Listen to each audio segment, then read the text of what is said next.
300 years ago, the will of heaven appeared. Countless secret kingdoms and dungeons descended to Earth. Along with them came numerous powerful demons who proclaimed the apocalypse for humanity. After the initial chaos, the awakened emerged. The Job Changers possessed a powerful power that helped them defeat those monsters and save the world from its near destruction. To fight against the monsters, the Job Changers continued to explore the secret kingdoms in order to obtain wealth and materials. Nations began working hard to cultivate these Job Changers, allowing everyone to awaken at the age of 18.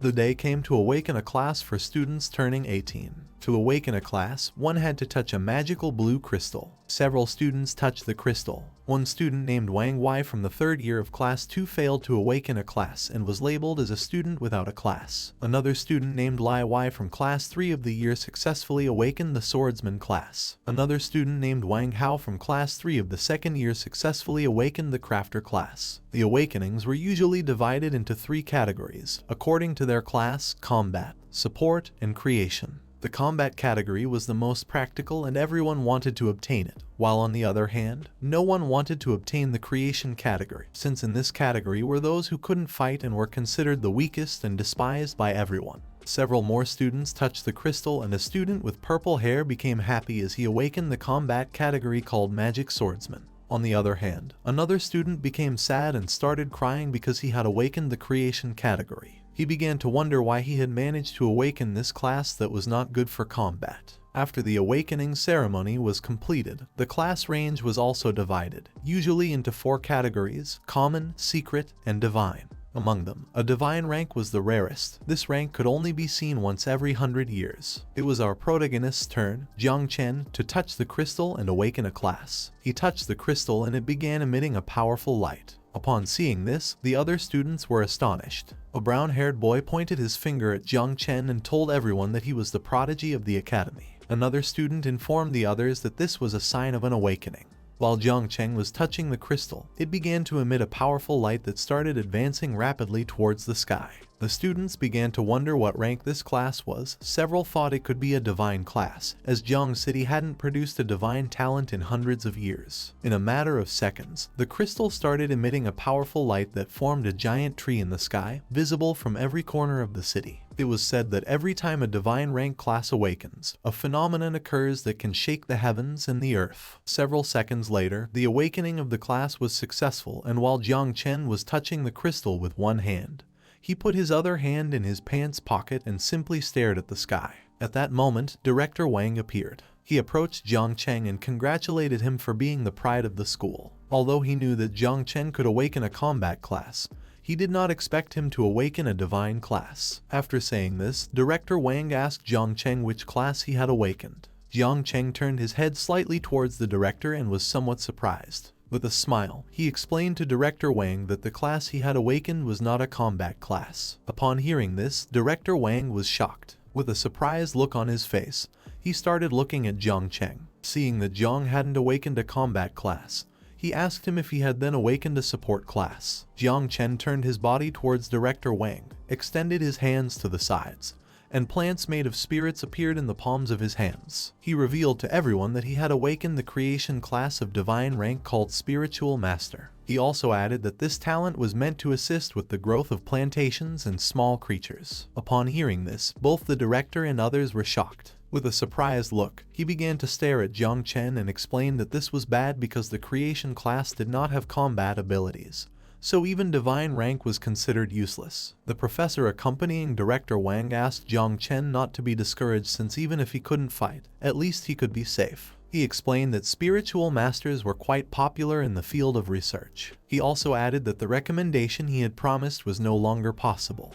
He advised Jiang Chen to enter the research field as a professor could get him a letter of recommendation. Just before the professor could finish speaking, Jiang Chen interrupted him. He turned his head towards him and thanked him with a smile. He put his hands in his jacket pockets and while walking away from the professors, he explained that he had something to do. One of the students started laughing and told his classmate that this was a farce, as he had thought Jiang Chen had obtained some kind of divine combat class, but it turned out to be just a creation class. The other student put his hand near his face and told his friend that life was full of surprises. He also added that everyone thought Jiang The prodigy of the academy would awaken a combat class, and now no matter how much he excelled academically, he would be considered useless. Jiang Chen put his hands in his pants pockets and began heading towards the exit, while the students nearby started mocking him. One of the students told the others that this was quite enjoyable to watch, as Jiang Chen had been the king of hard work since he entered the academy. Another student told the others that he had worked so hard only to end up getting a creation class. Another student told the others that Lin, the school beauty who always came in second place, had awakened a secret combat class. Upon hearing so many jokes, Jiang Chen simply smiled and thought that just a moment ago, those two students had been very cruel to him.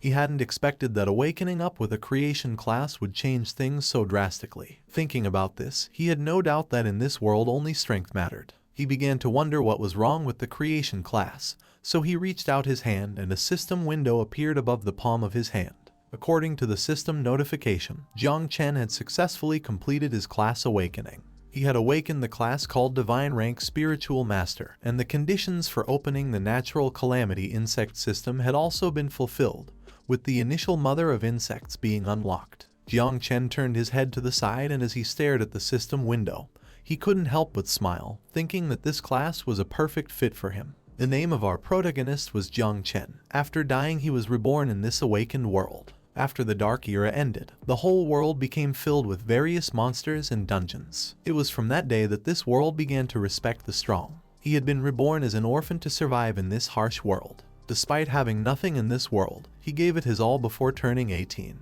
He thought he was going to have to rely on his own skills to make a living. To his surprise, a month ago, on an ordinary day, a system window appeared in front of him to inform him that the Insect Calamity system would be merged after class awakening, and the system would activate after a successful transfer. Jiang Chen put his hand on his chin, and while looking at the system window, he thought that the insect race, which had once devastated humanity during the Dark Era, was an extremely powerful race. He had heard that the last time a natural calamity occurred, 9 out of the 12 kings of the human race were sacrificed to seal it. He clenched his fist tightly and thought that in this world, strength was everything.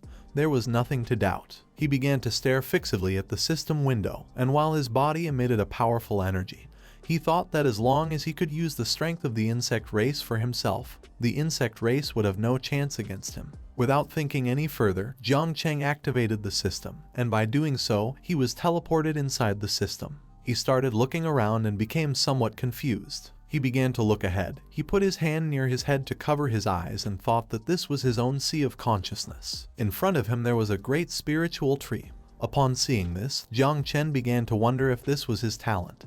He had not expected it to be a tree. More system windows appeared. Jiang Chen had several class talents. These talents were evolutions of all things, and sacrifice was required. They could be used once every 10 days and were limited to 1 use per target. The first talent was called Fruits of All Things. Through sacrifice, Jiang Chen could advance the growth progress of fruits, and a special fruit could randomly fall. The second talent was called Improved Growth. This ability allowed him to increase the growth rate of living beings. Currently, this ability increased the growth rate by 10%. By using this ability, Jang could accelerate the growth of all living beings, and the duration of cooldown was 8 hours. Jiang Chen put his hand on his chin, and while he was looking at the system window, he thought that this system was good since it had even proactively analyzed his talent. Although these talents seemed to lack combat ability, each one could be applied to his system. While he was distracted, a system window appeared asking him if he would like to start summoning the mother insect. Without hesitation, Jiang Chen asked the system to summon the mother insect. At that moment, an evil energy began to emerge from the ground, and a system notification window appeared to inform him that the mother insect was being summoned. As Jiang stared at the energy, he thought that the mother insect had a strong presence. Several seconds later, another system window appeared to inform him that the summoning of the natural calamity rank mother insect called 9 Wings of Miasma had been successfully completed. The mother of the insects was a gigantic creature. She began to stare at Jiang Chen, who took several steps back and was amazed. The status window of the mother of the insects appeared. She was called 9 Miasma Wing. From the abyss she was known as the Sovereign of Death. Once as a calamity, she caused a catastrophe as great as a natural disaster and then disappeared during the Third Era. The current devouring value of her was 0%. Jang had a 100% affinity with the insect mother. Jiang had to proceed with the devouring and start breeding the next generation of insects to unlock abilities. The insect mother approached Jiang, who was amazed and began wondering why she was so enormous. The insect mother began to stare at Jiang and addressed him as a master. She introduced herself as Little Nine and explained that she was very hungry and wanted to devour fierce beasts. Another system window appeared to inform him that the growth rate of the insect mother had increased by 10%.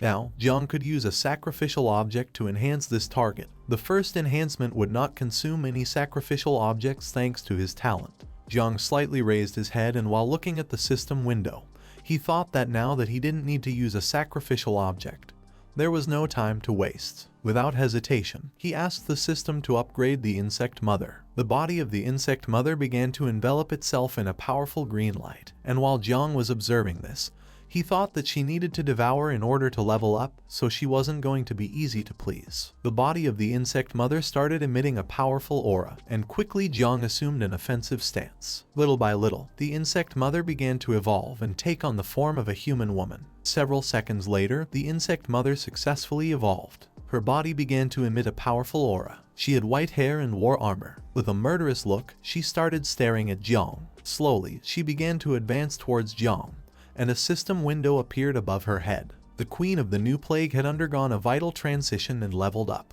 Along with leveling up, she gained new abilities. The first ability was called Nurture. With this ability, she could share the experience 10 times with the host. The second ability was called Poisonous Mist. With this ability, she could transform into deadly miasma, corroding everything. The third and final ability was called Communion. This ability allowed her to enhance all of the host's abilities by 20%.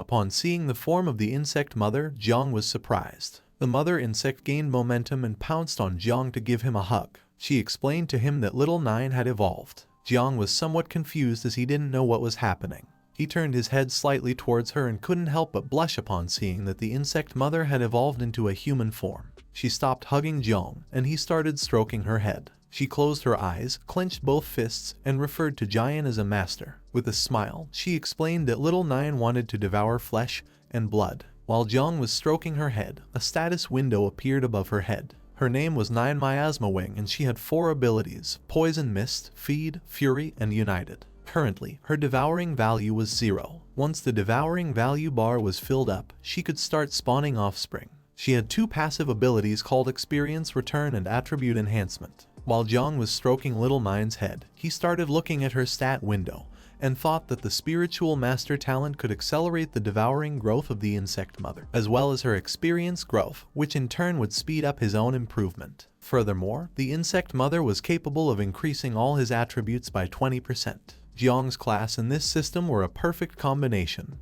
With this, he didn't need a combat class. He extended his hands to the sides, and a bunch of insects started coming out of the palm of his hands. He turned his head towards the insects and was amazed. As long as he killed and devoured quickly, he could soon have an army of insects. Jiang turned his head towards the great spiritual tree and thought about what the system message had just mentioned. Insects, abyss, a catastrophe as big as a natural calamity. Combined with this incomplete information, it was clear that this was not something that could easily be shown to others. Being discovered could lead him to his demise. He put his hands in his pockets, and while he was looking at the spiritual tree, for now he decided to use his class identity as creation, and the poisonous miasma abilities of the insect mother as cover to devour monsters and increase his strength. Hiding was not Jiang's style. He wanted to become strong enough to show off his skills to the world. While he was lost in thought, the sea of consciousness water began to move. Seeing this, the insect mother quickly jumped up and started flying. As they both looked at the water, Jiang explained to her that this could only mean one thing. At that moment, with a murderous look, the insect mother turned her head back and caught Jiang's attention. While she was looking back, she started to smile and explained to Jiang that she felt there was a threat. At that moment, Jiang exited the system space, and upon seeing what was in front of him, he was shocked. In front of him there was a man much taller than him. This man had black hair, a beard, and had a scar on his eye. The man approached Jiang and started staring into his eyes, remaining silent for several seconds. The man asked Jiang if the awakening phenomenon that the whole city had seen before had been activated by him. While Jiang was staring at the man, he clenched his teeth tightly and realized that he was at least a master rank or higher. He became alert and started wondering why he was being sought after. While the man was staring intently at Jiang, his body began to emit a powerful green aura. The people around approached, and even though the man was quite far away, they could feel his strong aura. They started wondering what level of awakened he was. Seeing that he was talking to Jiang Chen, they began to wonder if there was some kind of conflict. The man began to stare into Jiang's eyes, and upon seeing this, he became somewhat nervous as it was quite strange. This man had been pressuring Jiang for a while now without even saying a word, and he didn't know if the man was testing him. At that moment, the insect mother appeared. While she was licking her finger, she approached Jiang and with a murderous look in her eyes towards the man, she told Jiang that this man was a threat to him. To her, the man seemed delicious and she wanted to devour him. Jiang panicked and knew something was wrong. His suspicions were not incorrect as several warning windows from the system appeared. The insect mother had detected a threat to Jiang. The system considered that the man would provide a high value for devouring, and the insect mother was about to start devouring him. Jiang's body began to emit a powerful aura, which started spreading in all directions. He quickly realized something was wrong because now Little Nine had detected a threat, and she was going to start attacking. Jiang's powerful aura reached the students who were previously mocking him. They began covering their faces with their arms and wondering why Jiang had such a cold and sinister aura. Jiang became furious. With a murderous look, he began to stare into the man's eyes. He realized that when the devouring value was low, the aggressiveness of the insect mother increased. To prevent this from happening, he needed to find some monsters for Little Nine to devour as soon as possible. Seeing the powerful aura emanating from Jiang, the man simply started smiling. And upon seeing the man's smile, Jiang quickly realized that he wanted to test his strength, but unintentionally activated the insect mother. The good thing was that Jiang was still able to suppress the insect mother. Without hesitation, Jiang suppressed the insect mother and a system window appeared. He had temporarily suppressed the insect mother and her devouring value was low, so that this would not happen again. Jiang had to start with the devouring and breeding of the insect mother as soon as possible. While the man had his hands in his jacket pockets, he began to stare at Jiang and couldn't help but congratulate him. Although Jiang had just finished his awakening, he was already able to face the man's tests, and even counterattack. The man told Jiang that he was worthy of a divine awakening, and he also added that his future was limitless. Jiang simply stayed silent, listening. He felt relieved as he hadn't been discovered. He approached the man and while staring into his eyes, asked him who he was. The man began to smile, then extended his hand and introduced himself as Gang, the leader of the Night Watch. He admired Jiang's strength and asked if he wanted to join them. Upon hearing this, Jiang was surprised as he did not expect Gang to be part of the Night Watch. The Night Watch was an organization specially tasked by Grand Zia with resisting demons and hordes of beasts. Whenever there was a wave of beasts or a new secret realm or dungeon was generated, the Night Watch would always be the first to investigate or eliminate them directly. Due to the constant fight on the front lines, the mortality rate of the Night's Watch was extraordinarily high, and most people avoided it, but for Jiang it was different. The insect mother needed to continuously devour the flesh and blood of monsters to accumulate devouring value and produce offspring. Currently, Jiang needed an opportunity to confront large monsters, and once the devouring value was complete, the insect mother would start reproducing, and no one knew how much commotion she would cause. For this reason, the wild nature was a good place for breeding the insect mother. As long as Jiang joined the Night Watch, whether by devouring or reproducing, the risks they presented could be easily dealt with. While Jiang was looking at Gang's hand, he couldn't help but smile since the Night Watch organization was perfect for him. The students started saying that the Night Watch had a high mortality rate. Most people didn't even go there, so the students thought that Jiang Chen wouldn't join the Night Watch. Upon hearing this, Gang forced a smile at Jiang and told him that all the rumors about the Night Watch were a thing of the past. In order to prevent Jiang from rejecting the offer, Gang told him that as long as he was willing to join them, he would receive comprehensive training. Due to his divine rank, his resources were very valuable to the Night Watch. Without thinking twice, Jiang shook hands with Gang and called him leader, telling him that there was no need for further explanation. Jiang began to stare into Gang's eyes and told him that in order to restore the glory of the Night Watch, their generation should not shy away from their duty. After saying this, he explained to Gang that he was willing to join the Night Watch. Upon hearing this, Gang became somewhat confused. What he didn't know was that Jiang planned on relying on them for the insect breeding. Gang was shocked and asked Jiang if this was true. Just before Jiang could answer his question, the mother insect appeared and started sending system notification windows to Jiang. She was very furious. She explained to Jang that she was not happy with this because she wanted to eat the man. After saying this, she started telling him that she was very hungry. Upon hearing this, he became nervous, closed his eyes, and told Jiang that what he was saying was true. After saying this, he left with the excuse of having an important task to do. He began to distance himself from Jiang, slightly turned his head towards him, waved goodbye, and told him that in 3 days he would be punctually present at the Night Watch headquarters. Jiang simply turned his head towards him and remained silent. He may have thought that this was going to be more complicated. He hadn't expected it to be so simple.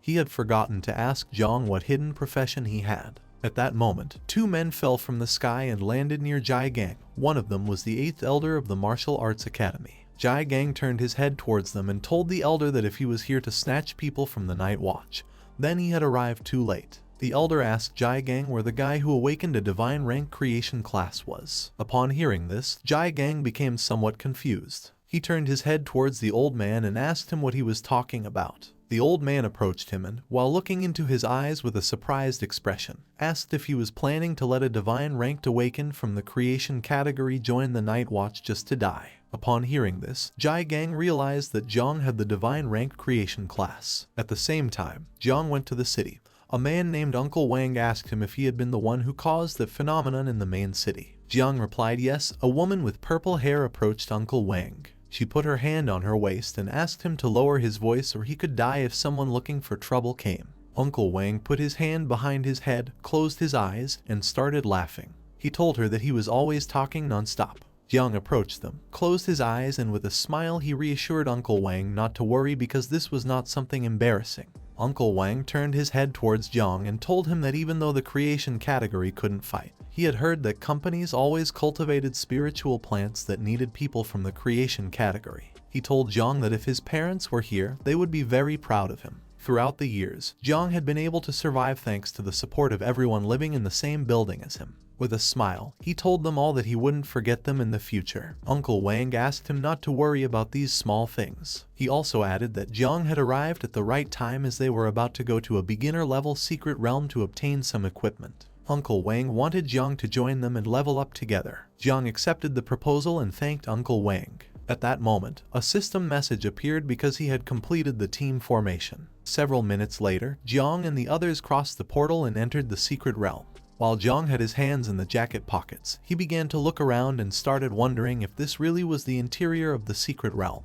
At that moment, the torches of the secret realm lit up because the matching had been completed. All the monsters inside started looking towards Jang and the others. This secret realm called Temple of the Dead was a C rank one, and it was currently open. The secret realm guaranteed a 100% drop rate for items and equipment. Experience points were going to be calculated after completing the secret realm.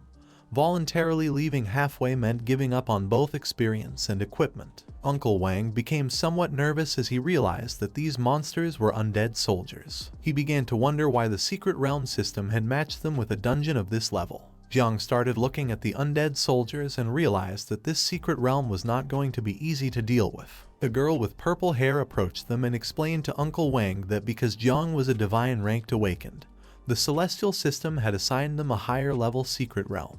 Uncle Wang slightly turned his head towards her and reminded her that Jiang Chen had awakened in the creation category. The girl with brown hair also approached Uncle Wang, and while looking at the undead soldiers, she asked him why they didn't abandon this secret realm. Just before she could finish speaking, Uncle Wang interrupted her. He began unsheathing his sword and told everyone that there was no problem, as they didn't come across secret realms of this level every day. He also added that this time, thanks to having Jang with them, they would be lucky and get some great equipment drops. Seeing Uncle Wang unsheath his sword enraged the undead soldiers. Uncle Wang gathered momentum and while advancing towards the monsters, he asked Jang to step back a bit since these undead soldiers were more dangerous than average C-rank monsters. Uncle Wang asked Jang to stay behind while they advanced towards the core of the dungeon first. Uncle Wang attacked one of the undead soldiers with his sword, delivering a strong blow to its head. He turned his head back and asked Xiao Zai to quickly improve his talent. Upon hearing this, Xiao Zai clasped her hands together and activated her power, causing Uncle Wang's talent to improve. Thanks to this enhancement, Uncle Wang ended the life of the undead soldier monster. While Uncle Wang and the others were fighting, Jiang simply stood by watching from afar. He began to wonder if they fought against monsters every day just to survive. When thinking about this, he had no doubt why they always came back covered in wounder, yet Xiao Zai had always supported him. He had heard that she became an adventurer because she was forced to heal her brother's eyes. While he was staring at Uncle Wang and the others, he thought about becoming stronger quickly, and when he earned money, properly thanking them. While he was distracted, the insect mother began to manifest herself. She put her hand under her chin, and while looking at the undead soldier's corpse, she told Jiang that there were many monsters and blood here, and she wanted to devour them. While Jang had his hands in his pants pocket, he turned his body towards the undead soldier's corpse and started smiling. He thought that Little Nine had already detected the corpse. Given this situation, Jang decided to first test Little Nine's abilities. He reached out his hand to the side and used the level 1 poison barrier skill called Corrosion. A fog of poison appeared in his palm, and he ordered Little Nine to devour the undead soldier's corpse. She thanked him, and the poison fog began to advance towards the corpses and slowly started to devour them. In a matter of seconds, the monster corpses began to disappear. Jiang realized that the monster corpses corroded as soon as they made contact with the poisonous fog. After seeing this, Jiang had no doubt that Little Nine's poisonous fog was very powerful. After Little Nine devoured the corpse, the devouring value rose to 10 points. The level of the monsters was too low, causing the growth rate to be slow, so Little Nine needed to devour more monsters. While Jiang had one hand in his pocket, he slightly turned his head back and thought that Uncle Wang and the other two were truly partners who had been working together for years. In such a short time, they had already advanced to the depths of the dungeon. Since the poisonous mist was an area skill and Jiang still couldn't control it accurately, there could still be accidental injuries. To avoid this, Jiang decided to follow Uncle Wang and the others from behind and take care of the monsters' corpses. At that moment, Little Nine caught his attention. She told Jiang that she felt something. Jiang turned his head to the side and saw more monsters starting to emerge from the ground. Little Nine told him that she sensed freshness and blood in that direction. These monsters were level 10 shadow lurkers. They had a strength of 20 points, agility of 15 points, defense of 10 points, and stamina of 5 points. These monsters were lurking in the shadows to hunt down the weaker stragglers. While Jiang was staring at the shadow lurker monster, he began to wonder if its name was in red because its level was much higher than his. However, in terms of attributes, these monsters were completely inferior to Jiang, who had the skill enhancement united. A statistics window of Jiang appeared. He had a devouring value of level 1. His identity was the Lord of Insects. His occupation was Divine Rank Spiritual Master, and he had 3 level 1 talents called Growth of All Things, Divine Evolution, and Ancestral Tree of All Things. Jiang possessed the insect mother named Little Nine, or better known as Nine Miasma Wing. She had a natural Calamity level. He didn't have any equipment. He had 35 points in strength, 31 in agility, 27 in endurance, and 20 in constitution. His combat power score was 41 stars. Currently, he had 2 active passive abilities called Experience Return and Attribute Enhancement. The current devouring value was 100 and the current experience was 0. Jiang decided to test his skills. He reached out to one side and gave Little Nine the command to transform into a poisonous mist and follow him. She listened to him and transformed into a poisonous mist, which began to stick to the ground. At that moment, the monsters called Shadow Lurkers started advancing rapidly towards Jiang. He brought his hand close to his face, and while his hand was releasing the poisonous mist from Little Nine, he started staring at the monsters. Several seconds later, he began running towards them. Upon seeing this, the monsters tried to attack Jiang, but he dodged their attacks and in the process touched their bodies with his hand, infecting them with the poisonous mist. The monsters began to look towards the body part where Jiang had touched them, and upon seeing poisonous mist, they became confused. While Jiang was staring at the monsters, he extended his hand towards them, then clenched his fist tightly and started smiling. At that moment, Little Nine's poisonous mist grew thicker and slowly began to corrode the bodies of the monsters, gradually destroying them. Jiang simply turned his head towards the monsters and remained silently watching. At that moment, several system windows appeared, and he gained 200 special price. While Jiang was looking at the corpses of the monsters, he thought that they were no match for him. He began to smile as he saw that the devouring value was also increasing rapidly. As he was lost in his thoughts, Little Nine appeared and informed him that more blood food had appeared.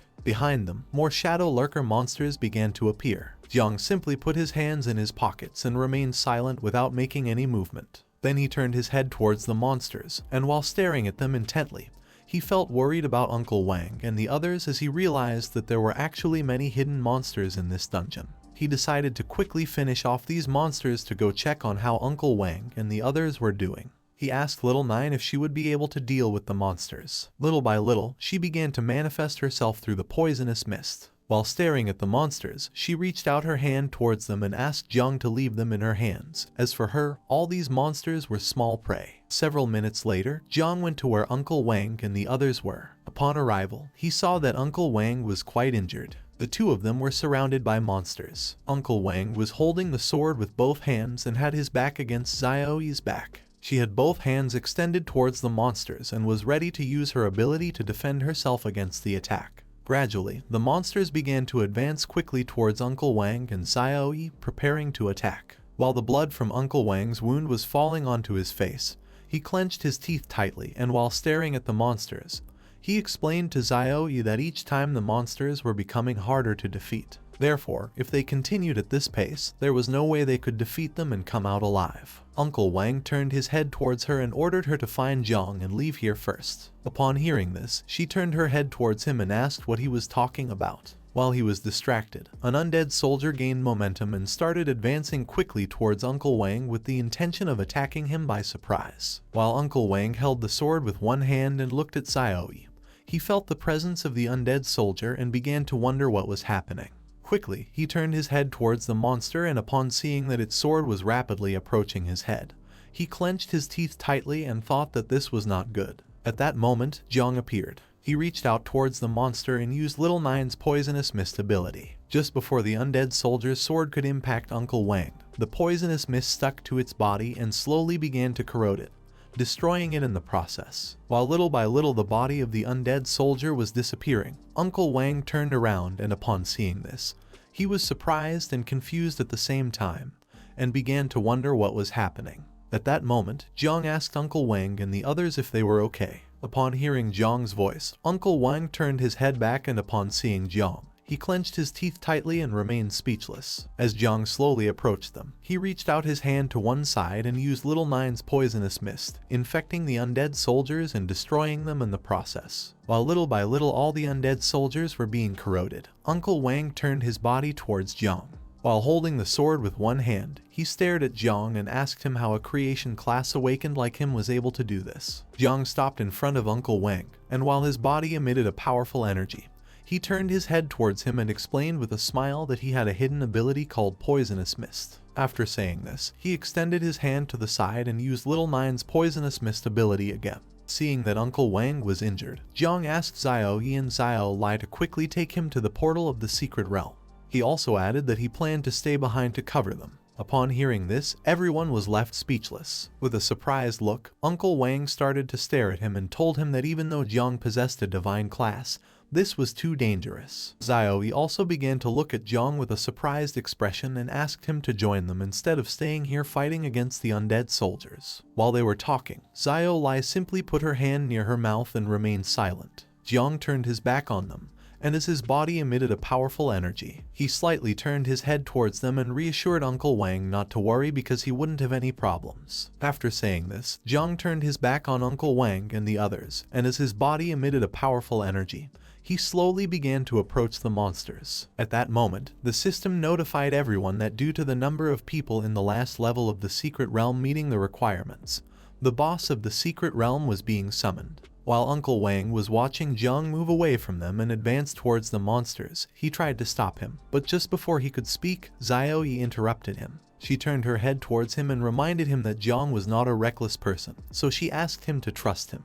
After much consideration, Uncle Wang decided to trust Jiang. He threw him the sword and asked him not to forget to return it later. Upon hearing this, Jiang reached out and grabbed the sword, assuring Uncle Wang not to worry as he would return it later. This sword was called the Novice Conqueror's Sword. It had 25 speed points, 30 strength points, and a 2% attack speed bonus. It also had a passive ability that was already active. Jiang brought the sword close to his face and stared aggressively at the monsters. For him, this was great because now he could increase the attack range of the poisonous mist with Uncle Wang's sword. He activated the poisonous mist, causing it to slowly emerge on the blade of his sword. The undead soldiers gained momentum and attempted to attack Jiang, but in the blink of an eye, He evaded their attacks and using Uncle Wang's sword, cut the monsters into pieces, infecting them with the poisonous mist in the process. These monsters were no match for Jiang, as he was the best swordsman in the entire school. While Jiang was distracted fighting against the undead soldiers, a much stronger monster gained momentum and began to advance towards him at high speed. The monster unsheathed its sword, and as it slowly approached Jiang, it prepared to attack him by surprise. Although Jiang didn't initially feel the presence of the attack, once he turned his head to the side, he saw the monster approaching him at great speed. Jiang gathered momentum and made a big leap, dodging the monster's attack and causing its sword to strike the ground. The monster's attack was so strong that it even shattered the ground into pieces. Upon seeing that Jiang had dodged the attack, the monster began to stare at him with a murderous look, then tightly gripped the sword and, upon seeing that he was in the air, attacked again. Luckily, Jiang managed to block the attack in time using Uncle Wang's sword. However, due to the difference in strength, the sword that Uncle Wang had lent him broke in half, causing Jiang to be thrown backwards. Quickly, Jiang stepped on the ground and managed to stop his body in motion. Then he turned his head to the side and, upon seeing that Uncle Wang's sword had broken, he was surprised. This boss was stronger than he had imagined. Jiang was more worried about the sword than the boss, as he didn't know how to explain to Uncle Wang that his sword had broken. The boss of the secret realm was called Undead King and was level 15. The Undead King stood up and, while holding the sword in one hand, started staring at Jiang with a murderous look. At that moment, the body of the Undead King began to vibrate, and in the blink of an eye, it appeared behind Jiang and prepared to attack. Upon realizing the presence of the Undead King, Jiang became terrified and started wondering how the boss had moved at such a high speed. Jiang turned his head towards the Undead King, and while looking at it with an aggressive gaze, he called for Little Nine. Just before the Undead King's sword could strike Jiang, Little Nine appeared and grabbed hold of the blade. She began to stare fixedly at the Undead King and asked Jiang if she could eliminate him. Without hesitation, Jiang replied yes. Upon hearing this, Little Nine became happy and, using only her hand, she broke the blade of the Undead King's sword into pieces. She extended her hands to the sides and her body started emitting a powerful energy that began to move in all directions. Upon seeing this, the Undead King became alert. Now that it had lost his sword, it decided to attack using its fists. Taking advantage of Little Nine's distraction, the Undead King began to advance quickly towards her with the intention of attacking her by surprise. At that moment, Little Nine opened her eyes and her body changed drastically. With a killer look in her eyes, she started staring directly at the Undead King and used the tentacles to defend herself. She adopted an offensive stance and, using her tentacles, she began to attack the Undead King with a series of blows. Her tentacles were as sharp as swords. Little by little, her sharp tentacles started to destroy the body of the Undead King. First, she cut off its left arm and then its right arm, and finally she cut off its head. She impaled the tentacle into the head of the Undead King, then turned around, and the boss's body fell to the ground. She took the head of the Undead King in her hand, and while her body was emitting a powerful energy, she began to approach Jiang. Seeing how powerful she was, Jiang couldn't help but smile. He couldn't believe that Little Nine was so calm in front of a secret realm boss. He thought that now that the boss had been defeated, the portal would open. Little Nine gained momentum and landed near Jiang. At that moment, an energy crystal appeared in front of him. While he stared at the crystal, he started to wonder what it was. The energy crystal began to rise in the sky and slowly started extracting magic from the corpses of the monsters. Upon seeing this, Jiang was amazed. Several seconds later, the energy crystal began to glow, causing a giant monster to appear. This monster was called Undead Tyrant, and it was 20 times bigger than Little Nine and Jiang. With a killer look, the Undead Tyrant began to stare at Jiang and Little Nine. Seeing that the crystal had transformed into a monster, he started to wonder if the energy crystal was the true boss of this secret realm.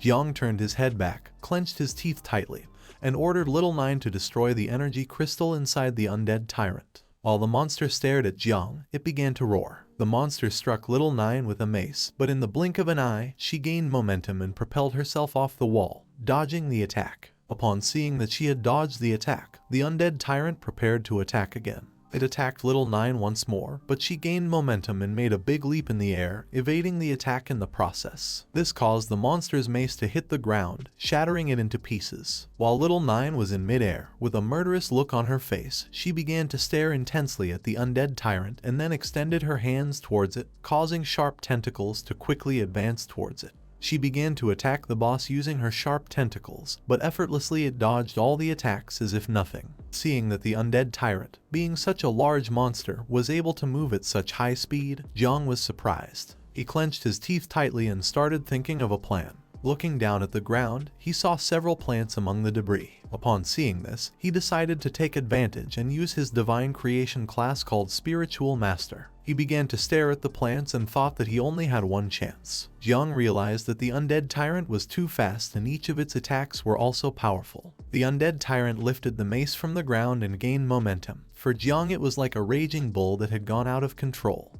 But this was also a weakness. Little Nine tried to attack the undead tyrant using her sharp tentacles, but it started spinning its body at high speed and dodged them effortlessly. Gaining momentum, it began to quickly advance towards Jiang. Several seconds later, it made a big leap. Jiang lifted his head towards the undead tyrant, and while staring at it intently, he thought that this was not good. He had already sensed it just now. There were many hidden roots beneath the ground. While the undead tyrant was in the air, it grabbed the mace with both hands, and as it quickly advanced towards Jiang, it prepared to attack. As Jiang watched it slowly getting closer, he decided to use his talent at the moment when it got close enough, and this would stop it in its tracks. Several seconds later, once the undead tyrant got close enough, Jiang started staring at it and decided that this was the moment. He reached out his hand towards the ground and a green symbol appeared in it. He used his talent, and gradually the spiritual roots hidden beneath the ground began to emerge. Jiang turned his body towards the undead tyrant, and while giving it a deadly stare,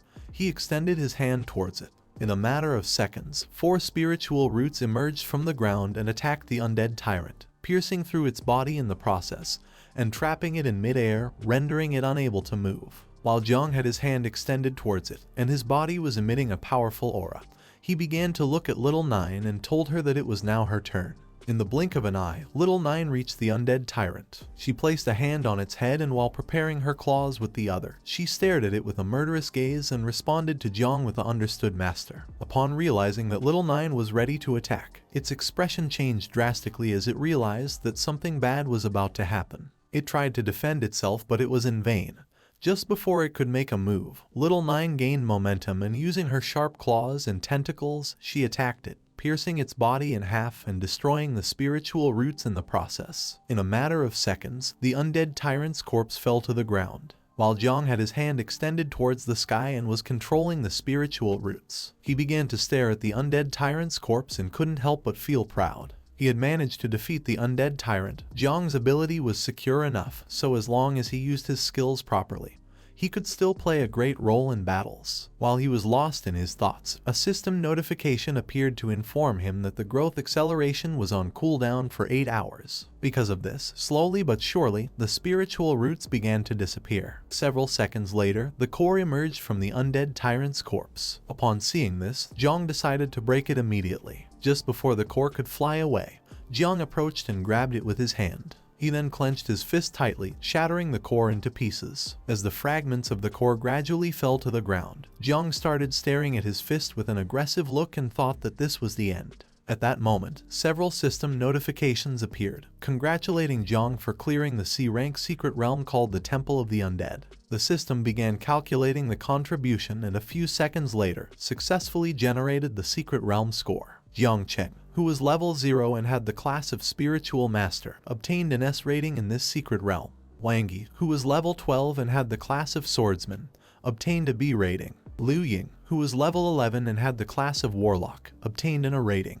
And Yi Qiang, who was level 10 and had the class of Boxer, obtained a B rating. The heavenly system began generating team rewards, causing a window to appear in front of Jiang. Several seconds later, the system successfully generated the team rewards, making the window longer. Jiang could choose from several weapons. The first one was a dagger, the second one was a scepter, the third one was a heavy axe, the fourth one was a light axe, and the fifth one was a hammer. As the spiritual roots slowly returned to the ground, Jiang started staring at the system window and remained lost in thought for several seconds. He put his hand into the system window and grabbed the dagger. Once he took the dagger out of the system, its statistics appeared. This was Edmu's Swift Dagger, ranked D, granting 50 attack points to the user and a 5% speed bonus. This dagger was related to swords and granted 2 professional attributes. Jiang held the dagger with one hand while checking the blade with the other. He thought it was good and decided to use it as compensation for Uncle Wang.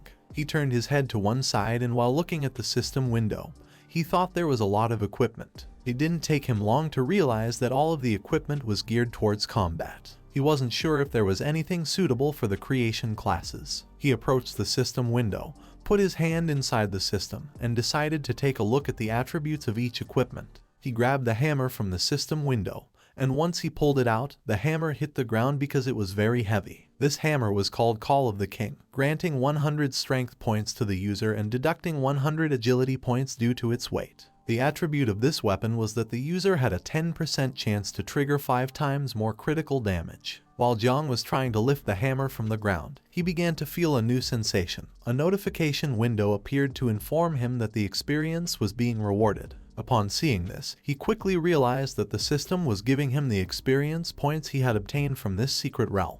Although the hammer was very heavy, thanks to the experience, Jang gradually became able to lift it. In a matter of seconds, he was able to lift the hammer as if it were nothing. Another notification of the system appeared to inform him that the United ability was in effect. Now all of Jang's attributes had increased by 20%. While his body was surrounded by a powerful energy, and with one hand he was lifting the hammer, he put the other hand in his pants pocket and turned his head towards the hammer. Under the passive ability of the Insect Mother, he had reached level 6. In this way, the effect of United was also more prominent. He also realized that the physical combat ability increased along with the level. While he was lost in his thoughts, Little Nine approached him. She grabbed his shirt and got his attention. Upon hearing her voice, Jang snapped out of his trance. She turned her head towards him, and while pointing at the system window with her finger, she asked if she could eat all this as a reward. He put the hammer on the ground, turned his head towards her, and while looking into her eyes, he pondered for several seconds. He turned his head towards her and told her that Little Nine couldn't eat the equipment, as it was for Uncle Wang and the others to exchange for money. He also added that if Little Nine ate it, then she would have a stomachache. Upon hearing this, she placed one hand behind her back, and while touching her lips with the other, she began to look at Jang with a sad expression.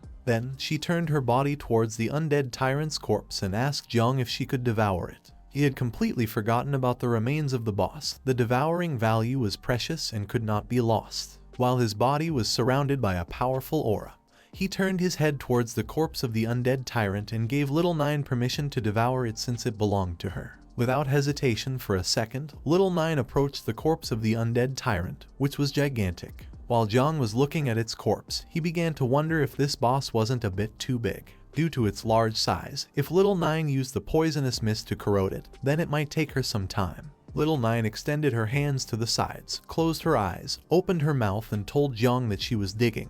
At that moment, her body started vibrating, and in a matter of seconds she returned to her natural form. After returning to her natural form, she began to look at the corpse with a murderous gaze, opened her mouth, and started approaching it. Despite the fact that the undead tyrant's corpse was gigantic, compared to the mother insect's natural form, it was minuscule. Seeing that she had returned to her natural form to devour the corpse, Jang was terrified. She opened her mouth, and while rapidly advancing towards the boss corpse, she began roaring. She began to devour the corpse, creating a strong gust of wind in the process. Jiang took advantage of this and removed all the equipment from the system window. While holding the hammer with one hand, he started covering his face with the other. Little Nine's roar was too loud, but luckily they were in the secret realm. If this had happened in the main city, they would have been discovered no matter how well they tried to hide. Once she finished devouring the corpse, a system notification appeared and granted Jiang 400 devouring points. While Jiang was covering his face with his arm, he realized that the devouring value was increasing rapidly. He thought that, as expected, the value of the boss's meat was different. He realized that they needed to eat more boss-type monsters to increase the devouring value.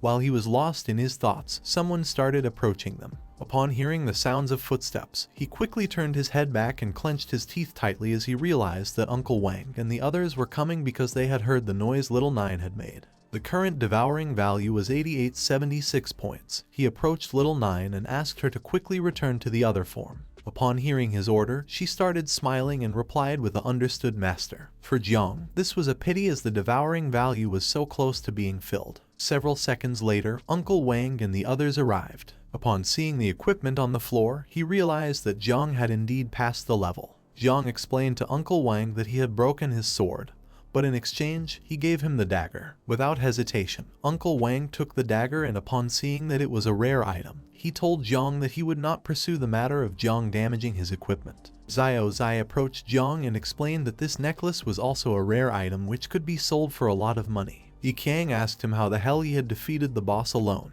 Jiang put his hand behind his head and replied that his poison seemed to be more effective in suppressing monsters like this boss. After saying this, with a serious look, Jiang began to look down at the ground. The secret realm had been perfectly cleared, but after a secret realm was cleared, it would not refresh again. Getting the devouring value from another boss should be enough to start breeding the swarm of insects. If Jiang wanted to find a new boss, then he had no choice but to go to the desert. Uncle Wang started looking at Jiang and told him that it was a shame he was going to the research department. Seeing that he wasn't even level 1 yet could already defeat a boss monster, he told him that in the future, if Jiang leveled up, then he would be strong. After saying this, he asked him what his plans were now. Jiang turned his head towards him and with a smile explained that he hadn't told him before because he was afraid of worrying him.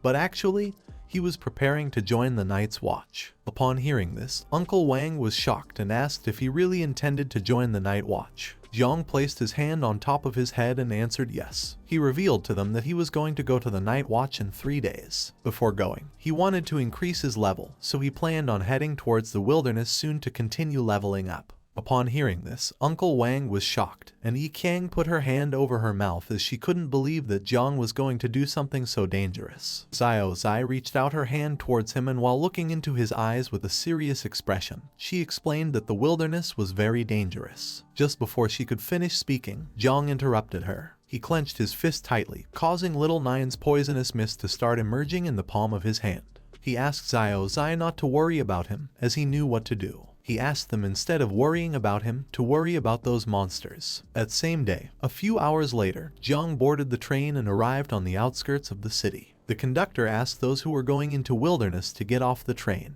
Jiang got off the train. He was wearing a cloak to avoid drawing attention. He started looking to one side and stood still for several seconds. In front of him there was a bridge which was full of awakeners. After awakening the system, Jiang's appetite had increased. What was even more scandalous is that despite not being very stable, there was actually a slight increase in his devouring value when eating. He took out a loaf of bread and while he was eating it, his devouring value increased by 2 points. Little Nine manifested herself, put her hand near her mouth, and while she looked at the bread with an unpleasant expression, she told Jiang that his food wasn't tasty. Upon hearing this, Jiang decided to find something to eat for Little Nine, so he reached out his hand and made a map appear. He opened the map and started looking at it with Little Nine. He didn't expect Uncle Wang to give him most of the equipment. Not only did he give him the map, but he also gave him an important storage ring and a map after knowing that he was going to the desert. These things were really helpful for Jiang. He began walking across the bridge. According to Uncle Wang, the wilderness was influenced by the power of Heavenly Way, and all electronic devices would be disrupted. It was almost like an apocalyptic scenario where monsters constantly migrated to their nests. These maps had an extremely short usage time.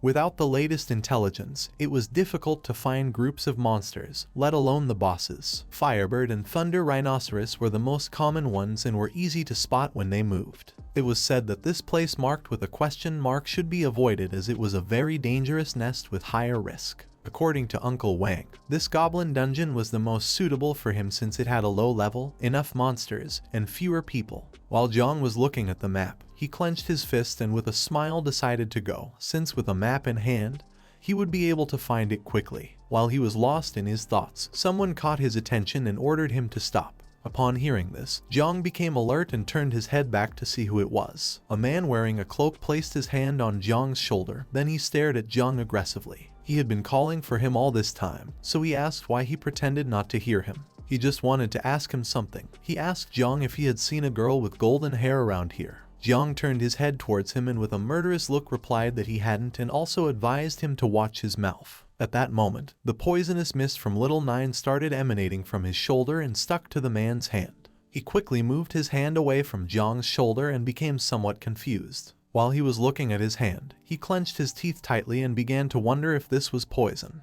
He didn't know how this could be possible since Jang didn't seem to have reached level 10 yet. However, Jiang couldn't harm him as the man was a level 27 main defense warrior. Jiang turned his back and as he walked away, advised him to hurry up and find a healer since his poison must be difficult to cure. He also advised him to take care of his brain. After saying this, he bid farewell to the man. Upon hearing this, the man couldn't help but get angry. He called Jiang's attention and asked if he had given him permission to leave. Upon hearing this, Jiang turned his head towards him and began to look at him with a murderous gaze. The man approached Jiang, and while his body was emitting a powerful aura, he stared at him with a killer look and asked how dare he lay a hand on the Xiao family. Upon hearing this, Jiang began to wonder if he was referring to the Xiao family and the Battle of Heaven. Upon hearing the man's words, Jiang began to stare into his eyes and soon realized what was about to happen.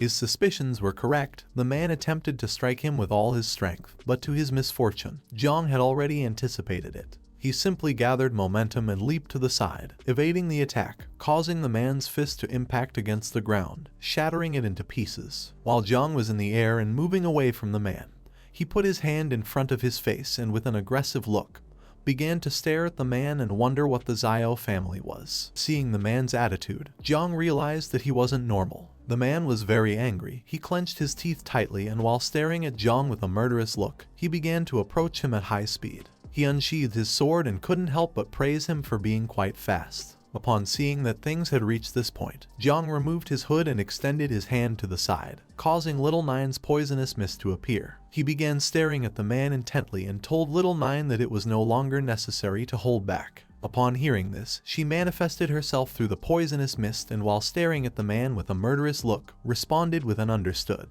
Upon seeing the poisonous mist, the man became even more aggressive. He started shouting and asking Jiang if he really believed he would scare him again with the same trick. Just before Jiang could teach this bastard a good lesson, someone appeared and addressed the man as Zheng Tai, reminding him once again that they had to act discreetly. Upon hearing the voice, Zheng Tai's expression changed drastically. He clenched his teeth tightly and as he slowly turned his head back, he couldn't help but feel afraid. Jiang simply stood silently observing and began to wonder what was happening. A man with blue hair wearing a hood appeared behind Zheng Tai. He was quite angry. He started staring at him with a murderous look and asked him what he was doing here, when he had asked him to search for someone. Zheng Tai was scared shitless. He clenched his teeth tightly, and as he slowly turned his head back, he began to tremble and tried to give an explanation. But just before he could speak, the man interrupted him, turned around, slightly turned his head towards him, and with a disappointing look called him trash that only caused problems. Upon hearing this, poor Zheng Tai became even more scared shitless, and just before he could utter a word, the man delivered a strong punch under his chin, causing him to start bleeding from his nose. This man was part of the Xiao family. While his body emitted a powerful energy, he turned his head towards Zheng Tai and with a murderous look reminded him once again that he was nothing but a dog of the Xiao family who had no right to use the name of the Xiao family. Immediately, Zheng Tai fell to his knees on the ground, bowed his head before him, and apologized, explaining that he would not forget it in the future. Now that there was going to be no action, Jiang put his hood back on, turned his head towards them, and silently observed them. Incredibly, he had not sensed the presence of the man. It didn't take long for him to realize that this guy was more dangerous than the previous warrior. While Zheng Tai was getting up, the man began to approach Jiang and apologized, explaining that his dog tended to bite things. He was willing to compensate the protagonist for this. Jiang simply asked him not to worry as it wasn't necessary. Upon hearing this, the man approached him and with a smile asked if he was going to go to the desert. The man approached him and while his body was emanating a powerful energy, he began to stare into his eyes and asked if he wanted to go to the desert together. Jiang simply started staring into his eyes and remained silent for several seconds. Then he turned his back on them and as he slowly distanced himself from them, he refused to go with him as he preferred to go alone. Upon hearing this, the man simply watched as Jiang walked away and remained silent. He thought that he was quite an interesting person. He knew that Jiang had awakened the divine class of creation called Spiritual Master. Once Jiang had distanced himself enough from them, Zheng Tai stood up, approached the man, and asked him if he should continue searching for the person he had been entrusted with. The man slightly turned his head towards him and while looking into his eyes, he replied that no, because by the time he finished, it would already be too late. Besides, he had already found the clues. The girl they were looking for had escaped from the city and probably wanted to cross the desert to reach the nearest station. He took off his hood using his hand and as he was moving away from Zheng Tai, He asked him not to allow her to arrive alive at the inn, giving him the order to call back all scattered servants and come with him to the desert. Jang Tai placed both hands on his chest, lowered his head, closed his eyes, and responded with a understood. Humans had spread widely across this planet and had built countless cities. However, with the arrival of the awakened era, waves of beasts, secret realms, and dungeons invading human homes led to the constant remodeling of ancient human dwellings with great power. Nowadays, only the awakened ones who sought power would return to these places to fight against monsters, level up, and obtain wealth. Now these places are known as wild lands. Jiang began to advance through the area, and along the way he came across a bunch of rats. Several hours later, Jiang arrived at a remote and destroyed part of the city. While he was walking, he started to feel as if he had gotten lost. He was heading towards the goblin beast's nest, and he had been walking for several hours already. It was already nighttime and he still hadn't arrived. Little Nine was hungry, so she hunted a rat, climbed onto Jiang's head, and while holding it in her mouth, she realized that it didn't taste good. She came to the conclusion that she couldn't eat just anything. Along the way, Jiang had seen many monsters, but now that he had reached this area, he couldn't even spot a strong monster. These monsters granted a very low devouring value if Jiang didn't find a beast boss nest, considering the time it would take him to return.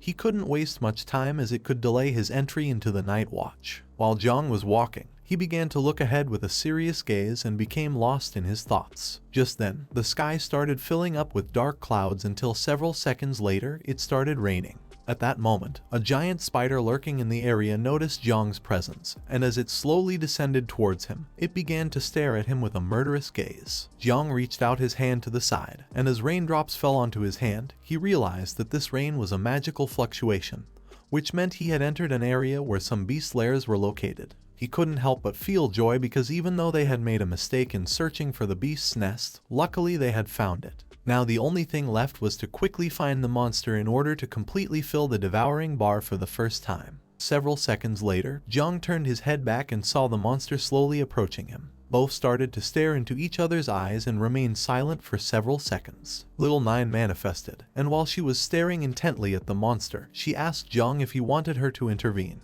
Jiang slightly raised his head, and while looking at the monster, he replied to her that it was not necessary since the level of this monster was not high and it only seemed to have a slightly larger body size than the other monsters. Taking advantage of this, the monster descended to the ground and began preparing its sharp legs to attack him. With a killer look, the monster began to attack Jiang using its sharp legs, but without much effort. He gained momentum and started dodging the attacks with small jumps as if nothing. Then, taking advantage of the moment, he gathered strength and took a big leap. In the blink of an eye, he appeared on top of the monster, clenched his fist tightly, and prepared to strike. The monster lifted its head and, upon seeing Jiang, became terrified and started wondering what was happening. Jiang struck the monster forcefully, causing its body to hit the ground, ending its life and destroying the floor into pieces. While Jiang was lost in his thoughts, Little Nine appeared. She placed her hand on her forehead and informed him that more monsters had appeared. Upon hearing her voice, he snapped out of his trance, turned his head to the side, and was surprised. The sound of his strike had caught the attention of all the other monsters hiding in the area. While Jiang was standing on top of the monster's corpse, the giant spiders began to approach him. Upon seeing this, he reached out his hand to the side and used the poisonous mist, summoning the dagger he had obtained earlier in the secret realm. While he and Little Nine were staring at the giant spiders, he told her that it was time to enjoy a good meal. Both of them started staring at the giant spiders with a killer look, and he asked her if she was ready, to which she responded without hesitation that she was. Jiang activated Little Nine's poisonous mist, gained momentum, and in the blink of an eye, attacked the spiders using his dagger, cutting their bodies into pieces and infecting them with the poisonous mist in the process. As they advanced, their levels also increased rapidly. If they kept fighting monsters on the way back, they could at least level up 2 more times. In a matter of seconds, the monsters began to die. Those who had not received a mortal wound died due to the poisonous mist, which started corroding their bodies. In the blink of an eye, all the monsters died, forming a pile of corpses. Jiang approached and asked Little Nine to devour the remains of all these monsters. She became quite happy, extended her hands to the sides, and thanked him. At that moment, she started looking to one side and informed him that something big, powerful, and delicious was approaching. Upon hearing this, he also turned his head to the side, and upon seeing that little Nine was quite excited, it didn't take him long to realize that what was approaching was the boss. Jiang turned his head in the direction from which the boss was approaching, extended his hand, and with a murderous look, used the poisonous mist and gave little Nine the order to attack. The boss began to approach them, and its shadow started becoming visible through the fog. Upon seeing this, little Nine did not disobey the order and attacked the boss. Several seconds later, it began screaming in pain. Upon seeing that the boss had a woman's voice, Jang turned his head towards it and became somewhat confused. It turns out that little Nine had made a mistake, as the one approaching them was a woman and not the boss. Due to Jiang's attack, part of the woman's clothing ripped, and within seconds she fell backwards onto the ground unconscious. As he stood there observing her, he began to wonder what kind of magical creature this was. Several seconds later, the woman regained consciousness, opened her eyes, and while looking at the sky with a surprised expression, she began to wonder where she was and what was happening. She started to sit up with the help of one hand, placed the other on her head, and as she gradually regained consciousness, she began to wonder what kind of place this was. She remembered not having come here, while she had her hand on her head, and slowly was trying to understand the situation. Jiang approached her, sat down next to her, rested his elbows on his knees, closed his eyes, and with a pleasant smile, asked if she was awake. Upon hearing Jiang's voice, she became alert and began to wonder who he was. Without wasting a second, she stood up and hopped away from him. She adopted an offensive stance, and while looking at Jiang, she asked him who he was and also requested that he not approach her. He stood up, turned his body towards her, and with a calm voice, he asked her not to worry since he was just a job changer who had come to the desert to fight monsters. He also added that he hadn't come to harm her. Upon looking more closely, she remembered who Jiang was. She placed a hand on her chest, began pointing at Jiang with the other, and while staring at him intently, she told him that she knew he was the one who had attacked her before. Upon hearing this, Jiang became somewhat nervous, closed his eyes, and with a smile apologized to her, explaining that he had mistaken her for a monster. Upon seeing that Jiang was quite attractive, she couldn't help but blush. She turned her head towards him and asked how anyone could say that beautiful girls like her resembled monsters. She couldn't help but call him presumptuous. She entered into panic. Quickly she started touching her head and face to see if her nose and ears were still where they should be. Jiang simply stayed silently observing her. He had used all his strength when he attacked her. Now, seeing that she still had so much vitality, and was as if nothing happened, he began to wonder who she was and how she could withstand his attack. Several seconds later, after checking that she had no injuries, she calmed down. Then, she reached out to the side and the golden ring on her finger began to shine and emit a green energy. This ring was like a kind of clock which started projecting the time. Upon seeing the time, she realized that she had wasted too much time. She turned her back on Jiang and while walking away from him, decided to leave quickly before they caught her. While she was slowly moving away, Jiang simply remained silent. He began to stare at her intently and started wondering why she was running away and who were the people chasing her. The woman moved away from him a little, but suddenly stopped abruptly. She put her hand on her mouth and started biting her nails. Jiang didn't take long to realize that something was wrong.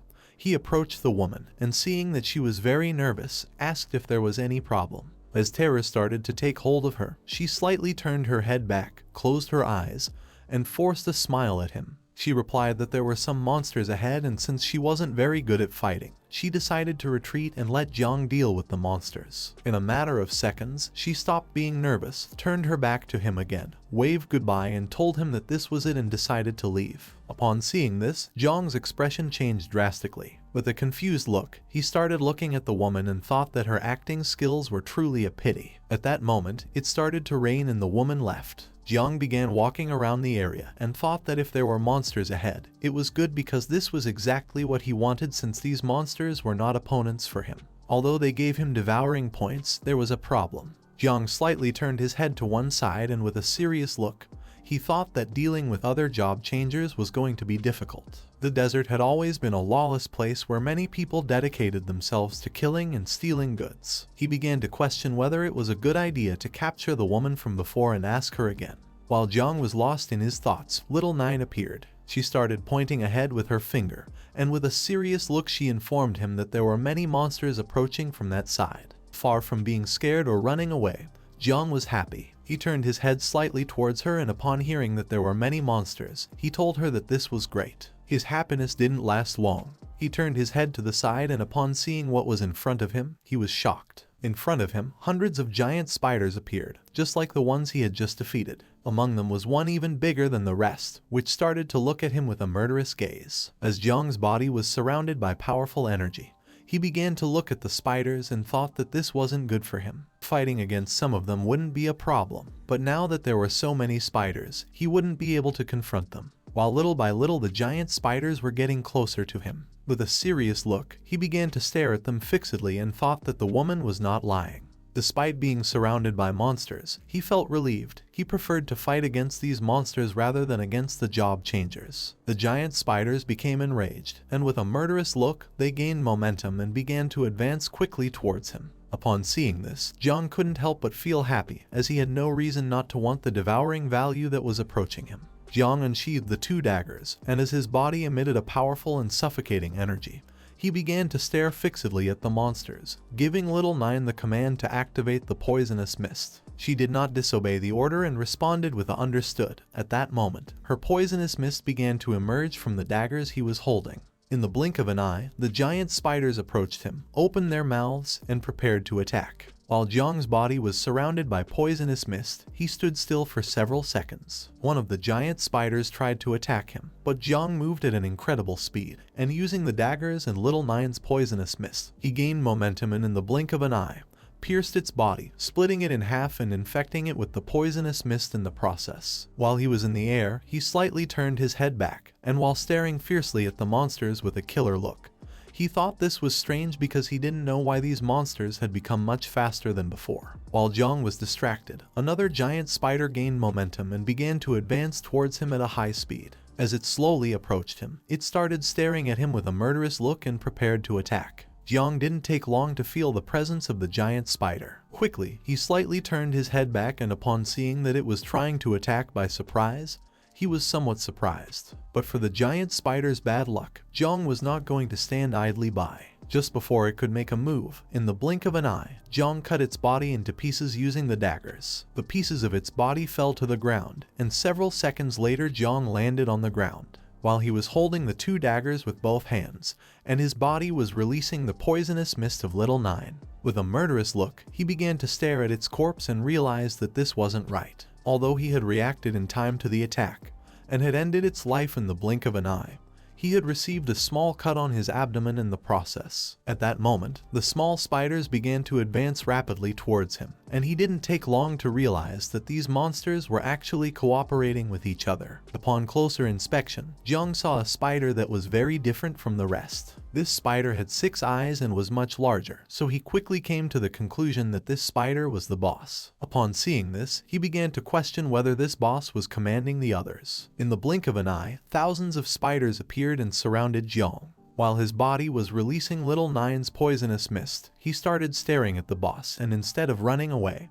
he simply stood still. Jiang finally understood that the thousands of monsters living in this area had the same strategy, both in numbers and tactics, so it was not surprising that no one came here. With a serious look, Jiang began to stare at the boss and thought that the only way to defeat these small monsters was by killing the boss. Upon seeing the number of monsters present, he thought this was going to be a bit difficult. While he was lost in his thoughts, Little Nine emerged through the poisonous mist and placed her hand on his shoulder, getting his attention. As she slowly manifested herself, with a serious look on her face, she began to stare directly at the boss and explained to Jiang that she was able to understand the situation. She revealed that these monsters were trying to challenge their master. Upon hearing this, Jiang became somewhat confused. He turned his head slightly towards her and asked what she was talking about. Little Nine thought that these monsters were really arrogant. She extended her hands to the sides, started looking up at the sky, opened her mouth, and let out a loud roar. Upon hearing Little Nine's roar, the spiders finally realized that she was the insect mother, and without a second thought, all the little spiders began to flee. Seeing the spiders fleeing in disarray, Jiang was somewhat surprised and started wondering if the reason could be that these monsters were also insects. Little Nine approached Jiang, slightly turned her head towards him, and informed him that she had severed the connection between the boss and the little spiders. Jiang did not expect that Little Nine's skills could be used in this way. Now that the monsters were disoriented, it was going to be much easier for him to defeat them.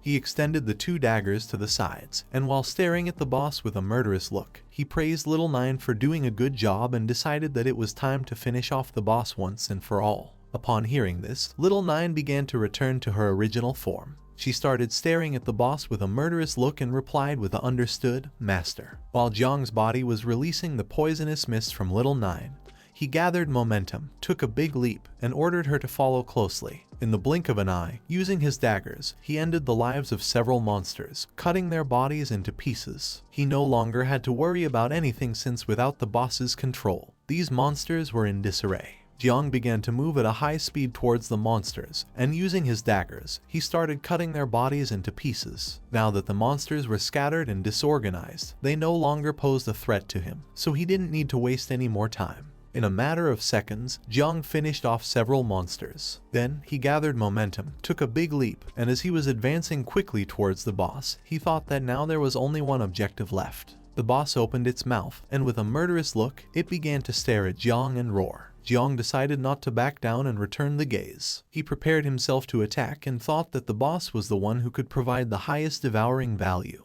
The boss tried to defend itself, but it was in vain.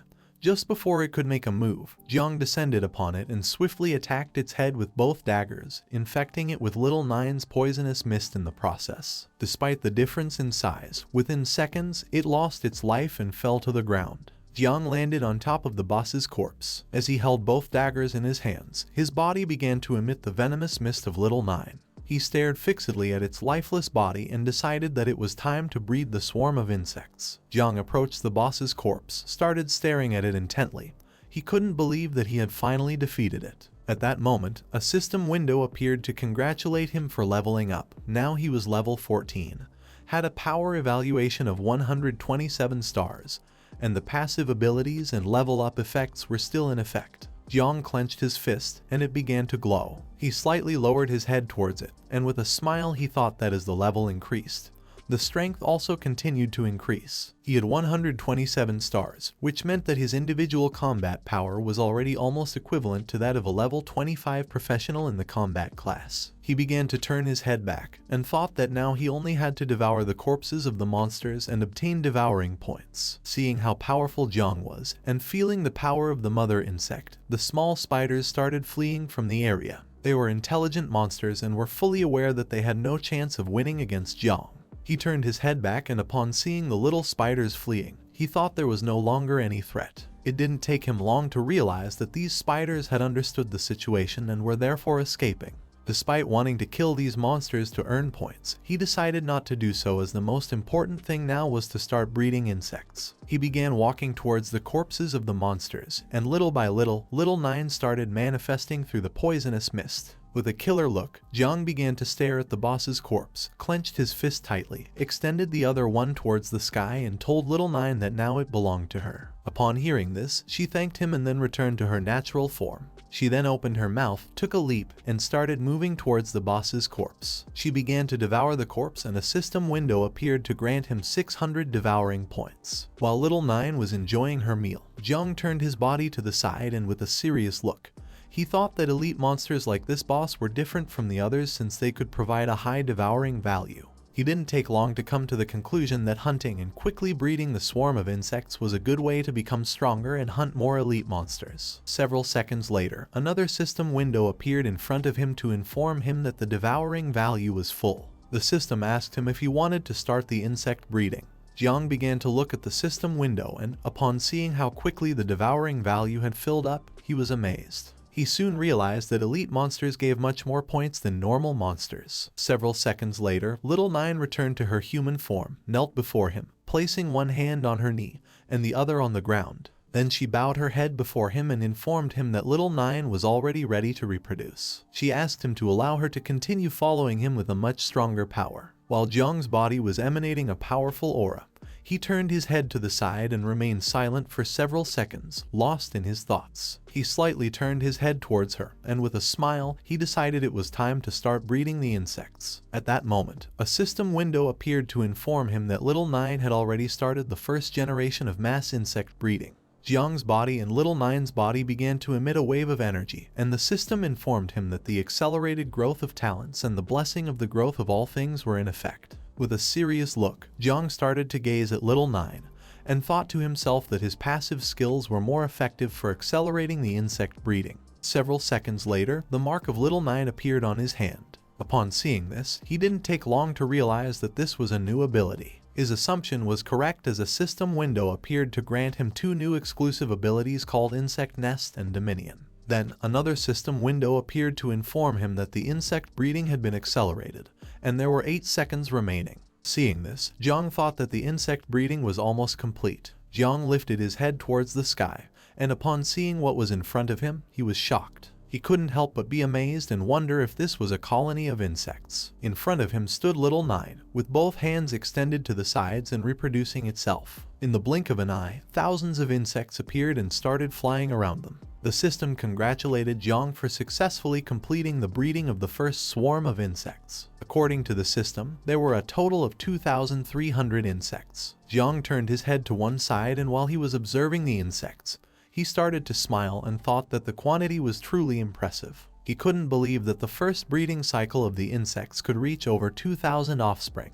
This was only the first generation. He didn't know what would happen in the 3rd or 4th generation. One of the insects approached Jang. Sensing its presence, he turned his body towards it and began to caress its head. He really liked these insects. However, their abilities and Little Nine's were different. He noticed that the insects had also acquired some new skills. The insect status window appeared. It was called Son of 9 Wings of Miasma. It had 4 abilities. The first one was Poisonous Mist that allowed it to corrode and devour everything it touched. The second one was Camouflage. This ability allowed it to camouflage itself using the reflection of its wings. The third one was Frenzy. When it used this ability, the devouring value was continuously consumed, in exchange temporarily increasing strength and speed. The fourth and final ability was called Self-Destruction. This ability allowed it to explode its body, releasing toxins and causing massive damage in the process. Jiang thought that the camouflage and self-destruction skills seemed quite useful. While he was lost in his thoughts, Little Nine approached him from behind and gave him a hug. She closed her eyes and with a smile, she caught his attention. Upon hearing her voice, Jiang snapped out of his trance, turned his head slightly towards her, and couldn't help but smile and feel at ease. He turned his body towards her, began to caress her head, and with a smile thought that she seemed to have changed but not much. Little Nine closed her eyes, placed her hands on her chest,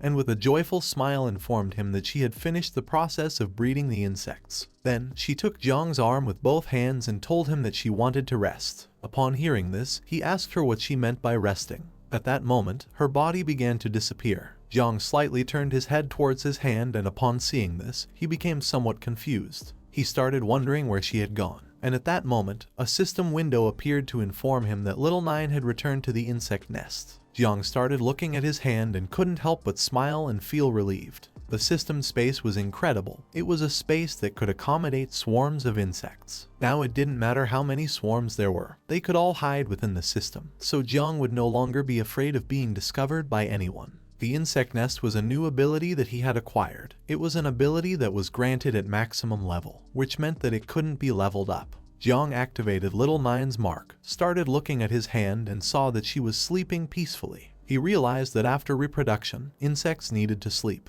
Jiang remembered that he had just acquired a new ability called Dominion, so he decided to test it out and see how it worked. He extended his hand to the side and activated the skill. As he did this, his body began to emit a powerful and suffocating energy, and his eyes started to shine. Once Jiang activated the ability, the insects that were by his side turned their heads towards him and started looking at him with a murderous gaze. Jiang turned his head towards them, and with a murderous look, he realized how this ability worked. He extended his hand towards the sky and it began to absorb the insects. This new ability allowed Jiang to control the swarm of insects. He turned his head towards his hand and thought that using this skill was as easy as moving an arm. While Jiang's eyes were shining, he started looking ahead and was amazed. By using this ability, he could also use the senses of the insects. Now Jiang could perceive the world in the same way insects did. As he looked around, he saw that this place was filled with monsters, hidden and ready to stalk their prey. Jiang turned his head to one side, and upon seeing the behavior of the insects, he couldn't help but smile. He realized that they were also excited. With a killer look, Jiang and the insects began to stare at the monsters. While his body was surrounded by Little Nine's poisonous mist, he gave them the order to attack as it was time to test their new abilities. Upon hearing his command, thousands of insects destroyed a nearby building into pieces to attract the attention of all the monsters in the area. Their plan worked, as all the monsters near the area turned their heads towards where they were and slowly started approaching to see what was happening. Jiang decided not to wait any longer and go after the monsters. While his body was releasing little Nine's poisonous mist, he began to approach the monsters, who soon realized what was about to happen. They tried to escape, but it was already too late. Just before they could make a move, the poisonous mist started rapidly approaching them. In a matter of seconds, the poisonous mist stuck to the monsters and slowly began to corrode their bodies, causing them to feel immense pain. Not long after, all the monsters that had been affected by it lost their lives and fell to the ground. Now that they were dead, the poisonous mist slowly started devouring them. Jiang approached the corpses and began to stare at them intently. With the swarm of insects, there was almost no need for him to take action. Now, the reach of the poisonous mist was much larger and it devoured its targets faster and more extensively. Additionally, he now had shared vision with the ability called Dominion. Common monsters could no longer hide from the swarm of insects. Jiang turned his head to one side, and as he watched Little Nine's poisonous mist slowly devouring the monster corpses, he started to smile and thought that soon he would be able to breed more insects. He remembered that he hadn't looked carefully at how much devouring value was needed for the next insect breeding. Thinking about this, he opened the system window. Upon seeing what had appeared on the system interface, Jiang was shocked and began to wonder what was happening and what this was. At the same time, a man arrived at an abandoned warehouse that was near where Jiang was and informed his leader that he had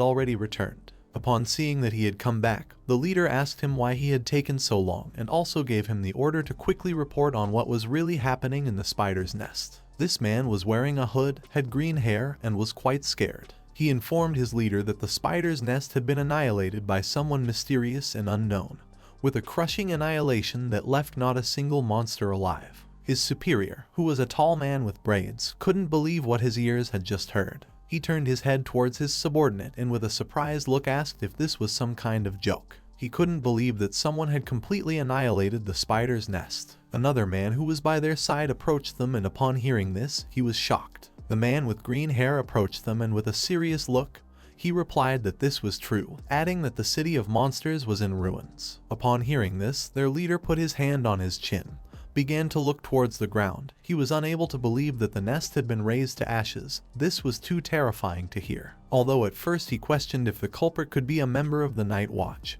he later dismissed this idea as it was not the style of the Night Watch. He came to the conclusion that the responsible party must be some secret operation from a hidden family or a powerful assault group. He decided that it was best for them to retreat now. For them, this was a shame. They had been entrusted with the mission of filling a bottle with the venom of a wolf spider. Now that they had failed, he decided to make up for the losses on the way back by robbing some unfortunate ones. Upon hearing this, the man next to him turned his head towards him and couldn't help but sweat and panic. While they were talking, someone opened the door of the abandoned warehouse. Upon hearing the sound of the door opening, the three turned their heads back, and the man with green hair revealed to the other two that they had an unexpected visitor. Upon hearing this, they couldn't help but wonder who this person could be. A man put his hand on the door and as he slowly opened it, told them that he had finally found other professionals. Upon hearing this, the leader asked him who he was. This person was Jang. He entered the warehouse, started walking towards them, dropped an arm,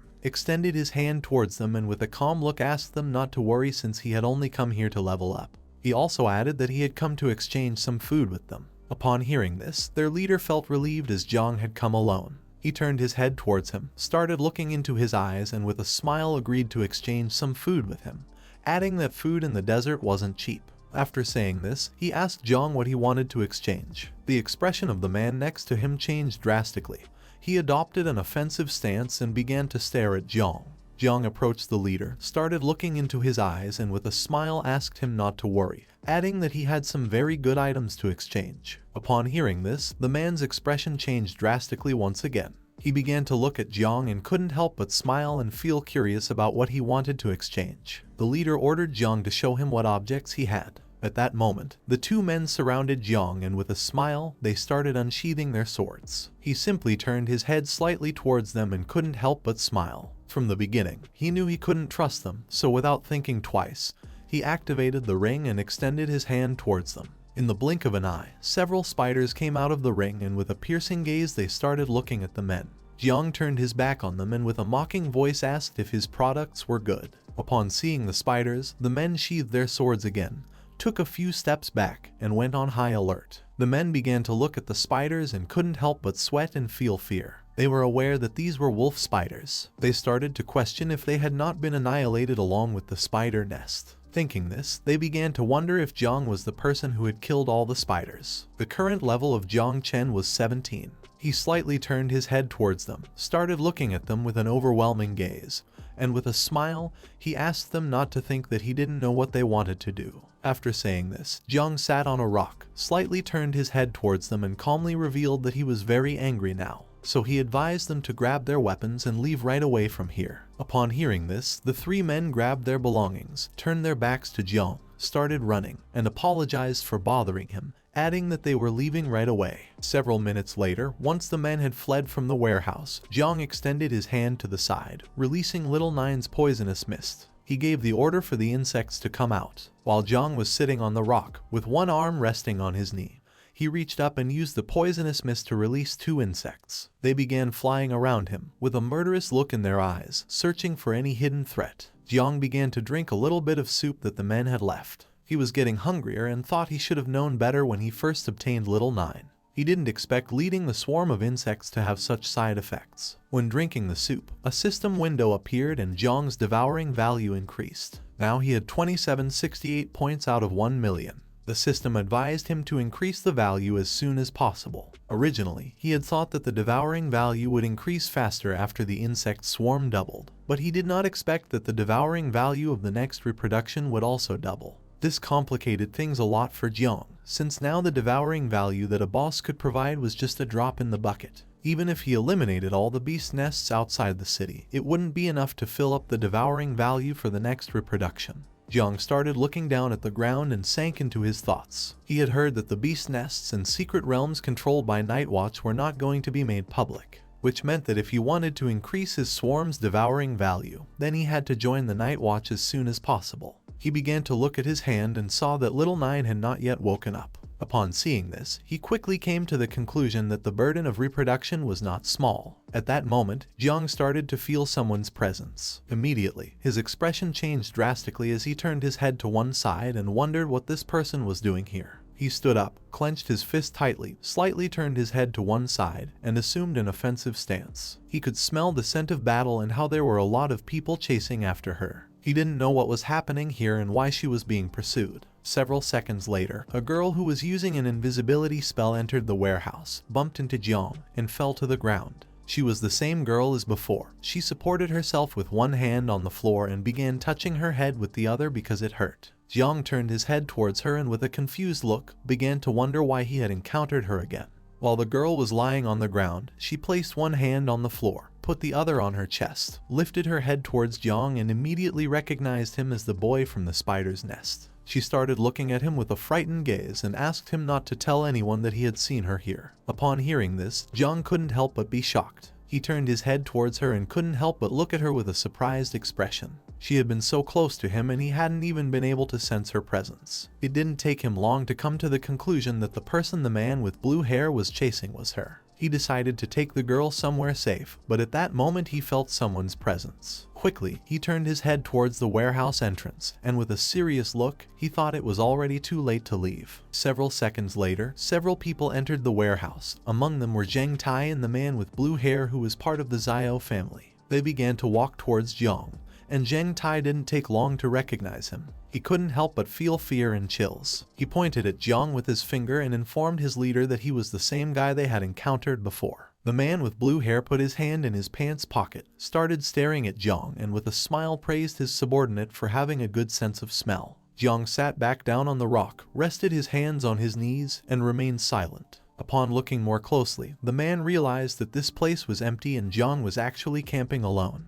With a gaze filled with anger, Zhang Tai began to look at Jiang and asked him if a girl had entered the warehouse a moment ago. He ordered him to respond immediately or else this time he was going to kill him. The man with blue hair started looking at Jiang, put his hand in front of Zhang Tai, and with a smile asked him to wait. He approached him, began to sit on the rock in front of Jiang. He knew that he was from the spiritual master class. He noticed that Jiang had leveled up very quickly. It had been less than a day since they last saw each other, and he was already level 16. The man became more and more interested in Jiang. He decided to set this topic aside and explained that he now had something urgent to do. While he was sitting on the rock, Jiang simply remained silent. He sat on the rock, rested an arm on his knee, drew his sword, began aiming at Jiang's neck, and with a serious look asked him if he had seen a girl with black hair around here. His subordinates approached, stood behind him, and remained silent. Jiang simply remained calm, started looking into the man's eyes, and quickly concluded that based on the aura emanating from his body, his level was very high, surpassing level 30. Seeing that he could accurately detect his class and level, he thought this man must have some detection equipment with him. Jiang turned his head to the side, began pointing towards the back door of the warehouse with his finger, and explained to the man that he had just seen someone's shadow going in that direction.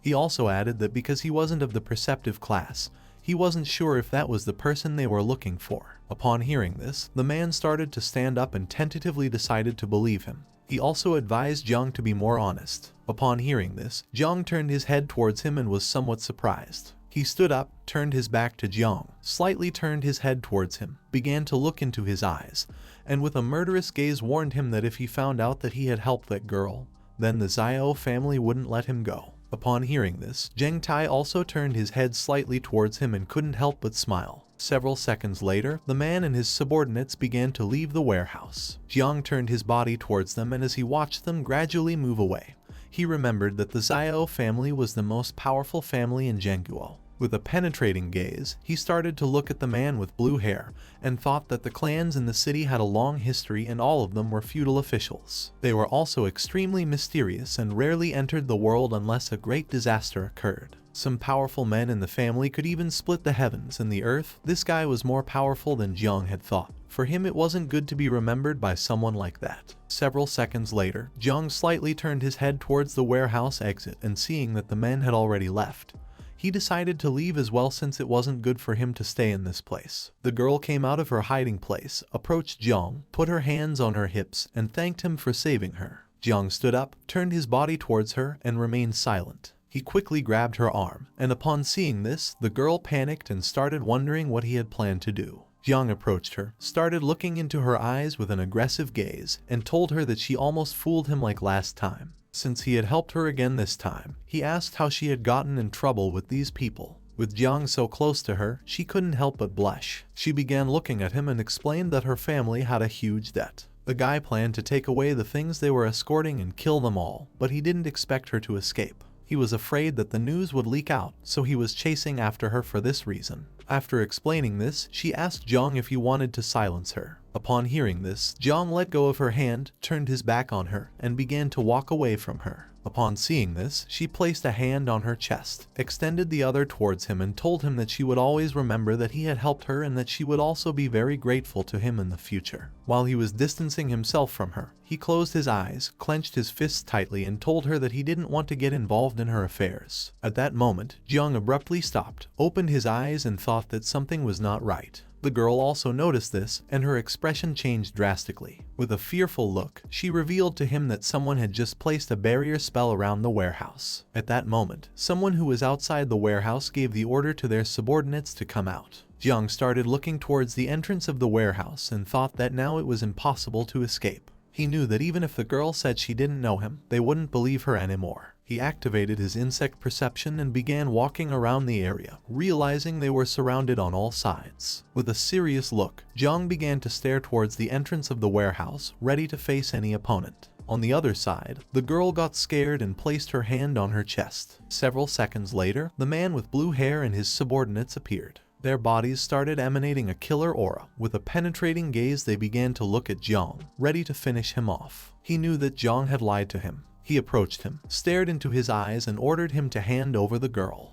He called Jiang a bastard and told him that he knew he had lied to him. He gave the order to his subordinates to catch the girl. With a serious look, Jiang simply started looking at him and remained silent. Upon seeing the man with blue hair, the girl's expression changed drastically. She began to look at him and couldn't help but panic and be terrified at the same time. She explained to Jiang that he had already taken everything that the Luo family owned. After saying this, she asked the man why he wanted to kill her so badly. He started looking at the girl and calmly asked if he really needed a reason. Upon hearing that she belonged to the Luo family, Jiang turned his head towards her and began to stare at her intently with a serious look. Jiang and the girl were on the second floor of the abandoned warehouse, while the man with blue hair and his subordinates were on the first floor. She clenched her fist with one hand, extended the other to the side, started staring at the man and told him that if he killed her, then the Luo family would never forgive him. She also added that they would never let him live in peace. Jiang, who was standing behind her, simply dropped his arms to his sides and just kept watching the man.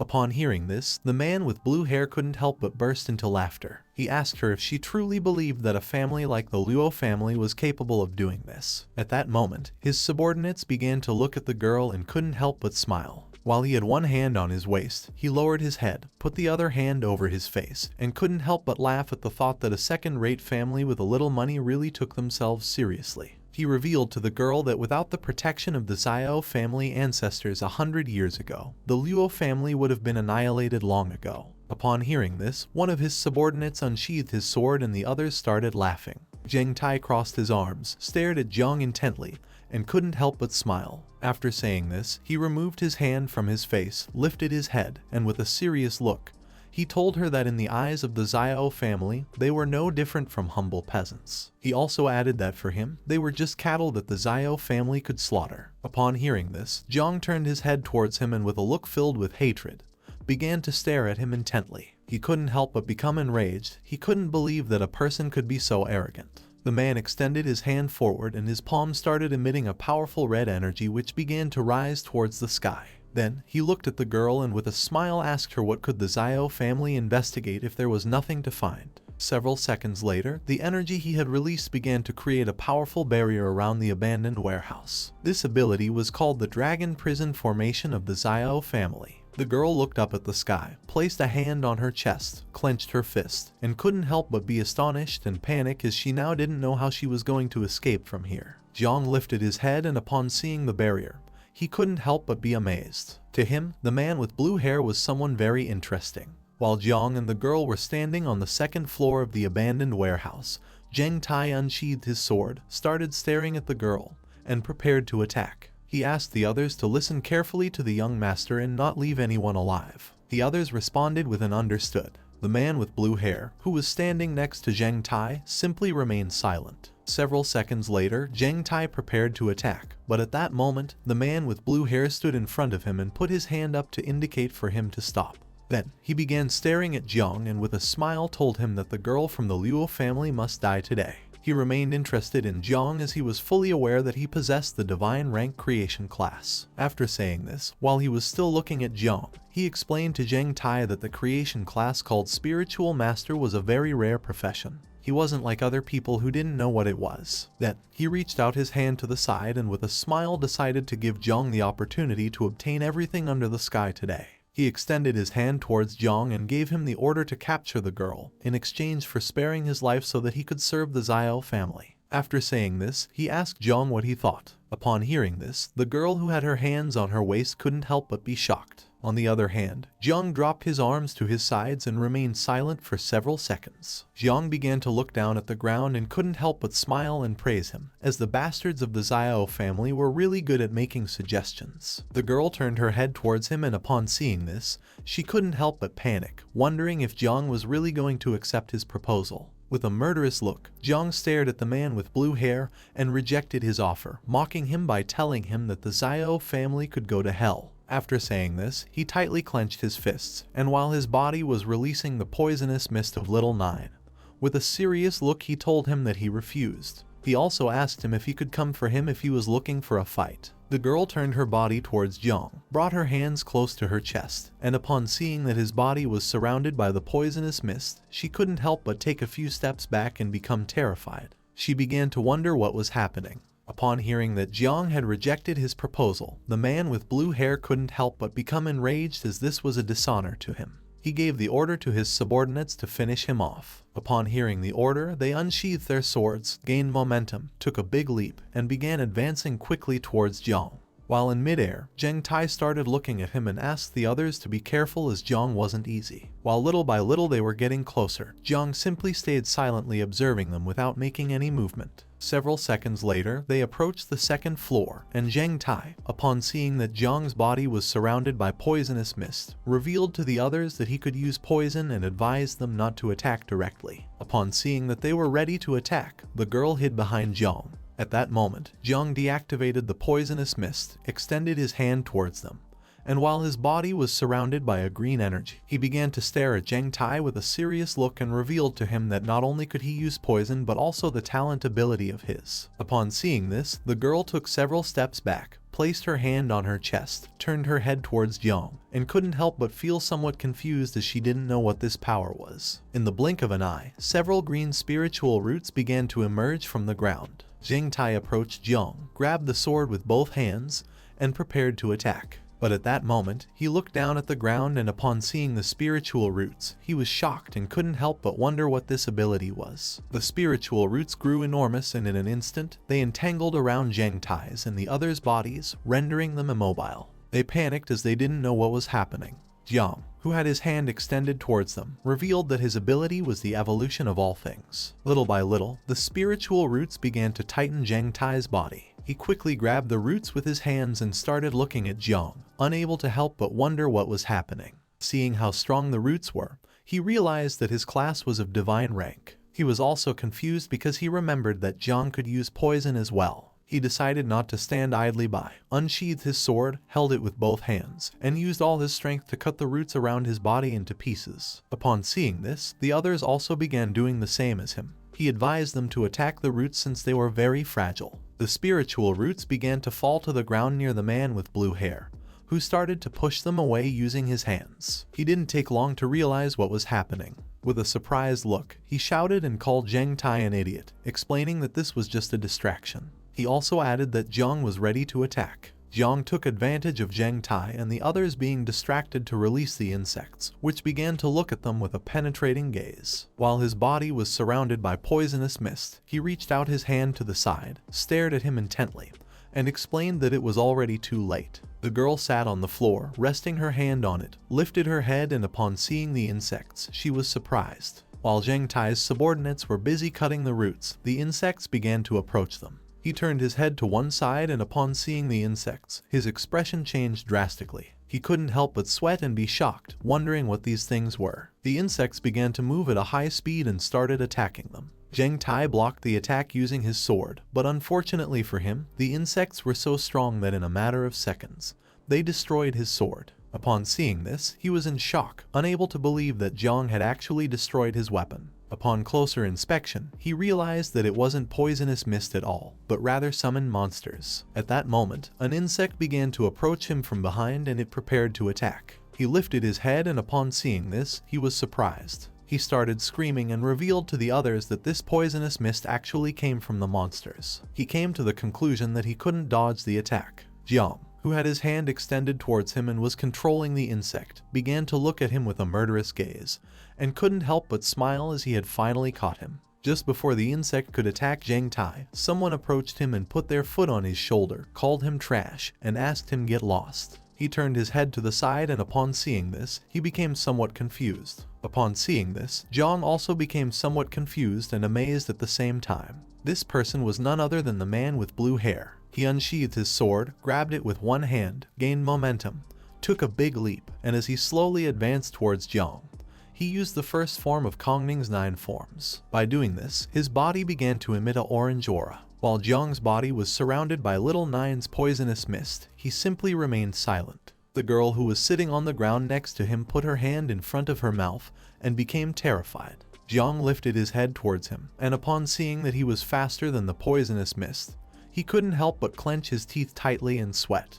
He used the secret technique of the Xiao family called chasing dragons. At that moment, a dragon made of spiritual energy manifested itself and began to stare at Jiang. It clenched its teeth tightly and attacked him. Its attack was so powerful that it destroyed the area where Jiang was into pieces and created a smoke screen in the process. While with one hand he was holding the sword and had it extended towards Jiang, he began to stare at him fixedly and with a smile called him a bastard. He knew it was going to be difficult to deal with him, but luckily his level wasn't very high and his speed wasn't fast enough. He thought that by using this blade alone he would be able to defeat him. But to his surprise, several seconds later, once the smoke cleared, his expression changed drastically. He was in shock as he couldn't believe what his eyes were seeing. Luckily, Jang was still alive, thanks to the girl using her hidden profession ability called Earth Eternal Shield and creating a shield around them. While she had her hands extended towards the shield, it began to crack. She closed her eyes, and while blood was coming out of her mouth, she explained to Jang that she was in a lot of pain. Jang, who was standing behind her, began to look at her with a surprised and dumbfounded expression. He realized that she was actually a defensive type. The man with blue hair had forgotten about her, but now seeing that she had blocked his attack using the shield, he couldn't help but become enraged. He started looking at her aggressively, clenched his teeth tightly, and prepared to attack again. Jiang began to look at him and thought that this was a good opportunity to attack. He extended his hand to one side, releasing the poisonous mist. Several seconds later, he landed on the ground. At that moment, several insects began to approach him quickly from behind. One of his subordinates, who was lying on the ground, reached out towards him and caught his attention to ask him to be careful. While holding the sword with one hand, he turned his head back, and upon seeing the insects approaching quickly, he became alert. At that moment, he grabbed one of his subordinates by the hood. Upon seeing this, the subordinate became somewhat confused as he didn't know what was happening. While with one hand he was holding the sword, with the other he grabbed his subordinate by the hood and placed him in front of himself to use him as a shield. Since the insects were not very smart, they attacked his subordinate instead of him. The insect's attack was so powerful that their bodies were thrown backwards. His subordinate was seriously injured. While his body lay beside him, he placed a knee on the ground, leaned the sword against the ground, rested his arm on the other knee, and began to look down at the ground and cough. Jiang came down from the second floor, started approaching him, and couldn't help but think that he was a nasty bastard for using one of his own men to block the attack.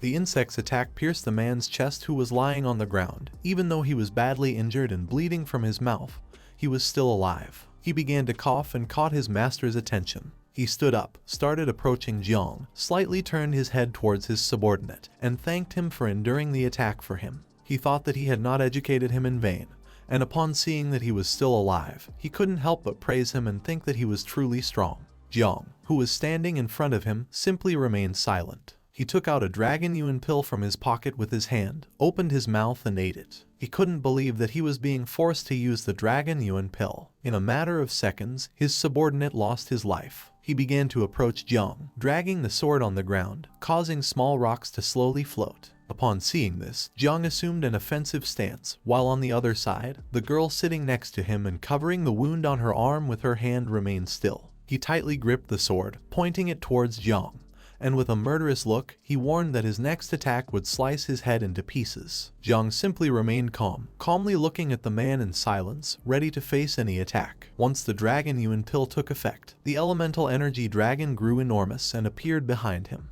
Its eyes began to shine, indicating to him that it was ready to attack. He assumed an offensive stance, stomped forcefully on the ground, breaking it into pieces. Then he tightly gripped his sword and stared fiercely at Jiang, determined this time to finish him off. His energy was so strong that the rocks around him began to float. Jiang started looking at the dragon and couldn't help but be terrified. He didn't know if he would be able to withstand the attack. The man with blue hair began unsheathing his sword and prepared to attack. This time he decided to use technique number 2 of the 9 Kongning styles. At that moment, he used the ability called the Descending Dragon's Cut and launched a powerful attack towards Jiang. In doing so, his body began to emit a powerful energy, and in the blink of an eye, the elemental energy dragon started advancing quickly towards him. It opened its mouth and prepared to finish him off. At that moment, the girl stood in front of Jiang. She extended her hands towards the attack and with a determined look, used the Earth Eternal Shield once again.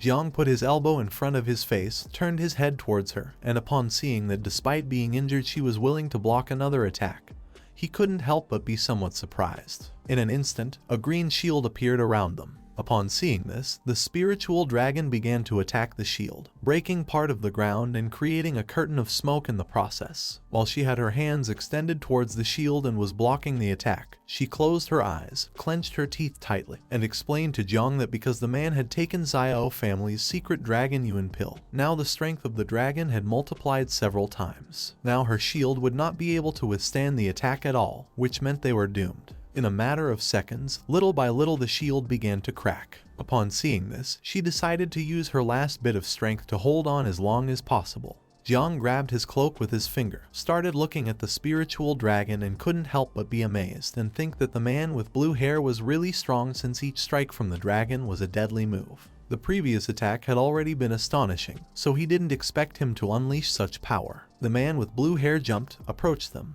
and began to stare at Jiang. When he saw that the shield was starting to crack, he couldn't help but smile. He used the descending dragon's cut several times, launching powerful slashes towards the shield. Jiang returned his gaze and reached out his hand towards the sky, activating the swarm of insects mark. Seeing that he was a ruthless and powerful person, he decided not to show any mercy. Several seconds later, once the girl's shield broke, several thousand insects began to emerge from Jiang's hand and appeared in the sky. The man with blue hair looked up, and upon seeing so many insects, he couldn't help but be shocked. He clenched his teeth tightly and started wondering what was happening. While thousands of insects were coming out of Jiang's hand, he began to stare at the man with blue hair and asked him to get ready. The girl who was sitting on the floor behind him put a hand on her shoulder where she had the wound, started looking at Jiang with a surprised look and began to wonder if he really belonged to the creation class. Several insects appeared around Jiang and began to look at the man with blue hair, ready to attack. Jiang started approaching him and gave the order for the insects to attack. Upon hearing this, he clenched his teeth tightly and couldn't help but panic. He knew that if so many insects attacked him at once, he wouldn't have any chance of winning. Upon hearing Jiang's order, the insects began to advance towards him and prepared to attack. Seeing the number of insects, he unsheathed his sword and assumed a defensive stance. With a serious look on his face, he started staring intently at Jiang and used the descending dragon cut. By doing this, his sword emitted a powerful energy. He was not willing to give up as they were just some smelly insects. With little effort, he started cutting the insects into pieces, while Jiang's body was releasing the poisonous mist from Little Nine. With a penetrating look, he reached out his hand towards him and asked if he truly believed this. The bodies of the injured insects began to regenerate. Seeing that the insects could regenerate, he couldn't help but be shocked and wonder how this was possible. Several seconds later, they started advancing towards him and began attacking again. He began to defend himself from the attack using his sword, in the process cutting the bodies of several insects in half, which quickly started to regenerate again. Upon seeing this, he couldn't help but panic as he couldn't believe that he truly couldn't kill them. While the insects were emerging from Jiang's body, with a serious look on his face, he began to stare at him intently and decided to see how long he could endure. The girl who was behind him turned her head towards him and with a surprised look, she couldn't help but be shocked and wonder how powerful he was. Upon hearing Jiang's mockery, he became furious, swinging the sword forcefully and using once again the skill descending dragon cut, cutting the body of an insect that was in front of him in half. The spiritual dragon manifested again, opened its mouth, and began devouring the insects. He had used this attack because the dragon could continue devouring the insects without allowing them to regenerate. While he had his guard down, one of the insects approached him from behind and gave him a strong bite on the arm, poisoning him and causing him to drop his sword in the process. Upon feeling the bite, he turned his head to the side and upon seeing the insect, clenched his teeth tightly and thought that this was not good at all.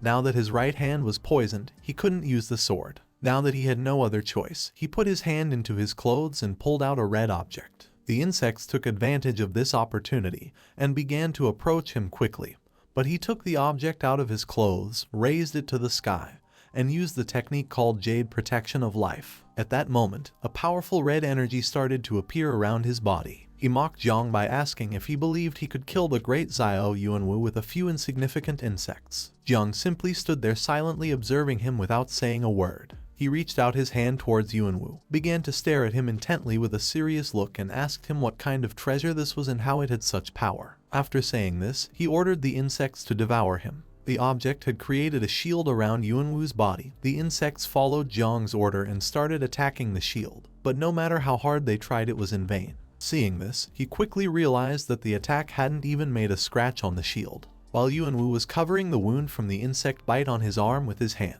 he turned his head towards Jiang and advised him not to waste his energy since it was the inherited treasure of the Xiao family called Jade Treasure, which had divine powers. Jiang refused and ordered the insects to attack again. Yuanwu stared at him and explained that once the Jade Treasure was activated, the shield could block all external attacks. With this shield, Jiang would not be able to harm him anymore. Jiang simply remained silent. While the insects continued to attack the shield, Yuanwu began to approach them. Upon seeing that he was able to control the insects and bring him to the point of using the ancestral treasure, he couldn't help but praise him for being amazing. He also added that even if Jang used all his cards up his sleeve, he wouldn't be able to harm him. Seeing the man approaching, the girl stood up and grabbed Jang by his clothes. Within seconds, he started bleeding from his mouth and approached Jang. With a smile, he decided to make him an offer one last time. As long as Jang was willing to follow and obey him, he could allow him to join the Zio family and grant him the Zio surname, something many dreamed of achieving. After saying this, he asked Jang to think it over carefully and not miss out on this opportunity. Jang began to look at him with a calm gaze and remained silent, thinking for several seconds. He started to stare fixedly at Yuanwu and couldn't help but get angry when he saw that he had become accustomed to being conceited, to the point where he couldn't even see the situation he was in. Upon hearing this, the girl turned her head towards him and with a confused look, began to wonder what Jang was up to. He approached Jang, extended his hand to the side, and with a smile asked him to stop bragging. It didn't matter to him if Jang accepted or not, because even if he couldn't kill him today, he could do it any other day. With the influence of the Zio family throughout the country, he wouldn't be able to hide or confront them. Jang began to stare at Yuanwu intently, and with a smile, he reminded him of his own words that one couldn't investigate if there was nothing to find. After saying this, he asked him what could happen if he died without leaving any trace. At that moment, a giant tentacle struck the ground. Upon hearing this sound, Yuanwu slightly turned his head back, and with a gaze filled with terror, he started wondering what was happening. This tentacle belonged to the insect mother. She emerged from the swarm of insects and appeared behind them. Upon seeing how enormous she was, the girl fell to the ground. Yuanwu looked up, and upon seeing how huge and terrifying she was, he started sweating. At that moment, Jang gave her the order to devour him. Upon hearing his command, Little Nine began to approach Yuanwu and thank Jang as she was very hungry. Upon hearing this, Yuanwu's expression changed drastically. He started feeling a fear that he had never felt before in his life. Little Nine began to smile, and using her tentacle, she attacked Yuanwu's shield. Due to her enormous strength, his body was sent flying and crashed into the wall, breaking it into pieces. He started screaming in agony, unable to believe that a monster like Little Nine actually existed. He asked Jang what kind of monster she was. With a calm look, Jang explained to him that Little Nine had just finished reproducing herself, so he and the Jade were exactly what she needed to satisfy her hunger. Little Nine began to repeatedly hit Yuanwu using her tentacle, creating a large curtain of smoke in the process. In a matter of seconds, the shield started breaking into pieces. He opened his mouth and started screaming in pain, questioning why the shield had broken so easily. He began to bleed from his mouth and fell to the ground. He couldn't believe that this was happening. Now the fate of the Zio family and the Jade were going to disappear. Now that the shield had been broken, Little Nine started to stare at him intently. She began to bring her tentacle closer to him and decided to deliver the final blow. With a cold expression, Jang remained silently observing this. Little Nine attacked Yuanwu, destroying the ground into pieces in the process. Her attack had been so powerful that all that was left of Yuanwu was a pool of blood. She began to lift the tentacle from the ground, and Jang thought that no one should find out about this since Yuanwu was now dead. He started walking, reached his hand towards the sky, activated the swarm mark, and gave Little Nine the order to transform. Several seconds later, Little Nine transformed, returned to human form, and hugged him. Then, she closed her eyes and with a smile explained that Yuanwu was delicious. She thanked him and also added that she was the one who loved him the most. The girl who was sitting on the floor turned her head to the side, and upon seeing Little Nine, she couldn't help but feel somewhat confused and scared. Jiang turned his back on her, started to walk away, and decided to take a look at the Zio family. At that moment, he turned his head towards her and decided to take care of her. The girl who was sitting on the floor panicked and couldn't help but sweat. She remembered that she now knew his secret, and thinking about this, she couldn't help but wonder if he was going to kill her to keep her silent. Jiang began to stare at the girl with a serious look and started wondering what he should do with her. At that moment, his body started emitting Little Nine's poisonous mist, and several insects appeared behind him, staring at the girl, ready to attack. He approached her, started looking at the ground, and asked her to give him a good reason not to kill her. Upon seeing this, she panicked, quickly knelt before him, took out some gold coins, bowed her head before him, and explained that this was all the money she had on her. It was worth millions, practically her life. She was willing to give it to him in exchange for sparing her life. Jiang picked up a gold coin with his hand, started looking at the girl, and thought that she had some sincerity.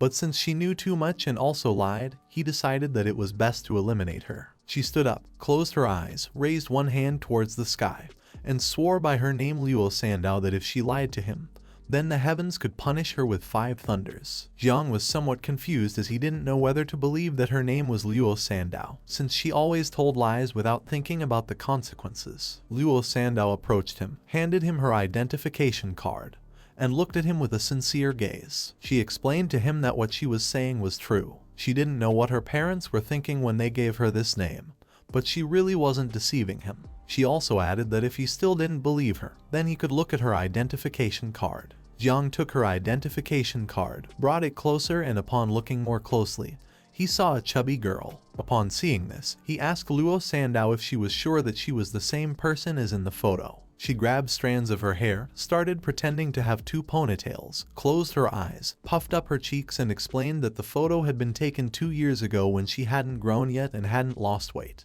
Upon seeing the expression on her face, Jiang turned his head back and started laughing out loud. Upon witnessing this, the insects flying behind him became somewhat confused. Then, he turned his head towards her and with an intense gaze, explained to her that he still couldn't trust her and didn't know if she would be able to keep the secret since, after all, this was something only the dead could do. Just before he could finish his sentence, she jumped, used the storage ring causing a portal to appear. While she had one hand in the portal, with the other she took out a scroll, and started approaching Jiang. With a serious look, she asked him not to worry about this. Jiang began to look at the scroll with a surprised expression and asked her what it was. She began to open the scroll using both hands, and she explained to him that this was a sealing scroll. Once she revealed the secret, she would be executed immediately. She was very afraid of dying, and for this reason, she had taken out the scroll. At that moment, a system window appeared to inform Jiang that she swore to protect his secret with her own life. If she revealed this secret, then she would be executed.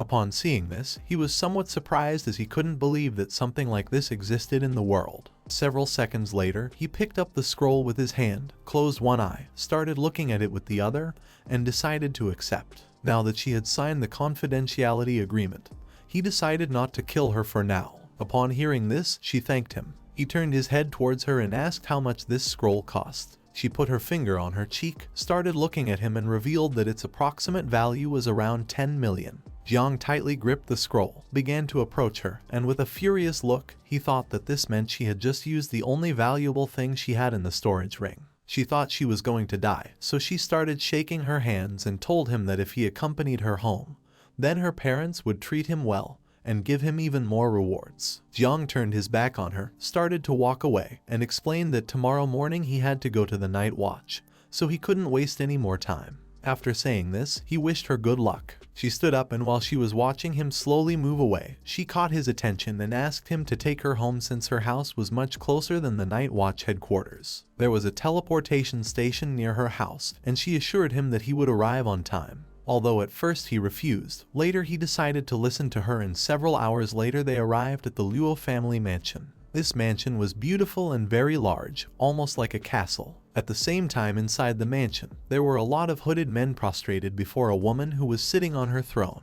A man approached her and informed her about what had happened to her daughter. Upon hearing this, she was shocked as she didn't know how this could be possible. The Zhao family not only stole and killed, but they were also going too far with this lie. Seeing that she was furious, the man asked her to calm her anger towards him, as he was a wretched person who had caused her suffering. Several minutes later, Luo Sandao entered the room, approached her mother, sat beside her, rested her head on her knees, and started crying. Her mother placed her hand on her head and then began to look at her subordinates with a furious gaze. She decided definitively to do something against the Zhao family. Her husband approached her, looked at her intently, extended his hands to the sides, and in a serious voice asked her to calm down, since the most important thing was that Luo Sandao had returned safe and sound. He also added that the Zhao family was a powerful family in the country, and they couldn't mess with them being simple merchants. Jiang stayed silently observing and thought that her real name was Luo Sandao. Her father turned his body towards Jiang, handed him a black card, closed his eyes, and with a smile thanked him for saving their daughter. He also asked him not to get rid of this black card. The mother turned her head towards him, closed her eyes, and with a pleasant smile told him that he was their benefactor. She had prepared a meal for him so that he could eat peacefully and then leave using their teleportation, which was very fast. Jiang took the black card, closed his eyes, and with a smile told them that he wasn't going to eat. But at that moment, his stomach started growling. He turned red, put his hand behind his head, and with a smile decided to eat a little. Upon seeing this, her father pointed out the place where the food was and decided to organize it immediately, while on the other side her mother put her hand near her face, closed her eyes, and began to smile. The best chefs in the Luo family prepared the food. In several minutes, Jang ate several dishes until he stacked them one on top of another to form a column. One of the waiters who was bringing another dish approached him and upon seeing this, became somewhat confused and surprised at the same time. While Jang had one hand resting on the table and with the other was holding a piece of meat thigh, he thought that as the number of insects increased, his appetite also became greater. Beside him, Luo Sandao was sitting. She turned her head towards him and with a smile asked him not to rush and eat slowly. Next to her were seated her mother and father, who simply closed their eyes and with a joyful smile, silently watched Jiang.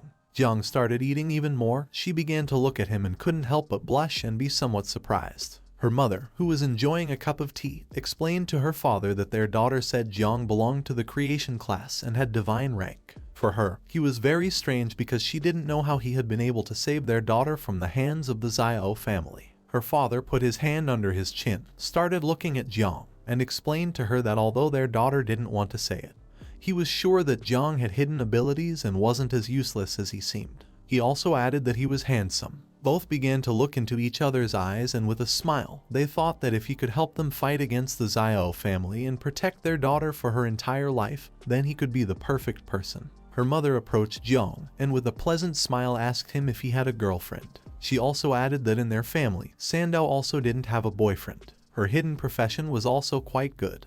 Besides being an expert in business, she could also be a financial manager. Her father stood behind him, gave him a thumbs up, and explained that Sandao's body was also very sexy because she had measurements of 36, 24, 36. He also added that they made a perfect couple, and he had even thought of names for their future children. Jiang, who was drinking a glass of water, left it on the table, spit out the water, and was shocked. Upon hearing her parents' proposal, she began to blush like a tomato and wonder what was happening. Without thinking for a second, Jiang ran out and thanked them for their hospitality. He left with the excuse that he was full and still had something urgent to do. Seeing this, her father asked him to wait a little longer as they wanted to talk to him. Sandao approached her father, put her hand over his mouth, and asked him to be quiet. Her mother turned her head towards her and started looking at her with a disappointed look. She sat on the chair. Her father approached her and said that their son-in-law had left. He also added that as his wife, she should go say goodbye to him. Her mother approached them and asked her not to worry since her father had the location of the black card. Wherever he went, they would follow him. Upon hearing this, she grabbed her knees with both hands, closed her eyes, and with a scream asked them to be quiet. She began to look down and started imagining Jiang. She thought that although he was handsome and strong, he was also terrifying. And even though he was truly terrifying, there was no doubt that he was handsome and strong.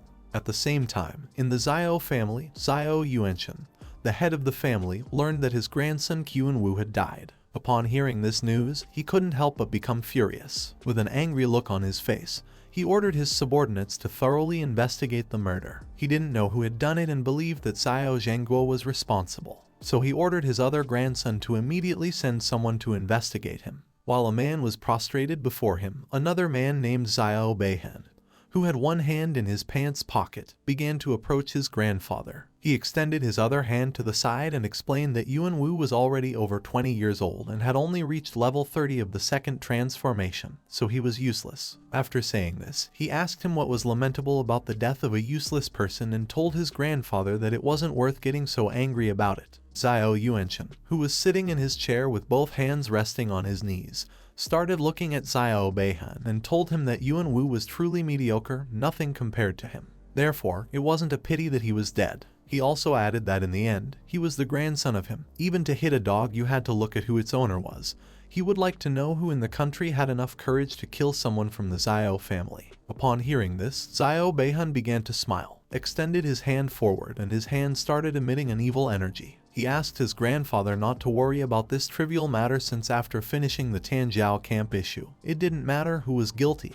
He would take care of it in place of him. At the same time, Jiang went to the night watch office. He opened the door and entered where Jai Gang and several other people were. He turned his body to one side and was somewhat surprised to see that Jiang had arrived. He began walking towards them, putting his hand behind his head, introducing himself as Jiang Chen, the new member of the night watch. He couldn't help but wonder why there were so many people here. Jiang approached him, placed his hand on his shoulder, closed his eyes, extended the other hand to the side, and with a smile told him that they had been waiting for him. Upon hearing this, Jang was somewhat surprised. Jiang decided to introduce him to the new key members of their group. The first one was Yu Xiaok, a level 45 healer who was in the second stage. She used to be the youngest, but now he had taken away that position from her. Upon hearing this, she put her hand near her mouth, started looking at Jang, and couldn't help but blush and think that he was very handsome. This was the first time she had worked with someone so good looking. The second member was Duan Feng, a level 49 archer who was also in the second stage. He didn't talk much but was quite conceited.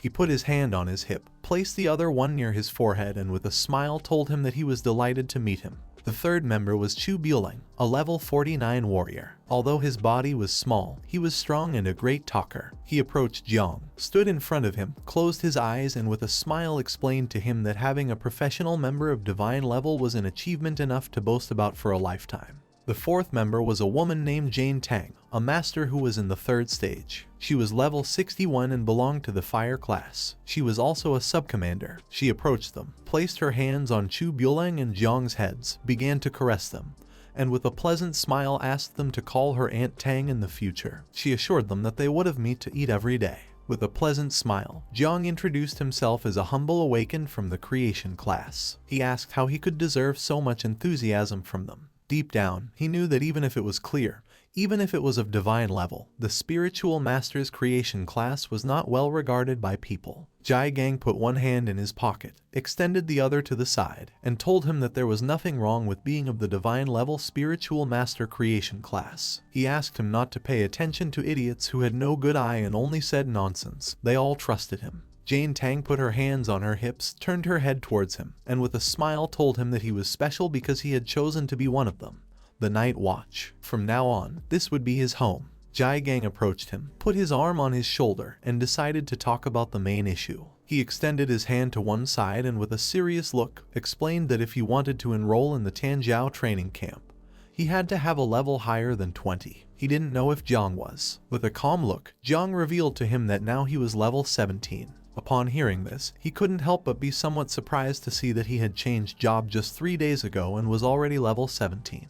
He grabbed Jiang by the shoulders, closed his eyes, started laughing out loud, and thought that he had not made a mistake in choosing him. He believed that Jiang truly had divine talent and it wouldn't be difficult for him to advance 3 levels in 3 days. He decided to enroll him in the Tanjiao Genius Camp right away. Jiang opened his eyes, turned his head to the side, and saw everyone else staring at him with a serious expression. He put his hand in his pocket, turned his body towards Jiang, and with a serious look asked him if he had gotten into trouble with someone very dangerous in the last 3 days, as there was an unknown 3rd grade master investigating his whereabouts using their divine class. He turned his head to the side, started looking at the ground, and upon hearing that a 3rd grade master was investigating him, he couldn't help but wonder if it could be a member of the Xiao family. Jiang crossed his arms and told Yu Xiaok that he was leaving the rest in her hands. Upon hearing this, she responded with a understood. Then, she raised her hands towards the sky, causing a green energy to emanate and form a barrier. She turned her head to the side and explained to everyone that she had placed a protective barrier against espionage around the headquarters so that they could all speak freely without worrying about being spied on.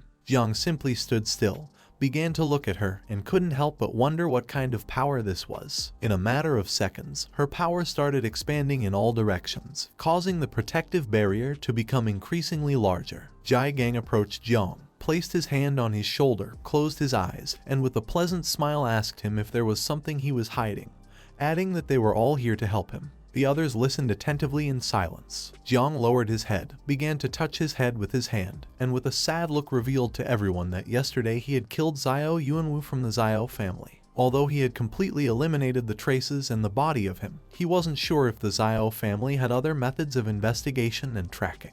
Upon hearing this, everyone was shocked. Jane Tang began to look at Jiang with a terrified expression and asked him if he had really eliminated a member of the Xiao family. Jiang reached out his hand towards him, started looking at him with a surprised expression, and asked him if he had killed Xiao Yuanchen's grandson, the cultivator who was in the 8th stage of Duel. Chu Bueling couldn't help but be shocked and started wondering how strong Jiang was to have killed a member of the Xiao family. Jiang, who was touching his head with his hand, upon seeing their expressions, thought that he had now caused problems for everyone. Gang began to look at Jiang and explain to everyone that it was well known that the Zio family had committed many evil acts.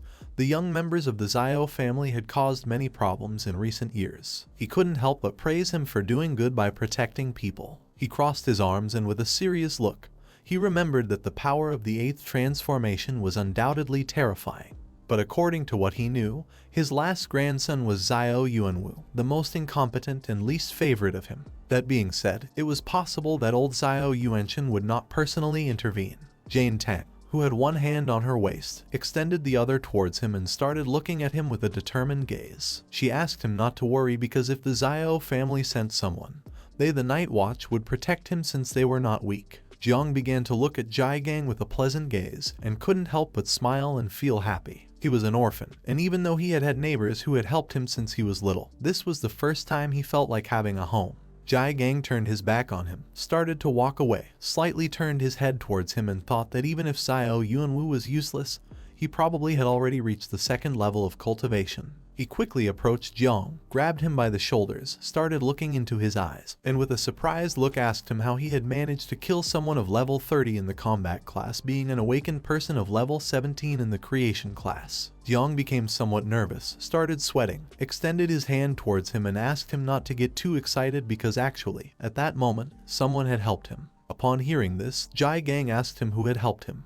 Jiang put his hand behind his head, closed his eyes, and with a forced smile, he revealed that the 3rd daughter of the Luo family who lived in Jiangnan had been the person who had helped him. He also added that she had awakened a hidden defense class. Upon hearing this, everyone started looking at Jiang with a surprised look and couldn't help but wonder if he was talking about Luo Sandao, the daughter of the wealthiest merchant family in Jiangnan, the Luo family. Gang approached Jiang, grabbed him by the shoulders again, started shaking him, closed his eyes and with a pleasant smile, praised him because even though the Luo family was not a family of warriors, it couldn't be denied that they were rich. So if someday Jiang found himself in trouble, then the Luo family wouldn't just stand idly by. He began to look at Gang and couldn't help but sweat and wonder what he was doing.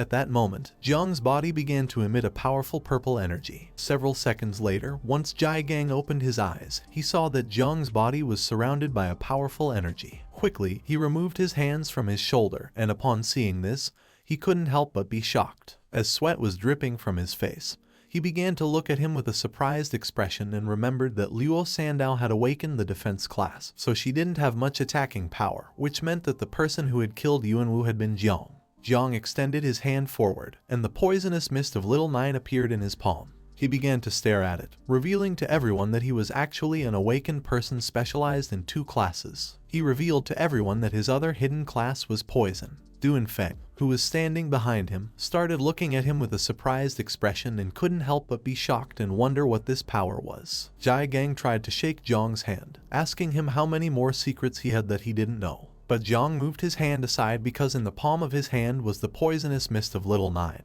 and he explained that this was very poisonous, fearing that he wouldn't be able to resist it. The others stayed silent observing this without interrupting. Just before Jiang could finish his sentence, Gang approached him, shook his hand, then closed his eyes and with a smile reassured him not to worry because he knew how to defend himself well against poisons. Little Nine's poisonous mist gradually began to make contact with Gang's hand. Jane Tang started to stare at their hands, and upon seeing this, she couldn't help but wonder what this strange poison was. Several seconds later, once Gang stopped shaking his hand and pulled it back, he saw that his hand had already been poisoned. Upon seeing this, he realized that this was not good. Jiang put his hand on his shoulder, closed his eyes, and told him that this time he had gone too far. Gradually, the poisonous mist began to spread over his hand. He grabbed his wrist with the other hand, stared at Jiang aggressively, and asked him to stop talking nonsense since he hadn't even tried to defend himself against the poison from the beginning. Upon hearing this, Jane Tang,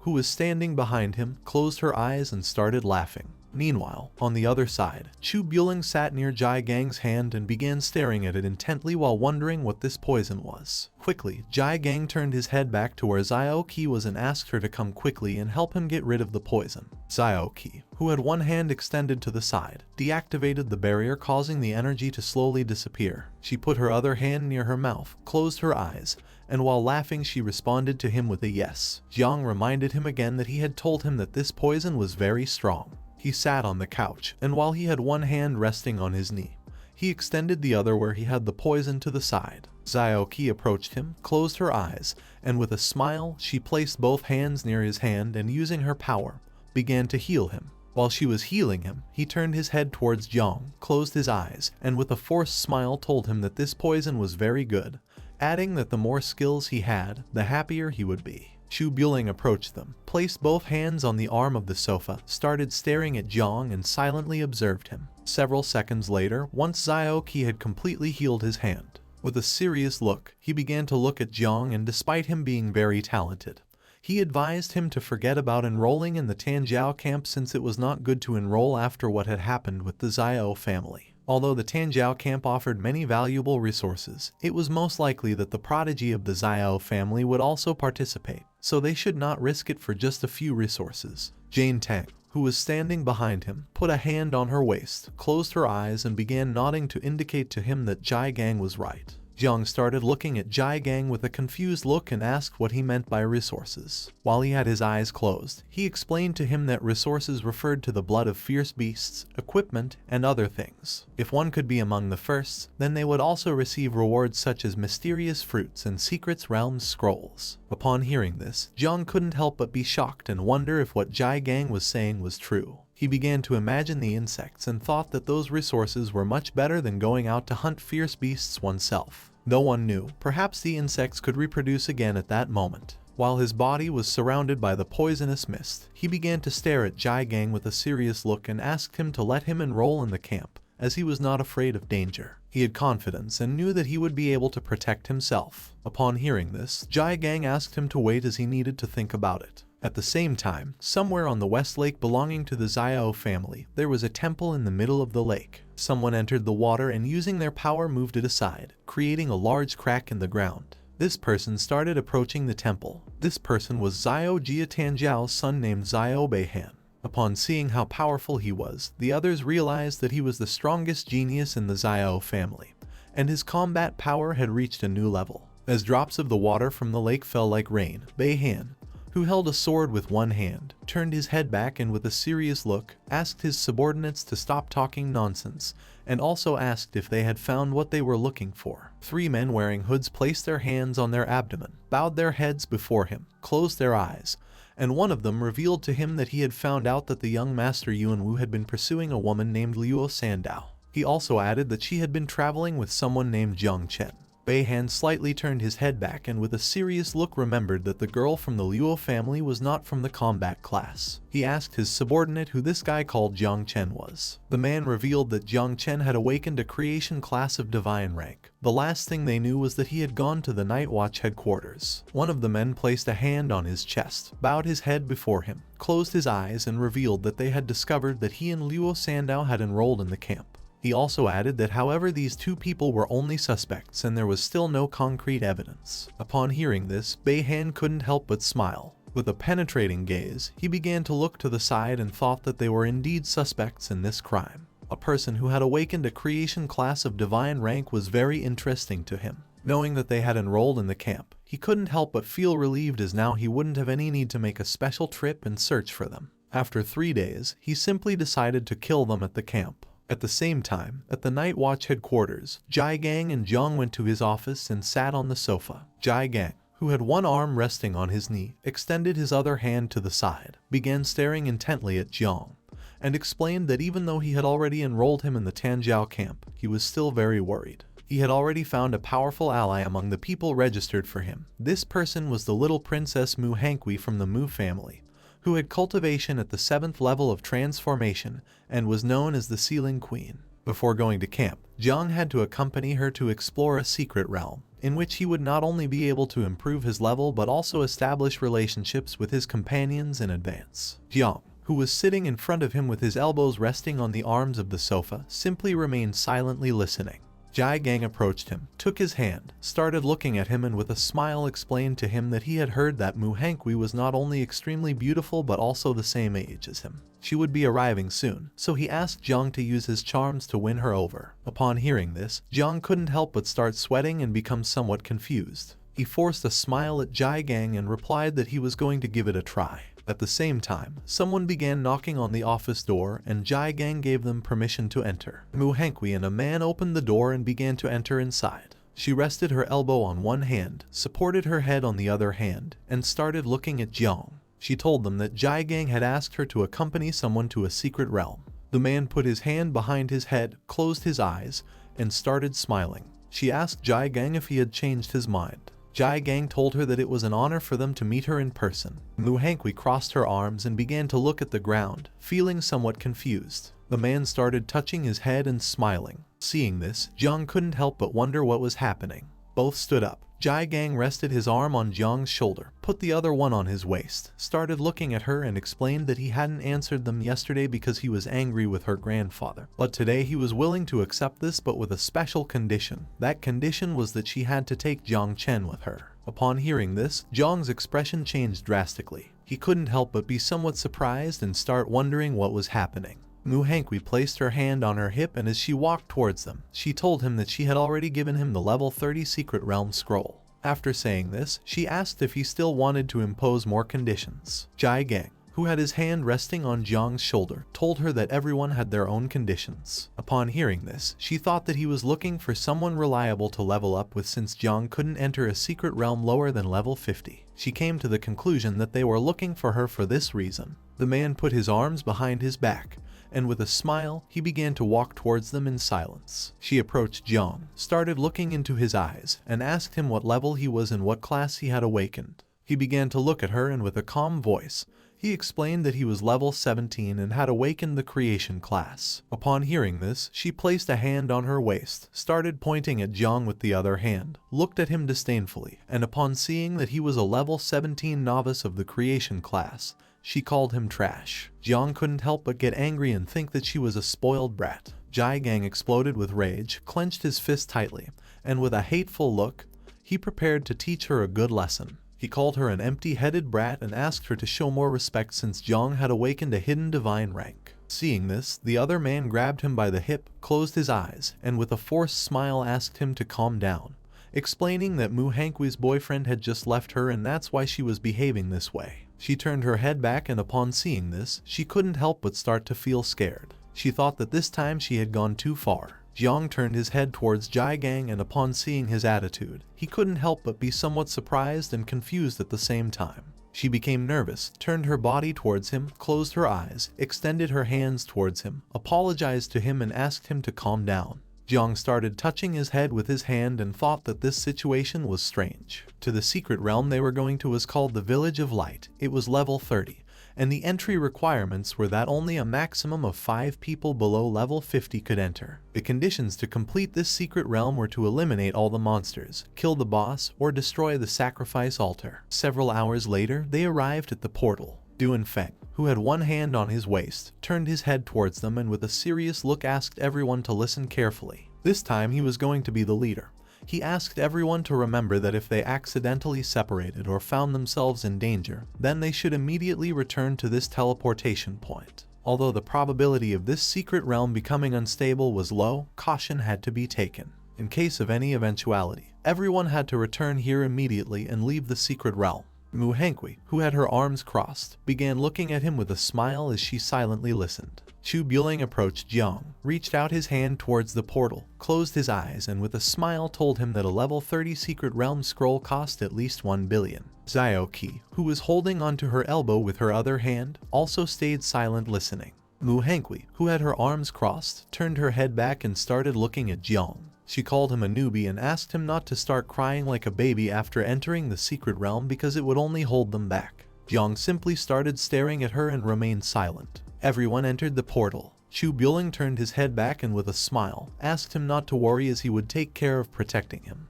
Jiang began walking towards the portal, and despite this secret realm being only level 30, he had a strange feeling. Several minutes later, everyone entered the secret realm.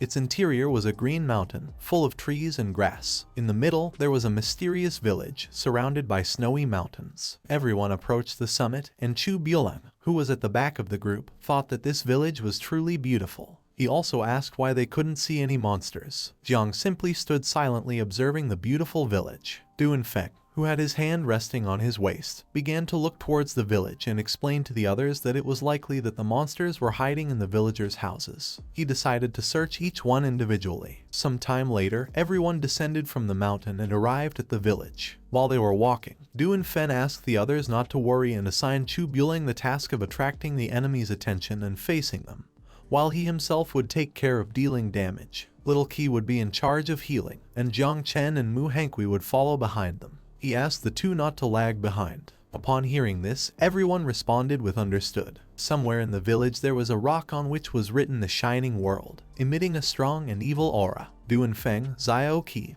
and Jiang approached the stone. Duan Feng raised his hand to the sky, signaling them to stop. He realized that this stone was suspicious, so he asked them to be careful. Xiao Qi, who was standing beside him and holding the magical staff with both hands, explained that she disliked the atmosphere of this village a lot. She concluded that it had a dark nature. Jiang simply remained still and didn't say a single word. Xiao Qi decided to first apply a purification buff to the village. She closed her eyes, extended her hand towards the sky, and her hand began releasing blue magic. The buff she had applied started spreading throughout the entire village. Jiang brought his hand closer to his face, started looking at the magical dust, and with a surprised look thought that this buff was incredibly powerful since it not only cleared people's minds but also significantly increased their attributes and energy. At that moment, the wind started to blow and a cloud of smoke began to form. The sky changed color and turned red. The lights of the town turned on, and an evil energy began to gather in the sky. They approached and couldn't help but be shocked and alert at the same time.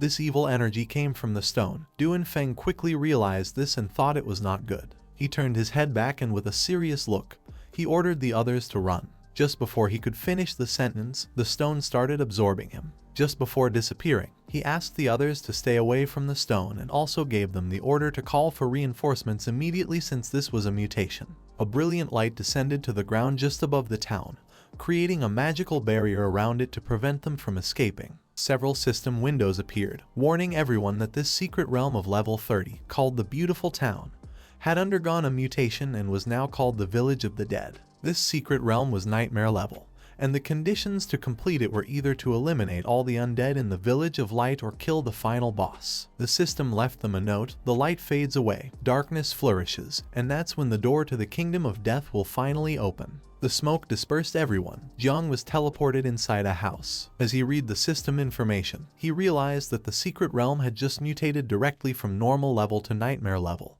and the others had also been scattered by the mutation. He couldn't help but be shocked, while a drop of sweat was falling from his cheek. He remembered that this secret realm was level 30 and had nightmare difficulty. With his current level, fighting alone would be too dangerous. He recalled what Duan Feng had told him: if one accidentally got separated and found themselves in danger, they should immediately return to the teleportation point. Jiang decided to listen to Duan Feng and decided to return first using the teleportation stone. Without hesitating for a second, he approached the wooden wall of the house and gave it a strong kick, breaking the wooden planks. But instead of finding the way out, he found himself in a room where there were lamps hanging from the ceiling, coffins on the floor, and on the wall there was a picture of an old man. Jiang entered the room and after looking carefully, he realized that there was no way out, only coffins. Upon seeing this, he couldn't help but feel somewhat confused. The old man in the photo began to look at Jiang and started to smile. He started to wonder if this was an illusion. He didn't know why the old man in the photo was smiling at him. At that moment, the lid of a coffin began to open, and someone with sharp claws started to emerge. Upon hearing the sound of the coffin lid, Jiang turned his body towards the noise, and with a confused look, began to wonder what was happening. Several necromancers opened the coffins and emerged. They started staring at Jiang. According to the system, they were level 30 and had skills such as charge, decapitate, corrosion, among many others. Their main characteristic was that they were immune to normal physical attacks. The necromancers began to approach Jiang quickly and prepared to attack. Upon seeing this, he assumed an offensive stance, raised his hand, and his hand started releasing the poisonous mist of Little Nine. While he watched as the necromancers were getting closer little by little, with a serious look on his face, he thought that if normal physical attacks had no effect on them, it was better to use poison. Just before the necromancers could make a move, Jiang moved at an incredible speed, releasing the poisonous mist of Little Nine in the process. Within seconds, it began to spread throughout the room. After doing this, he left the house, took a leap and landed on the roof of another house. In a matter of minutes, the necromancers came out of the house unharmed as if nothing had happened. He stood up, started staring at them intently and thought that indeed poison was also considered a physical attack, which didn't have much effect on necromancers. To deal with them, he needed to rely on the help of a mage. He had to find a way to meet Xiaoqi as soon as possible. While he was lost in his thoughts, Little Nine manifested herself. She clenched her fists and brought them close to her chest. She began to look at the necromancers with a hungry gaze, opened her mouth, and as drool was dripping from it, she asked him if she could devour them. Upon seeing that she had appeared and wanted to eat the necromancers, he couldn't help but be somewhat surprised. With a confused look, he asked her if she would be able to devour the necromancers. He also added that devouring was also considered a physical attack. The necromancers began to approach the house. While Little Nine's body was surrounded by a powerful aura, she started looking at them and explained to Jiang that she was going to be able to eat them. For her, they were delicious. Jiang started looking at the necromancers and gave her permission to go ahead and try eating them. But he also asked her not to push herself too hard. If she found herself in trouble, he would help her escape. Upon hearing this, she gathered momentum and with a murderous look began to advance towards the necromancers, thinking that they were simply food. Jiang, who was standing on the roof, started to watch her and couldn't help but think that she was impressive. Just before the necromancers could make a move, Little Nine began to move at an incredible speed, piercing through their bodies, cutting them into pieces, and devouring them in the process. She sat on the ground, pulled her knees together, placed her hands under her cheeks, closed her eyes, and with a smile, started to enjoy the meal and feel as if she were in heaven. To her, they were very delicious. Upon seeing this, Jang couldn't help but be amazed. He began to look at her with a surprised expression and remembered that she came from the abyss, so essentially she was like an undead, both belonging to darkness. Now that he had the divine evolution, she could grow and become the mistress of the abyss, whose essence surpassed these necromancers completely. Upon remembering this, Jiang extended his hands towards the necromancers, and at that moment, his body began to emit Little Nine's poisonous mist. He started looking at her and smiled because she was capable of devouring the necromancers. He decided it was time for the other insects to also come out and enjoy a good meal. Jiang's body began to emit a powerful energy, releasing the swarm of insects. He gave them all the order to separate and also asked them to be careful not to be discovered by his companions. In the blink of an eye, thousands of insects emerged from his body and started attacking the necromancers. The insects began to attack and devour the necromancers. A system window appeared to inform him that his spiritual pets had killed 3 low-level necromancers, granting him 15,021 points. Little Nine also started devouring them, obtaining 4,602 points. As the insects were slowly devouring the necromancers, another system window appeared and congratulated Jang for leveling up. He went from level 17 to level 18, gaining 1 point in each attribute and 10 potential points. Jiang entered the house again, extended one hand to the side, clenched his other fist, started looking at it and couldn't help but smile when he saw that this was too fast. In just a few seconds, he had obtained over 500,000 experience points and leveled up. He thought that this secret realm was simply a paradise tailored for him. Now that there were no necromancers in the house anymore, he turned his head back and decided to investigate the old man's strange photograph. Before, the old man was smiling, but now he was terrified and trembling with fear. Jiang approached the photo, put his hands on his waist, started looking at it, and with a smile asked the old man why he wasn't smiling. Little Nine manifested herself. She started looking at the photo and informed Jiang that everything outside had been eaten. He began to point at the photo with his thumb, and with a smile he praised Little Nine for having done a good job. He asked her to look at the photo and also if she could devour it. Upon hearing this, she started looking at the photo with a hungry gaze. Seeing this, the old man became even more afraid and couldn't help but start trembling. At that moment, the old man's photo exploded into pieces, leaving them in shock. They couldn't help but wonder what was happening. A system window appeared. They had successfully scared off the level 35 elite Death Guardian. As a reward, the system granted them 8701 experience points. The pieces of the photo fell to the ground. Jiang and Little Nine started looking at the pieces and felt a little depressed. At the same time, somewhere else in the village, someone hit a necromancer in the face with a bow. This person was none other than Duan Feng. Several necromancers surrounded him, but he drew his bow, held it with both hands, clenched his teeth tightly, and with a determined look began to swing it forcefully, hitting one of the necromancers in the process. Another necromancer tried to attack him by surprise, but he reacted in time and using the sharp string of the bow, he cut its hand. He couldn't help but feel fortunate since he had a longbow as a weapon. Otherwise, he wouldn't have been able to deal with these undead creatures. He began to worry about the others, especially Jiang Chen, who was not even level 30. If something really bad were to happen, he didn't know how he would explain it to his boss. While he was lost in his thoughts, a system window appeared in the sky to inform him that his teammate had killed a lower level Spectre and an elite rank Guardian of level 35.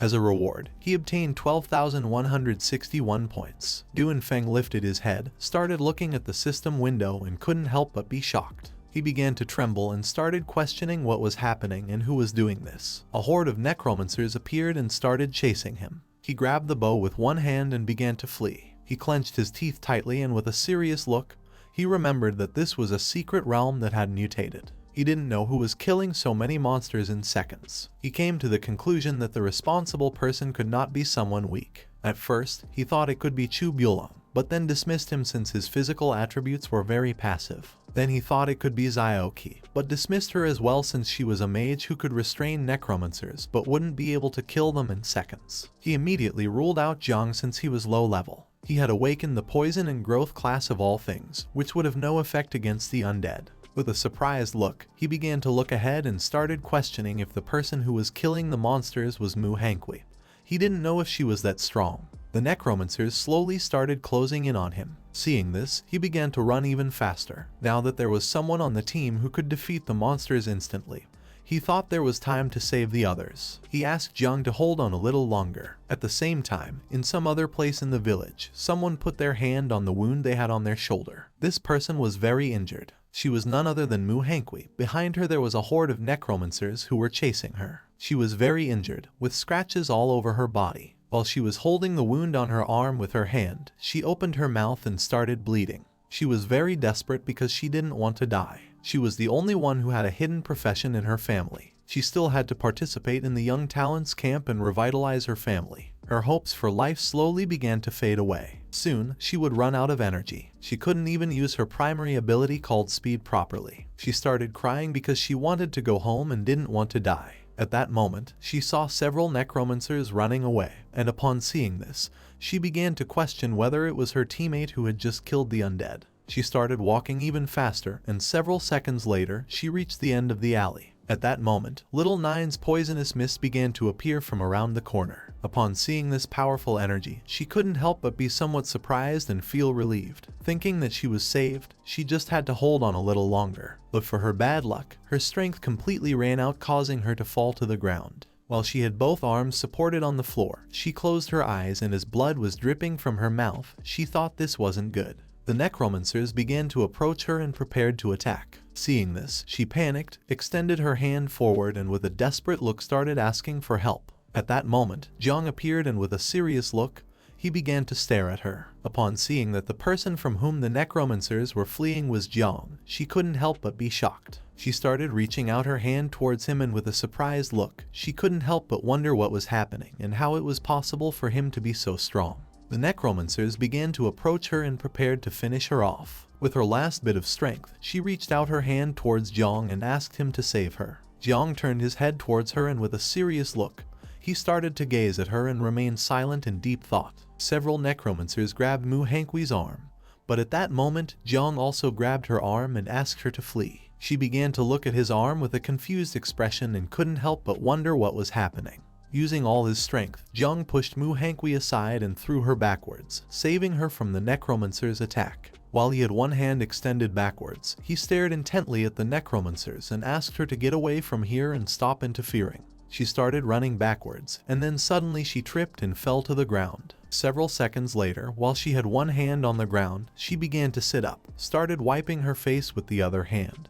And while one eye was closed, she began to look at him with the other and thought that Jiang Chen was crazy. A purple energy appeared, and upon seeing this, her expression changed drastically. She couldn't help but be shocked and started wondering what was happening. Jiang extended his hand towards the necromancers, releasing a swarm of insects that quickly advanced towards them and began attacking, tearing their bodies into pieces. Mu Hangui, who was behind Jiang, couldn't help but think that he was very handsome. In an instant, the insects killed and completely devoured the necromancers. While Jiang's body was releasing Little Nine's poisonous mist, he simply remained silent. Mu Hangui placed both hands on the ground, sat down, started looking at Jiang, and couldn't help but wonder if he really was a useless person from the creation class. Jai Gang had told her that he had 2 classes, and she quickly realized that this was his true power. She put her hand over her mouth, started blushing, and looked at Jiang with a loving gaze. Her heart was beating very fast, which meant she was in love. 30 minutes later, the others finally got rid of the necromancers and gathered somewhere in the village. Chu Bueling placed both hands on his knees, started breathing heavily, and couldn't help but think that necromancers were very powerful. Duanfeng began touching his head with his hand and with a confused look thought that this was very strange since he hadn't come across another necromancer since he had left that house. Xiaoqi, who was holding the magical staff with both hands,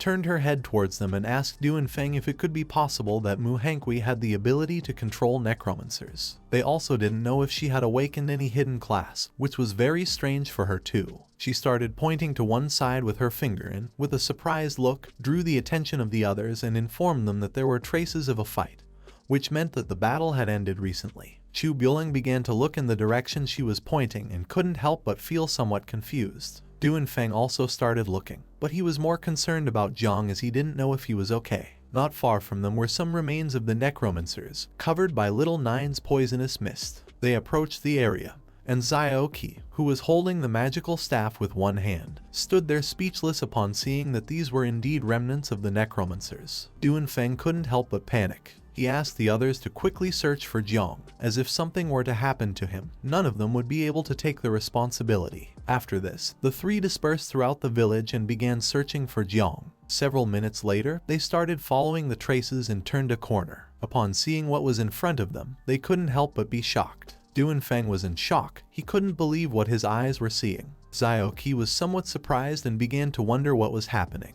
In front of them there was a street with small stairs, and on these stairs sat Jiang, who had both elbows resting on his knees and his head supported on his hand.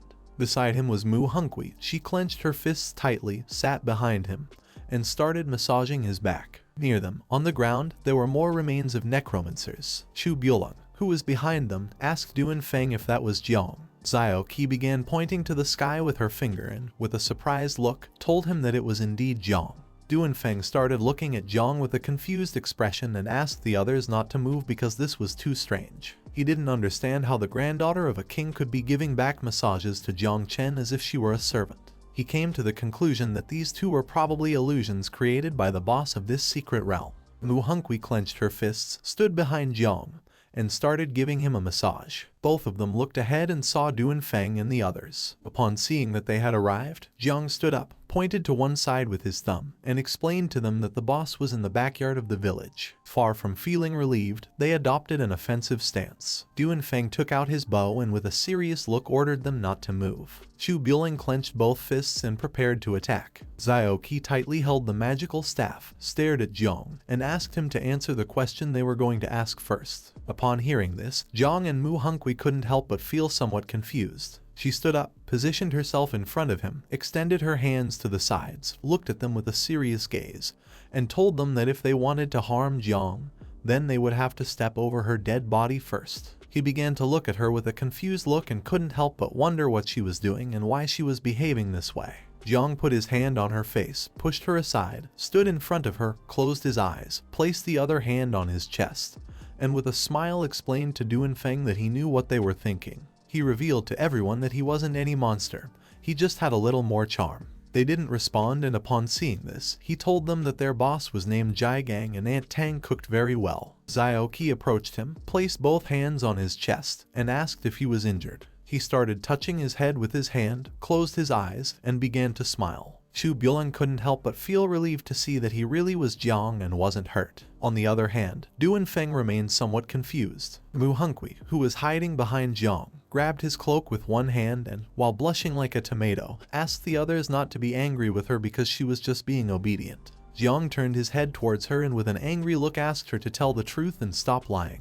Upon hearing this, Xiaoqi was somewhat surprised as she did not expect this from him. Duanfeng began to smile and thought that he really had the skills to conquer women. Chu Bueling also started to smile and thought that he was hopeless. Jiang began to feel overwhelmed and with a shout told them that it was enough already. He also asked if they didn't want to defeat the boss. In response, the others started to smile and changed the subject by saying yes. Some time later, they arrived at the backyard of the village. With a determined look, Jiang gave a strong kick to the door while the others simply remained silent. They opened the door and started entering the backyard. In front of them stood the boss of this secret realm, who was giant and had a murderous gaze. It slightly lowered its head and began staring fixedly at Jiang. A system window appeared and informed everyone that this boss was called the God of the Undead, had a boss rank, and was level 40. Jiang raised his head and began to stare at the boss, silently contemplating.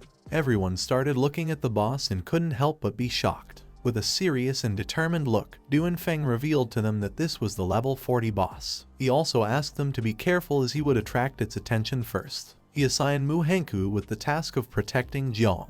He also asked Xiao Qi not to forget to use the buff and advised her to be careful with the boss's attacks. They couldn't be reckless, they had to try to ensure their own safety while attacking. They had to be very careful because this was no game. The boss simply started looking at them and remained silent, and several seconds later, it began to move. Seeing this, Duanfeng asked the others to be careful as it was moving, and also ordered them to separate. But to everyone's surprise, instead of attacking, the boss crouched down, rested its elbow on the ground, and prostrated itself before them, leaving everyone in shock. The boss's body began to tremble. Duanfeng was dumbfounded and with a surprised look he started wondering what was happening.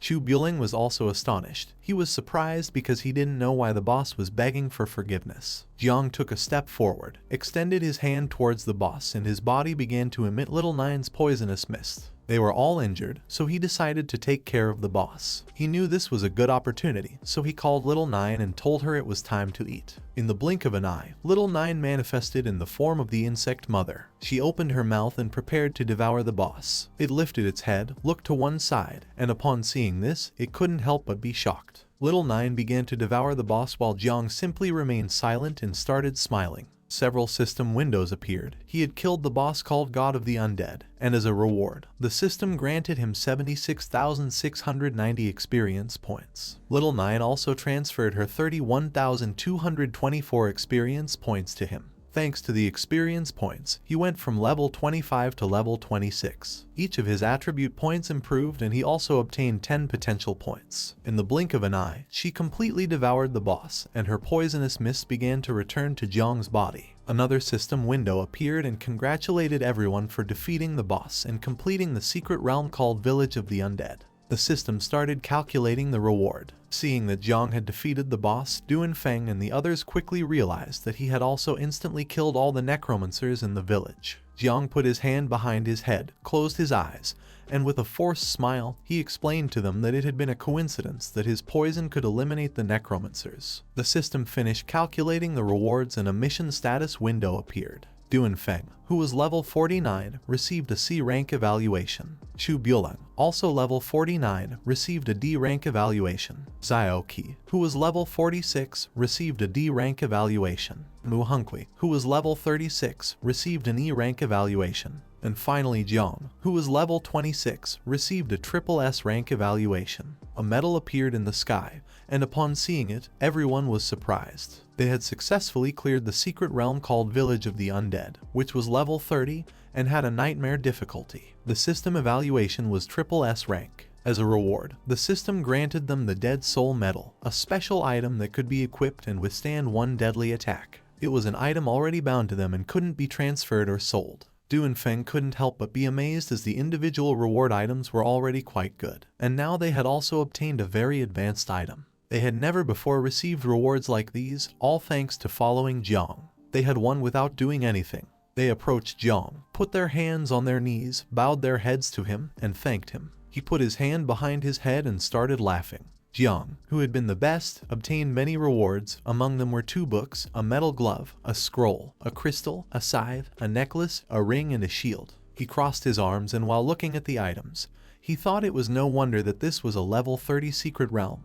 The death rate was too high. He quickly came to the conclusion that these items must be worth billions. Among the items there was one item that caught his attention quite strongly. This item was called Invisibility Cape. It was of platinum quality and could grant 80 agility points and 50 energy points to the user. By using this cape, one could become invisible for 3 minutes with a cooldown time of 2 hours. Jiang extended his hand towards the invisibility cape and with a surprised look, he decided to keep it. For him, this cape was practical, useful, and fashionable. The other items were not going to be of much use to him, so he decided to sell them when he returned and buy pure blood for the insects. A portal appeared in the sky, along with a system window. Due to the mutation in the secret realm and having completed the challenge, this secret realm was about to disappear, so the system asked everyone to leave as soon as possible. This time the devour value had increased a lot, so if the insects drank a little more blood, they would be able to reproduce for a second time. Night fell, and they went back to the Night's Watch headquarters. They informed Jang that the secret realm had mutated. Jang had conquered Muhunkwi, and he was also the one who had cleaned up the secret realm.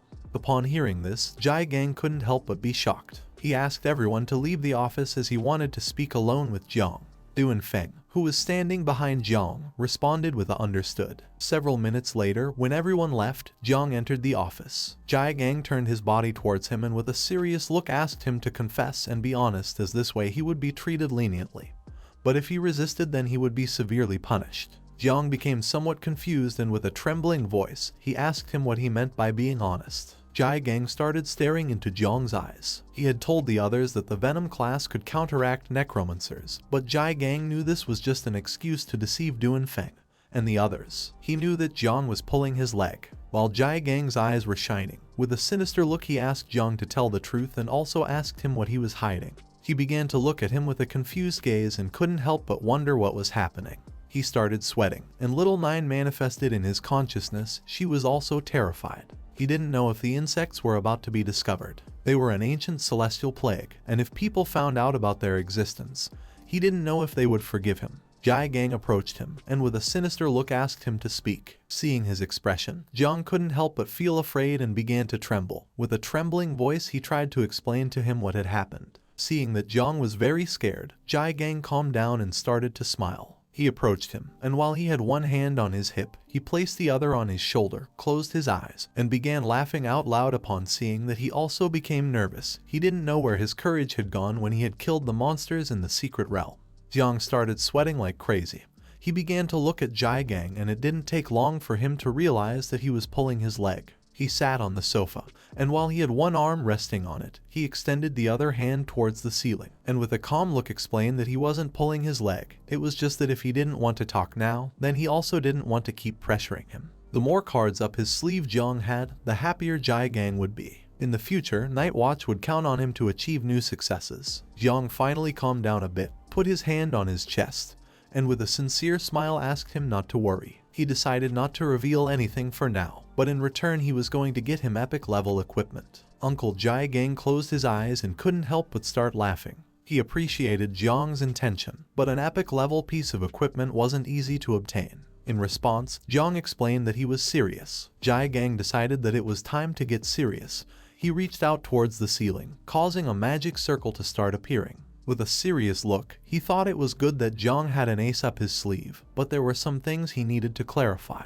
From within the magic circle emerged 3 bandaged corpses, and they fell to the ground in front of Jiang. Seeing this, he couldn't help but feel somewhat confused. He asked Uncle Jiang what this was and where these corpses had come from. Jiang started to stare at Jiang and revealed to him that these guys were at least 3rd grade masters of level 60 or higher. There were even 2 4th grade grand masters with a level above 90. They were not people to be taken lightly, since any one of them was someone whom even Jiang could not handle.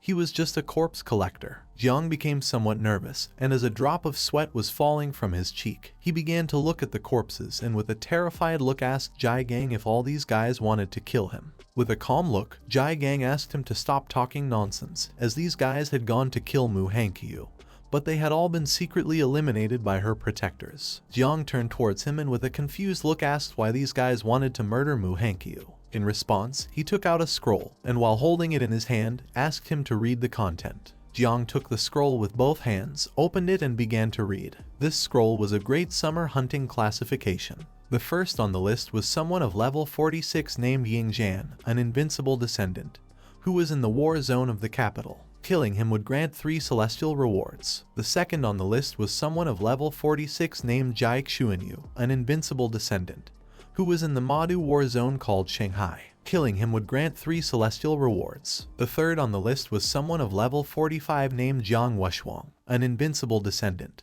He was in the war zone south of the Yangtze River called Jiangnan. Killing him would grant 3 celestial rewards. The 12th on the list was someone of level 41 named Xiao Beihan, a national defender descendant. He was in the war zone south of the Yangtze River called Jiangnan. Killing him would grant 2 celestial rewards. Jiang did not know what this great summer hunting list was. All were names he had not heard before. Looking a little more closely, he noticed the name Xiao Beihan. With a surprised look, he asked Jiang if this was not a member of the Xiao family that protected the country. He began to look at Jiang with a serious expression and responded that yes, all of them were the most outstanding geniuses of his generation's camp, and Xiao Beihan was one of them. He was also going to participate in the Tanjiao camp of the 8 war zones, and Xiao Beihan was going to be with Jiang in the Yangtze River Southern War Zone. With a serious look, Jiang explained to him that if one was in the 7th transformation, they were considered as king protector. If one was in the 8th transformation, they were considered as country protector, and if one was in the 9th transformation, they were considered invincible. The top 100 prodigies of Great Xia were at least descendants of sealed kings. Mu Hankyu, being one of the 12 descendants of sealed kings in Jiangnan, had only been able to occupy position 77. On the scroll, there was also information about her. She was ranked number 77, a descendant of the sealed king, and she was in the Jiangnan war zone. Killing her would grant a celestial level reward. Jiang began to look at Jiang and explained that if the descendants were powerful, then much more so would be the Xiao family that ruled the country. Several minutes later, Jiang finished reading the entire scroll, approached Jiang and returned it to him. With a serious look, he asked if he had shown this to him so that he wouldn't be too unprepared in the Tanjiao camp. He took the scroll with his hand and replied yes, the greater the power he displayed, the more dangers he would expose himself to. He asked Jiang not to expose himself recklessly unless absolutely necessary. He clenched his fist tightly, started looking at the ground with a lost gaze, and explained that the other geniuses had the backing of great powers. But his uncle, Jiang, although he had a good master, had not learned the arts well and so far was only a 3rd level master. He feared he might not be able to protect Jiang adequately. He began to walk and told Jiang that he would take this into account and would try not to reveal his power to anyone in the Tanjiao camp. He started looking at the ground again and thought that Uncle Jiang not only did not blame him for hiding his power, but was also making great efforts to protect him. He put his hand under his chin, and with a smile, he remembered that they said Jiang's performance in the secret realm had been better than the others. If this got out, then he would definitely be above Mu Hankyu in the rankings. But there was something strange. She hadn't said a single word to anyone since she returned and was keeping his secret. He stood up, and while keeping his hand under his chin, approached Jiang. He started looking into his eyes with an insinuating look, and with a smile asked him to be honest. He asked what he had done to Mu Hankyu. He recalled that in the secret realm there were only necromancers. He thought Jiang's tastes were really strange. Upon hearing this, Jiang began to look at Jiang with a confused expression and couldn't help but start sweating. To stop talking about the subject, he quickly turned his back on him, and as he was walking away, he started waving goodbye with his hand and explained that he was going to take a shower and then sleep because he wanted to rest a bit.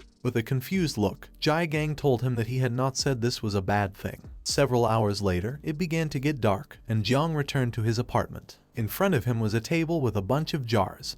He placed both hands on the table and with a joyful look started to gaze at the jars. He had bought 33 units of 3rd level blood and 14 units of 4th level blood. He had sold most of the equipment to get this. This should be enough for the insects to reproduce in the 2nd generation. He took a jar, removed the lid, began to pour the purple blood on his arm, and with a smile asked the little insects to come out as it was time to eat. He decided to start first with the refined 3rd level blood. This was equivalent to devouring a master of 3 human transformations with a level above 60. To extract just 1 jar required hundreds of ferocious beasts. He told the insects that their father had made a great effort for this. Little Nine didn't take long to smell the scent of blood. She manifested herself, climbed onto Jiang's head, started looking at his arm with a hungry gaze and explained to him that she also wanted to eat. While the blood was floating around his arm, he began to look at little Nine with a cheerful look and asked her not to eat now, as it was still a long way before she could reproduce. Upon hearing this, she became sad, grabbed Jiang's hair with both hands, closed her eyes and started crying like a little girl. Seeing this, he couldn't help but feel somewhat confused. He grabbed her with his hand, lowered her from his head and threw her on the table on top of a jar. He closed his eyes, and although at first he didn't want to, in the end he also let her eat. She grabbed the lid off the jar and with a hungry look, thanked him, saying that he was the best. She removed the lid from the jar, put a straw inside it, and started drinking. She was level 18 and was in the process of leveling up to 19. While she was drinking, Jang grabbed another jar of blood, removed the cap, and began pouring the blood into his arm again. This was level 4 blood, equivalent to a great human master of level 90 or higher. Upon smelling the blood, the insects emerged from his body and began to drink the blood. A system window appeared and informed him that the reproduction process of 9 miasma wings insect larvae had begun. Each insect could reproduce a total of between 40 and 60 larvae. The divine evolutionary acceleration was in progress. More insects came out of his body and started to drink the blood. And several minutes later another system window appeared to inform him that the insect reproduction process had been completed. Now there was a total of 100,000 offspring.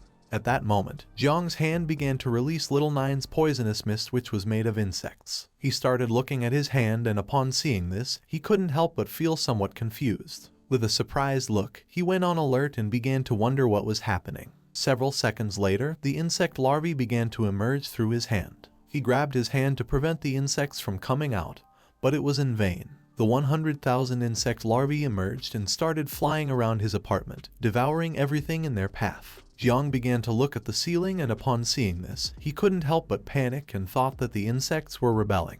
He clenched his fist tightly, extended it towards the ceiling, gritted his teeth forcefully and gave the order to all the insects to return to the insect nest and stay still, as he had not asked them to come out. The insects began entering his arm and started returning to the insect nest. When looking to one side, he saw that the insects had begun devouring everything. They had devoured the painting and part of the table. He did not take long to realize that the insects were terrifying, and it was dangerous to let them out while at home since they were capable of destroying it. On the table lay little Nine. She was licking a jar of blood and enjoying every drop. With an angry look, Jiang scolded her for thinking only about eating instead of taking care of her mischievous offspring.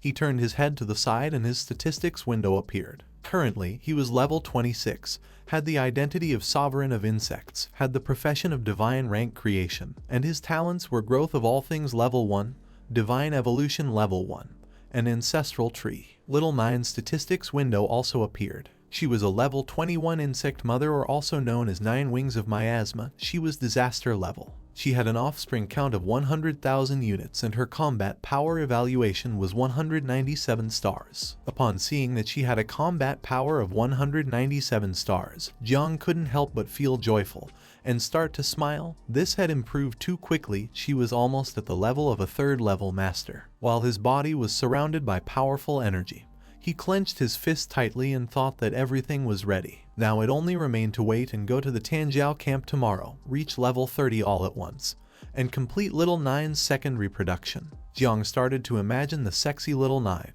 and with a joyful look he thought that at that moment, he was going to be able to obtain a new mother insect. At the same time, Jane Tang returned to the headquarters of the Night's Watch. With a surprised look, she asked Jiang if he wanted her to seek out Tiandao Wang for him to intervene. She didn't know if it was necessary to make such a fuss over Jiang Chen's matter. Jiang was sitting in front of her on the sofa. While he had one hand resting on the arm of the sofa, he put the other under his chin and explained to her that he was doing this just in case. He knew that in the war zone south of the river, Jiang would meet with the prodigy of the Xiao family, Xiao Beihan.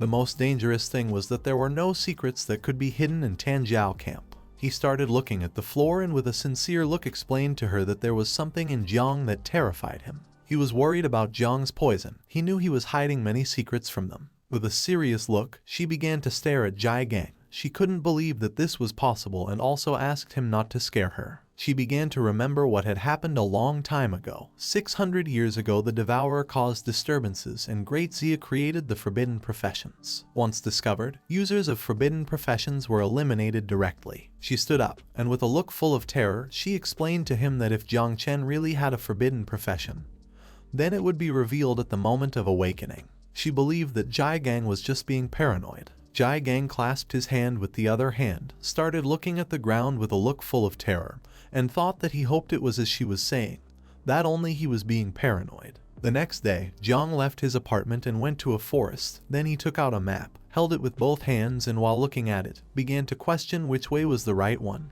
He wasn't sure if he had gotten lost again. At that moment, someone shouted loudly for help. Jang, who was trying to find the way, started looking back and with a confused look began to wonder who was shouting. Behind him there was a giant tree. On the ground beside it there was a sword. At the top of the tree, there was a man with white hair holding onto a branch. He was asking for help because he was afraid of heights. Jiang turned around, started looking up, and upon seeing the man, he remained silently thinking. He decided to help him. He extended his hand towards him and used the ability called Growth of All Things, Vine. By doing this, several branches emerged from the ground and began to advance towards the man. Just before he let go of the trunk and fell from the tree, the branches wrapped around his body, preventing him from falling. Several seconds later, the man finally landed on the ground. He placed both hands and both knees on the ground, and while panting heavily he explained to Jiang that he had been quite scared. He just wanted to save a bird's nest. He had thought that nest didn't seem high up, but upon climbing realized it was really very high.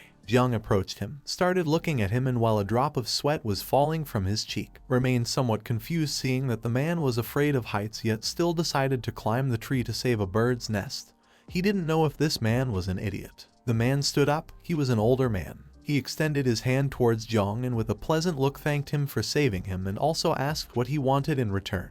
Jiang, who was lost, asked the man if he knew how to get to the Tanjiao camp. The man turned his back on Jiang, and as he was walking away from him, closed his eyes and with a smile began to ask him to follow since he too was going to the Tanjiao camp because he had a task there. He put his hand behind his head, thanked him, and decided to follow him. Jiang started to follow the man, extended his hand towards him and decided to ask a bit about him. He asked him if he was also a job changer. He was somewhat confused since the man carried his sword behind his back instead of storing it in the system inventory. He started walking in front of Jiang and explained that he actually wasn't a job changer but just an enthusiast who liked practicing with the sword. He turned his head towards Jiang, started looking him in the eyes and with a cheerful smile, explained that when he was young, he didn't have the talent, and after failing to change job, he fought and struggled for almost 10 years and still wasn't even able to afford buying a bathroom in the city. At that moment he was completely desperate and ran to the mountains, found a small abandoned cabin, climbed on top of a table and prepared to hang himself. But when he looked to one side he saw a sword. Seeing this sword, the will to continue living returned in him. Since then, he began practicing with the sword every day on the mountain. Practiced drawing the sword for 20 years and fencing for 30 years, and then suddenly he had a revelation. He asked Jiang if it didn't seem incredible. Jiang, who was somewhat confused, responded that it was certainly something incredible. The man grabbed the sword with his hand, started looking at the ground, and asked Jiang if he wanted to learn how to handle the sword. He knew a special move. Just before he could say the name of the special move, Jiang interrupted him and refused. Upon hearing this, he put away the sword, closed his eyes, and with a pleasant smile thought that Jiang was a bit impatient. He decided to wait for the moment when Jiang would want to learn how to handle the sword. Jiang started looking at the sky, and upon seeing what had appeared, he couldn't help but be somewhat surprised. With a cheerful look, he asked the man to look and also asked him if that wasn't the Tanjiao camp. But to everyone's surprise, the man disappeared. Jiang started looking around and noticing that the man was not there. He became somewhat confused and began to wonder where the man was. He also thought that this old man was too strange. At the same time in Tanjiao camp, several helicopters started flying in the sky. At the entrance, there was a receptionist, and in front of the desk there was a huge line of people. He asked all geniuses who were going to enter the camp to first come and line up for registration. Each one would receive an identification bracelet which could not be removed unless one was eliminated. A man with black hair began to approach the entrance. A while later, it was Jiang's turn from Chu City. He received the identification bracelet and started putting it on his wrist. In this camp, Mu Hankyu and Luo Sandao were also present. They brought their hands to their chests, started looking at Jiang with a loving gaze, and couldn't help but start blushing upon seeing that he had also come to the camp. For Mu Hankyu, he was her master, and for Luo Sandao, he was her benefactor. Jiang couldn't help but feel somewhat confused as he didn't know what was happening. Being a benefactor was fine for him, but being her master wasn't. They too started to fight among themselves. With an aggressive look they began to insult each other. Luo Sandow did not know why Mu Hankyu was calling Jiang love. She had advised her many times to read fewer romance novels so that she would not fantasize senselessly like men. Mu Hankyu responded that she was right. Now she really knew what true love was. According to her, Luo Sandow was nothing. While the two of them were fighting, Little Nine manifested herself. She took out a piece of watermelon, closed her eyes, and while she was eating it, explained to Jiang that she was enjoying watching the two of them fight. Jiang remained silent as this information was overwhelming for him. Lu Sandow began pointing at her with her finger and asked why she was so close to Jiang without any reason. Mu Hankyu approached him, grabbed his arm, started mocking Lu Sandow, and asked her to stop being so narcissistic since she wasn't following him. According to her, Jiang had the final say. Jiang did not say a single word. Upon seeing this, Lu Sandow began to point at her with her finger and with a mocking smile told her that she had said this a long time ago, and now it had come true. Mu Hankyu started touching the tips of her fingers. She began to look at the ground and explained to her that Jiang was very handsome. Luo Sandow approached her, put a hand on her shoulder, closed her eyes, and while laughing asked her if they were good friends again now. Mu Hankyu started to look at her and explained that she felt they were now both better friends and rivals in love. They could only be considered friend-enemies. Seeing this, Jiang began to sweat and thought that girls were very strange. At that moment, a loud bang was heard not far from them. Everyone started looking towards the direction of the bang and saw a curtain of smoke. As the curtain of smoke was disappearing, Jiang began to wonder what was happening. Luo Sandow started to look a little more closely and realized that someone was fighting. The same man we saw at the entrance of the camp appeared. He started rolling up his sleeves, clenched his teeth tightly, and with an aggressive look, began to ask who was fighting. Not everyone had entered the camp yet and someone was already fighting. He didn't know if this person was looking for death. Jiang, who was behind him, started staring at him intently and realized that he was the patrol instructor. He didn't know if the instructors had third-level strength. The instructor approached the place of the fight, but someone gave him a strong punch in the stomach, causing his body to be thrown backward. Seeing this, Jiang couldn't help but stay in shock. The instructor's body was thrown backward and fell to the ground. He put his hand on his chest, opened his mouth, and while bleeding, gave the order to the others to notify the superiors, as this was getting out of hand. Luo Sandow was left speechless upon seeing that a third-level master had been thrown into the air in a second. With a surprised look, she began to wonder who had hit the instructor. With a serious look, Mu Hankyu revealed to her that they were the standouts from Jiangnan's war zone. A woman with red eyes, who was wearing assassin clothes, appeared. She put her hand on her hip, started staring at the instructor and remained silent. Her name was Tang Ying. She was an assassin. Her strength was extremely terrifying. She was the youngest assassin of Tianjilu. It was said that recently she had assassinated a great level 4 master in Sakura country. Another man who had red hair appeared, his body surrounded by powerful energy. He began to look at him and couldn't help but start smiling. His name was Bai Feng and he was known as the Little God of Death. He was a disciple of the chief commander of the East Sea Defense Line. He was the brightest and most promising seed in the military district but had psychological problems. He tended to lose control easily and turn into a demon. Another blue-haired man appeared. He extended the sword into the sky, began to stare at Jiang and started to smile. His name was Xiao Beihan. His grandfather was one of the 7 guardians of Great Xia. He had the profession of Blue Lotus Immortal Swordsman, comparable to a divine-level profession. Luo Sandow began to look at Xiao Beihan with a terrified gaze and told Jiang that she knew this damn dog. The epic sword he had in his hand had been stolen from her house. Jiang began to look at him with a calm gaze, and upon seeing that he was Xiao Beihan, there was no longer any doubt in him that he was a prodigy since his strength far surpassed that of Xiao Yuanwu. The people did not know who was being attacked by the 3 together. In the middle of them there was a shirtless man with orange hair. He stood up, adopted an offensive stance and prepared to attack. While the smoke curtain was disappearing, he clenched his fist tightly and decided it was time to counterattack. With a murderous look, he clenched his fist tightly, and using all his strength, gave a strong punch to the ground, breaking it into pieces. He was an invincible descendant. His name was Jiang Wu Shuang.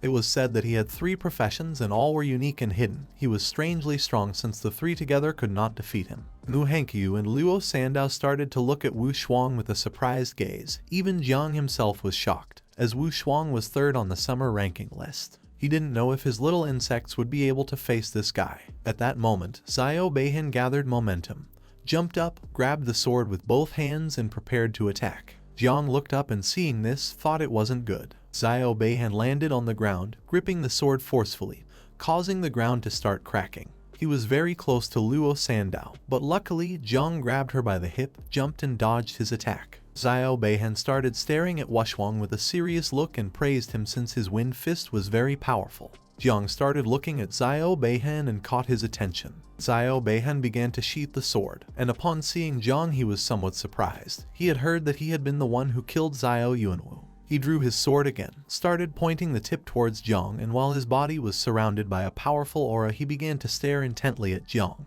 Despite also despising the useless Xiao Yuanwu, today Jiang was going to die. Originally he had planned to deal with Wushwang first and then take care of an ant like Jiang. But since he was here, he decided to start with him. Jiang did not let himself be intimidated. He extended his hand to the side, releasing Little Nine's poisonous mist. With a look full of determination, he told him that although their strength was different, the Xiao family was really just as rotten at its core. Xiao Beihan extended his sword to one side and began approaching Jiang. Seeing this, Jiang extended both hands to the sides and prepared to attack. Although he had promised Uncle Jai Gang not to show his power, now there was nothing else that could be done in this situation. Luo Sandao, who was behind them, simply remained silent. Just before the combat could begin, someone launched a powerful slash towards them, which split the ground in two. This person ordered everyone to step aside as the Grand Instructor known as the King of the Celestial Sword had arrived. Seeing this, both Jiang and Xiao Beihan deactivated their powers. He began to look in the direction of the attack and couldn't help but start wondering who the King of the Celestial Sword was. This instructor was the same person that Jiang had saved from the tree. He extended the sword towards them and with a serious look, explained that if anyone dared to cause trouble before the camp started, they would have to face his sword. Jiang began to look at the instructor and couldn't help but be shocked and start sweating. He couldn't believe that the strange old man he had encountered on the road was the chief called King of the Celestial Sword. With just one movement of his sword energy, he had made the four great geniuses tremble until they were immobile. He didn't know if his small insects had also been destroyed by his sword's shockwave. After launching the attack, the old man grabbed the sword's hilt with one hand, began to sheath it and started staring intently at Jiang and Xiao Beihan. One of the men standing behind him was the Vice Commander Yang Guang. With a calm look, he informed him that all 300 geniuses were present. He asked him to please prepare to go up on stage and lead the opening ceremony. The old man sheathed his sword and began walking towards the stage. The people who were present in the camp started conversing among themselves. Some had heard that there were many Tianjiao camps in the Jiangnan area, but none had ever had a king-level figure in charge. For them, this was terrifying, as even standing dozens of meters back, the King of the Celestial Sword could kill them with a single move. One of them explained to the others that this was very strange since they had said that the old master was living in seclusion. He didn't know why he was coming out now. Some of them just heard the instructors talking privately that it seemed like the old master was going to take the initiative to ask for this. They didn't know if he wanted to recruit a disciple. If this were the case, then they should do well. Although some knew well that people like them should stop dreaming about it because if he really were recruiting, then he would only recruit the best. Tang Ying started to stare at the old man and couldn't help but be shocked to see that the old celestial had come. Bai Feng, who was standing next to her, began to look at the old man with a surprised gaze and couldn't help but feel excited as he had finally met the living legend in person. Xiao Beihan started to look at the old man with a determined gaze and decided to defeat Jiang Wushwang once the camp began in order to leave a good impression on the old master. Wushwang cracked his fingers and couldn't help but feel excited since he had thought they wouldn't be able to invite the old man. He decided to make him his master. Mu Hankyu clenched her fists tightly, brought them close to her face, and couldn't help but be left open-mouthed and astonished at the same time. Jiang started pointing at the old man with his finger and with a confused look asked Luo Sandao if they recognized that powerful old master. She got very excited, approached Jiang, clenched her fists, and with a joyful look responded yes, she had been hearing about his legends since she was young. She began to recall the old man's incredible feats. One day a powerful red dragon appeared, but the old man jumped on its head and using all his strength drove the sword into its skull, causing it to open its mouth and start screaming in pain. She explained to Jiang that the old man was not an awakener but could suppress a group of 7th transfer seal kings and become number 1 under the Zhen Empire. His skills were even comparable to those of an 8th transfer from the Zhen Empire. Once he had killed a dragon with a single blow. Mu Hankyu put her hand under her chin, closed her eyes and began to think. She explained to them that although both were at the level of a Seal King, the senior Celestial Leaf King was the most respected existence by her grandfather. Her grandfather once asked her to become his disciple, but he rejected her. At first she was very frustrated, but then heard that many descendants of the Zhen Empire and Invincibles had also been rejected. Jiang started looking at the old man and with a confused look asked them if they were sure it was very difficult to become his disciple. Mu Hankyu approached Jiang and with a sincere look asked him if he was joking. As far as she knew, Jiang Wushuang and Baifeng had been rejected by the Sword God before. Jiang had seen Jiang Wushuang and the rest of their abilities. It was unimaginable how difficult it was to become a disciple of the old man. Upon hearing this, Jiang began to look at her with a shocked expression and started to wonder if it was really that difficult to become the old man's disciple. Luo Sandao approached them. She began pointing towards the sky with her finger, and with a serious look explained to them that they might not know it, but the old master had only accepted 2 disciples in his entire life, and that had been more than 20 years ago. Jiang began to recall how the old man had been hugging the tree like a lunatic. He also remembered how when he was putting away the sword he had asked him if he was willing to learn from him.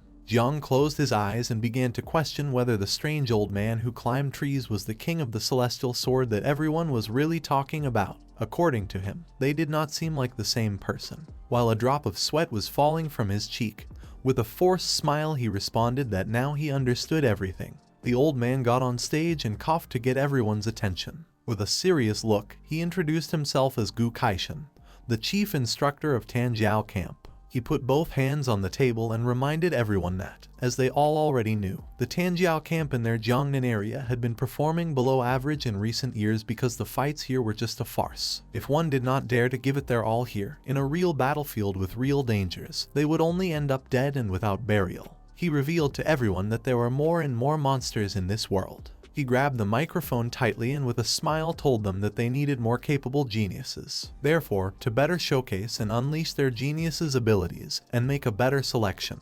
This year he had established a new rule for the Tanjiao camp in the Jiangnan area. He called this rule Death Quota. Upon hearing this, Yang Guang, who was standing behind him, couldn't help but be shocked. With a look full of fear, he interrupted Gu Kaishan and tried to stop him. But he put his hand in front of him indicating that he should not speak anymore and with a smile explained to everyone that here he was the one who had the last word. Therefore if something happened, he was going to take all the responsibility. Yang Guang started sweating like crazy and with a confused look began to wonder what death rate Gu Kaishan was talking about.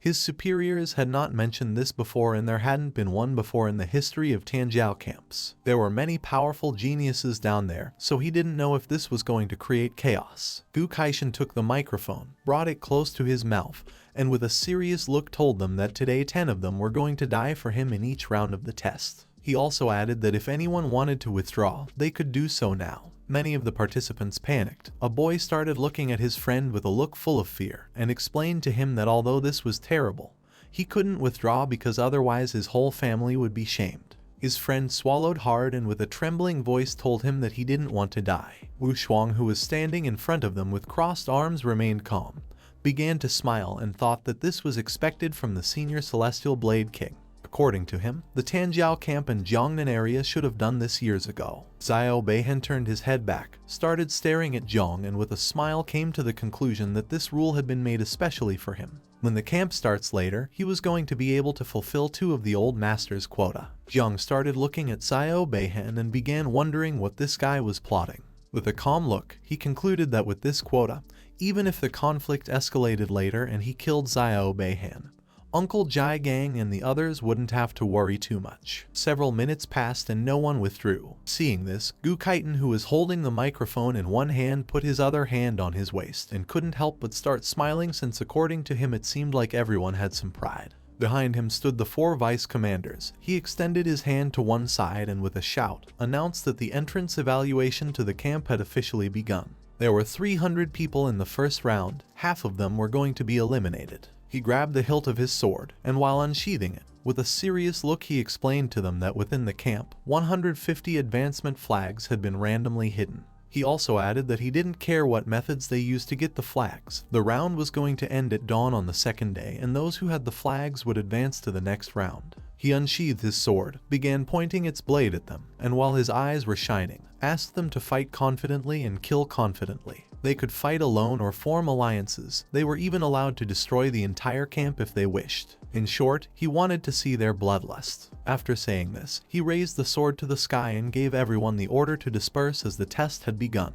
Upon hearing his order, everyone started running backward. Some knew that with their current skills, the best method was to find flags, hide, and avoid ruthless people. According to them, this was the safest way to advance to the next round. While everyone was running, Xiao Beihen began to smile. As his body was surrounded by a powerful blue energy, he unsheathed his sword, extended it to one side, and started walking towards Jiang. While little by little he was getting closer, Jiang, who was standing next to Mu Hankyu and Luo Sandao, remained silent. Jiang extended his hands to the sides, started staring at Xiao Beihen, and gave them the order to look for nearby advance flags since he was going to take care of him. Mu Hankyu did not know what Jiang was thinking.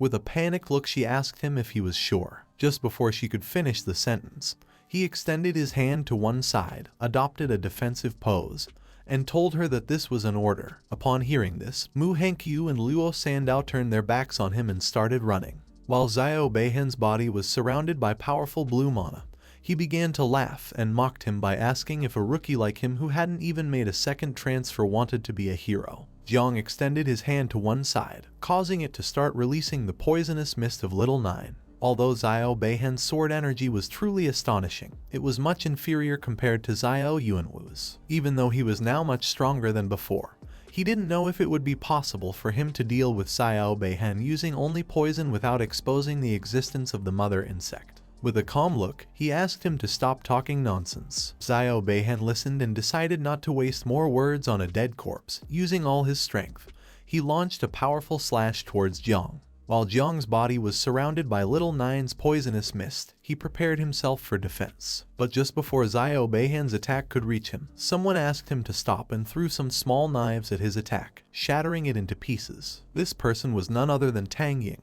While she was holding knives in her hands, she began to stare at Xiao Beihen with an angry look. Xiao Beihen, who was holding the sword with one hand, began to look at her with a serious expression and asked what she was doing. When looking to the side, Jiang saw Tang Ying with a surprised look. He began to question whether she was the female assassin. Tang Ying put her hands on her hips, approached him, and shouted if he had forgotten their agreement with Bei Feng.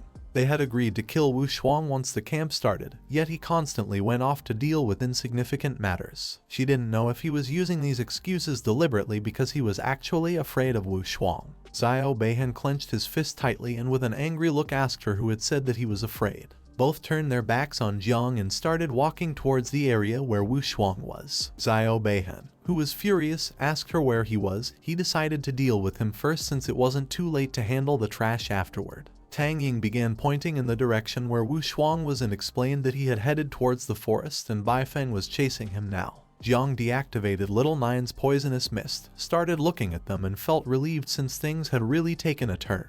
He didn't know who Tang Ying was but felt that she was intentionally helping him. Once they moved away a bit, Tang Ying turned back, put her finger near her mouth and winked at him. Seeing this, he realized that she was indeed helping him. But he didn't know why since they didn't even know each other. She began to look down with a sad expression. She was the niece of Tang Jin. His aunt had asked her to secretly take care of Jiang Chen in the Tanjiao camp. But with her current abilities, she couldn't fight Xiao Beihen directly. She could only use Wu Shuang's name to try to delay his movements. A man with black hair who was carrying a bow on his back and holding several flags in his hands approached them, knelt before him, and explained that his father was the subordinate of his grandfather. These 3 advancement flags he had were a sign of his dedication to him. He was the 6th venerable transfer descendant named Huang Yongchao. Xiao Beihen approached him and with a serious look told him that he did not need the flags. He also added that if he really wanted to show his loyalty, then he could help him do something. Tang Ying crossed her arms and remained silent. Huang Yongchao, who was kneeling before him, explained that his subordinate would serve him with the utmost loyalty. Tang Ying began to look at Xiao Beihen and thought that this was not good since now Jiang would have to take care of this himself. But she hoped that Mu Hankyu and Luo Sandao could protect him. At the same time, Luo Sandao obtained 2 advancement flags. While she was holding them in her hand, she closed her eyes and with a joyful smile explained to Jiang that she had just found 2 flags. She arrived at the area where Jiang was and placed the flags on the table. Jiang, who had one hand resting on his waist, with a calm voice asked them both to take the flags first since he was going to another place to take a look. She rested both hands on it and told him that they were going to help him find it together, and Manhwa, who was standing next to her, crossed her arms and remained silent. At that moment, someone shot an arrow, which began to move at great speed towards them. Jang didn't take long to sense this. He put his hand under the table and asked them to be careful. Just before the arrow could get close, Jang threw the table into the sky with all his strength, causing it to collide directly with the arrow. The attack was so powerful that the table was shattered into pieces. Luo Sandow started looking up, and upon seeing this, she couldn't help but panic and start feeling scared as she didn't know what was happening. She quickly hid behind Jang, placed both hands on his arm, and peeked out a little to see what was happening. He went on alert and with a serious look, shouted and asked who was attacking and if they wanted to steal their flags. Manhwa drew the two daggers, held them in both hands, and adopted a defensive stance. The person who had launched the attack was none other than Huang Yangchao. He jumped, drew his bow, started aiming at Jiang, and while the arrow was surrounded by a powerful energy, he began to stare at him and revealed that he did not want the flag but wanted to take his life. He prepared to shoot the arrow towards Jiang, causing the arrow to start emitting even more energy. They looked up at the sky, and upon seeing that it was Huang Yangchao, they revealed to Jiang that he had the hidden profession called Extreme Archer of the Sun Chaser. He was level 39 and his father was a venerable of 6th transfer. He was a subordinate of Xiao from the Jang Empire. Luo Sandow did not know if her Eternal Earth Shield would be able to stop the attack. With a penetrating gaze, Huang Yangchao launched the arrow towards them. It began advancing at great speed towards them.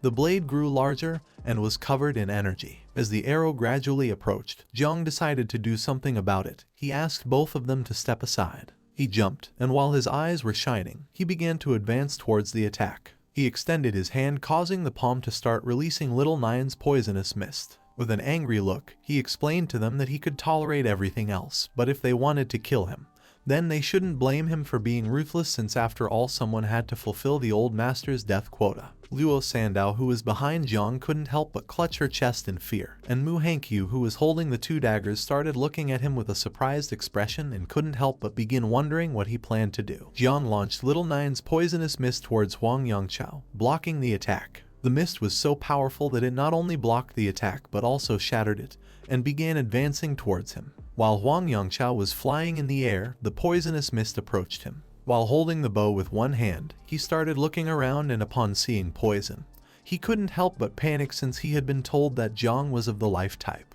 With a look full of fear, he asked others not to hide and to come attack all together. Just before he could finish speaking, Little Nine's poisonous mist reached him and impacted his body, corroding and tearing him into pieces, causing him to start screaming in agony. The poisonous mist grew larger and the insects began to devour his body. His companions turned their backs on him and started to flee out of fear. They did not want to fight against a guy who had awakened the hidden poison class. Now that even long-range shooters like Huang Yangchao had not been able to deal with him, much less would those who had close combat classes be able to. They thought they were lucky since they escaped in time. Otherwise, they would have been cannon fodder. In a matter of seconds, the insects began to devour Huang Yangchao's body. Jiang, who was standing next to him, was controlling the swarm of insects. At the same time, in the observation room were Yang Guang and Gu Kaishan, watching everything that was happening in the camp through some cameras. Gu Kaishan started to look at Jiang, and seeing how strong he was, he couldn't help but praise him upon noticing that he not only had the creation class, but also had the poison class. Yang Guang, who was standing behind him, was speechless. With a surprised look, he began to wonder how it was possible that Jiang had killed so quickly a second transformation prodigy. For him, Jiang Chen was incredible. He didn't know why Chuozheng City's Night Watch hadn't reported anything. While he was deep in his thoughts, Gu Kaishan turned his head towards him and with a serious look asked him to go inform the others and also bring some great masters of the spatial system, since this was an emergency moment. They needed transfer at any time to prevent Jiang from killing too many people. Hearing his voice, Yang Guang snapped out of his trance and responded affirmatively, deciding to go inform immediately. He turned his back on him, started running, clenched his teeth tightly, and with a worried look decided to take advantage of the fact that the elder had not changed his mind to leave quickly, because if the prodigies really began a massacre, then the consequences would be unimaginable. Gu Kaishan put his hand under his chin, started observing Jiang, and coughed to get Yang Guang's attention. Upon hearing his voice, he stopped running, turned around with a surprised look and asked if there was any problem. Deep down, he didn't know if this old man was regretting all of this. Fu Kaishan put his hand under his chin, started looking at the ceiling with a lost gaze, and asked him to bring 10 third-level ferocious beasts and release them separately. He also gave the order to place the advance flag on the ferocious beasts. Yang Guang turned around, gave a military salute, and with a confused look responded with an understood. He couldn't help but be somewhat impressed, since the move the old man had just made was astonishing, because in this way, those demons could go first to fight for the advance flag and avoid harming others. At the same time, Tang Ying, Bai Feng, and Xiao Beihan surrounded Wu Shuang. The three drew their weapons and prepared to attack, while on the other side he crossed his arms. Bai Feng had been fighting against him for several minutes and was quite tired. He put his hand on his chest where he had the wound and began to pant heavily. Wu Shuang started looking at him and reminded them again that even if they joined forces, they wouldn't be able to defeat him. He didn't know if they really wanted to die. He mocked them by asking if they would feel proud after winning in a 1-against-3 fight. Xiao Beihan gripped the sword tightly, causing the blade to start emitting a powerful blue energy. He began to stare intently at him and explained that although it was dishonorable to win with superior numbers, he couldn't avoid fighting people who weren't boring. At that moment, the loudspeaker started to sound and notified everyone that Huang Yangchao had been eliminated by Jiang Chen. Upon hearing this, everyone was in shock, as they couldn't believe Jang had made the first kill. Unlike the others, Wu Shuang remained calm. With a worried look, Xiao Beihan thought that although Huang Yangchao had average strength, at least he was good and was in the second transformation. In this camp full of geniuses, he was among the top 50. He was much stronger than Xiao Yuanwu and yet had been killed in the blink of an eye. Tang Ying, who was holding several knives with her fingers, with a terrified look, she thought that this was not good, since her aunt had told her that Jiang was only level 26 of the creation class. She did not know how he, a person of level 26, could have instantly killed a person of level 39 from the combat class. Not even she, an assassin, could have killed Huang Yangchao so quickly. Bai Feng started looking towards the sky and with a smile came to the conclusion that this time the Tanjiao camp was full of hidden talents. Wu Shuang brought his hand to his face, started looking at them, and with a smile asked if they were not going to face an expert like Jiang. They ignored him and prepared to attack again. But just before they could make a move, the camp notified everyone that 10 third-level fierce beasts were going to be released, and each one was going to have an advancement flag. Everyone who possessed the advancement flag would get an additional score in the ranking. All those who were among the top 10 would receive a reward, with the first place reward being 100 million. Upon hearing this, Xiao Beihan and the others jumped and moved away from the area. Wu Shuang, who had his arms crossed, began to smile. Once everyone left, he stood still and thought that the King of Celestial Sword had given them new toys. He thought this was fine and decided to compete for and seize the blue flag. At the same time, Jiang started to look to one side and couldn't help but be surprised when he remembered that they had just entered the camp and the first place was already going to receive a reward of 100 million. For him, this Prodigy camp was too generous. If he took first place and obtained the rewards and resources, the insects would be able to reproduce faster again. At that moment, something giant began to fall from the sky. Jiang, who wasn't far away, went on alert and started wondering what this was. A giant mutant beast in the shape of a wolf fell from the sky and landed near Jiang. Liu Sandao, who was next to him, explained that the first fierce beast had fallen beside them. Jiang began to look at the beast with a confused gaze and realized that this was a third-level beast. Mu Hankyu, who was nearby, panicked and asked everyone to be careful since the strength of this beast was equivalent to a level 90 awakened. Little by little, the beast started to stand up. Liu Sandao looked with some attention and she realized that it was in a state of paralysis. She asked him if they should take advantage of this situation. While little by little the beast was getting to its feet and regaining consciousness, Jiang began to advance towards it and prepared to attack, making his hands start to release the poisonous mist. He decided to take advantage of this and asked the others to move away. He prepared to attack, but at that moment someone launched a powerful slash towards him. However, he reacted in time, jumped and dodged the attack at the last second. He couldn't help but feel somewhat confused as he didn't know who had launched this attack. Several seconds later, he landed on the ground, clenched his fist tightly and began to wonder what was happening. The person who had launched the attack was Xiao Beihan.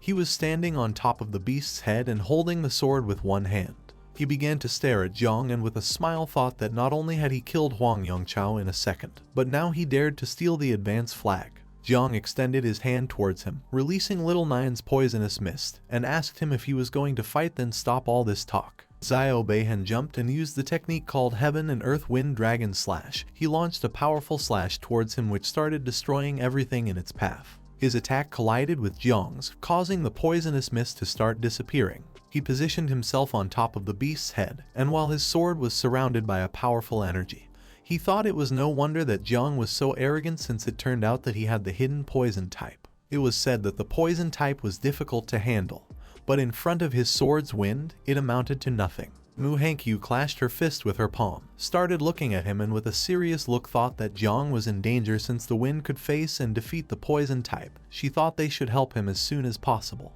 Lu Sandao, who was next to her, started looking at her with a surprised look and explained to her that Jiang's poison wasn't an ordinary poison. If they went to help, all they would do is cause more problems. Jiang adopted an offensive stance, and while his body was surrounded by poison, he began to stare intently at Xiao Beihan and decided it was time to end this. He used the technique called Poisonous Mist Dragon, causing a giant dragon made of poison to appear. It opened its mouth and prepared to attack. Seeing the size of the dragon, Xiao Beihan couldn't help but panic and think that this wasn't good. He decided not to stand idly by, grabbed the sword firmly, brought his fingers close to the blade of the sword, and realizing that this poisonous mist was not going to disperse with a strike, decided to absorb it. The dragon opened its mouth and prepared to attack.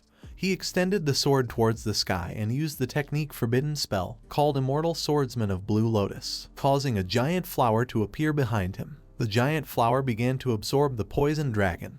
He asked him to watch how his sword's energy was going to consume all of his poisonous mist. While Jiang's eyes were shining, he started to smile and asked if he was serious. With his sword energy blocking the view, it was even easier to swallow. Little Nine manifested herself. She closed her eyes, opened her mouth, and began to consume the flower that Xiao Beihan had created. For her, this sword energy was very delicious. Thanks to this, Jiang gained 2,000 devouring value. He started looking at Little Nine and thought she was eating the whole flower. He reached out his hand towards the sky, and in the blink of an eye, the flower that Xiao Beihan had created broke into pieces, releasing poisonous mist. The poisonous mist attacked Xiao Beihan, causing his body to be thrown backward and crash into the ground. He opened his mouth and began to scream in pain. Jiang clenched both fists tightly, and now that Little Nine had consumed the energy of the flower, the poison dragon became even bigger and more terrifying. Xiao Beihan fell to the ground, grabbed the sword with one hand, and thought this was not possible. He did not know what kind of poison could annihilate a sword's energy. Jiang attacked him using the poison dragon, but just before the attack could impact against him, he hugged himself and used the life gem, causing a barrier to appear around his body. He took the sword, stood up, and seeing that his poison couldn't break through the life gem's shield, he thought Jiang was doomed to die. He started looking at him and thought that the Xiao family really had second chances, but it was a pity because in this battlefield there were cameras everywhere, and he couldn't let the insects reveal their true form. He turned his head to one side where Lu Sandao was and with a calm look asked if she could create an opaque earth shield that covered the entire place. She clenched both fists tightly and told him that she would try. She extended her hands towards the sky, causing her energy to start advancing towards the sky. She used the technique called Earth Protection Shield, cover. By doing this, a shield was created around the area. Xiao Beihan started to look towards the sky with a confused look and asked him what he was doing. Lu Sandao put both hands on her knees, lowered her head, and began to pant heavily as she had used a lot of energy to create the shield. While Jiang's hand was releasing the poisonous mist from Little Nine, he started looking at him and asked if he could guess how while Xiao Beihan's body was surrounded by the magical barrier.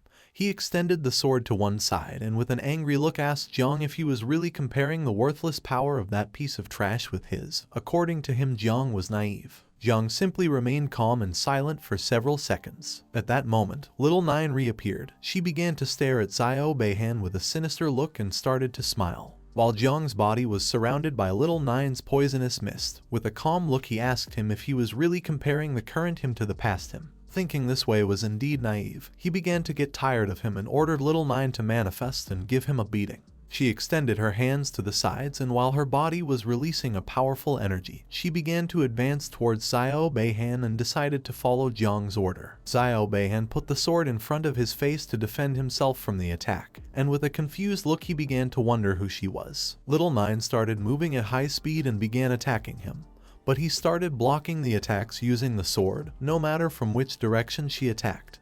He managed to block all the attacks. Upon seeing this, Jang was surprised. With a perplexed look, he began to wonder if he was using the energy of the protective sword. He did not expect Xiao Beihan to have this kind of ability at a moment like this. Luckily for Xiao Beihan, the beast appeared. It gave a great leap, opened its mouth, and prepared to attack Little Nine. She and he started looking to one side, and upon seeing this they went on alert. Jiang didn't take long to realize what was going to happen. He extended his hand towards her, causing his hand to start emitting the poisonous mist. He began staring intently at the beast, and upon seeing that it had also awakened, he decided that now it was time to unleash all their power. He extended his hand towards the beast and summoned 2 dragons made of poisonous mist and gave them the order to corrode Xiao Beihan and cover Little Nine. He also summoned the small insects and told them that there was top-quality fierce beast meat. The first to arrive would be the first to eat the beast. Upon hearing this, they appeared, started advancing towards them, and prepared to attack. Now that the dragons and small insects had appeared, Little Nine began running towards him and started smiling. Xiao Beihan put both arms in front of his face and thought this was not good since the sword's energy had been corroded and now he could no longer cause damage. The beast turned around, opened its mouth, and seeing that Little Nine was ready to attack, began to roar to warn Xiao Beihan about the attack. Little Nine approached him, and now that he could no longer block the attacks, she began to hit the magic barrier with all her strength. Her fists started impacting against the barrier and it gradually began to weaken. Jiang, who was nearby, started watching them and realized that Xiao Zhengguo favored some grandchildren over others, and for this reason it was much more difficult to defeat Xiao Beihan than Xiao Yuanwu. She began to hit even harder, and little by little the barrier started to crack. While her eyes were shining, she started staring at him. Xiao Beihan, who was inside the barrier, couldn't help but start sweating and panicking. Even though the barrier was strong, Little Nine was going to break it with blows. It was only a matter of time. If before she had needed 3 seconds, now she would need at most 3 minutes. At the same time, in the surveillance room, Yuan Guang began to observe the fight. According to the screen, it could be seen that there was a blue magical barrier in the area which prevented people outside from seeing inside. Upon seeing this, he realized that Xiao Beihan was at a disadvantage now that Jiang had blocked the surveillance. He gave Fang Chengyuan the order to conduct a manual investigation, and if the situation was not good, to stop the combat immediately. He was Fang Chengyuan, the great master of the 4th level of the spatial system. He joined his fingertips together and with a serious look responded with an understood. Behind him sat Gu Kaishan, who had his legs crossed and his head resting on his hand. He remained somewhat confused as he couldn't believe that their superiors didn't want Zhang Guo's grandson to be injured or end up dead. Yuan Guang turned around, put his arms behind his back, and with a calm voice explained to him that although that was true, no one knew what would happen if he got injured or ended up dead. He didn't know if he was really prepared for a battle with Xiao Zhengguo. He also asked him if Commander Duan from the Jiangnan War District knew about this. Gu Kaishan started looking at him and remained silently thinking. Feeling his gaze, Yuan Guang couldn't help but panic. With a confused look, he told him that although he had ordered the prohibition of leaking any information within the Tanjiao camp, once it ended, the superiors would know what had really happened. Gu Kaishan, who had his head resting on his fist, began to look at the ceiling with a lost gaze and sank into his thoughts. He knew that Xiao Beihan's strength was also considered outstanding. He didn't know if Jiang Chen could really kill him, and neither did he understand why he had created an anti-vision barrier. At the same time, Jiang's attack succeeded and he defeated the beast without much difficulty. While its body was surrounded by poisonous mist, it began to fall to the ground. Jiang, who was beside it, crossed his arms and thought that although this fierce beast was powerful, when facing the insects, it had really found its nemesis. Little Nine's attacks also started to take effect, and now Xiao Beihan's barrier had several cracks and was about to break. She walked away, clenched her fist tightly, and upon seeing this, couldn't help but start to smile. He grabbed the sword tightly and panicked at the thought that this was the end. He didn't know how it was possible that the life jade was starting to break. In the barrier there was a crack much larger and deeper than the others. Jiang began to look at the barrier and with a calm voice asked Little Nine to attack from this part since this was the weak point. At that moment, the voice of someone entered his head and asked him not to play too much since the great master of the space system named Fang Chengyuan had arrived. Upon hearing this, Jiang's expression changed drastically. He couldn't help but be shocked and panic at the same time. He reached out to Little Nine, began to absorb her and gave her the order to return. Little Nine, who had a clenched fist and was hitting the barrier, couldn't help but be somewhat confused as she didn't know what was happening. Now that an instructor who had a spatial system had sent a telepathic warning, he needed to finish this fight quickly or else he would be discovered. He summoned a giant insect, which began to approach the magic barrier and started to explode. Xiao Beihan, who was inside the barrier, started to look at the insect with a perplexed gaze and couldn't help but start sweating and panicking as he didn't know what this was. Just before he could realize what was really going to happen, it was already too late. The insect that Jang had summoned exploded, causing the energy to start entering inside the barrier. Because of this, a great explosion began to generate inside. The energy that was inside the barrier was so great that once it broke, it created a great explosion with the same force as a nuclear explosion. The explosion also broke the barrier that Luo Sandow had created. She put both hands on her belly and started falling to the ground. Lu Hankyu, who was next to her, started running towards her, reached out her hand to grab her, and she asked her if she was okay. The explosion also created a large curtain of smoke. Several seconds later, once the curtain of smoke began to disappear, it could be seen that part of the ground was broken.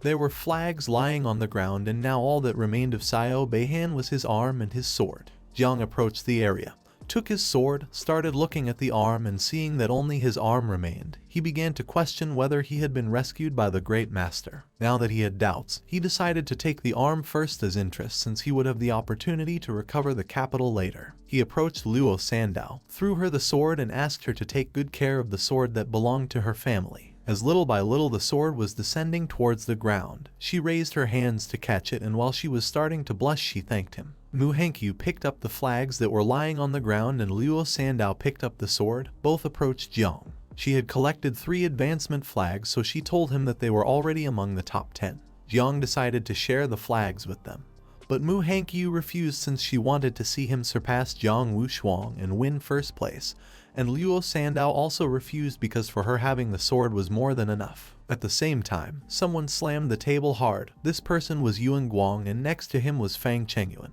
He put both hands on the table and with an angry look asked him what he was doing and why he hadn't been able to teleport Xiao Beihan in time. At the beginning, he closed his eyes and stayed thinking in silence. Then he opened them and with a calm voice explained that the poisonous fog was too strong. His spiritual energy had barely approached it. He hadn't seen anything clearly, and the energy was corroded by the poison. Then he heard an explosion. He had tried to teleport Xiao Beihan with all his strength, but it was already too late. Yuan Guang started pointing at him with his finger, began staring into his eyes intently, and asked how it was possible for the poison to corrode mental power. After saying this, he told him not to excuse himself from responsibility. At that moment, someone gave a loud shout and ordered Yuan Guang to shut up. Upon hearing that, he stood up, turned around, and with a trembling voice tried to apologize. This person was Gu Kaishan. He started staring at Yuan Guang and with an angry look asked him if he knew why he always got stuck at the peak of the 5th transformation. He explained that the reason was because he always followed the powerful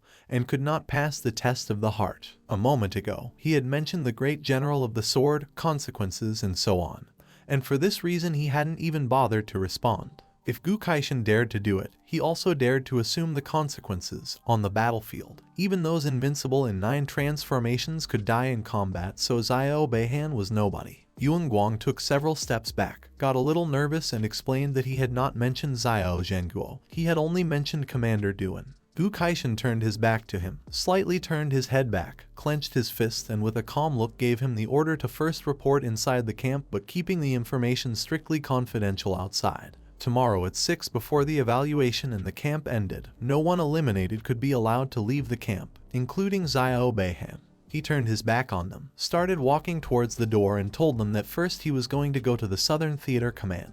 Yuan Guang and Fang Chengyuan started looking at him and remained silent. At the same time, a system window appeared in the sky and informed everyone that Xiao Beihan had been eliminated by Jiang Chen. Everyone started looking towards the sky, and upon seeing this, they couldn't help but be dumbfounded as they were unable to believe that Xiao Beihan had been eliminated. They were in shock and thought they had heard wrong since he was the legitimate grandson of the great general of the nation. In another part of the camp, a beast in the shape of a boar appeared. It tried to attack Tang Ying and Bai Feng, but they jumped and dodged the attack without much effort, causing its body to hit the ground. Tang Ying couldn't help but stay in shock. She couldn't believe that Jiang had really eliminated Xiao Beihan. Bai Feng remained calm, and with a serious look thought this was very strange. In another part of the camp, a beast in the shape of a white lion appeared, but someone gave it a strong blow, causing its body to hit the ground. The person who had defeated this beast was Wushuang. He sat on top of the corpse of it, crossed his arms, and started to smile and thought that this was very interesting. Someone started to open the lid of the cup. This person was the commander-in-chief of the Jiangnan military district, named Duan Xinghai. After removing the lid from the cup, he began to bring it closer to his mouth for a sip, started staring at Gu Kaishan, and asked if he had found any good talent for which he had urgently summoned him. In front of him was Gu Kaishan, who closed his eyes, extended his hand towards the sky, used an ability called Forbidden Listening, and while his hand was surrounded by powerful energy, he concentrated. Duan Xinghai started to look at him and remained silent. Gu Kaishan's energy began to advance towards the sky and started to create a barrier around the area. Once the barrier was successfully created, both went to another room, sat down to have a cup of tea and chat a bit. Duan Xinghai crossed his legs, took the cup of tea and asked him why he was being so cautious, and it didn't take long for him to realize that this matter was more important than it seemed. Gu Kaishan, who had one hand resting on the chair, placed the other on the table, and remembering that old Duan had extensive knowledge and was theoretical, he decided to ask him something. He began to stare at Duan and with a serious look asked if poison could corrode mental strength. Duan took the teacup, started bringing it closer to his mouth, closed his eyes and with a smile explained that theoretically it was possible, but it was very difficult, adding that poisonous mist and miasma affected the physical body, but mental strength was different. Mental strength consisted of the source of the soul which belonged to thoughts, forming a kind of intention energy. To corrode this energy, Duan could not estimate the intensity of poison needed. Gu Kaishan started to look at Duan and with a serene gaze asked him if he had seen anyone manage to do this. Duan put his hand under his chin, began to look at the ground and with a thoughtful look replied that no, adding that he knew a poison king who was at the pinnacle of the fourth transformation. But even so he could not do it. Duan raised his head and with an insinuating look asked him if perhaps in the Tianjiao camp there had emerged a poison prodigy with terrifying power. If someone could really corrode spiritual strength, then it was a lethal weapon. Gu Kaishan crossed his arms, started shaking his head, closed his eyes and revealed that a conclusion could not yet be reached. Duan remained calm. Since Gu Kaishan had volunteered for the Tianjiao camp, he hadn't asked anything out of respect. But now he asked if something was happening and also why he wasn't telling the truth. Gu Kaishan opened his eyes, started looking Duan in the eyes and asked if it was possible that the poisonous mist had its own consciousness. Duan reached out to him, started laughing and asked if he was joking. He didn't know how poison could have consciousness, unless it wasn't actually poison and just a form of camouflage. Upon hearing this, Gu Kaishan realized something. With a perplexed look, he asked Duan what the form of camouflage was. While a drop of sweat was falling from Duan's cheek, with a calm look, he began to think. Several seconds later, he remembered something. He started to imagine some ancient ruins that were somewhere in the realm. He had seen in ruin number 0 a record which mentioned a kind of calamitous insect called 9 wings miasma that could transform into the form of poisonous mist. He began to imagine little 9 hugging her legs. She had been born in the 9 hells. Her birth had caused a great ancient calamity, which had almost destroyed the world in the past. Upon hearing the name 9 wings of miasma and ancient calamity, Gu Kaishan couldn't help but become alert and think that this was not good. Duan extended his hands to the sides, closed his eyes, started laughing out loud, and asked him if he was scared. He also mentioned that this type of calamity had been extinct for a long time. Nowadays it was impossible for it to exist. Gu Kaishan remained silent. Then a portal in the shape of a crack began to appear. He got up from the chair, turned his back on him, and while he was walking towards the portal, he no longer had any doubt that Duan was the chief commander since he could explain everything reasonably. Today he had learned a lot. He said goodbye to him with the excuse that he had some matters to attend to at Tianjiao camp. Duan extended his hand towards him to try to stop him and continue talking.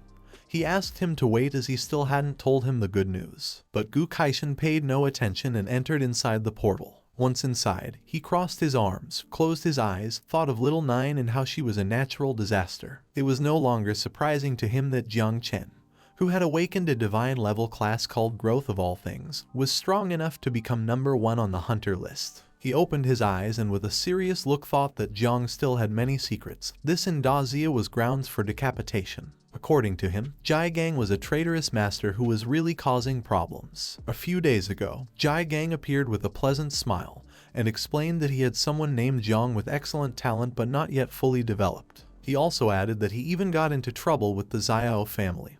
He hoped Gu Kaishan could take care of him while he was at the Tianjiao camp. He turned around and listened silently. Back to the present, he started walking towards the other end of the portal, and it didn't take long for him to realize that Jiang had asked him to take care of him, but in reality wanted him to cover for him. He exited the portal, and while he had one hand behind his back, he snapped his fingers with the other. The sword could kill, but it could also protect the world. Buddha and demon were in a single heart. He had said that he wanted to make Jang his disciple, so from now on he was going to be under his protection. He started walking and thought that calamities should not be underestimated, so to avoid misunderstandings, he decided first let Hong Yao confirm it to be more sure. He launched an arrow, which started to move backward at great speed. This arrow contained an order for Hong Yao. He had to go in the name of the master to relic number 0 to investigate the 9-winged miasma calamity. It was related to his little apprentice brother, so he asked him to be very careful. He entered the surveillance room where Yang Guang was and asked how the entrance evaluation for the camp was going.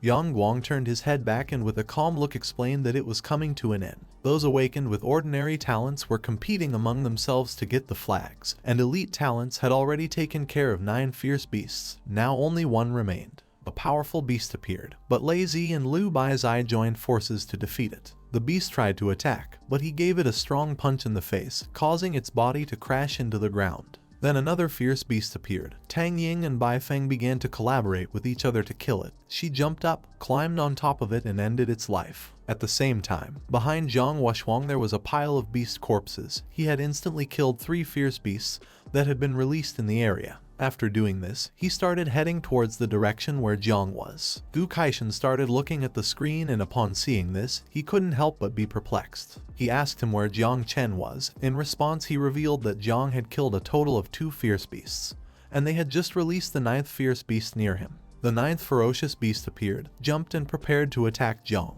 He and the others started looking towards the sky, and upon seeing the beast, he couldn't help but feel happy as now he was going to get another flag. As the beast was slowly approaching, Jiang extended his hand, and while his eyes were shining, he began to smile and told Little Nine that it was time to eat again. Just before the beast could approach and attack, Jiang extended his hand towards it, releasing Little Nine's poisonous mist in the process, which quickly started advancing towards it. Little Nine manifested, and without much effort began to devour the beast. Thanks to this, he obtained 2,000 devouring value. The body of the beast fell to the ground, and Little Nine slowly began to devour it. Jiang, who was standing beside, simply remained silent. While Little Nine was devouring the beast, she ascended from level 21 to level 22, and upon doing so, she couldn't help but start smiling. Upon seeing that she had leveled up, Jiang couldn't help but start smiling with joy. His joy didn't last long as a fist made of spiritual energy appeared in the sky and began to descend towards them.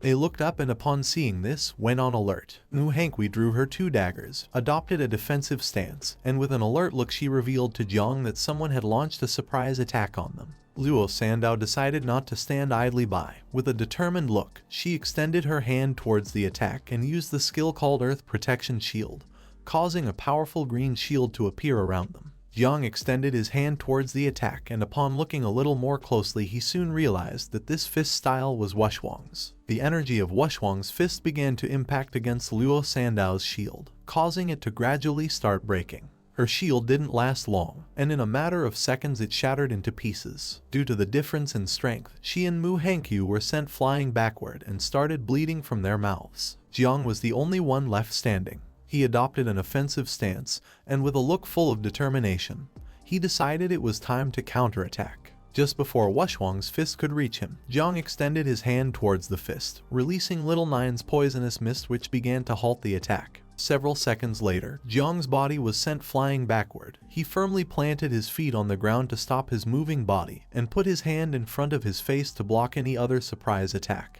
Little Nine's poisonous mist was so powerful that all that remained of Wushwang's attack was a curtain of smoke. Once the curtain of smoke began to disappear, Wushwang appeared, while his body was surrounded by a powerful energy. He clenched his fist and with a suffocating look, began to approach Jiang. Seeing that even his poison could devour the wind from his fists, it was no wonder that geniuses called Jiang the demon of poison. The body of Mu Hankui fell to the ground behind Jiang. While the smoke curtain was disappearing, he put his hand near his face, started looking at Wushwang and thought that it was not in vain that he was called the 3rd genius of Daxia, praising him by saying that his punch also had quite a bit of strength. Jiang clenched his fist tightly, causing it to start releasing poisonous mist. With a smile, he asked him if he had come to compete with him for the fierce beast. He extended his hand to one side and prepared to defend himself. Wushwang began walking towards him, started laughing, and revealed to him that he knew this fierce beast had been poisoned by him and all that remained now was its corpse, so there was nothing left to steal. Upon hearing this, Jiang's expression changed. With a serious look, he asked him what he meant by this. Wushwang clashed his fist with his palm, and while his body was surrounded by a red energy, he began to smile, and with an arrogant look asked Jiang not to misunderstand him, as in reality he was just curious and wanted to get to know. Jiang extended his hand towards the sky, and while it was surrounded by little Nine's poisonous mist, he began to stare at Wushwang and asked him if he was willing to bet his life just to satisfy his curiosity. Wushwang clenched his fist tightly, and with a smile replied yes, adding that one must be at least willing to bet their life. Upon seeing this, Jiang decided it was time to get down to business. He extended his hand towards him and threw the poisonous mist at him. Wushwang began to stare intently at Jiang and with a smile, started to move his fist with great speed, creating powerful energy around his fist in the process. Just before the poisonous mist that Jiang had released could hit Wushwang, he opened his legs, used the skill called 1,000 Feet Walls, and launched a powerful blow towards the attack, creating a powerful barrier in front of him. Then, he launched another powerful blow towards Jiang, and the energy of the blow was so strong that it began to shatter his poisonous mist and started to rapidly advance towards him. Upon seeing this, Jiang, who had his hand extended towards him, couldn't help but be shocked. He soon realized that this attack was very powerful. Just before Wushwang's strike could reach him, he put his hands over his head, jumped and moved away from the area, although in the process he received a small part of the attack. His body began to move backward. He firmly placed his feet on the ground, lowered his head and thought that his boxing style was too fierce and fast, and his poison was not so strong and was very slow. Little Nine put her hands near her face and with a worried look she began to worry about him. Now Jiang had his face and clothes full of scratches. He put his hand near his mouth, started looking at him and with a smile asked Little Nine if she would be able to level up several times if she devoured Wushwang, who had a huge amount of meat and blood. He appeared in his consciousness, and Little Nine manifested herself. She placed her hands on her chest and explained that although she had leveled up many times, she was not going to be able to defeat Wushwang, but still she was willing to die instead of Jiang.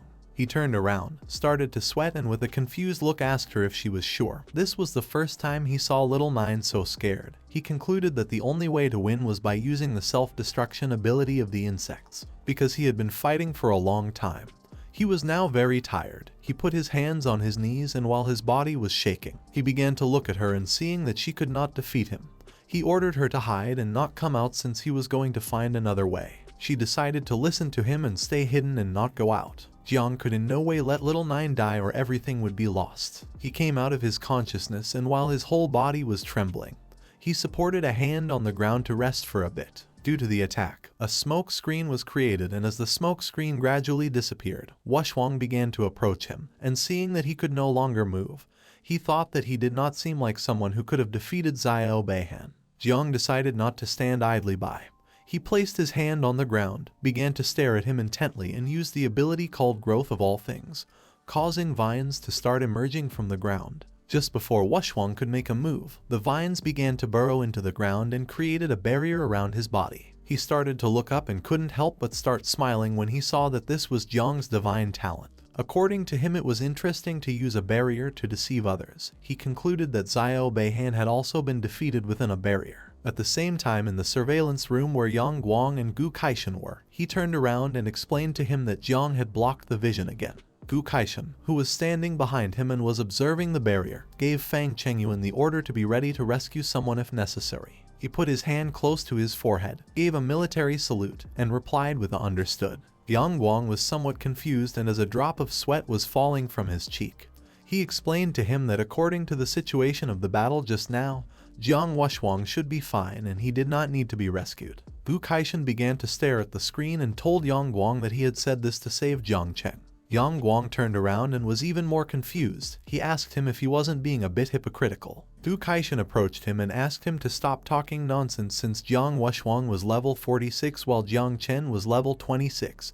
Jiang was his disciple and he just wanted to protect him. At the same time, inside the barrier, Jiang stood up, reached out to the sky and gave the insects the order to come out. Upon hearing the order, thousands of insects shot out from his palm towards the outside. In the blink of an eye, the sky was filled with insects, which began to stare intently at Wushwang. He started looking up, and upon seeing so many insects, he couldn't help but be shocked and become alert at the same time. It didn't take him long to realize that this was Jiang's true ability. Jiang, who had his hand extended towards the sky and was releasing the insects, fell silent. The insects began to advance towards him and prepared to attack.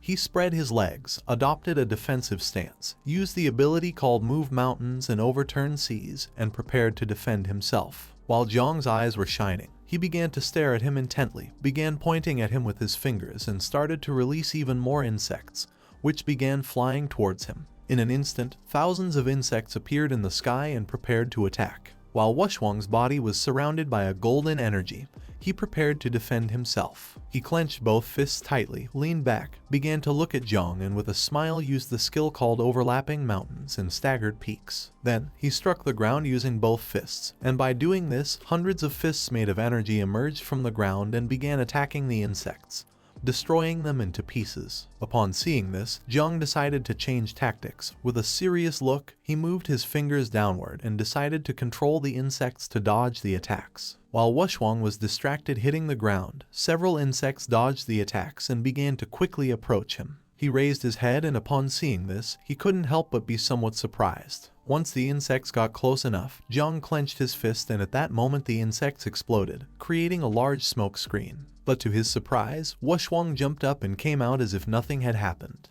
Jiang started looking up, and seeing that he was alive, went on alert and began to wonder what was going on. Wushwang began to descend towards Jiang, and with a smile finally realized how Xiao Beihan had lost. He extended his hands towards the ground, used the skill called Wind Fist, and a powerful golden energy began to move towards Jiang. He put his hands over his head and thought this was not good. The energy began to create great pressure, which started to make Jiang's body begin to fall towards the ground. His energy was so strong that Jiang fell to the ground and his body began to tremble. He soon realized that this Wind Fist was several times stronger than the previous one. He did not know if this was the strength of an invincible descendant. 2 insects had exploded near him and had not even scratched him. Little by little, Jiang began to run out of strength. With a tired look, he began to look at Wushwang and concluded that to finish him off it was necessary to make dozens or hundreds of insects self-destruct. For him this was very difficult since it had been very complicated for him to raise these insects. He had no other choice. Near Wushwang a large explosion was created and then more began to be created. He did not fall into the trap and quickly stepped back. But to his surprise, this was what Jiang had planned. While he had one hand supported on the ground, he extended the other towards Wushwang, causing several vines to emerge from the ground. Just before the vines could get close, using only one hand, Wushwang blocked the attack and asked him not to exert himself since the fight had ended. Jiang couldn't help but be shocked. He couldn't believe that Wushwang no longer wanted to continue fighting. He asked him what he meant by this. Wushwang, who was standing in front of him, recognized that he was worthy of being his rival. He was only in the first transformation and was already forcing Wushwang to use 80% of his strength. He was eager to fight him when he became stronger. Jiang placed a hand on his knee and as he was getting up, realized that what he had said before about betting his life was to force him to give it his all. All this was just to see if he was a worthy opponent. Wushwang put his hand behind his neck, closed his eyes, began to yawn and told Jiang that he was tired and was going to sleep for a while. After saying this, he asked him if he could take care of the last fierce beast. Jiang began to look at him and with a serious look asked him if he was leaving him the first place. While Wushwang was touching his neck, he turned around and with a calm look explained that he did not mean this. He was just tired. He wanted to leave since he needed to find a good place to sleep for a while. Upon hearing this, Jiang felt a mix of frustration and anger at the same time. He clenched his fist, began to shout and asked him to stop lying, as he was not one of those fools who were affected by pride. Wushwang turned his back on him, and as he was walking away, he closed his eyes and couldn't help but smile, since he knew that he had not been mistaken and that Jiang really was an interesting opponent. At the same time, in the surveillance room, Gu Kaishan crossed his arms, and while watching the screen, told them that one should not rely on strength to oppress the weak. According to him, Wushwang was truly an invincible descendant, and today he had indeed made Gu Kaishan look at him with new eyes. Fang Chengyuan was poisoned again and his mouth filled with foam. Yang Guang approached him, placed both hands on his back and began to help him. Gu Kaishan gave them the order to release the 10th fierce beast on Jiang Chen to let him win first place. A fierce beast with the shape of a centipede and a scorpion's tail began to descend from the sky. It opened its mouth and prepared to attack. Jiang, who was standing on the ground, began to look up, extended his hand and prepared for battle. In a secret realm called Heritage Zero, which was an abandoned village full of fog, night fell. A red-haired woman who was the great disciple of the celestial king of the sword, the older sister of Gang named Hong Yao, who was in her 7th transformation, set foot on top of a rock, and with a serious look she realized that this place was enough to irritate people. She assumed that those awakened with less than 6 transformations could not enter here. In front of her appeared several spirits which noticed her presence and began to approach. Seeing this, she took a leap, firmly grasped the sword and decided to seek information about Gu Kaishan's apprentice. Just before the spirits could make a move, she began to move at great speed and without much effort cut their bodies in half. In front of her was a tombstone, which was emitting an evil energy similar to Little Nine's poisonous mist. She began to observe the tombstone, and it didn't take long for her to realize that it was the source. She didn't know what kind of entity this tombstone was, as it had an ancient presence from about 100 years ago but still remained very strong.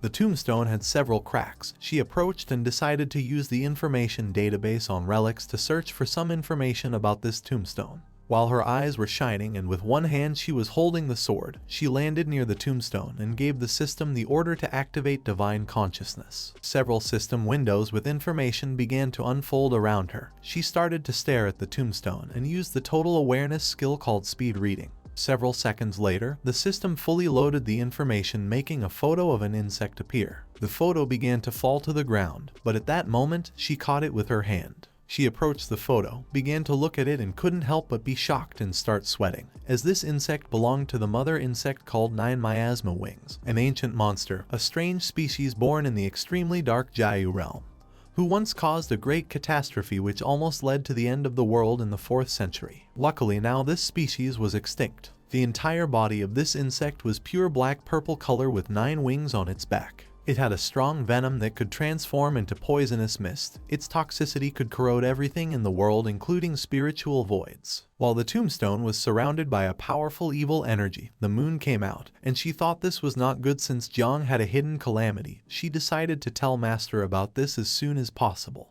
At the same time, in the Tanjiao camp, the beast opened its mouth and prepared to attack. But some time later, its body fell to the ground, and the insects began to devour it. Jiang, who was standing next to it with his hand on his waist, started observing the beast. The insects had devoured a total of 4 beasts. Their devouring value had increased quite a bit. If he got first place in entering camp evaluation, he would be able to complete 2nd transformation very soon. He turned back to where Mu Hankyu and Luo Sandao were, reached out his hand to the sky and explained to them that 10 blue flags were more than enough for him to stay in first place. He gave each of them a flag so that at least they could enter the top 10. Mu Hankyu and Luo Sandao took the flags, closed their eyes, and with a pleasant smile, they thanked Jiang as they had qualified in this round without doing anything. At the same time, in another part of the camp, Bai Feng and Tan Ying managed to defeat the fierce beast shaped like an eagle. Now its corpse was lying on the ground. Tan Ying, who was lying on the ground next to the beast's corpse, began to wipe her forehead with her hand, and while she was breathing heavily, she couldn't help but feel happy since they had finally managed to defeat the beast. Bai Feng, who was standing beside, realized that the entrance evaluation for the camp was about to end. He thought that Jiang Wuxuang would definitely come in first place. At that moment, the speaker began to sound because the camp entrance evaluation had ended. Those who had advanced to the next round could gather in the square, and those eliminated had to leave the camp within the next 3 minutes, and offenders were going to be punished with death. Jiang began looking at the sky and was somewhat surprised. Seeing that the first round had ended, he didn't take long to realize that the 10 fierce beasts that had been released into the camp had been killed. While his body was giving off Little Nine's poisonous mist, he thought that leftovers from beasts were also food. He decided to let out the insects and gave them an order to go look for other fierce beasts and eat everything they could while avoiding people as much as possible. At the same time, the nurses arrived at the camp and began to take away the participants who were injured. On one of the stretchers was Xiao Beihan, who had lost an arm and had it bandaged. He hadn't died. He was conscious and very angry. He started looking up at the sky, clenched his teeth, and felt relieved as he was finally going to be able to leave the camp. He asked Jiang Chen to wait because when he returned home, he would see how his grandfather would punish him. Someone wearing boots stepped onto stage. This person was none other than Gu Kaishan. He He crossed his arms and with a serene look gave orders for all those who had advanced in round to come with him to the Forbidden Zone for next test. Upon hearing this, the participants began to converse among themselves. Gu Kaishan had not mentioned doing the next test in the Forbidden Zone. The 8 great forbidden zones of China. Each one was a place with natural treasures, but they were also extremely dangerous places. Although some were afraid, others knew that there was nothing to fear since they had the King of the Celestial Sword to guide them. Some had heard that it was not easy to enter the forbidden zones, so they did not know how so many people were going to go. While they were conversing, Gu Kaishan grabbed the handle of the sword and slowly began to unsheath it. While his eyes were shining, he started to stare at them, unsheathed the sword and began to point at them with the blade. He knew that according to Hong Yao's research, Jiang Chen had the forbidden calamity called 9 Wings of Miasma. He began to look at them and decided to use the celestial sword. Then he started swinging the sword quickly and accurately. Dawn was almost upon them and the person who was supposed to come would arrive soon. He put his knee on the ground, bent down, threw the sword towards the sky, put his other hand near his face and lowered his head. The participants began looking up at the sky and witnessing this, they couldn't help but be shocked and start wondering what was happening. At that moment, the ground began to shake and several seconds later, it started to break. In the area where they were, it detached from the ground and began to fly.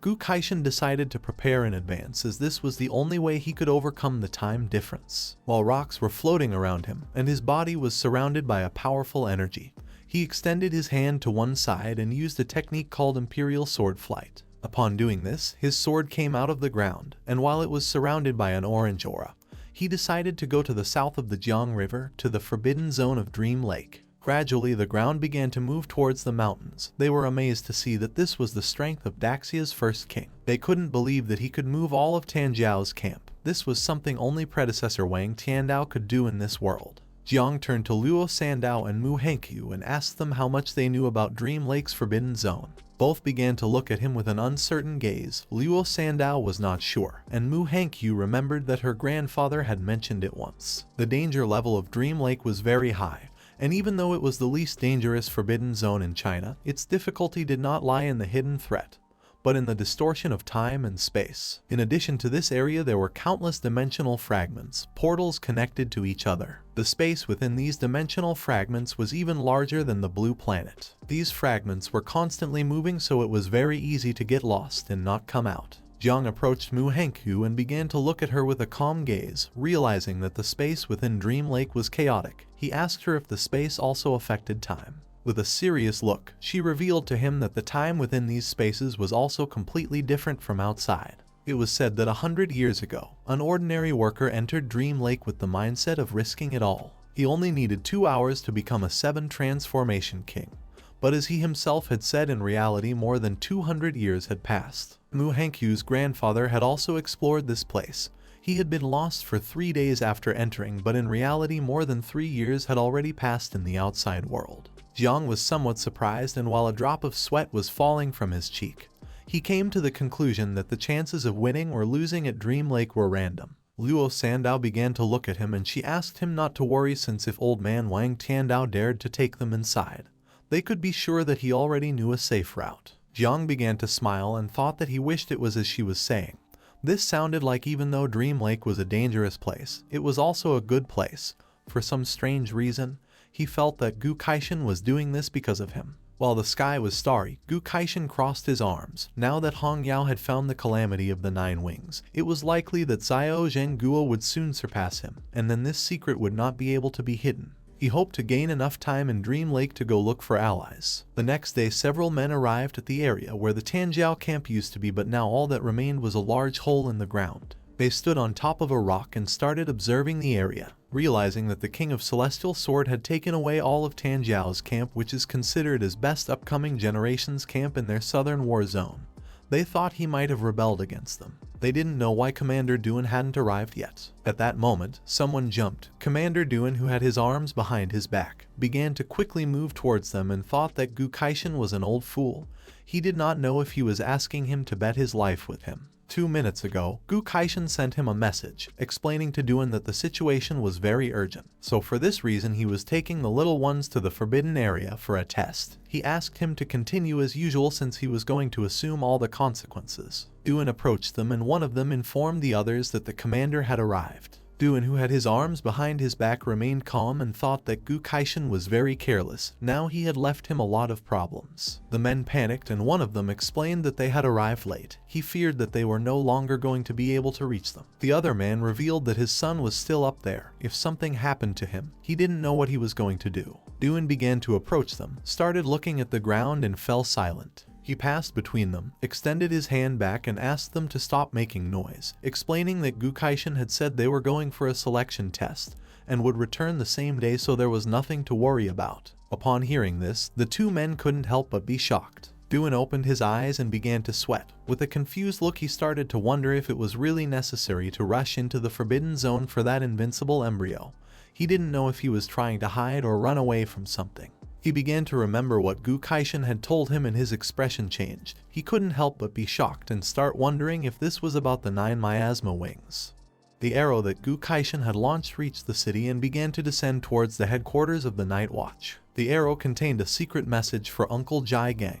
Gu Kaishan revealed to him that Jiang Chen was hiding a major calamity. As his master, he would take him to a forbidden area to hide temporarily. Jiang should try to find allies from the Sealed Kings while he was away, since when he returned, he feared there would be a fierce battle. Upon reading the message, Jiang could not help but be shocked and become alert at the same time, as he did not know what was happening. A few hours later, he met with Jane Tang, sat on the sofa, bowed his head, put his fist on his forehead, closed his eyes and remembered that Jang had killed a member of the Huang family, had cut off Xiao Beihan's arm and now carried with him a calamity.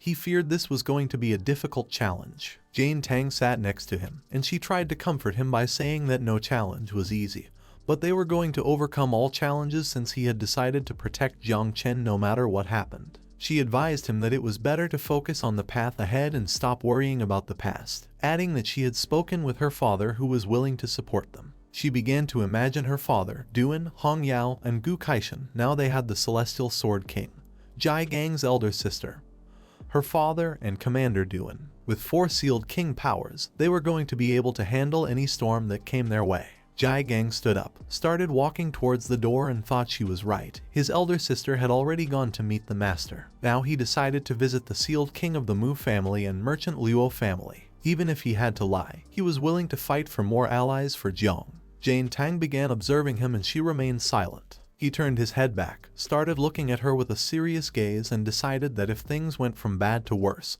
he would use the same energy he had when he burst into Xiao family and give it his all. Upon hearing this, Jane Tang, who had a cheerful look, began to smile since it had been years since she last saw Jiang so excited. Several hours later, day broke, and Gu Kaishan's sword grew huge and positioned itself under the island. He began to use his power, and they started heading towards the Forbidden Zone. He asked Hong Yao what she thought they should do after returning. Hong Yao, who was chewing gum, blew a bubble and with a calm look thought that Jiang's 9 miasma wings were cool. She wished she could raise one herself. Gu Kaishan quickly moved his finger back and launched a small arrow which destroyed Hong Yao's bubblegum bubble. He slightly turned his head towards her and with a serious look called her silly girl and asked if she could be serious for once. Hong Yao began to look at him with a tender gaze and explained that Granzia had no tolerance whatsoever towards calamities. If even he couldn't solve it, she would be even less able to do so. After saying this, she asked him if he could take down a great Zhengguo general in one blow. Gu Kaishan became enraged and gave her a soft blow on the head, asking her to watch her tone. She closed her eyes, began to touch her head and started screaming in pain. He closed his eyes and began to imagine his disciples. He had a lot of reputation, yet he ended up taking in a group of strange disciples like them. He began to imagine Hong Yao raising her spear. She was always noisy and rowdy. She never cared about anything. According to him, Jiang was a stubborn and obstinate person who had a one-track mind. Jiang Chen had divine talent, but still insisted on playing with the forbidden. A small bump appeared on Hong Yao's head. She approached him and with a smile asked why he was so determined to protect Jiang Chen. He turned his back on her, opened his eyes, and while observing the landscape, he asked her if she really wanted to know the reason. Then, he raised his head, began to look towards the sky and explained to her that when he had taken her as a disciple, it had only been because she was wearing red armor and he thought it looked cheerful. As for taking Jiang, it had been even more random. He had mistaken Gu Kaishan for a regular client outside of a club. At that time, when the heir of the Xiao family tried to forcefully marry Tang Jin, Jiang went to stop him, and Gu Kaishan was willing to give his life to protect him. The men from the Zio family pounced on Gu Kaishan and the battle began. Jang took advantage of the commotion, grabbed Tang Jin in his arms and fled from the area. Not everything needed a reason. He was doing this because he cared about Jiang. He began to look down with a sad gaze since now Jiang Chen was the same. At the moment he had met him, he had known that they were going to get along well, so he simply had accepted Jang's wishes. If Jiang was his disciple, then there was no reason not to protect him. Hong Yao approached him and thought that he was the best master in the world. He acted tough, but in reality, he was very protective. He asked her to stop flattering him. According to her, there was only one way to truly protect Jiang Chen. She rested her head on his shoulder, closed her eyes, and with a pleasant smile mentioned the supreme military commander of the Great Xia, one of the 3 invincible supremes. Gu Kaishan began to look at her with a calm gaze and remained silent. She opened her eyes, started to caress his shoulder with her finger, and revealed to him that the only way to protect Jiang was with the help of Jiang Wuxuang's grandfather, the martial god Jiang Xuanji. At the same time in Paju Cave, a battlefield of countless races, someone clenched their fist tightly and began to quickly bring it down towards the ground. Several men began to approach a man wearing a red cape, but at that moment, he struck the ground hard, breaking it into pieces and creating a large shockwave, which began to expand everywhere, repelling the men. The shockwave was so powerful that the men lost consciousness and began to fall to the ground. The man wearing the red cape was the invincible martial god named Jiang Xuanji. While his body was surrounded by powerful energy, he clenched his fist tightly, stood up, started walking around the area, and seeing that countless races had dared to invade Great Xia, he decided to kill them all mercilessly. His blow was so powerful that it created a large hole in the cave floor. Standing in front of him were several more men. He began to walk towards them and concluded that after this battle, the countless races should calm down for a while. He gave the order to the men to guard the entrance of the cavern. They addressed him as martial god and responded with a "understood, master." At that moment, someone with energy similar to Jiang Wuxuang started contacting him, leaving him somewhat confused since he did not know why he was being contacted now when Wuxuang was supposed to be at the Tanjiao camp. But to his surprise, Gu Kaishan began appearing in front of him, addressed him as martial god and told him it had been a long time since they last saw each other. Xuanji began to stare at him and couldn't help but clench his teeth tightly and go on alert. Seeing that the Celestial Sword King had contacted him through Wuxuang, he thought he had encountered problems in the camp, so he asked Gu Kaishan to speak clearly. He reached out his hand towards the sky and with a calm look replied not entirely, adding that he was doing very well. He wanted to make a deal with him. He began to imagine Jiang Chen surrounded by the poisonous mist of Little Nine and revealed to him that he had taken a new disciple named Jiang Chen, who had a divine level creation class, but possessed the calamity called 9 miasma wings. He wanted him to protect his life. Xuanji began to stare at him, and upon hearing that Jiang possessed the ancient calamity 9 miasma wings, he could not help but go into shock. According to him, Gu Kaishan must be joking since Great Xia had always believed it was better to kill than let any calamity go free, asking him if he believed the martial god was omnipotent. Gu Kaishan remained calm and with a puzzled look asked him if this was true. In response, Xuanji asked him to name his terms. While his eyes were shining, he began to look at him and asked if he had heard of the Taku Hall in Yunmeng Marsh, adding that only he knew the way to all Grand Xia. He could take Jiang Wuxuang and give him something fortuitous. Xuanji's eyes also began to shine and he started imagining the Taku Hall, the legendary treasure of Celestial Tao. If Wuxuang could go there, his cultivation would advance a lot. He reached out to one side and his cape began to float. He could accept Gu Kaishan's conditions, but with one condition. Jiang Chen was not allowed to use 9 miasma wings during the Prodigy tournament, and if he couldn't obtain first place in the overall ranking of Great Xia's prodigies, he himself would throw him into the battlefield of myriad races for him to defend himself. Gu Kaishan turned his head back, and with an indecisive look began to think about it. Xuanji turned his back on him and as he was walking away, started looking at the ground and explained that if he really wanted to save Jiang's life, then he had no other choice. Gu Kaishan began to look down and with a desperate look agreed, since sending Jiang to the battlefield was still better than being killed by General Xiao and the others when they returned. Xuanji began to walk, and while he was looking at the ground, he remembered that the 9 miasma wings was an ancient exotic species. According to him, it was impossible for her to reach a natural calamity scale in this era. Moreover, this generation of Great Xia had produced 3 other divine talents, and Jiang was only the 4th and he was just in the creation type. He knew that without using the calamity, Jiang would not be able to pass Wuxuang's test, let alone be able to finish first. He clenched his fist, and while his cape was flying, with a determined look, he thought that even if by some miracle Jang managed to cause some trouble, as a martial god, he could eliminate any evil spirit from the world in seconds. At the same time, the island reached up to the Forbidden Zone, which was a place full of portals. Jiang began to observe the place and with a surprised look realized that they had already officially entered the Yunmeng swamp. He asked the others if they remembered the way to get here. Mu Hankyu was dumbfounded and explained to him that remembering the path in these constantly changing dimensional fragments was impossible. The Celestial Sword King had relied on aura to guide the way. It was said that Yunmeng Swamp had 10 levels, with the 10th and 9th being relatively safer. The deeper they went, the easier it would be to get lost. Her grandfather had gotten lost at the 7th level years ago. Jiang sat on the ground, joined his hands and prepared to meditate a bit. He felt that he was already lost. Now that the path could not be remembered with eyes and brain, he decided to sit down and meditate, letting the spiritual sense guide them. Mu Hankyu and Luo Sandao also sat down, joined their hands, and they too prepared to meditate. Jiang entered his mind where the tree of all things was located. For now there was no wind in his mind. However, the tree was moving towards something and he did not know if it could be marking the way. He closed his eyes and concluded that there was something ahead that the tree was desperately longing for. Looking a little more closely, he saw that a rose-shaped fruit had grown on the tree. At that moment, an information window appeared. He had obtained a red functional fruit, which was a skill copy card. After using it, he could randomly copy one of the target's abilities and merge it with himself. The copied ability had no class restrictions. There was a possibility that the copied ability could be improved or worsened during the process.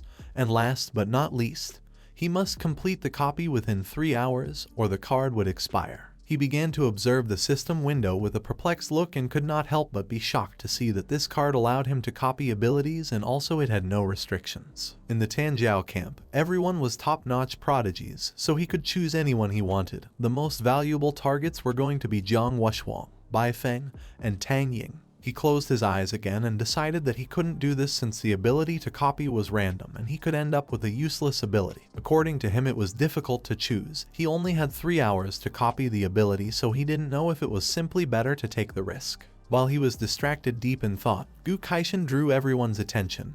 He put his foot on the rock and revealed to everyone that they had arrived at the 6th layer of Yunmeng Swamp, called Taku Realm. Ahead was Taku Hall, the place he was taking them to, asking everyone to get ready. Jiang came out of his thoughts, began to look at Gu Kaishan and decided to test the copy card with the master. He couldn't help but start smiling since he remembered that Gu Kaishan always said that he knew a move, and had even said that he wanted to take him as a disciple, so he simply decided to copy the move and consider it as an early lesson. Some time later, the island reached a temple, which was on top of a floating island, and the only way to go up was by using the magical steps, which were floating. This was the Taku Temple. The participants began to talk among themselves. They were going to become very strong this time since previously in the Magic City there was a legendary sealed king who had become king here in one step. And not only that, even he had become one of the 3 invincibles of Great Summer. Moreover, he wasn't the only one since the Great Dreamer had also attained enlightenment here. Next to the temple, there were some beautiful mountains. It had a trial called the Hall of Great Emptiness.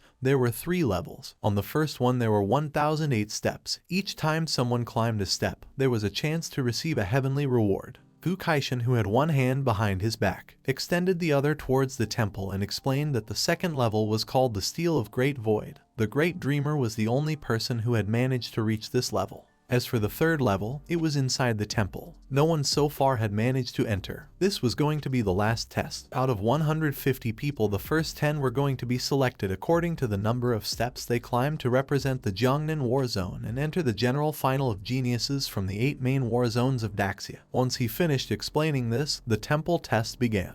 Everyone got excited, started smiling, and began running towards the steps. With a smile full of excitement, Luo Sandao also started running. But Jiang grabbed her by the shoulder, stopped her and said it wasn't good to be in such a hurry since the temple wasn't going anywhere. Unlike the others, Tang Ying, Bai Feng and another boy sat on the ground, put their hands together and began to meditate. Jiang slightly turned his head back, and with a serious look asked Luo Sandao to watch carefully since none of them were in a hurry and they were all meditating to adjust their mental state. Luo Sandao thought Jiang was right, so she, Mu Hankyu and Jiang sat on the ground, put their hands together and began to meditate. Mu Hankyu mentioned that in a place like the Taku Temple, each person could only ascend once, so it was better to adjust their mental state to the maximum before ascending. Hong Yao sat on top of her spear and it began to fly. Gu Kaishan, who was standing on top of the spear, put his arms behind his back, started observing them, and upon seeing that they could remain calm without haste, he couldn't help but praise them. Jiang started to look up and decided to copy the skill of the Heavenly Sword King before climbing the steps, to prevent the copy card from becoming invalid. He began with the skill copying, hoping that the old man had not deceived him. Gu Kaishan started to stare at others and a system window appeared as a target to copy. Jiang selected Gu Kaishan. The system warned him that there was a possibility that the copied skill could degrade or improve during the process. After this warning, it asked him if he wished to start copying a random skill. Jiang began to stare at Gu Kaishan and responded with a yes, thinking that it was time to start with this. He hoped to have a little more luck. He did not ask to improve his skills, he just wanted them not to degrade. Another system window appeared to inform him that the skill he was copying was called Opening of the Sky. It was of legendary quality. He stood up and couldn't help but feel somewhat surprised and alert at the same time. He felt relieved since the old man hadn't deceived him and this move really existed. The skill card began to copy Gu Kaishan's skill, and suddenly Jiang was teleported to another place. He started to inspect the place and couldn't help but be shocked, and it didn't take long for him to realize where he was. A sword appeared in his hands, swinging it with precision and strength, cutting through space and time. Jiang was perplexed as this force was the same that Gu Kaishan had with the sword. Jiang was in a forest and he was shirtless. He grabbed the sword tightly, began to observe the blade with a confused look, and started to wonder why he was practicing with the sword. While the leaves were falling, with a look full of determination, he swung the sword precisely and cut the leaf in half. Then, he raised the sword above his head. Although it seemed that not much time had passed, Jiang had even grown a beard. He raised the sword to the sky and a powerful blizzard began to form around the blade. He used all his strength and launched a powerful slash towards the ground. His attack was so powerful that it split the mountains in half. Jiang already had long hair and a long white beard. He had become an old man. While with one hand he was holding the sword, with a tired look, he began to look to one side and thought that man follows the earth follows the sky, and he follows the Tao. The progress of skill copying reached 120%, and he obtained several skills. The first was called Man's Strength of Purple Quality. The second was called Earth Knife of Purple Quality. The third was called Sky Knife of Legendary Quality.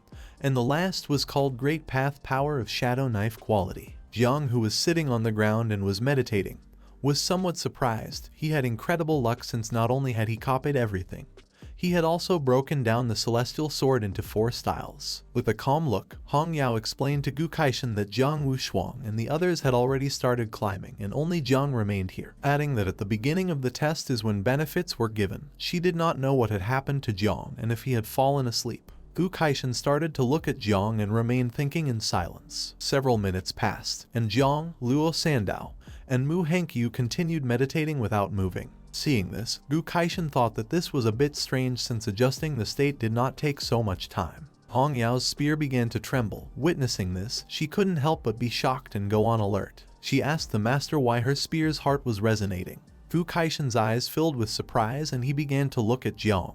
The celestial sword beneath the island also started to tremble, and he revealed to her that not only was her spear resonating, but even the heart of his sword was resonating. Upon hearing this, Hong Yao panicked. She didn't know if Jiang had succeeded. Back then, it was also a rare talent, but her mind was inflexible. She had always wanted to break down the celestial sword, saying that it could be divided into 4 movements, which had led her to be stuck at the master level for so many years of cultivation. She couldn't believe that finally someone had a revelation now. Gu Kaishan started to stare at Jiang and realized that the sensation that had just appeared and disappeared was very familiar.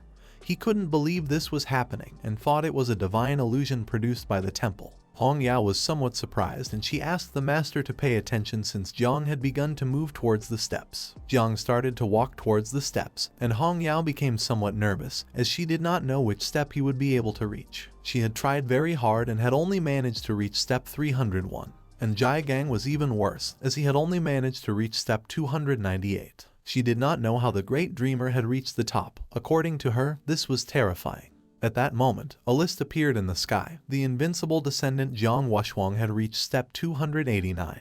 The little god killer of the East Sea Baifeng had reached step 253. The Tianji killer named Lu Tangying had reached step 248. The young master of the city of 10,000 demons Lazy had reached step 211. Mu Hankyu had reached step 199 and Luo Sandao had reached step 170. The participants began to converse among themselves. If they had known they were going to come to the temple, they would have prepared mind potions. The first 100 steps were tests of illusions, and the following steps were even more difficult. Each step was going to feel like carrying several mountains. One of them drew attention from others and asked them to be quiet since the poisonous demon Jiang was about to start climbing, adding that surely he was going to be another Jiang Wuxuang. Jiang started to look at the ground and remained silent. Then he approached the step, lifted his foot and with a determined look thought that if the first steps were tests of illusions, with his mental strength there should be no problem. Once he stepped on the first step, his eyes filled with surprise and he couldn't help but be shocked and go on alert. At that moment, Xiao Beihen's grandfather appeared. While his eyes were shining, he began to unsheathe the sword with one hand, and with a suffocating look decided to finish him off without leaving him a place to be buried, since he couldn't believe that he had dared to mess with the legitimate grandson of the Xiao family. Jiang panicked and began to wonder if he was Xiao Zhenguo. He unsheathed the sword, leaped forward and prepared to attack. Seeing this, Jiang started covering his head with his arms and prepared to defend himself. Due to the difference in strength, Jiang's body was sent flying backward, and he fell on his butt against the ground. At that moment, Jiang and the others appeared in front of him to protect him. Jiang, who was behind them, panicked and asked them to flee from here. In the blink of an eye, Xiao Zhenguo moved at an incredible speed and using the sword, cut their bodies into pieces, approached Jiang and with a look full of hatred decided to finish off anyone who stood in his way.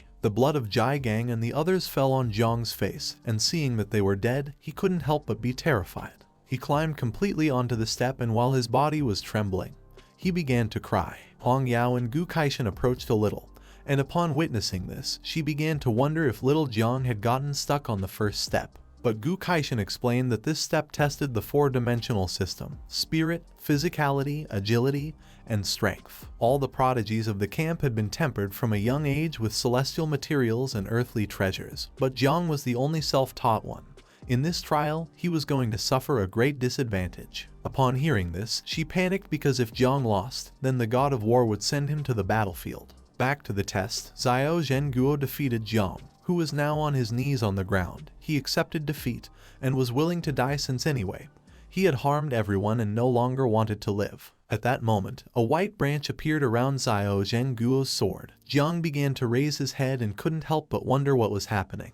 A white branch pierced through Xiao Zhenguo's body, causing him to gradually begin to disappear. Jiang, who was kneeling, started observing this and couldn't help but wonder if this was the illusory world. Now that Xiao Zhenguo had been defeated, Jiang left the illusory world. He couldn't believe that he had just fallen into an illusion, but it felt too real. But then he thought that it couldn't be real. Uncle Jiang and the others had been killed, and instead of fighting for his life, he had been seeking death. He clenched his fist tightly and while blushing, prepared to step onto the next step. Seeing this illusory world mocking him, he called upon the spiritual tree and decided to give it a good beating. Jiang prepared to put his foot on the next step, and then 2 system windows appeared in front of him, causing him to go on alert. He obtained 5 Star Wish fragments. 1,000 fragments could be combined into a complete Star Wish fragment if the user had a skill level between level 1 and level 3. Consuming 10 star fragments could increase by 1 level, and if the user had a skill level between level 4 and level 6, it would require 100 star fragments to improve. Jiang began to observe the system windows and he couldn't help but start smiling upon seeing that he had obtained 5 Star Wish fragments. The market price of 1 fragment was millions. He had just started and the system had already given him such a generous reward.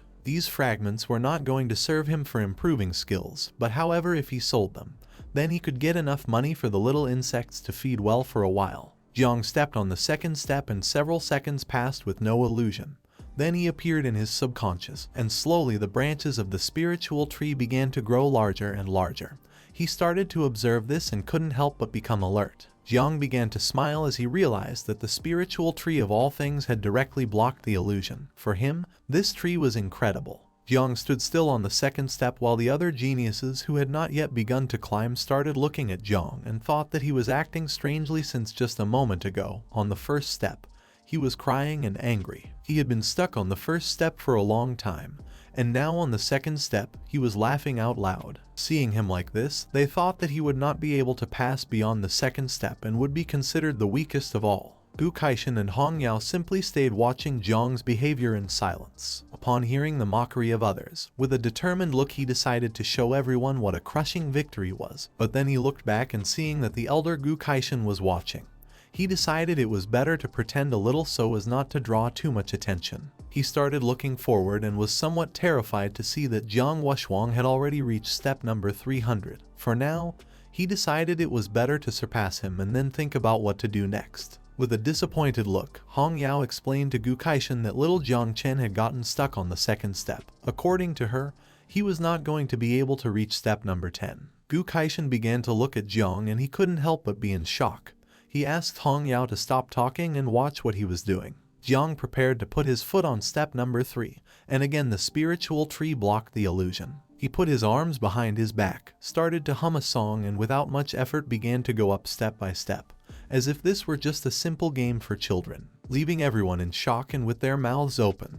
They did not know what was happening and how Jiang had climbed 100 steps at once just by singing. They came to the conclusion that he had deliberately gotten stuck on the first 2 steps because he liked the illusions of those 2 levels. They no longer had any doubt that he really was the master of poison. In the blink of an eye, Jiang surpassed Mu Hankyu and Luo Sandao. He started waving goodbye to her with his hand and while humming told them that he was going to climb 300 steps without fear. Mu Hankyu began to look at Jiang with a gaze full of love and she couldn't help but start to blush like a tomato upon seeing that he was singing to cheer her up. She decided to give her best effort. Luo Sandao thought that her benefactor was incredible, but the song he was singing was too embarrassing. Seeing the ease with which Jiang was climbing, Hong Yao couldn't help but be perplexed and start sweating. She didn't know if the Taku Hall test had any flaws. She couldn't believe that Jiang had climbed more than 200 steps so quickly and without slowing down. Gu Kaishan began to look at Jiang and with a calm gaze told her that even he had not seen anyone do what Jiang was doing.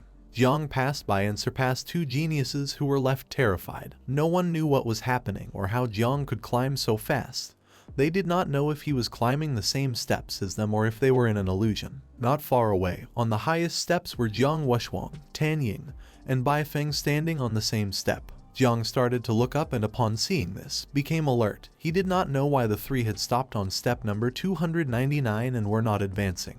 Gu Kaishan began to observe them and explained to Hong Yao that every 300 steps formed a level.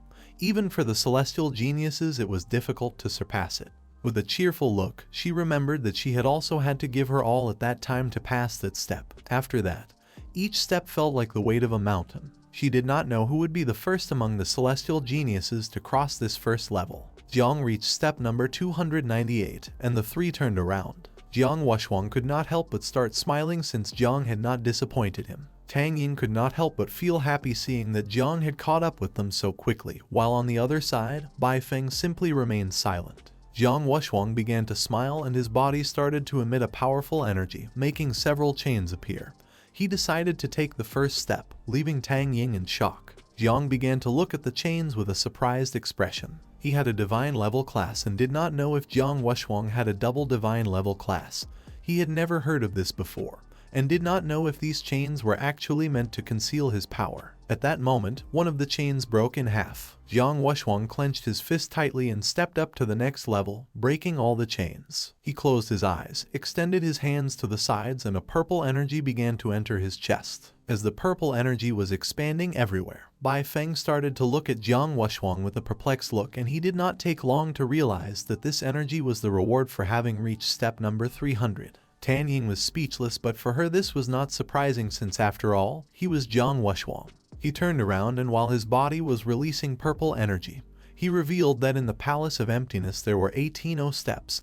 The last step every 300 steps was the most difficult. By climbing it they would be able to obtain rewards. This step seemed to be testing willpower, but in reality it was a review of soul strength. He started to look at Jiang with a lost gaze and mentioned that his origin was not good, since as a child he had not been purified by the treasures of heaven and earth. Compared to them, his foundations were somewhat deficient. He suggested to him to proceed with caution and not rush into breaking barriers. He should slowly seek a way among them. While he was explaining this, Jang took a small leap and climbed to step 300, leaving everyone speechless. Jang approached him and with a confused look asked if it was really so difficult to climb this step and also if he was acting just like him. Jiang Wushwang was somewhat shocked and angry at the same time. He was unable to believe that Jang had climbed this step so easily. A system window appeared, and for having climbed 300 steps of the Taku Hall, he obtained a origin crystal as a reward. A green crystal appeared in Jiang's hand. He started to look at it and couldn't help but feel happy since this was an incredible reward. Although the insects could not use it. He had heard that Uncle Jiang had been in the third transformation for many years, but thanks to this, he had been able to ascend to the fourth transformation. This crystal was much more powerful than the reward that Jiang Wuhusang had obtained. Little Nine manifested, and with a hungry look asked Jiang to climb faster since she wanted to eat the trail. Jiang started to look at the Taku Hall and with a confused look asked her if she was referring to the trail that was on top of the hall, to which she replied with a yes. At that moment, Little Nine's stomach began to growl, leaving Jiang somewhat confused. She started forcing Jiang to climb faster. He asked her to wait since even though she really wanted to eat, it wasn't necessary to push him. Tang Ying and Bai Feng turned around and upon seeing this, they were left speechless, while on the other side, Jiang Wushwang became furious. He clenched his teeth tightly and began to look at him with a gaze full of rage. He could not allow Jiang to surpass him. He started to shake his fists, and 8 hands appeared behind him and he began to climb like crazy so as not to let Jiang surpass him. Bai Feng was somewhat surprised to see that the war god Jiang Wushwang had refined his body. His eyes filled with rage and he could not help but become furious, letting out a suffocating energy. For him, people like them were truly annoying. According to him, they should die. He extended his hands towards the sky and used the technique Blood of Gods and Demons called Dye the Sky Blue. His body began to release ghosts. He decided not to let them surpass him, and also started to climb quickly. Several seconds later, 2 geniuses arrived at them, and upon seeing that Tang Ying was standing and not competing with them, they thought this was very strange. She turned to them and with a serene look, explained that she was an assassin and could not be compared to those ogres. One of the men felt relieved to hear this, but at that moment, Tang Ying began to smile and little by little her body started to transform. She transformed into a snake and with a murderous look, she also began to climb quickly. The 2 men were left speechless and then hugged and thought that Mr. Tiger had not deceived them and that people were really too terrifying. For them, the 4 were admirable geniuses, but Jiang, who was climbing as if nothing, was the most terrifying. Hong Yao was surprised to see that Jiang Wushwang had made 8 hands appear. Bai Feng had gone crazy and Tang Ying had transformed into a snake. According to her, Jiang was really impressive since with his own strength he had caused everyone to lose their composure. Gu Kaishan closed his eyes and started laughing out loud, and told her that it was no wonder that he was his favorite disciple. In the blink of an eye, Jiang reached the top. He was the second in history to have achieved this. Now that he had reached the top, he could not help but feel somewhat relieved and relaxed. Hong Yao noticed something and her eyes filled with terror. She did not know what Jiang was going to do. Jiang extended his hand towards the sky, letting out the insects. He decided to let them out voluntarily so they could do whatever they wanted. All the insects slowly began to advance towards the Taku steel.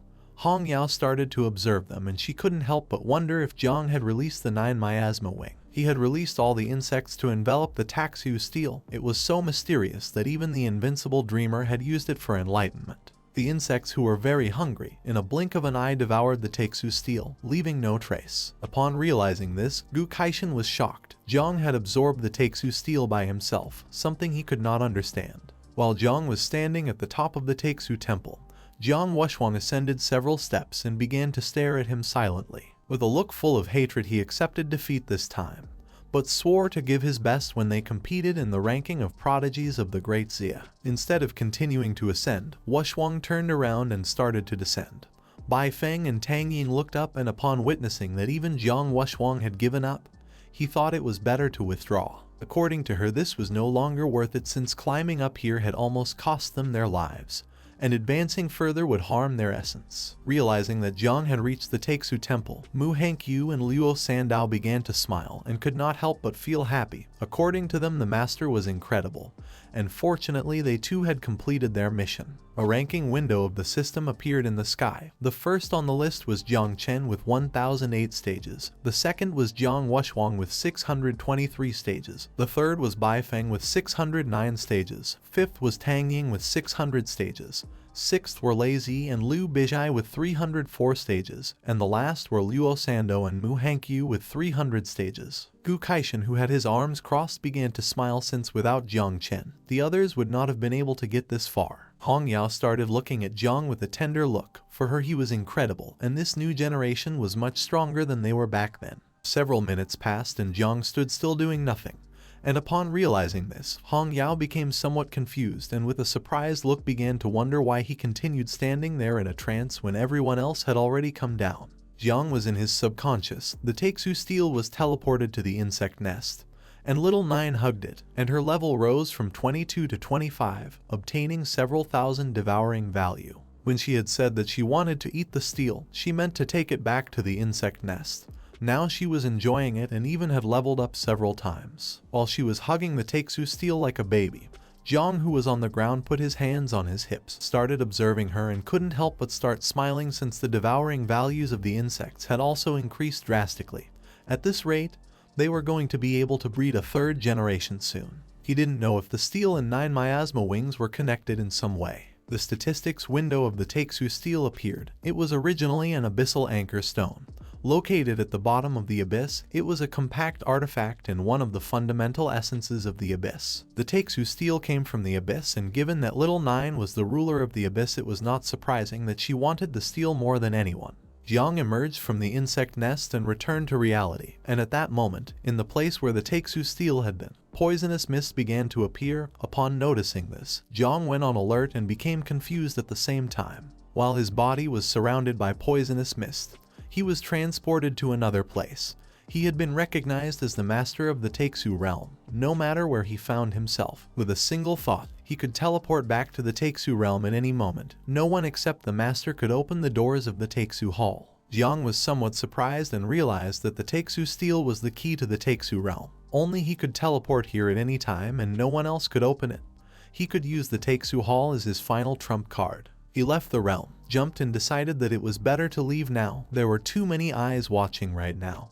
He wanted to avoid entering the hall for now to check it later. While he was in the air, Hong Yao and Gu Kaishan appeared and took him by both arms. He asked Jiang to come with him for a moment. They began to fly high and disappeared from sight. All the participants of the camp started to look at the sky and thought that the Celestial King of the Sword had captured Jiang, thinking that it must be related to the Taku steel. Some thought that this was happening to him for being too arrogant. Not far from the area there were snow-capped mountains. They went to another remote area. Gu Kaishan began to stare at him. One of the three invincible figures of Great Xia, the Dreamer. Only he could observe the Taku steel in search of enlightenment.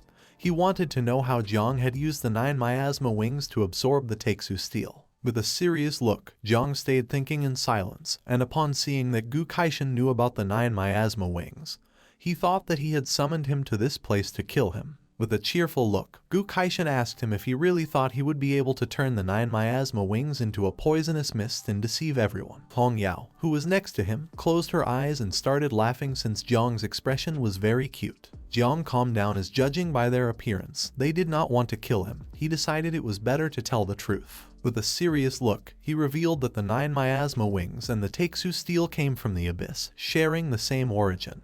Or rather, that the Taku steel originally belonged to the 9 miasma wings. Far from becoming alarmed, Gu Kaishan remained calm and told him that he should be aware of the Great Xia's stance on Calamity. Now he had two options. He could stay in the Yunmeng swamp forever and live as an exile clinging to his life, or he could return with him and fight for his survival. Millions would want him dead, even those at the general or invincible level. Upon hearing this, Jiang couldn't help but panic. He swallowed hard and was astonished since it wasn't just his imagination before. The old master had come to the Yunmeng swamp only to give him an exit. He didn't know why they hadn't met before. While he was lost in his thoughts, Hong Yao approached him. She started to point at him with her finger and with a serious look caught his attention, asking what he was thinking about and reminding him that the master had asked him a question. Upon hearing her voice, he came out of his trance. With a confident look, he decided to return. Although he carried a calamity with him, he had only killed bad people and did not believe he had done anything wrong. Since his conscience was clear, there was no reason to flee. Hong Yao began to look at him and she started to smile upon seeing his determination. Gu Kaishan, who had his arms crossed, began to laugh heartily. He expected nothing less from his disciple. Even though he did not want to admit it, even Jai Gang was not as good as him back then. Jiang was somewhat confused since he did not know what Uncle Gang had to do with this. She closed her eyes, rested her fist on his shoulder, and asked him to remember that she was his older sister and Uncle Gang was the second older brother. She explained that back then, Gang had almost died at the hands of General Xiao when he had assaulted the Xiao family to steal Aunt Tang. The master had told him to hold his position, but he did not want to drag the master in, and as a consequence, in the end, he was exiled to Chuzhong City. Jiang realized that Uncle Gang also held a grudge against the Xiao family. Gu Kaishan turned his back on them and mentioned that old grudges no longer mattered, whether they were invincible or generals. As long as Jiang's will was firm, they as master and disciple would face them together. When they returned to Jiangnan, his sword would open a path for Jiang. These words were more than enough to make Jiang excited. While he had his arms crossed, Jiang knelt before him, asking him to accept the reverence of his disciple. At the same time in the city, the sun rose and in a skyscraper, a meeting among generals took place. The supreme commander of the war zone of Jiangnan named Duan Xinghai intertwined his hands and with a calm look mentioned that since all 12 titled kings of Jiangnan had gathered except Gu Kaishan and Nian Hongya, he decided to get straight to the point. Everyone started to pay attention and he explained that based on their research, the poisonous mist of Jiang Chen was actually the 9 miasma wings. According to the Great Zia's taboo ordinance, anyone who awakened a type of calamity or controlled a taboo object must be killed mercilessly. Asking for others' opinions on this, Mu Hankyu's grandfather, a red-haired man named Mu Henian, raised his hand and with a smile said that although the 9 miasma wings had caused great catastrophe in past eras, it was almost impossible for it to grow to that scale in the present. He believed that as long as Jiang Chen was under proper supervision, it shouldn't be a big problem. And in the worst case they could simply take the 9 miasma wings and destroy it. There was no need to kill Jiang. Tang Jing's father, a man named Tang Wangchuan, raised his hand and he agreed with his assessment since the Great Zia's taboo ordinance had been issued 500 years ago. Back then, Great Zia was incredibly weak, but today, Great Zia was strong and they could negotiate taboo matters more flexibly. Two of the generals started to talk among themselves to see who had been connected with Jiang Chen from the beginning. They had heard that Mu Henian's granddaughter had gotten quite close to Jang in the Prodigy camp. Jiang Chen belonged to Gang, and Tang Wangchuan's daughter, Tang Jin, was also getting involved with Gang. Upon hearing this, Tang Wangchuan became furious and at that moment, the door of the room shattered into pieces, creating a large curtain of smoke, leaving everyone in shock. The person who had destroyed the door was none other than old Xiao Yuanshan from the Xiao family, who wanted to kill Jiang at all costs. While his body was surrounded by a powerful energy, he began to point the sword at them and with a look full of hatred, he told them that anyone who dared to speak for Jiang Chen must first be prepared to taste his sword. Upon seeing General Xiao, Duan panicked and apologized to Gu Kaishan. If it weren't for General Xiao intervening, perhaps he could have helped negotiate this, but now he was alone. He hoped that he would not blindly protect Jiang and sink as well. After a few hours, Duan, Gang, and the others arrived at the area where the camp was going to land, and he explained that General Xiao had deployed the Celestial Punishment Squadron. They were all hidden in the nearby mountains. According to Gang, this was a grand scenario and he also realized that Jiang Chen and the others had to return soon. With an angry look, he grabbed the sword's hilt. If a fight broke out, he and Tang Jing were going to draw their swords.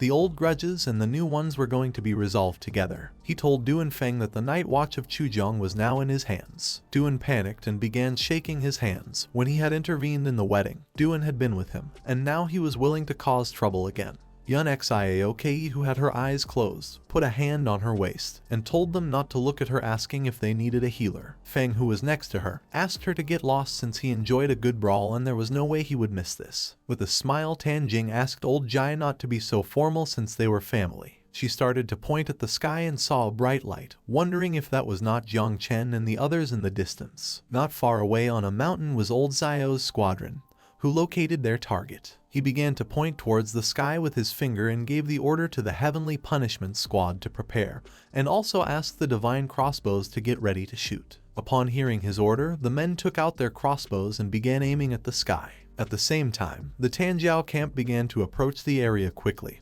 Hong Yao started to look down and upon seeing so many people she began to smile. Since this situation was similar to when Gang had gone to the wedding, this was perfect for her as last time she hadn't vented enough. Gu Kaishan remained calm and asked her what she was doing. With so many people watching, at least they should pretend that there was first courtesy. and then take action. Otherwise, people would think that their whole family were brutes. Gu Kaishen's body began to emit an orange energy. Hong Yao noticed that his killing intent was even stronger, thinking that where there was a master there must be a disciple. Behind them was Jang. She turned her head back and with a cheerful smile, asked what his opinion on this was, but he didn't even respond as he was once again lost in his thoughts. He was in the insect nest and around him were thousands of insects. A system window appeared informing that the reproduction of the 9 miasma wings had finished. The mother insect was level 27 and she had an offspring of 5.11 million. Seeing that the reproduction of the 3rd generation had been a success before the war, he felt happy. And although it wasn't enough to defeat the nation, it was more than enough. Hong Yao touched his shoulder and asked him not to be afraid since although he was not very strong, he had the master in her, making him come out of his trance. With a surprised look, he began to wonder what was happening. He started pointing at the mountain with his finger and explained that he was not afraid. He had just seen Uncle Jiang and the others on the mountain. First, he wanted to go see them and give them a gift. Gu Kaishen gave him permission since they were going to pass by there later anyway. Upon hearing this, he began to smile, and while his body was surrounded by poisonous mist, he jumped and started descending. Wushwang began to observe Jang and with a surprised look asked that he not die since he had not yet played enough with him. Tang Ying realized that he had a calamity and it was no longer surprising to him that he had been able to kill Xiao Beihan in an instant. Bai Feng felt somewhat worried about him as she did not want the second person in all of the history of the Great Xia who had completed the Ladder of Emptiness to die. Jiang began to distance himself from them. Mu Hankyu started looking at him. Her master did not know if her grandfather was going to come help or not. Luo Sandao, who was next to her, told her that worrying now was useless. This level of war was something they could not help with. Causing no problems was more than enough. Some time later, Jiang landed in the area where Jiang and the others were, and seeing that they had come, he couldn't help but feel happy. He approached Uncle Jiang, took out a green crystal from his inventory, extended his hand towards him and reminded him that at first he had said he was going to gift him a set of epic equipment, but he hadn't been able to obtain it but now believed that this was equivalent to it. Jiang extended his hand towards the crystal, began to observe it, and couldn't help but be shocked as it was an origin crystal. This was equivalent to having the key to enter the 7th realm. Jiang took out several more items. Among them there was equipment and weapons. To Aunt Tang he gave a silk scarf, to Duong a bow, to Chu Buling a dagger, and to Han Ki platinum level equipment. At the same time old Xiao and the Heavenly Punishment Squad arrived at a cliff. He was furious and his eyes were filled with rage. Upon seeing that Jiang Chen had descended, he ordered them to prepare. At that moment, Duan Feng appeared, and using his hand began to signal him to stop. He asked him to wait a moment since more than 100 days had passed since the Tanjiao camp had disappeared. It was being taken care of by Gu Kaishen so they could not be careless. The old Xiao turned his head back, started to stare at him and began to think, then he started to look down, and with a serious look decided to kill Gu Kaishen along with Jiang if he did not know how to appreciate what he had. After several minutes, the camp arrived near the area. Duan Feng began to observe it, and asked Gu Kaishen to surrender and hand over Jiang Chen. He and Xiao Yuanchen were great fighters from Jiangnan. Once the battle began, the city was going to suffer great losses. According to him, it was better to sacrifice Jiang.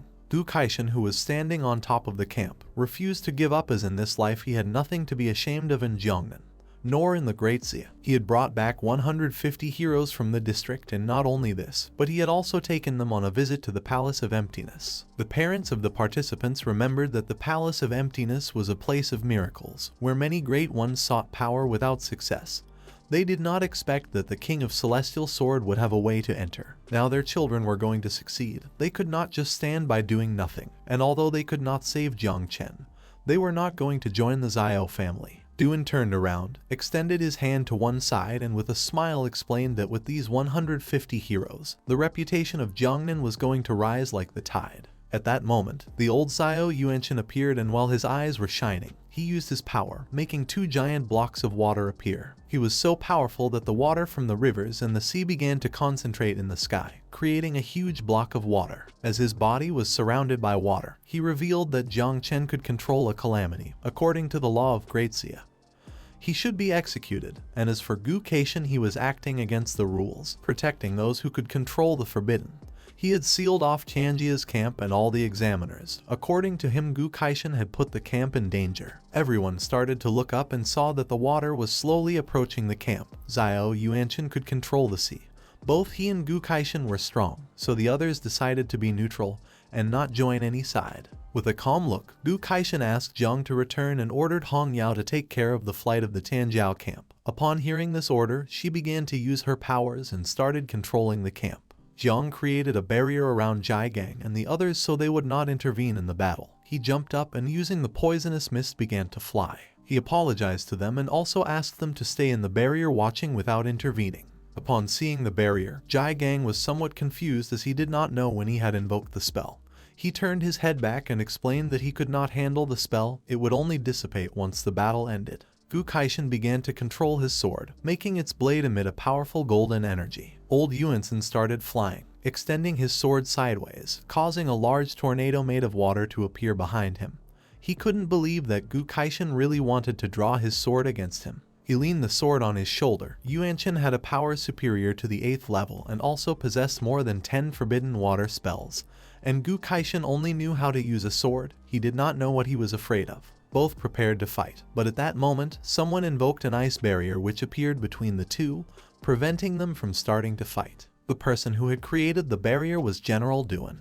While he was controlling the barrier using his fingers, with a sincere look he asked both of them to calm down since if they were really going to fight, not only would the camp suffer but even the Jiangnan base next door would also suffer the consequences. For everyone's sake, he asked them not to fight. At that moment, Xiao Beihan appeared and told them that for the good of the people it was better for him and Jiang Chen to have a duel to the death. Upon hearing his voice, Duan turned around and seeing that he had appeared, he couldn't help but be somewhat surprised. Now he had a new arm. Using the sword, he began to fly. He started to observe his arm and couldn't help but start smiling. Jiang had cut off his arm that day, and today he was determined to kill him with his own hands. Xiao Beihan began to advance towards them. Duan Feng extended his hand towards him asking him to stop. According to him, Xiao Beihan's idea was better since the grievances of the young should be resolved by the young and the old generation should not intervene. Jiang also started to fly. He began to stare at Xiao Beihan. He knew that he was not good enough to have a 1 versus 1 death match, so he asked what his conditions were. He started to smile and thought that he was a very smart boy. His 2 conditions were that he could not use Little Nine nor her poison. Xiao Yuanchen began to fly and could not help but laugh out loud, as it was no surprise that he was his grandson. They were doing this for the peace of Jiangnan and for the well-being of the people. Gu Kaishan unsheathed the sword and with an aggressive look, he began to point the blade at them, and told them to stop saying nonsense. Just because they were on a high moral ground they could not do what they wanted. He prepared to fight and mocked Yuanchen saying that if he had guts then he should stop harassing the children and come fight him. But Jiang grabbed him and stopped him saying that they could not let others think that they were brutes. He started pointing at himself with his finger and with a confident look revealed that he did not need Calamity to win, since he had another way of dealing with him. Upon hearing this, he was somewhat confused and asked what other way he had to deal with him. Jiang reminded him that he had said he would teach him a secret technique. Gu Kaishan was shocked to see that he wanted to learn the technique now. Hong Yao, who was flying, panicked and thought he was joking since she had taken more than 10 years to learn the secret technique and Jiang still had not been able to master the technique until now. Xiao Beihan started laughing and mocked Jiang asking if he wanted him to wait 10 years so that he could learn the technique. He began to smile and said it wasn't necessary. Just 5 minutes were more than enough. Gu Kaishan got angry and started shouting, explaining that the sword style was not something that could be learned so quickly. Xiao Beihan began to laugh even more, while on the other side, Yuanchen remained silent. Jiang took Gu Kaishan's sword, clenched his other fist, and with a confident smile asked him to teach him the technique. He started looking at the sword and fell silent. At that moment, the sword began to resonate and upon realizing this, he was shocked. He started to look at Jiang with a confused look and did not take long to realize that he had been the one who had caused the resonance of the heart of the sword in the space of the void.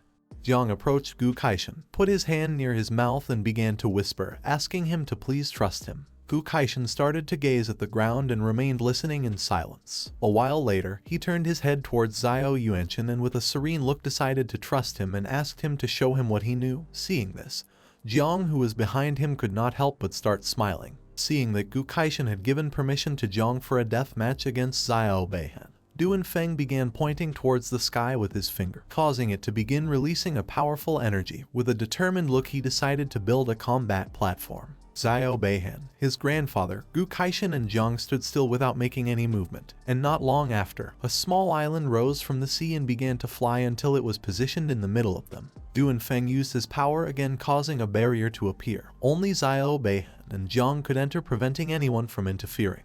The arrogant Xiao Beihan descended onto the combat platform with a smile full of confidence. He was eager for the fight to begin so that he could teach Jiang a good lesson. Last time he had won with the help of 9 miasma wings, but this time everyone would see how he was going to be defeated. At the same time, someone began to hit the barrier, but the attacks were useless. This person was none other than Jang. He drew his sword and started launching powerful attacks with the intention of breaking through the barrier. He was very furious and ordered Jiang Chen not to participate in the fight. He did not understand how Gu Kaishan could allow this. He began to despair as his eyes filled with guilt, since if he had not let Jiang enter the camp, none of this would have happened. Upon seeing his behavior, the aunt was somewhat confused. She tried to console him by saying that the master was not someone who made choices without thinking about the consequences. Gu Kaishan unsheathed the sword, and while holding it with both hands, he began to point the blade towards the sky, causing it to start emitting an intense golden energy. He asked Jiang to remember that the sword of heaven was the sword of will. He had to win the fight, and to do this, he had to act without thoughts and let himself be guided by his heart. Jiang began to observe the sword with a surprised look and fell silent. Gu Kaishan brought the sword closer to his face, and with an aggressive gaze, he asked him to observe carefully. He used the technique called Energy Slash, and using all his power, launched a powerful cut towards Xiao Yuanshan, and it started to approach him at enormous speed. Upon seeing that Gu Kaishan had attacked, he decided not to stand idly by and drew his sword, began to point the blade towards the sky, clenched his other fist tightly, and used the ability called Total Defense, making his body start to emit an intense and powerful red energy.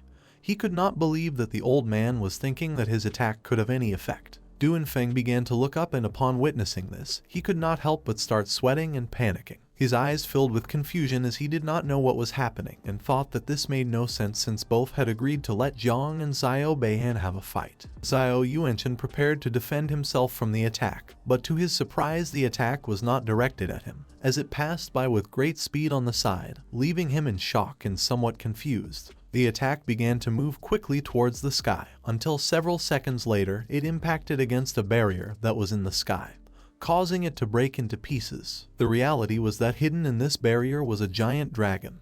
Gu Kaishan's attack impacted against the dragon, cutting its tail in half. The dragon's eyes began to shine, and with a murderous look, it started to stare at Gu Kaishan. Xiao Beihan began to look up at the sky and saw how the dragon's tail was falling to the ground. The dragon began to disappear into a crack, and with a look full of hatred called Gu Kaishan bastard, and it decided to come back for him. Several seconds later, the crack began to close and the dragon disappeared completely. Du Feng started to look at the crack and was shocked, since this dragon was called Black Dragon, who lived under the Yangtze River. It was very dangerous. Everyone's attention had been fixed on the duel, and Gu Kaishan had been the only one who could perceive its presence. He rested his sword on his shoulder, and with a calm look revealed that this dragon was trying to have a chance to obtain the 9 miasma wings. This dragon has an 8th grade cultivation, half that of the 9 miasma wings. Xiao Yuanshan's eyes filled with surprise upon seeing that this old thief was indeed skilled. Gu Kaishan, who had the sword resting on his shoulder, turned around, closed his eyes, and began to laugh heartily, asking Jiang if it wasn't impressive to see the master wielding the sword for the first time. Jiang approached him, clenched both fists, and was impressed. Seeing this, Gu Kaishan asked him if he had learned something. Jiang began to smile and with a look full of confidence, extended his hand towards the ground, making green energy appear. He started to use his power and decided to borrow Uncle Jai Gang's sword. A root appeared and Uncle Jai Gang, who was somewhat confused, handed over the sword, causing the root to wrap around it. Jiang borrowed his sword, began to observe it, and couldn't help but start smiling. Gu Kaishan, who was behind him, was somewhat confused and with a surprised look asked why he didn't want to use his master's sword and why he had borrowed Jai Gang's sword, to which Jiang replied that soon he would understand why. He jumped up, got on the combat platform, and decided to wield the sword just like his master to look cool.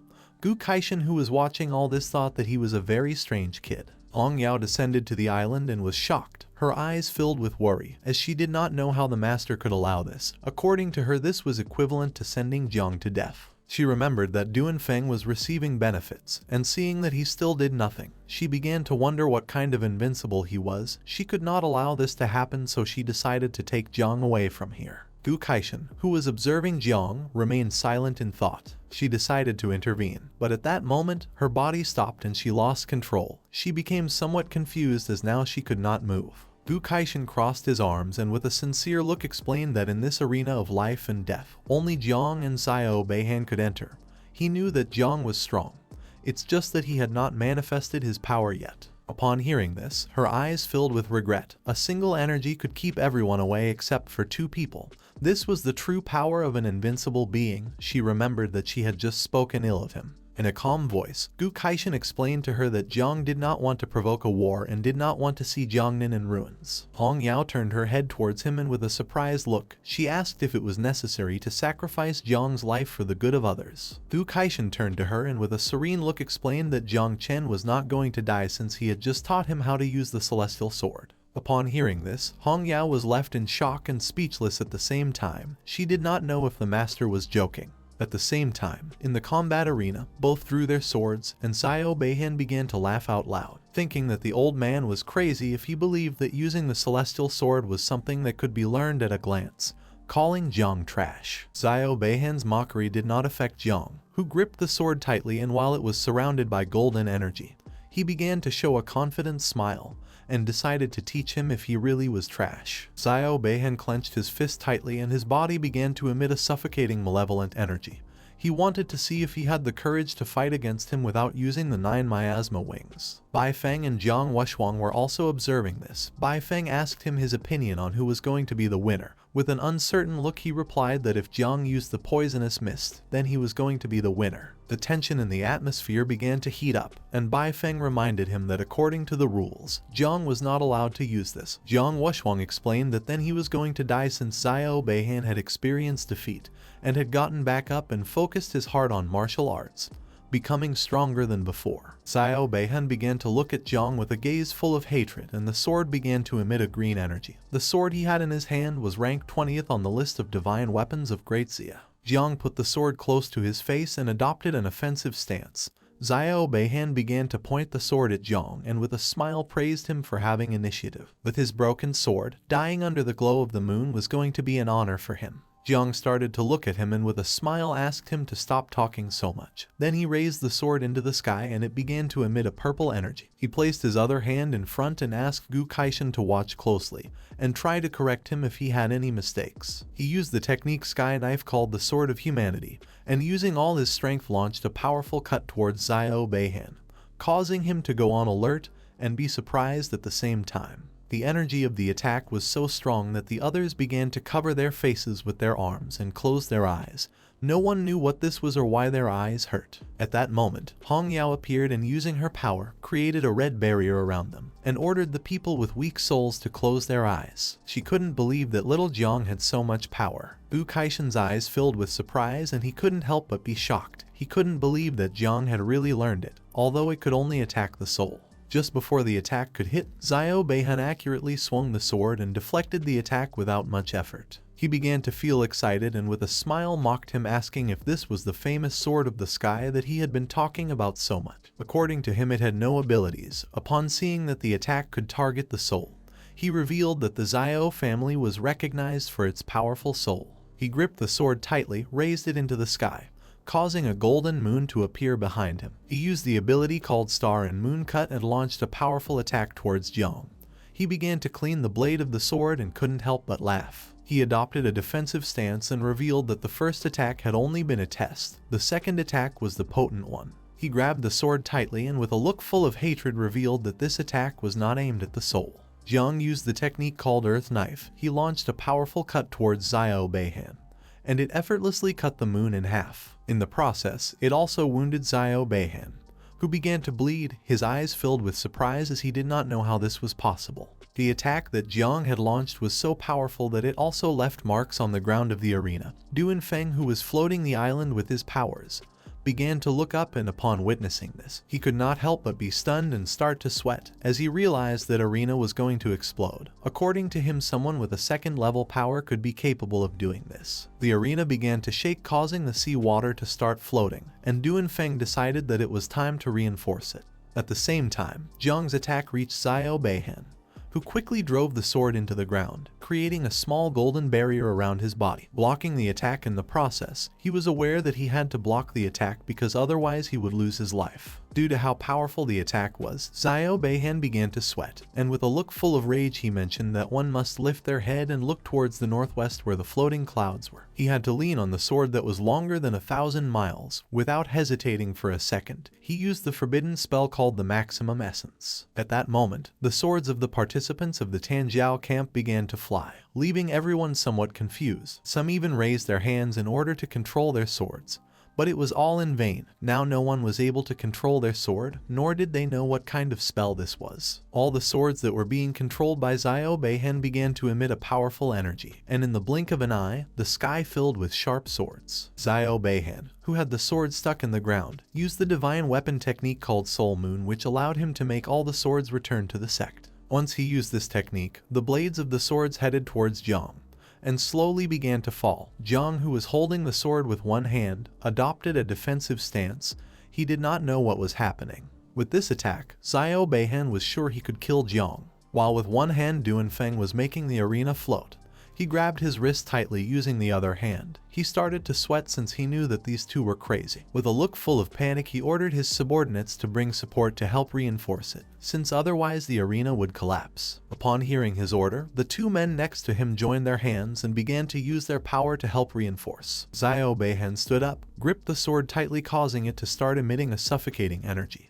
He began to look at Jang with a confident gaze and couldn't help but laugh out loud. Certain that Jang had already lost, it didn't matter if he had awakened a divine level class or even if he had learned to use the celestial sword. Without the help of the mother insect, he was nothing. This spell was going to break down his body into 1,000 pieces. The swords began to advance towards him at great speed. Jang adopted a defensive stance and asked Xiao Beihan why he was underestimating his opponent. He started to swing the sword and couldn't help but smile, and upon seeing that the attack was approaching him, he had no other option. He used the celestial sword technique called Curse Cutter. He launched a powerful counterattack, which impacted against the swords, creating a huge explosion in the sky that blinded everyone. Xiao Beihan was no match for Jiang. His attack began to slowly disintegrate Xiao Beihan's body.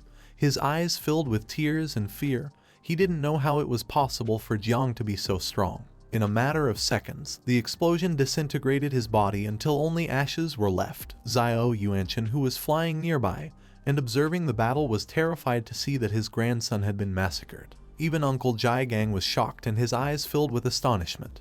He fell to his knees on the ground. The abilities that Jiang had used had been the dream he never reached when he was young. Hong Yao was terrified. She gritted her teeth due to fear and began to sweat. She couldn't believe that he had learned to use the celestial sword in 5 minutes. Gu Kaishan clenched his fist and couldn't help but smile. With a proud look, he mentioned that although Jiang's energy was not enough, he had really learned to use the technique. He had not only learned to use the techniques but also improved them, something that at the time Jiang had not managed to achieve. Jiang Wushuang was amazed. He started looking up at the sky and with an excited look thought that this guy was a monster.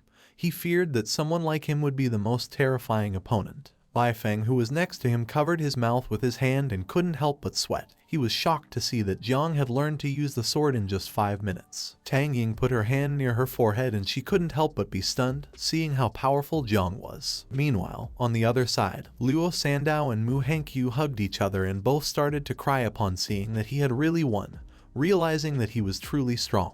Jiang's attack left a large hole in the island that started from one end and ended at the other. At the same time, 2 men appeared in the sky. The man with black hair thought that the disciple of the King of the Celestial Sword was someone quite interesting.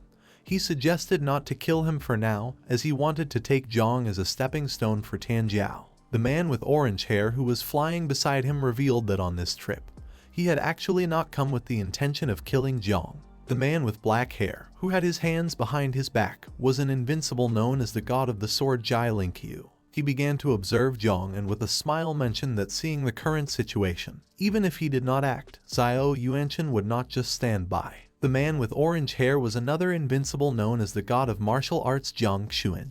He began to look at Xiao Yuanchen and with a serious look confirmed Jai Lingqiu's words. Xiao Yuanchen filled his mind with the idea of killing Jiang to avenge the death of his grandchildren. But just before he could make a move, a powerful energy appeared and began to expand in all directions, causing him to go on alert. He knew that the god of war Jiang Xuanji was interfering. He turned his head back and with a serene look asked him to please release his energy and not interfere, explaining that his grandson had tragically died and as a grandfather, he should take justice into his own hands. Jai Lingqiu decided not to interfere and let Jiang Xuanji take care of cleaning up the mess since after all he was just passing by watching the show. Jiang Xuanji crossed his arms and his body began to emit a powerful and suffocating energy.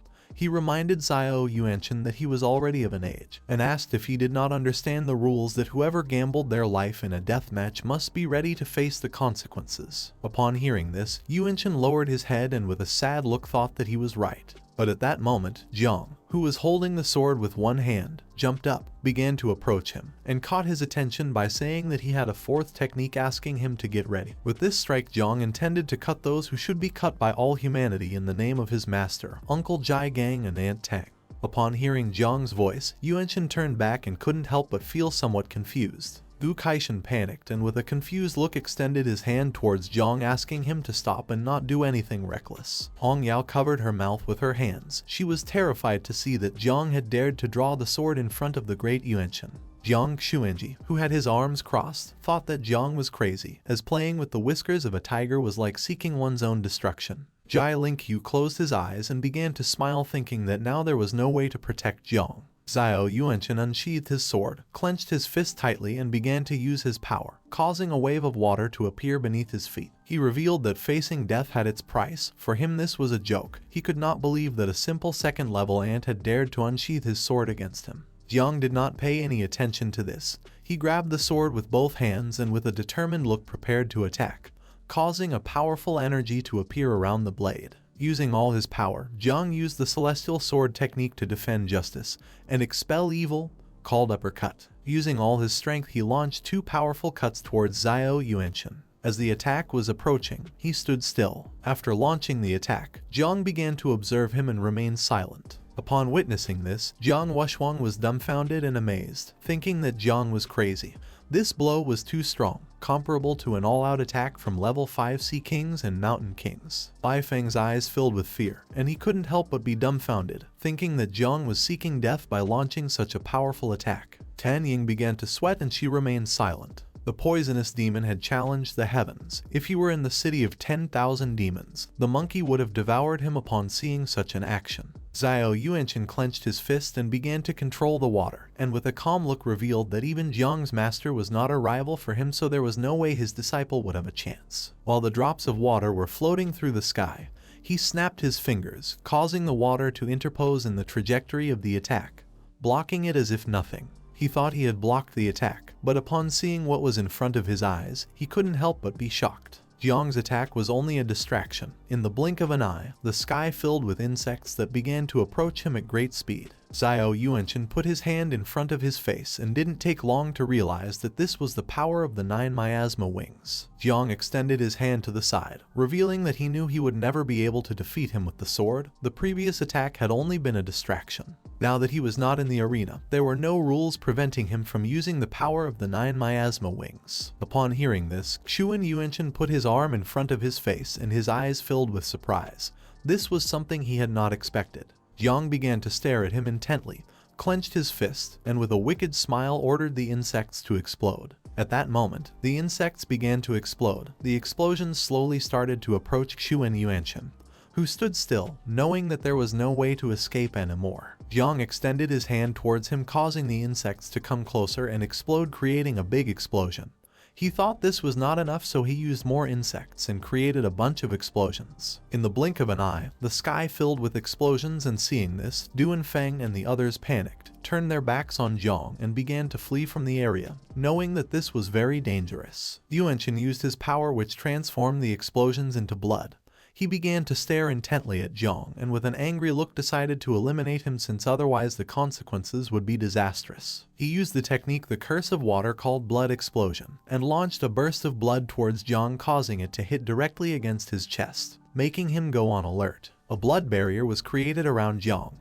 Upon seeing this, he couldn't help but feel somewhat confused as he didn't know if this was a forbidden spell. The spell began to take effect, causing Jang's blood to slowly start coming out from inside his body through his eyes, nose, ears, and nails. He started looking at his hand and upon seeing the blood coming out he couldn't help but be shocked. The blood from his body was being controlled by Jiang Chen. The blood barrier that was around Jang began to become more intense, causing all of his blood to slowly start coming out of his body. He began to look at his hand and his eyes filled with confusion and fear, as he did not know what kind of spell this was. As the smoke curtain from the insect bombs was disappearing, the figure of Jiang Chen became visible. He started staring intently at Jang with a murderous gaze, clenched his fist tightly, and used the ability called compressed blood. At that moment, Jang's blood began to shoot out like jets from his nose, eyes, ears, mouth, and nails. Seeing this, Jang was shocked and his eyes filled with terror. He knew that this was not good. Uncle Jai Gang realized that if this continued like this,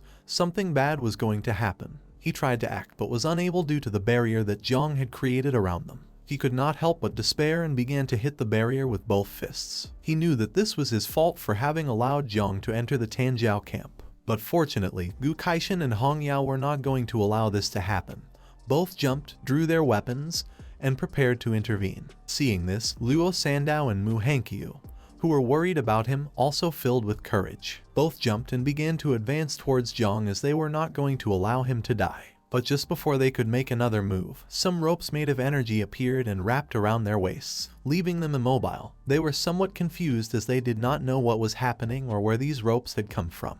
The ropes brought them back to the floating island. The man with pink hair put his hands on his hips and mentioned that jumping to rescue Jang in a situation like this was seeking death. The other man who had summoned the ropes and was standing next to him simply remained silent. Luo Sandao, who fell on her butt on the island, realized that the gray-haired man was her father, while on the other side, Mu Hankyu, who was lying next to her, turned around and realized that the other man was her grandfather. Mu Hankyu stood up, and with a desperate look asked her grandfather to please save Jiang Chen. Luo Sandao did not fall behind. She also stood up, turned around and with a firm look asked her father if they had any treasure that could save Jiang's life. Luo Sandao's father did not lose his composure in this situation and with a calm look replied that they had no treasure that could save him. Mu Hankyu's grandfather began to look at her and with a sincere expression mentioned that once the forbidden curse of blood explosion affected the opponent, all that was left was to wait for death. The one who had cast the spell was Jiang Chen, so all they could do was watch. The king of the celestial sword and the others had gone to save Jiang. Now all that remained was to see if they could negotiate with Jiang Chen to spare Jiang Chen's life, something that was not going to happen since he wanted to avenge the death of his two grandsons at all costs. While Jiang Chen was flying in the sky and had his fist clenched with which he was controlling the blood spell, Gu Kaishan appeared, began to draw the sword with his hand and ordered him to stop. Hong Yao, who was flying next to him, started shouting, called Jiang Chen an old bastard and ordered him to undo the spell. Of course their plan did not work. With a sincere look Jiang Chen revealed that there was no more time.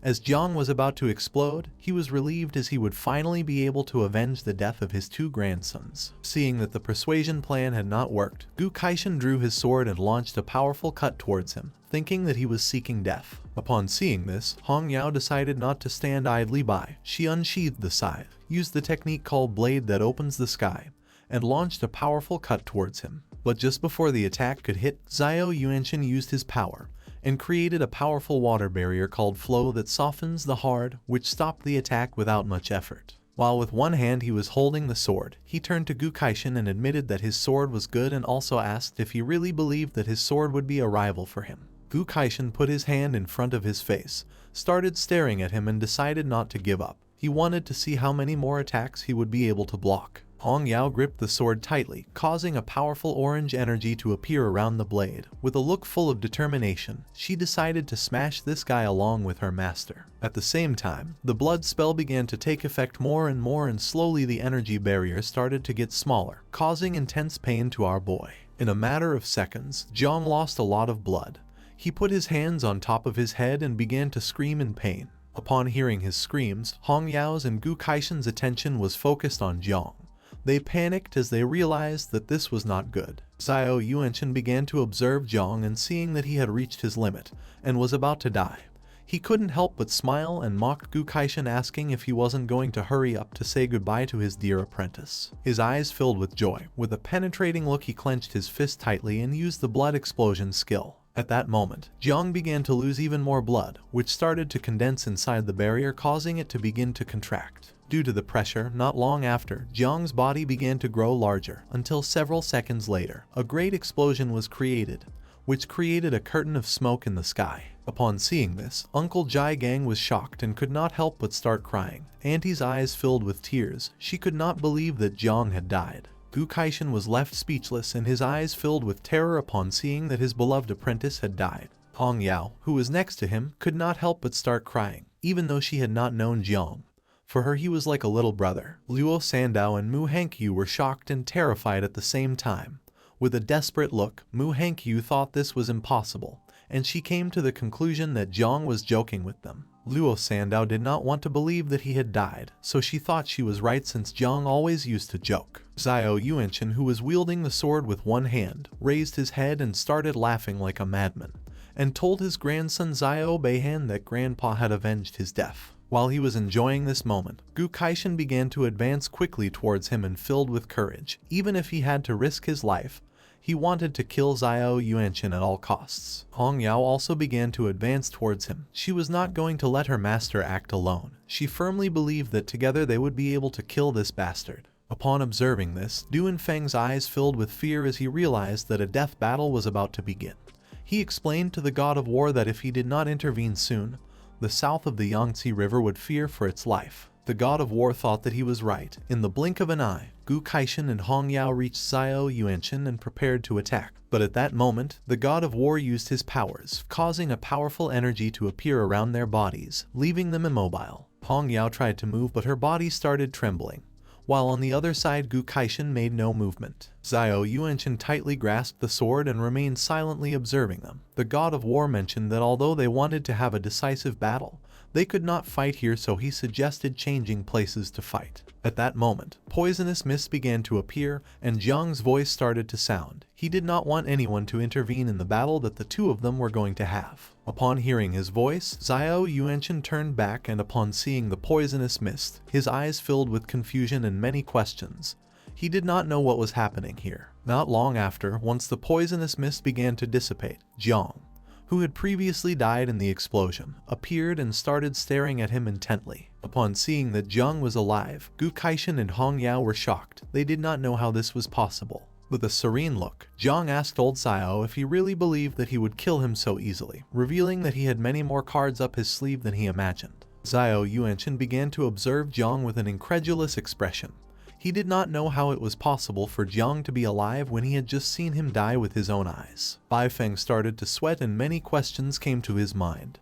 He did not know if Jiang had any other type of hidden power. Jiang Wushuang, who was standing next to him, was stunned and his eyes filled with surprise upon seeing that Jiang had resurrected from the dead. Luo Sandao and Mu Hankyu fell to their knees on the ground, began to hug each other and could not help but cry out of joy, and thought that Jiang had just been joking. Chu Bueling was stunned and realized that Jiang had the aura of the dead, which was the effect of the undead metal. Yu Xiao clenched her fists, began to observe Jiang with a joyful look, and couldn't help but smile. She confirmed Chu Bueling's words, explaining that it was the metal they had obtained earlier in the village of the dead. According to her, it had an incredible effect. Jiang extended his hand towards the sky and began to release poisonous mist. Now that Xiao Yuanchen hadn't been able to kill him, he decided it was his turn. He gave the order to all the insects to come out, and in the blink of an eye, the sky was filled with hundreds of thousands of them. Xiao Yuanchen began to look up at the sky, and upon seeing so many insects, he realized that this was a calamity.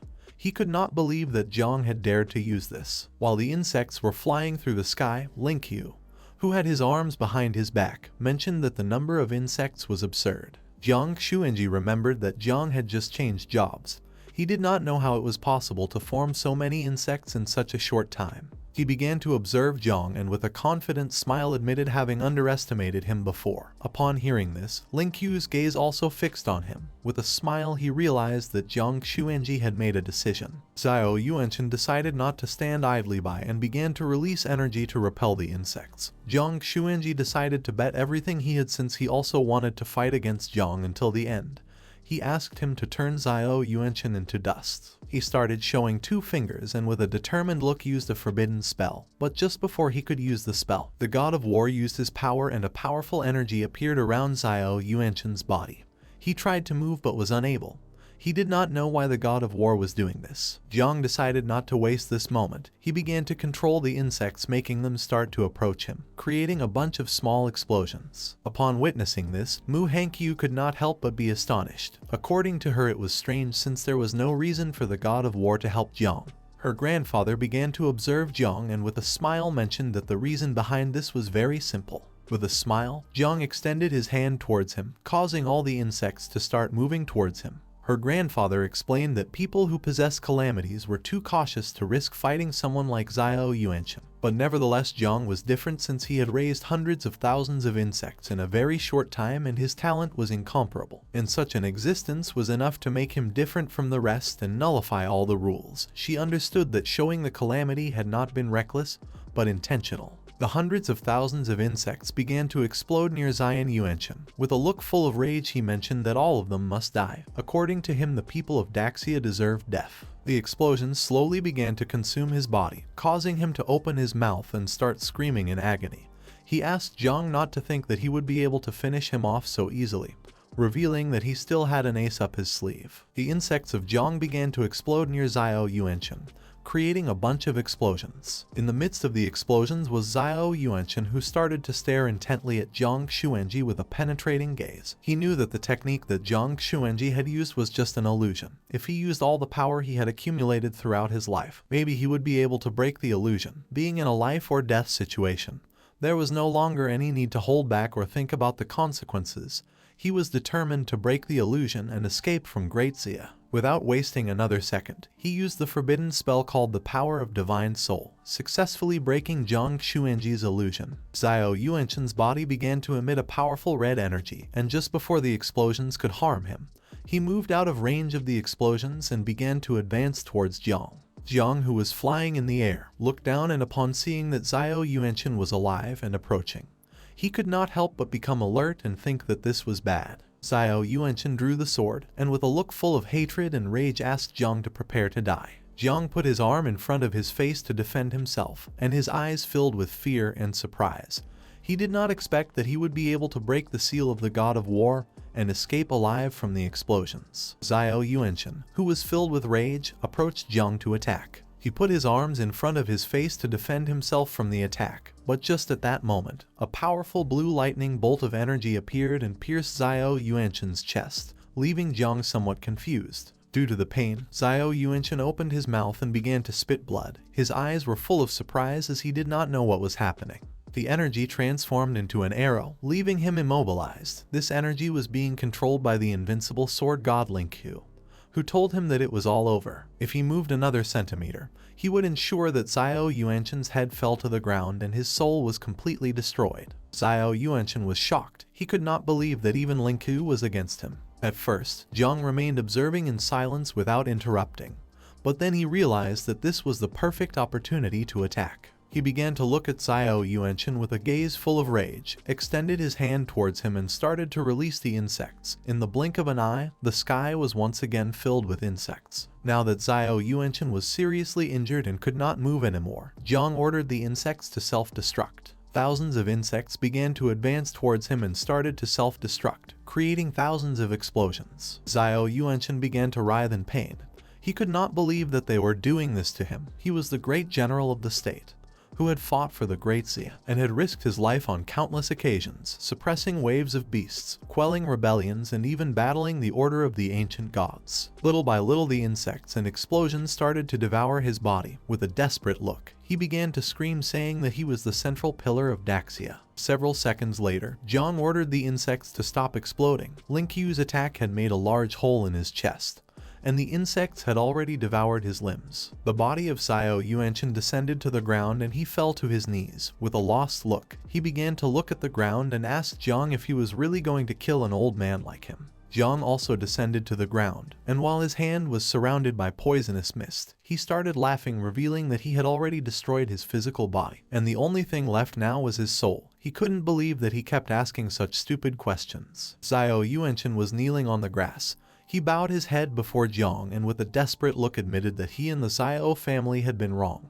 He was determined to compensate him in exchange for him forgiving his life. This was tempting for Jiang. He turned his head back and with a smile asked Master and Uncle Jai Gang what they thought about this. Behind him were Hong Yao, Gu Kaishan, and Jai Gang, who were shocked to see that Jiang wanted to spare the life of the guy who had tried to kill him. Jiang did not respond, and while the insects were devouring Xiao Yuanchen's body, he raised his head and with a look full of despair called the attention of the war god Jiang, asking him to save him. If he survived, then he was willing to go to the abyss to fight. Jiang Xuanji began to observe Yuanchen and started thinking about this tempting offer. He began flying above them. Xiao Yuanchen was the general of the war district of Jiangnan. Jiang Xuanji asked if he was willing to admit guilt for allowing the family forces of the Xiao family to oppress the market and seize it by force. Xiao Yuanchen, who was kneeling in front of Jiang, saw an opportunity to survive, and without losing another second, admitted to being guilty of everything.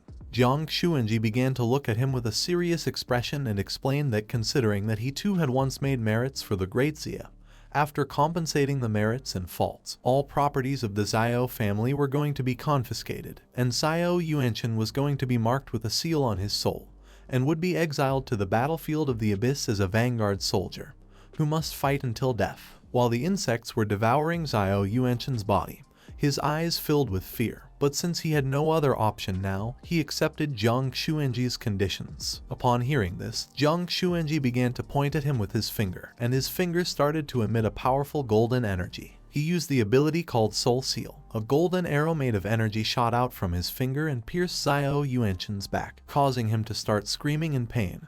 If he ever thought about escaping, his soul would explode and he would disintegrate into dust. Not long after, Xiao Yuanchen lost consciousness and fell to the ground. Jiang, who was standing in front of him, began to observe him. He was surprised to see the power of one of the invincibles of Great Xia. He couldn't believe that just an illusion had such intimidating power. The objective of our boy had already been fulfilled, and the threat from the Xiao family had been eliminated, so it was time to withdraw. While Jiang was lost in his thoughts, Jiang Xuanji, who had his arms behind his back, appeared behind him asking if this verdict had calmed the fire of anger in his heart. Upon sensing his presence, Jiang came out of his trance and his eyes filled with surprise. He did not know what was happening. He turned around and with a nervous look replied that yes, explaining that the judgment of the god of war had been wise, revealing that in reality he was not angry. He just wanted to play it cool. Jiang Xuanji thought that our boy not only had exceptional talent but also understood his own limits, knowing when to advance and when to retreat. Just for these two things, it had already been worth it for him to come today. Upon hearing this, Jiang thanked him for his appreciation. At that moment, Du and Feng approached them, began to point towards the sky with his finger and with a surprised and panicked expression explained to the god of war that if the poisonous fog did not dissipate for a long time, he feared that this place could end up becoming an abyssal contamination. Jiang Xuanji started to look at the ground and remained thinking in silence, while on the other side, Jiang looked at the sky and seeing so many insects flying freely, thought that this was not good and decided it was time to order them to return. Jiang Xuanji began to look at the sky, snapped his fingers, and decided it was time to purify the poisonous fog. A great explosion was created in the sky, eliminating all insects from the area. Upon seeing this, Jiang was left speechless and his eyes filled with surprise. He could not believe that Jiang Xuanji had dispersed the insects with a simple movement. According to him, this was somewhat terrifying. The golden arrow pierced Xiao Yuanchen's body. Jiang Xuanji crossed his arms, began to fly, and explained that as everyone had seen, they now had the power to suppress everything.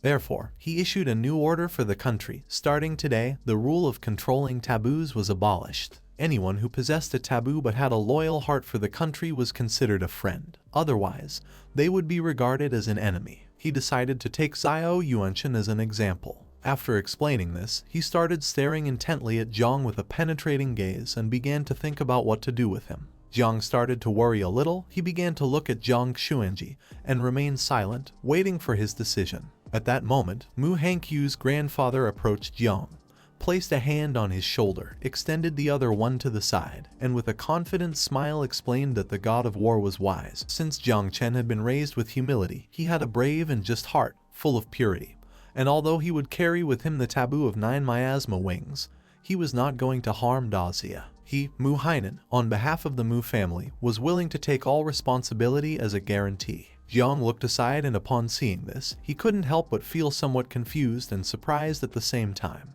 For Jiang's luck, many people sided with him. Tang Wenchuan, representative of the Tang family, was also willing to take responsibility, and the military district of Jiangnan was also willing to support Jiang, welcoming him to join the army at the same time. Jiang Xuanji, who was flying in the sky, remained silent. Luo Sandao began to push her father, advising him to also side with Jiang since many people had started doing so. The father's eyes filled with confusion, causing him to start sweating, but several seconds later, he began to blush and became filled with enthusiasm. He clenched his fists, closed his eyes, and began to scream, saying that he was also willing to take responsibility. Luo Sandao, who was behind him, put her hand on top of her head and thought that her father was useless. Hong Yao, who was sitting on the scythe and flying next to Gu Kaishan, was somewhat surprised to see that the god of war had not only intervened in the combat, but had also eliminated the rules about taboos. The prestigious elders were also defending Jiang. According to her, this seemed like a dream. Gu Kaishan, who had his arms crossed, thought that maybe Jiang Chen had thought of all this, and for this reason he had deliberately drawn his sword against Chen Guo. Hong Yao was stunned and surprised at the same time to see that Jiang had such deep thoughts. Gu Kaishan began to look at Jiang with a serious expression and explained that the god of war was already aware of all the evils that Xiao Yuanchen had done, and if it weren't for seeing Jiang Cheng's extraordinary potential,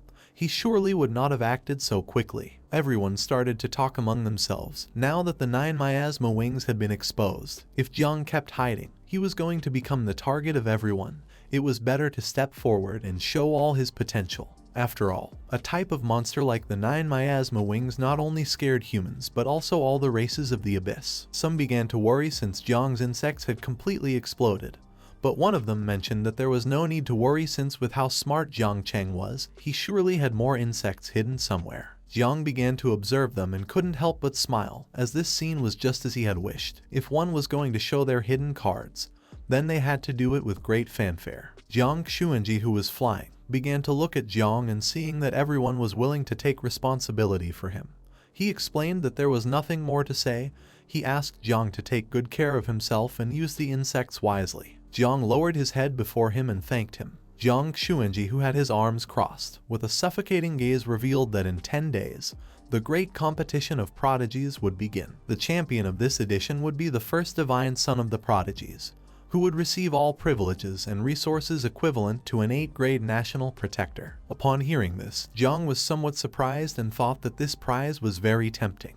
But Jiang Xuanji also added that it was not allowed to use the 9 miasma wings. Jiang began to look at him with a calm gaze and started wondering if the god of war was doing all this for Jiang Wuxuo, but then dismissed this since if it were only for him there would be no need to change the rules. He could not judge his greatness with a petty mind. With a determined look, Jiang promised not to use the 9 miasma wings in the Prodigy competition. Upon hearing this, Jiang Xuanji thought that he was worthy of being his apprentice as well. Jiang's eyes filled with concern. It didn't matter if he couldn't use the insects, since while completing the mission of the second change, he would be able to obtain a new mother insect. He thought that the war god wanted to see his true potential in the Prodigy competition, and for this reason had forbidden him from using the insects. If this was the case, he was determined not to disappoint him. Jiang Xuanji, who had one hand behind his back, extended the other to one side, causing a crack to begin appearing. He decided it was time to clean up pending matters. Upon hearing this, others were somewhat confused since the poisonous mist of the abyss had been eradicated, so no one knew what else remained to be cleaned. Jiang Xuanji ordered the Great Dreamer, commander of Dazia's night watch, to rise and get to work. The Great Dreamer was one of the 3 invincibles of Dazia. At that moment, someone who was holding a stuffed rabbit began to come out of the crack.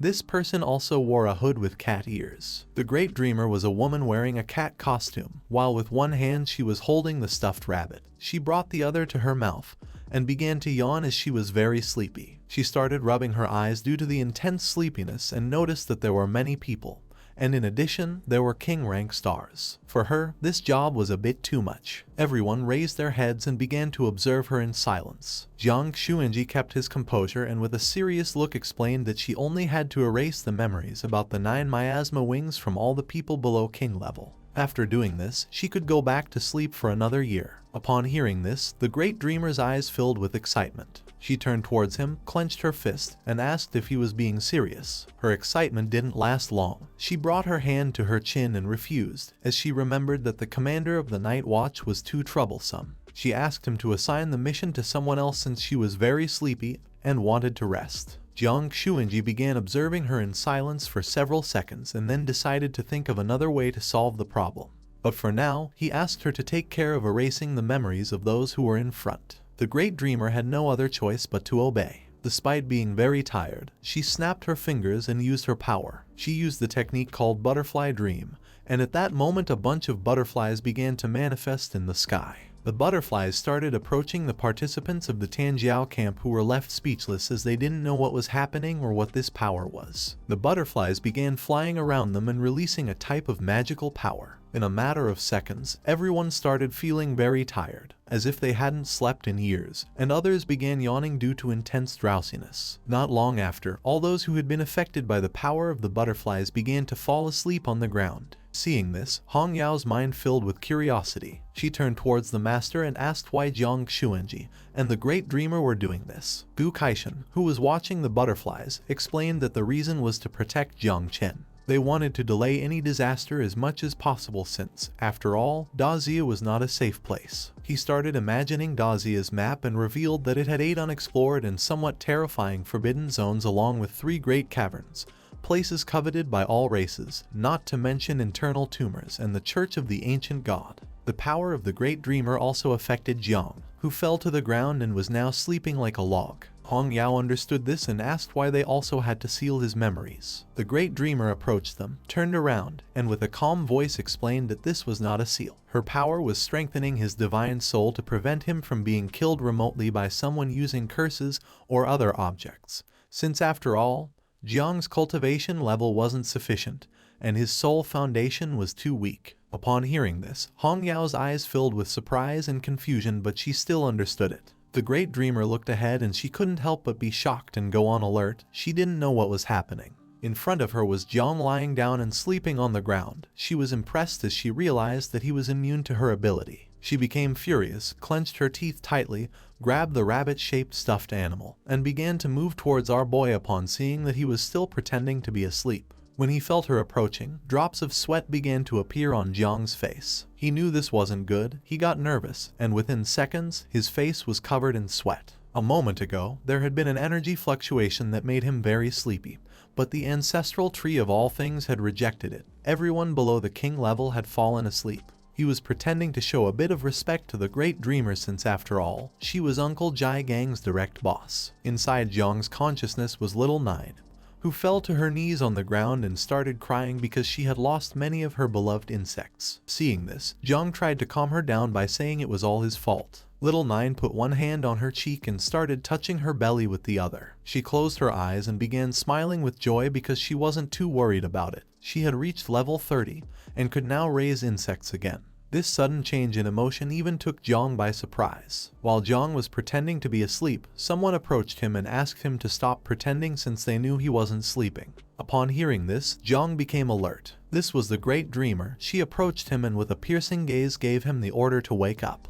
Having her so close made Jiang start sweating like crazy. Jiang sat up, and while he had one hand resting on the ground, he put the other behind his head and in a nervous voice began apologizing to her, calling her sister of illusions. The great dreamer, who had both hands and knees resting on the ground, was somewhat confused. She put her hand on her cheek, closed her eyes, and couldn't help but feel tenderness and asked if Jiang Chen had just heard what Jiang had just said. Jiang Chen, who had his arms crossed and was flying in the air, appeared above her, began to observe Jiang, and replied yes. Despite being 800 years old, she still had a soft heart. Even though he wanted to make a joke, he decided not to do it because the old woman could go crazy again.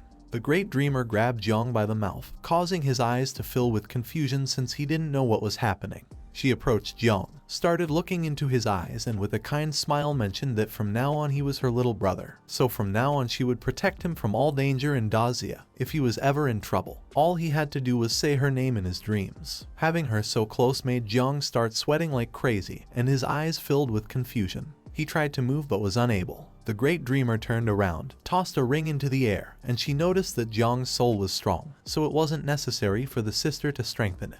She explained that this ring could isolate any type of spying, investigation, or measurement related to spirit, soul, or curses. Jiang extended his hands to catch the ring and remained silent. This was a welcome gift from his sister. She turned her head back, started to show a finger, and with a happy smile explained that she was going to sleep and asked him not to forget to come greet her in his dreams. A crack opened, she entered it and disappeared from sight. Jiang began to observe the crack. He couldn't believe that he had just become the younger brother of the great dreamer simply by calling her sister once. Hong Yao, who was next to him, was impressed and began wondering if she would become her sister if she called her sister. Jiang Xuanji began to stare at them and called Jiang's attention, mentioning that in 10 days, during the competition of the celestial geniuses, if he could obtain first place without using the 9 miasma wings, then it would show that he truly deserved to be cultivated with all of the country's resources. A new era was about to begin. A world of great disputes was approaching, and there wasn't much time left. Jiang started looking towards the sky and with a smile thanked him. Jiang Xuanji turned his back on our boy, looked over his shoulder and said there was no need for thanks since he had achieved all this by himself. A portal appeared in front of them and Linkyu, who had his arms behind his back, approached Jiang Xuanji. He had already finished watching this amusing spectacle and thought it was time to go deal with the black dragon from the Yangtze River. Both entered the portal and left. At that moment, Mu Hankyu's grandfather, Liu Senadao's father, and Tang Ying's uncle approached Jiang from behind. Tang Ying's uncle explained that she was Aunt Tang's niece and suggested to him the idea of marrying her so they could be even closer. Liu Sandao's father told Tang that he had arrived late since his daughter was Jiang's legitimate wife, and the Duabao house was willing to offer 20% of shares as a dowry. Mu Hankyu's grandfather did not fall behind, explaining that his granddaughter was pregnant with Jiang Chen. Upon hearing this, our boy became nervous and his eyes filled with surprise. He didn't know what was happening or how to react to this strange situation. At the same time, Hong Yao asked the master if he believed she still had a chance to win over Jiang.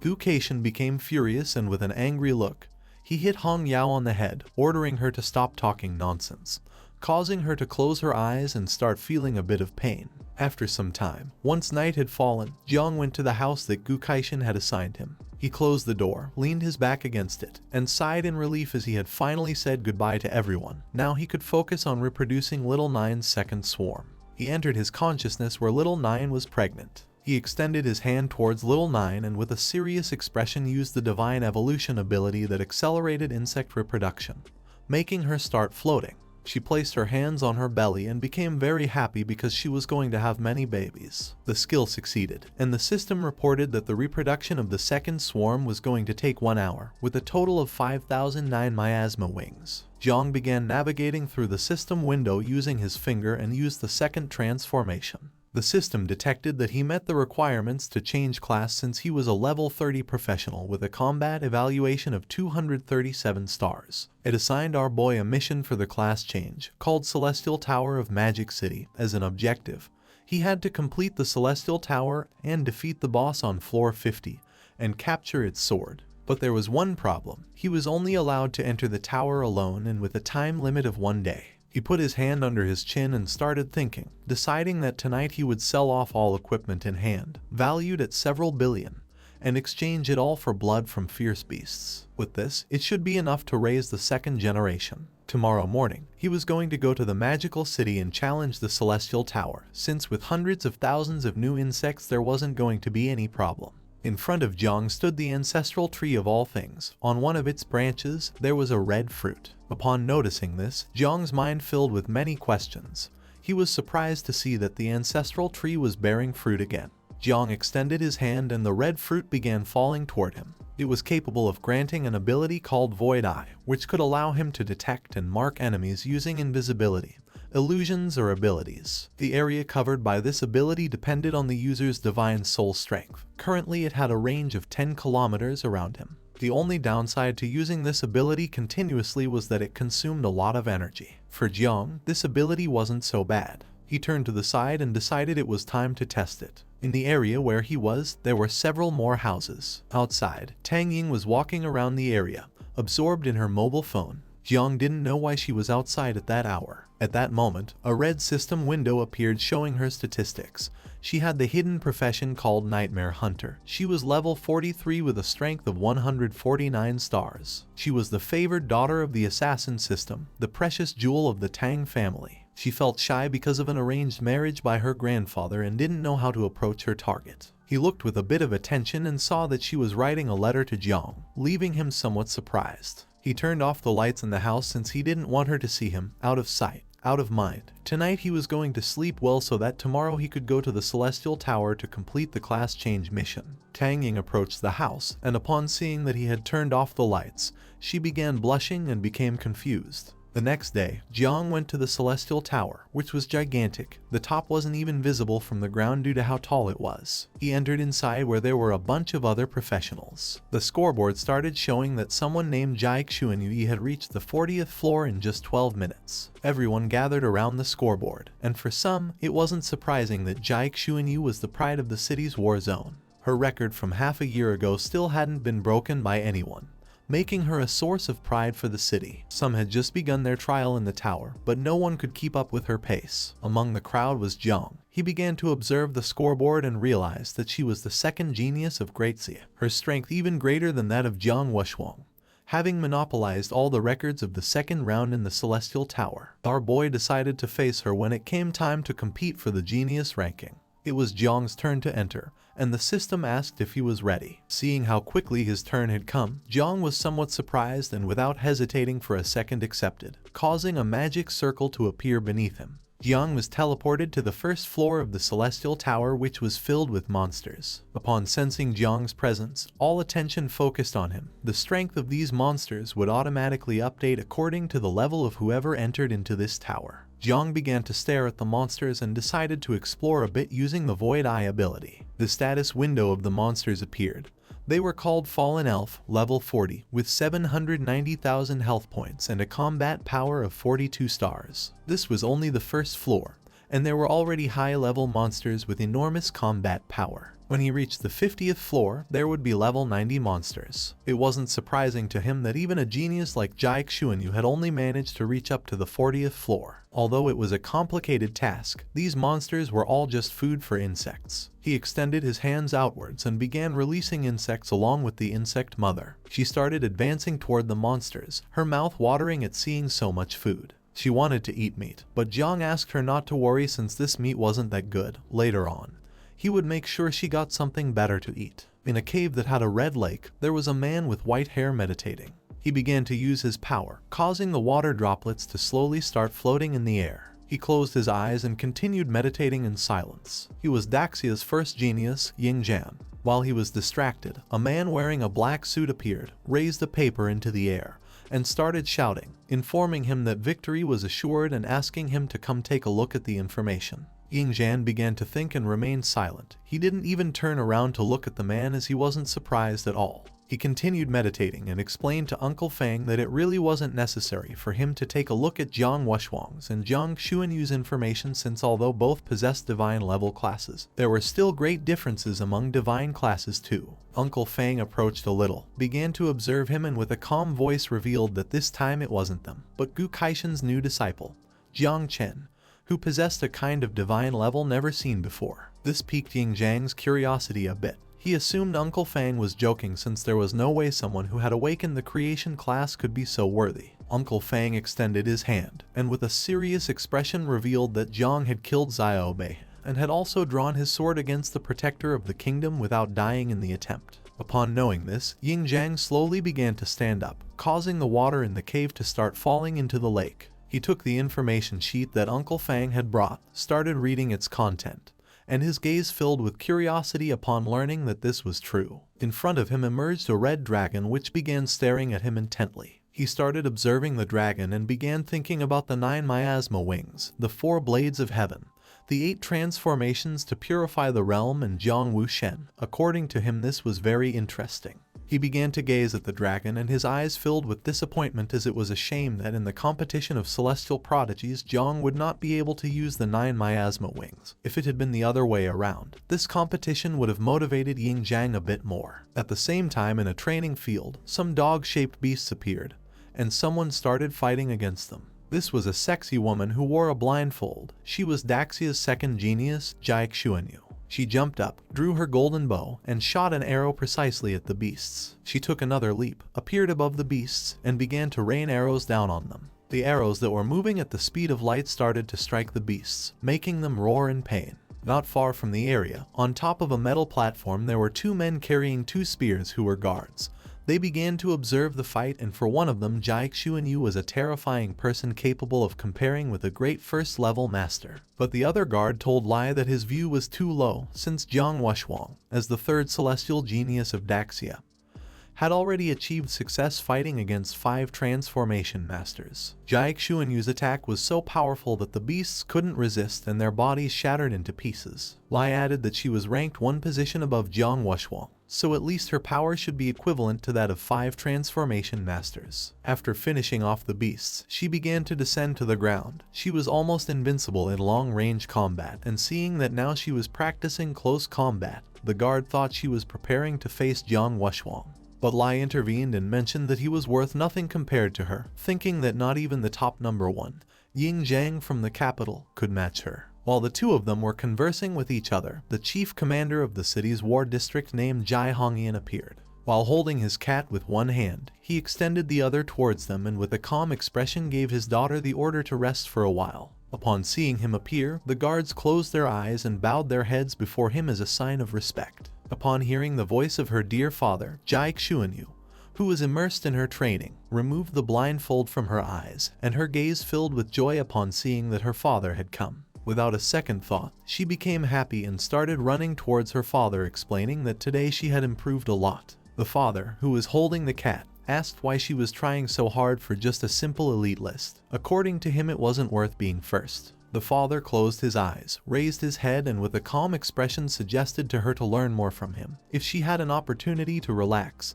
then she should do so without hesitation. This did not please her much. She puffed out her cheeks and with an annoyed gaze explained that her father had relaxed for 30 years and had become the general commander of the Madu War District and the 4th sealed king of Daxia, asking if he had managed to get here by relaxing. The father did not expect a response like this. He decided not to continue arguing with her and took out his mobile phone, explaining that it contained information about the prodigies she wanted him to obtain, asking her to take a look since he had obtained information related to Jiang Chen. Jiang Chen took the phone and with a look full of curiosity and fear, she began reading the information in silence. With a serious look, the father asked if she had confidence in being able to surpass Jiang Chen. Jiang Chen, who was reading the information on her phone, was astonished and with a sincere expression revealed that Jiang Chen was very strong, and without adding that he was also strange. She feared that he might even be stronger than Yingjian. The father began to imagine the sword god Jai Lingqi, who despite being 100 years old, looked young. He started looking at his daughter and affirmed that Jiang was very strange since her great-grandfather had sent him a message saying they should be careful with him during the great competition of prodigies. Jiang Chen turned her back on her father, and her eyes filled with determination. She was preparing to go to the Celestial Tower, and if she managed to pass the 50th floor then she would have much more chances of obtaining first place. The father closed his eyes and sighed, asking his daughter if she didn't get tired of being so competitive and always wanting to win. At that moment, one of the family's subordinates appeared, struck his fist against the palm of his hand, bowed his head before her as a sign of respect, and revealed that her record for passing the first 10 floors of the Celestial Tower had been broken by Jiang Chen. She began to observe the guard and remembered that it had taken her 1 minute and 13 seconds, and thought that Jiang had broken her record by a couple of seconds. The guard opened his eyes, and with a sincere expression revealed that Jiang Chen had completed the first 10 floors in just 37 seconds. Upon hearing this, her eyes filled with surprise and confusion. For her this was impossible since even someone at the same level as her would need at least a minute to pass the first 10 floors of the tower. The guard took out his mobile phone and after checking the ranking, mentioned that Jiang had just broken her record of surpassing 20 floors. Knowing this, her gaze filled with surprise and confusion, leaving her speechless and in shock. She got angry, turned her back on her father and started walking towards the door, thinking that Jiang was provoking her on purpose. He had appeared early to break her confidence just to beat her in the great Prodigy competition. She clenched her fist and decided to go to the Celestial Tower and fight him until the end. The father began observing her and was somewhat confused. He was someone who took everything calmly while his daughter was quite the opposite. She was very competitive. At the same time, our boy defeated all of the beasts on the floor, releasing insects that began devouring their corpses. A system window appeared, and since he had broken the record for floor 20, it awarded him some rewards. The first called Spirit Arrow, a book only available for professions starting from level 40, and a second one called Treasure Map Fragment of God Geoli. He needed to gather all 16 fragments to unlock a special item. While the insects were devouring the corpses of the beasts, Jiang put his hands on his waist, and despite the fact that the rewards from the Celestial Tower weren't so bad, most of them were useless. The only good thing he had obtained was a fragment of the treasure map. He hoped to gather the remaining 15 fragments by completing this floor. Another system window appeared notifying that level 21 was about to begin, asking if he was ready. Jiang started walking, releasing insects with each step, indicating that he was ready. All those awakened who were in the tower gathered to look at the ranking list. Everyone was impressed to see that he had far surpassed the princess of the Jai family by a lot, managing to complete floors in record time. No one knew where this monster had come from, and some remembered that the boss of level 20 was level 50. At the same time, in the Luo family palace, Luo Sandao was sitting on the bed and absorbed in her mobile phone. While she was scrolling, a shocking news story appeared about how a mysterious young man had broken the record of the young goddess of Magic City Jai Xuanyu. Upon seeing this, she was shocked and her eyes filled with fear and confusion. She couldn't believe it and thought that the news was fake.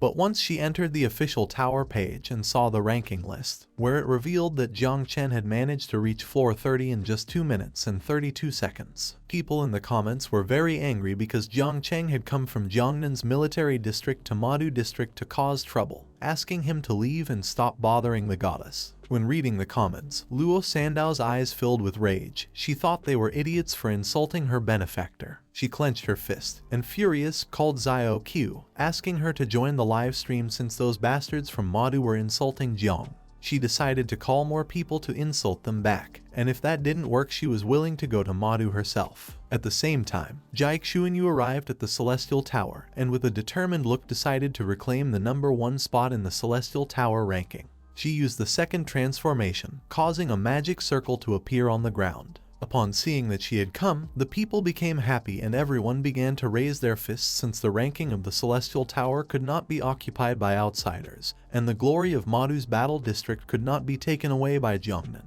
Everyone firmly believed that she would be able to defeat Jiang. She was teleported to the first floor of the Celestial Tower, where a horde of monsters surrounded her. She drew her bow and stood firm because last time she had come here, she hadn't undergone her second transformation and didn't have anywhere near the strength she now possessed. The monsters began to approach her. She started releasing energy, and with a determined look thought that now that she'd upgraded all her equipment and skills, reclaiming the #1 spot in the rankings wouldn't be a problem. 2 minutes later, she arrived at the 10th floor, where there was a scorpion corpse. A system window appeared, informing her that she had completed the floor in 59 seconds. She began to observe the corpse, and while panting heavily due to exhaustion, she started wiping her cheek with her hand.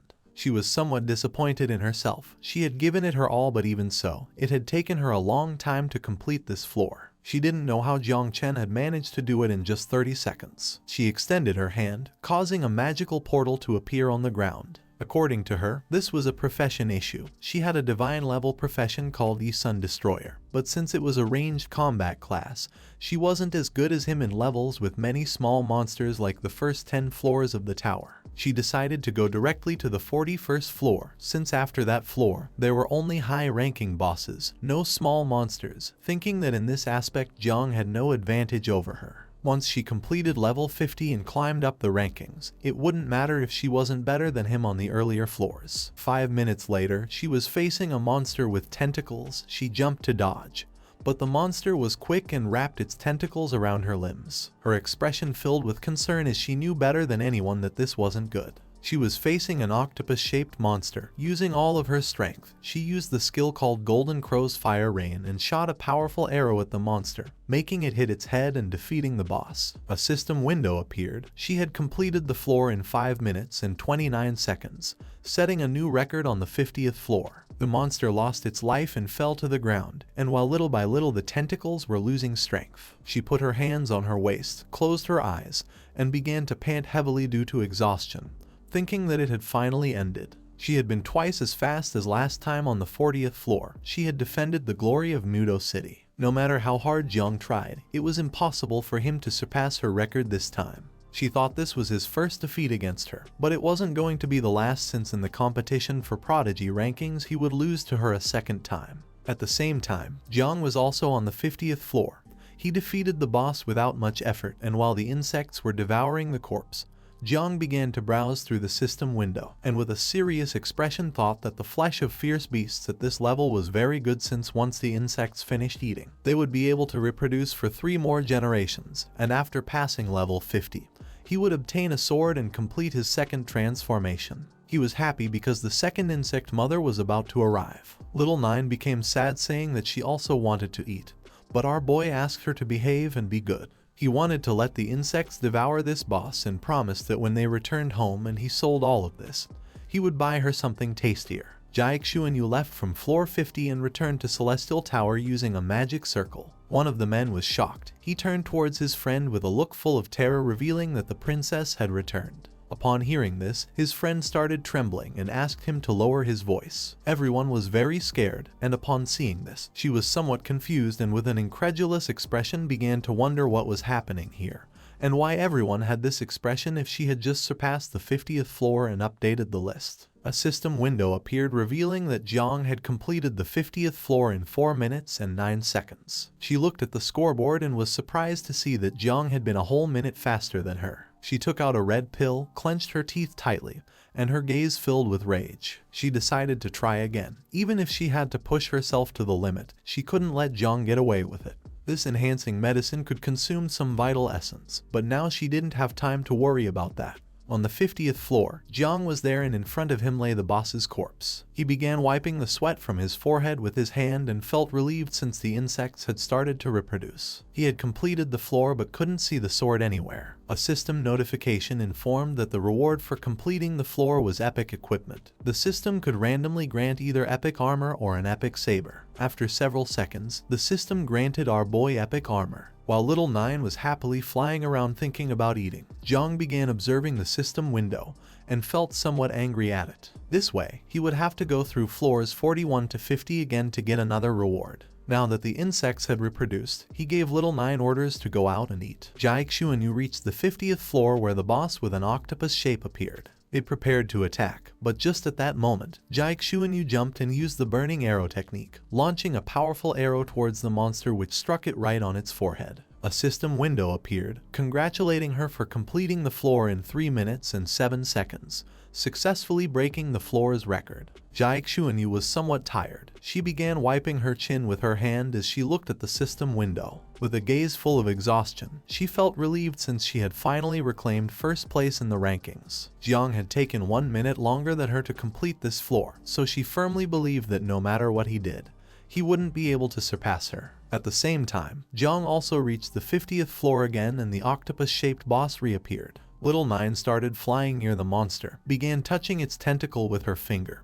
and couldn't help but start smiling. For her this was very fun since this little creature had many legs. Jiang was somewhat confused and got angry, asking her to stop playing and finish eating quickly so that he could give her a little brother. Upon hearing this, Little Nine's eyes filled with tears. She didn't want to be the second daughter, asking Jiang if having just her wasn't enough for him. Jiang got angry, asking where she had learned all of this. He calmed her down by explaining that even if a second child was born, she would still be the eldest. If she didn't get along with her brother, then she could give him a good beating, asking her to think it over since she was born first and was stronger, plus having the help of thousands of insects. Little Nine calmed down and her eyes filled with joy. She started touching her cheek with her finger and couldn't help but smile at the thought that a second child would be born so that she could bully and pinch him. She got excited and without wasting a second, gave the boss a strong bite, devouring most of its body. And while the poisonous mist slowly consumed the boss's body, a system window appeared informing that she had leveled up from level 35 to level 37.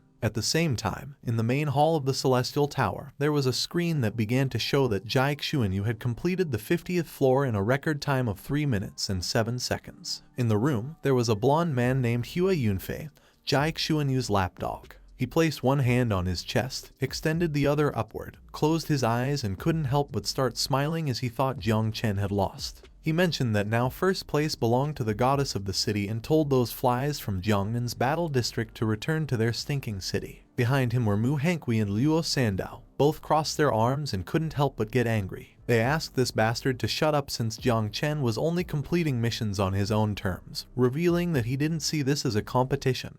He was just playing without even trying his hardest. But then, something unexpected happened. The record of the Celestial Tower was updated and revealed that Jang had completed the 50th floor in a time of 2 minutes and 58 seconds, leaving poor Hua Yunfei in shock. He didn't know how this was possible, while on the other hand, Luo Sandao and Mu Hankyu raised their fists in excitement and couldn't help but feel happy, explaining that this result wasn't even Jiang's limit, and crushing Jiang Chen had been a piece of cake. Upon seeing the record, Jiang Chen's gaze filled with fear and despair. She collapsed to the ground. She was stunned as she didn't know how Jang had surpassed her once again. Despair took control of her mind. She pulled out a red pill, began to bring it closer to her mouth, and with a tired yet determined gaze, she decided to try again. But just before she could take the pill, the record updated several times, revealing that Jiang Chen had completed the 50th floor in 2 minutes and 47 seconds. Upon seeing this, Jiang Chen's eyes filled with terror. She was shocked as she didn't know how this was possible. Desperation grew. She fell to her knees on the ground, opened her mouth and began to cry like a little girl. A crowd formed around her, everyone somewhat confused by the goddess's behavior. But just then, her father, surrounded by a golden energy, landed from the sky near his daughter, leaving everyone stunned and speechless. The father was furious. With a gaze full of rage, he began asking who had made his little princess cry.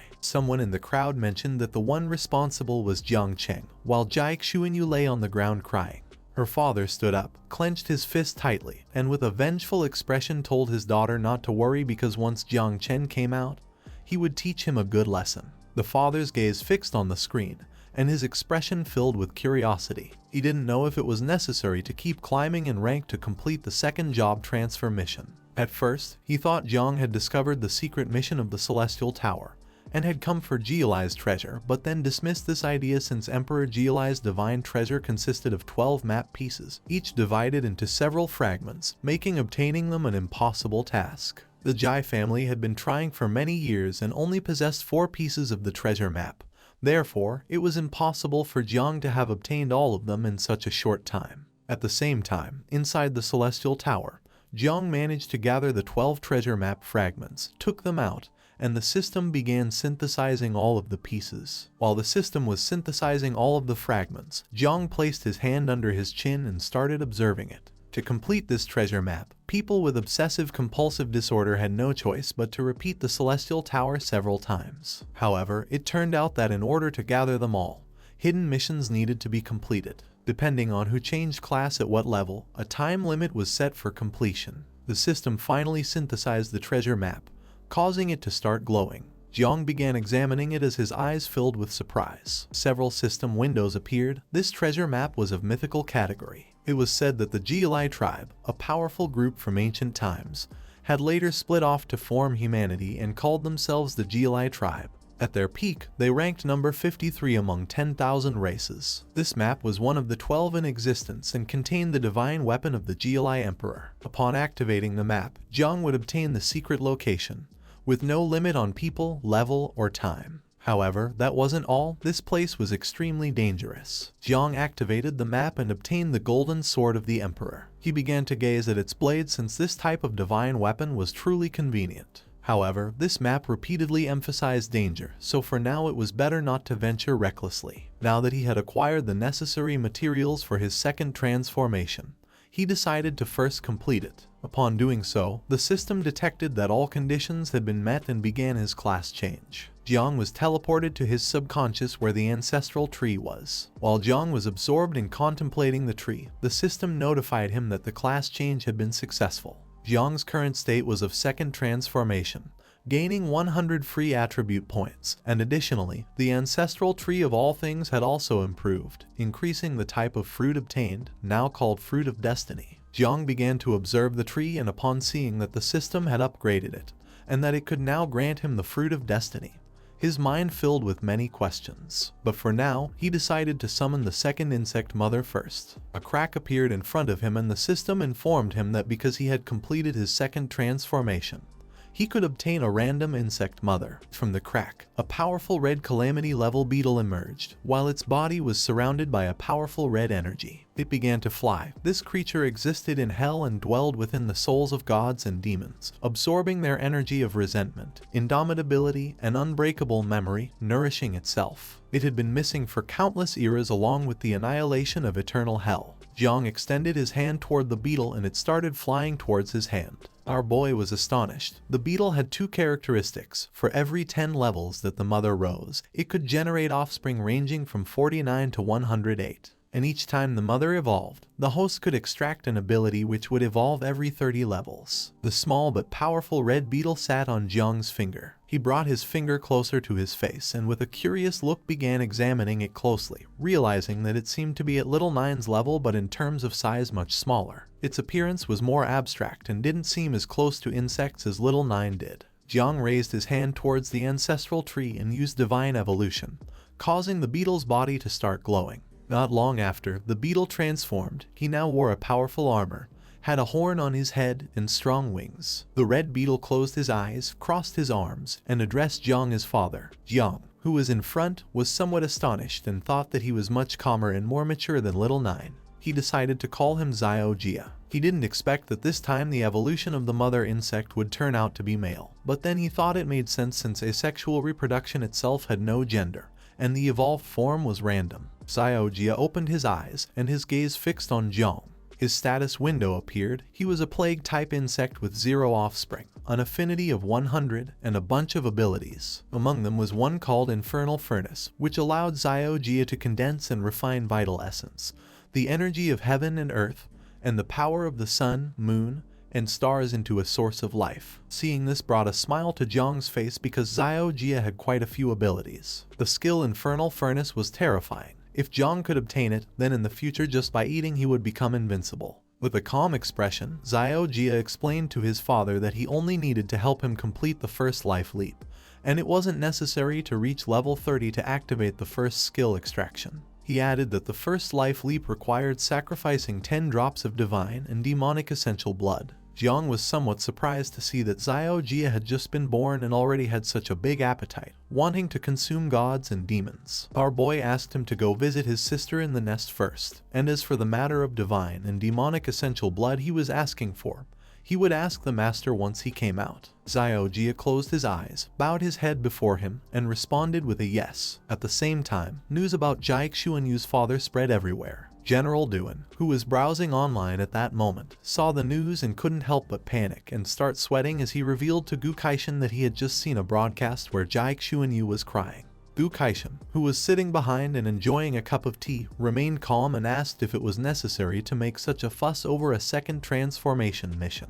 Duel replied that although the king was indifferent and didn't care about anything, when it came to his daughter, he could go crazy. He summoned a portal and started running. Seeing this, Gu Kaishan threw down his cup of tea and began to follow him, realizing that this wasn't good. Jiang returned to the main hall of the Celestial Tower, and upon seeing him, everyone was impressed and excited because a good show was about to take place. The king began rolling up his sleeves, staring at him with a furious expression, and decided to give him a good punishment. Jiang Xuanyu, who was sitting next to him, panicked and begged her father to stop, but he refused, saying that he knew what he was doing. Jiang started walking, and it didn't take long for him to realize that these guys were staring at him intently. But just before Jiang could take another step, the generals appeared and grabbed him by the arms. Seeing this, Jiang's mind filled with confusion. He didn't know what Commander Duel and the Master were doing, but they advised him to run as they would explain it on the way. But just then, the father leaped forward, extended his hand toward Jiang, and invoked a powerful golden energy. He ordered Duan Xinghai to stop, mentioning that Jiang had made his daughter cry.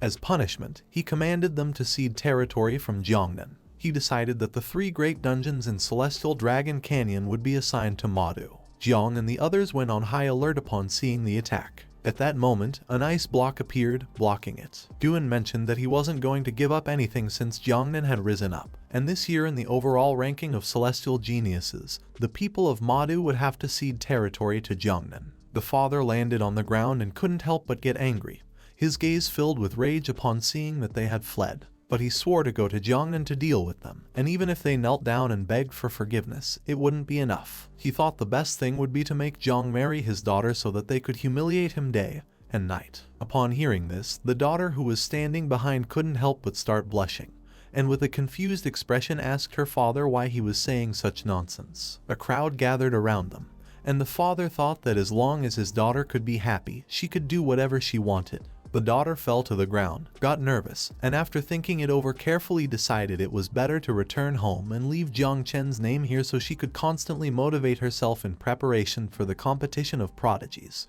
Jiang, Gu Kaishan, and Duan escaped, but at that moment something left them somewhat confused. It was the father and daughter, still somewhat furious. The father asked what they were doing at his house. Gu Kaishan closed his eyes, brought a fist up to his mouth, coughed lightly, then mentioned that they had something to ask of him. Jiang was somewhat disappointed because, for Xiaojia, he had to lower himself to ask for favors. Seeing that the Celestial Sword King wanted to request something, with a calm expression, the father gave permission. He was willing to help in any way.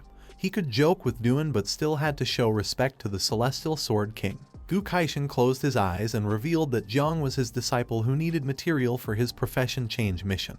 10 drops of divine and demonic essential blood, which only the Jai family possessed. Duan began to raise a finger and with a forced smile explained that the conflict had nothing to do with this, as Jiang Chen only needed it for his profession change. And if there was no other option, as compensation they were willing to exchange the Celestial Dragon Cannon with the king. He placed his hand on his daughter's shoulder and asked what the Celestial Dragon Cannon was, explaining that it could not be exchanged for a drop of divine and demonic essential blood. He was willing to accept, but under one condition: Jiang must marry his daughter. Upon hearing this, the daughter was somewhat surprised and couldn't help but blush. With a confident expression, her father asked her to think carefully since she would be more motivated by having Jiang on her side, and seeing him every day would give her infinite energy to improve herself, become stronger, and protect the city. She turned as red as a tomato, and with an expression full of embarrassment, she asked what he was saying and also mentioned that she felt something wasn't right. Duan put one foot on the table, started pointing at them with his finger, and got angry, deciding to tell these conditions to Mu Henian and Tang Wangchuan to make them join forces against him.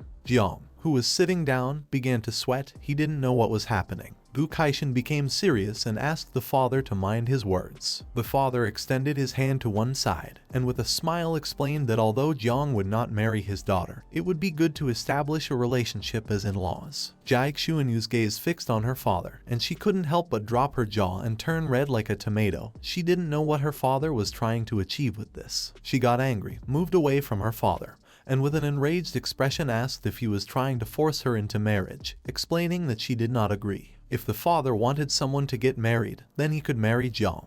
The father remained calm, and with a tranquil smile explained that feelings could be cultivated. Young people were not very into the idea of getting married first and falling in love later. Jai Xuanyu did not change her mind. She turned her back on the father and began heading toward the door. She was so furious that she no longer wanted to continue talking to him. The father's eyes filled with confusion and concern. He reached out his hand toward his daughter and tried to stop her. He turned around towards Jiang and the others, and his gaze filled with joy. With a confident smile, he asked our boy to stay at his house for a couple of days to see if he could make his daughter fall in love with him, and if things didn't work out, then he could leave. This proposal was somewhat tempting, but Jiang knew that this old man was plotting something. With a forced smile, he accepted since, after all, there was no way Jai Xuanyu would fall in love with him. So staying here for a few days wouldn't do any harm. Besides, this way he could earn the king's trust and obtain the divine and demonic blood. Once night fell, Gu Kaishan and Duan left the Jai family mansion. Not long after that, the father kept his promise and handed our boy a box full of red bottles containing divine and demonic blood. This blood had immense power. By consuming it, it could grant an ordinary person a cultivation level equivalent to that of a king in an instant. But like everything, it had a price, and in this case, it was the explosion of the body and the total annihilation of the soul. When the father handed over the blood to our boy, he explained that it contained a terrifying will and asked him to be very careful. In response, he thanked him with a smile. Jiang began observing the bottles of blood and couldn't help but smile, giving Xiao Jai the order to manifest. Not long after, Xiao Jai, who was somewhat sad, appeared and lowered his head before Jiang as a form of greeting, and his body began to emit a powerful red energy. Seeing this, Jiang was somewhat confused and asked the boy why he was so downcast. With a depressed expression, he explained that little Nine didn't like him and she wanted to kick him out of the insect nest. Jiang extended his hand toward him and with a forced smile tried to console him by asking if she had hit him. Xiao Jai turned his head to the other side and replied no. He did not want to fight against an insect woman since she was no match for him, and for this reason, he had left the nest as quickly as possible. Jiang became even more confused upon seeing that he was speaking as if he were stronger than her. He didn't even know why Xiao Jai had such a strange attitude, considering it was supposed that he was a terrifying existence from eternal hell. But Jiang decided to leave children's matters to children since it was better for them to resolve things on their own. He placed his hand on Xiao Jai's shoulder, extended the other toward the box, and with a forced smile asked him to stop thinking about the matter and advised him to eat first. With a depressed expression, Xiao Jai responded with an understood. He began to use his powers, making the bottle caps fly through the air. Little by little all the blood started to come out of the bottles, and Xiao Jai, who had his eyes closed, began to drink it. Once he consumed all the blood, a powerful energy appeared around his body, and several system windows manifested. Now that the level transition had been completed, the system began to extract the abilities. Jiang clenched his fist, began to observe it, and couldn't help but smile. This was a gamble to see if he could obtain a good ability. He was hoping to acquire the Infernal Furnace. Jiang was teleported into his subconscious where a powerful energy began to emerge from his body. He obtained the ability called Divine Body of the Guardian Elephant of legendary quality. It was a special Divine Constitution type ability. The human body was composed of 840 million tiny particles, and each one possessed the strength of a giant elephant. If all the particles awakened, it could compare to a divine elephant capable of stirring seas and rivers, roaring until stars fell, reaching the moon, and devouring the sun in an instant. The red beetle could transform into primordial particles and integrate himself into Jiang's body. Jiang opened his hand, began to observe his palm, and his eyes filled with surprise and confusion since he did not know if the divine body of the guardian elephant was the improved version of the Hell Furnace ability. Jiang's body began to emit the same energy as Xiao Jai's. He clenched his fists and couldn't help but start smiling because now the power in his body was very strong. And if in these days he could produce 2 generations of insects, he would be able to match Jiang Wuxuang's strength. But what was most impressive was that Xiao Jia could also merge with him, not only increasing his strength but also meaning that he would no longer have to fight with Little Nine in the insect nest, something that was simply perfect for the situation. Xiao Jai heard everything, manifested himself, and told his father that he was hungry and wanted to eat some divine or demonic meat. Upon hearing his voice, Jiang came out of his trance, began observing him, and couldn't help but enter a state of alertness and confusion. He didn't know why Xiao Jai had suddenly started speaking like this, to which Xiao Jai responded that he had learned it from Little Nine because he wanted her to accept him as a brother. At the same time, in some remote place in the mountains was the temple of the cult of the ancient sacred god of Jiangnan. Inside, there were several hooded men, standing in line in front of another man who was seated on a throne. The leader asked his subordinates if they had any new information. One of the men responded that Jiang Chen from the Jiangnan War District had learned to use the Celestial Sword and had also developed 4 moves, the last one called Great Dao, which could be of divine level. Another man reported that some matters between Jiang and the Great State Protecting General, Xiao Yuanchen, had been covered up, and not even their people had been able to find the slightest bit of information through soul searching. Moreover, they themselves had died due to the counterattack. The leader stood up, and with a serious expression came to the conclusion that the Great Dreamer was the one who had acted, realizing that this type of secret did not need to be investigated. He gave his men the order to adjust the hunting list of Dazia's geniuses, keeping the top 3 unchanged and placing Jiang Chen in 4th place. The leader stepped down from the throne and began walking toward the shadows, deciding to raise the reward level for the top 4 on the list. Whoever managed to kill any of them would receive purification from the ancient god and ascend directly to a stellar level of 6 transformations. He reminded everyone that members of the church ranks 2nd through 5th had been killed by Jai Linkyu. He decided it was time to rise up and fight since the church of the ancient god had remained silent for too long. Somewhere in the temple, there was a giant beast with dozens of eyes. The leader approached it and thanked his god for not abandoning them and for granting them a divine opportunity. According to him, now was time to do something for their ancient gods. The entire place was filled with cobwebs, and compared to the place, the leader seemed like a simple fly. He began to gaze at the ground and greeted the Spider Queen, introducing himself as the seventh seat of the Church of the Ancient Gods. The man revealed that this time he had come to talk about an alliance. The Spider Queen extended her sharp leg, and her gaze fixed on the man, letting him know that she did not trust humanity. The man placed his hand over his chest, bowed his head, and explained that they were different from ordinary humans since although they possessed impure human bodies, their souls had already been delivered into the embrace of the ancient gods. They proclaimed themselves as apostles of the ancient gods. The strength of the Spider Queen was among the top 100 across countless races in the Abyss, and the man was certain that she had orders to get along with them since after all their objectives were aligned. She got tired of the man and asked him to get to the point since she didn't want to listen to nonsense. The man began to show an evil smile, and his eyes filled with excitement, revealing that the south of the river was empty. He wanted to invite the Spider Queen there when the Prodigy's competition began, in order to unleash a horde of beasts, and completely devastate Jiangnan City and Chuzhong. The Spider Queen fully emerged. The man extended his hands and mentioned that with this sacrifice, they would summon the arrival of the ancient god, and at that moment, the Spider Queen could make any request she desired. The next day at the Jai mansion, Jai Xuanyu went to Jiang's room and began knocking on the door, asking him to get up. She thought that our boy was still sleeping, but to her surprise, Jiang opened the door and started showing a kind smile. Seeing this, she couldn't help but feel somewhat confused. She began blushing like a tomato and with an angry gaze asked him where he planned to go. Jiang remained calm and with a serene expression asked if she didn't want to go out on a date with him, questioning whether perhaps she wanted to enter his room.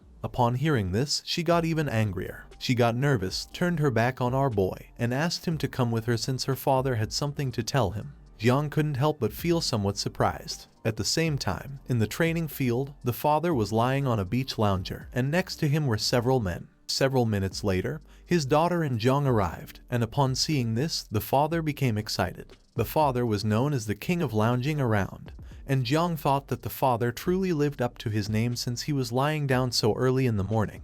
The father extended his hand towards some men and explained that they were the prodigies of the city, revealing that in a couple of days they would become his enemies. Upon seeing Jiang, the men couldn't help but feel angry and envious. Jiang began observing the men, and upon noticing their expressions, he couldn't help but feel somewhat confused. The father introduced the first one as Hua Yunfei, someone who possessed the only hidden profession of heroic spirit summoner. And just as he was about to reveal his ability, the daughter approached him and asked him not to reveal everything to their enemies since that was considered betrayal. Hua Yunfei was somewhat confused, and upon seeing that the daughter had intervened, he felt relieved. The father apologized with the excuse that he had just woken up. Jiang began to observe them and noticed that the father did not treat him as a stranger. He still had the Eye of the Void, so there was no need for introductions. The father revealed that there were 8 days left until the Great Summer Ranking competition, and in order for them to reach a higher level, he decided to open a sacred relic of Jielai so they could enter and undergo trials. Upon hearing this, everyone's attention turned to him, and they were all left speechless. The daughter's eyes filled with surprise as she realized that he was going to invest a lot in them.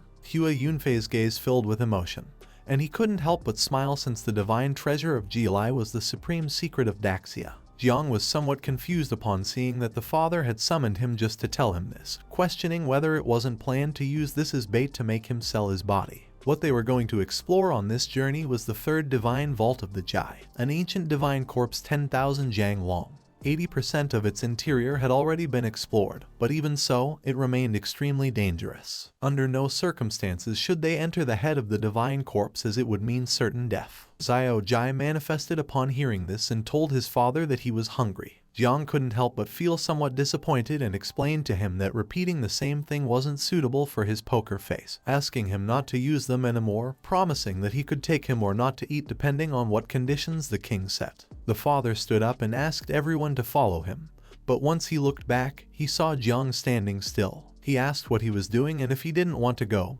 Quickly, Jiang replied that yes, he did want to go. Now that the king hadn't set any conditions, Xiao Jia was going to have food, something that made the little red beetle happy. With a worried expression, Hua Yunfei asked the king why Jiang Chen, an outsider, could also enter the divine treasure. The father, in a calm voice, mentioned that although Jiang was now a stranger, in the future he would be someone very close. He turned around, gave him a thumbs up, winked at our boy, and asked him to protect his daughter in the divine treasure since they both needed to support each other to be a good couple. She began to blush again and said that she did not need him to protect her. Our boy remained silent. While on the other side, Hua Yunfei got angry and started feeling envious of our boy. At the same time, somewhere in the forest where the trees had no leaves, there was a giant coffin, and in front of it stood a man holding a golden staff, who realized that this place was dangerous and asked everyone to move away quickly. Jai Xuanyu's father reached the place where the man was, placed his hand on his chest, began to walk toward him, and introduced himself as the head of the Jai family,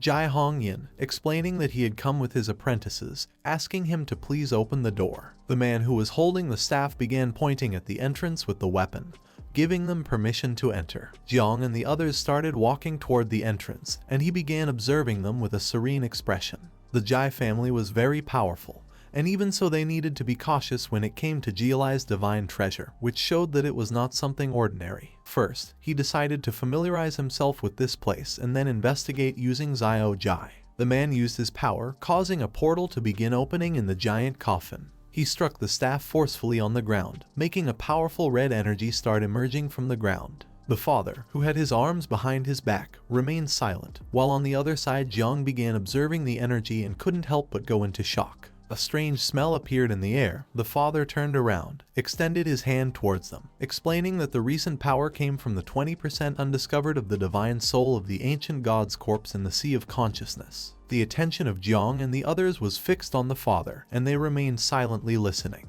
Everyone took a small flag, and while Jiang was inspecting it, Jai Xuanyu approached him and crossed her arms. The father began to walk towards them, extended his hands to the sides, explaining that it was very likely there would be a mutation in that area, asking them under no circumstances to attempt entering it, and just in case decided to give them a teleportation flag so that in case of danger they could teleport back. Jiang started touching his head, closed his eyes, and with a smile thanked the father. Jai Xuanyu turned her back to them, began saying goodbye to her father using her hand, and asked him to return home. She was eager to go in, so she asked the others to follow her and stay close since she was going to guide them. A while later, they entered the corpse, and Jai Xuanyu was the leader of the group. Along the way, she explained that this was the calf region of the ancient god's corpse. The passage they were now in was its meridian. She had been here many times before, and there was almost no danger. They only needed to be careful with blood beasts because even if they killed them, not only would they gain many experience points but also strengthen their bodies. While everyone was walking,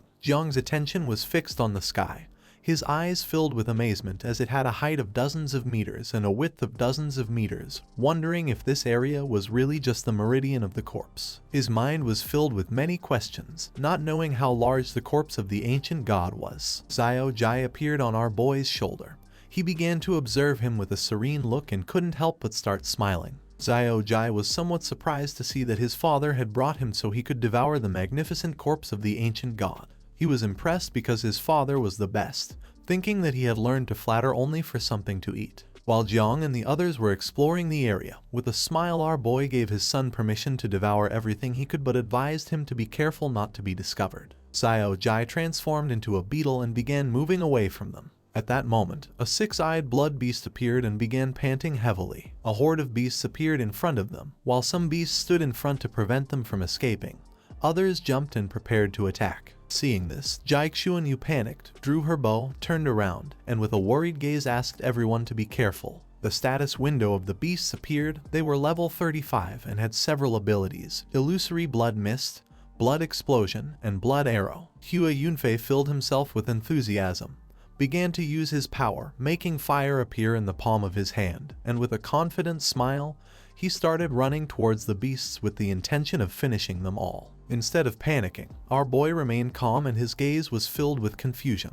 The blood beasts in the area were not bad food, but Xiao Jai had flown directly to another place, not knowing if he wasn't interested in eating them. Hua Yunfei used his power, causing a powerful burst of energy to shoot out from his hand and strike against the beasts, making them start roaring in agony. Not long after, the beasts struck by his attack lost their lives, falling to the ground. Hua Yunfei clenched his fist and somewhat confidently mocked our boy, asking if he could instantly kill more than 10 blood beasts. Jiang Chen, who had her hand on her hip, began silently observing the beasts. Our boy did not fall into temptation. He gave a thumbs up saying that Hua Yunfei was impressive. He had finally seen a proud guy with mental retardation. Jiang Chen stood with her arms crossed and her gaze fixed on Hua Yunfei. She was somewhat annoyed by his behavior, so she asked him not to boast about something so insignificant. He placed his hand over his chest, closed his eyes, and bowed his head before her, deciding to follow the goddess's orders. Our boy began to show a forced smile, realizing that this guy was also a bootlicker. With a serious expression, she decided to lead the group to the heart section of the ancient god's corpse, explaining that there were more blood beasts there and it was also more suitable for training.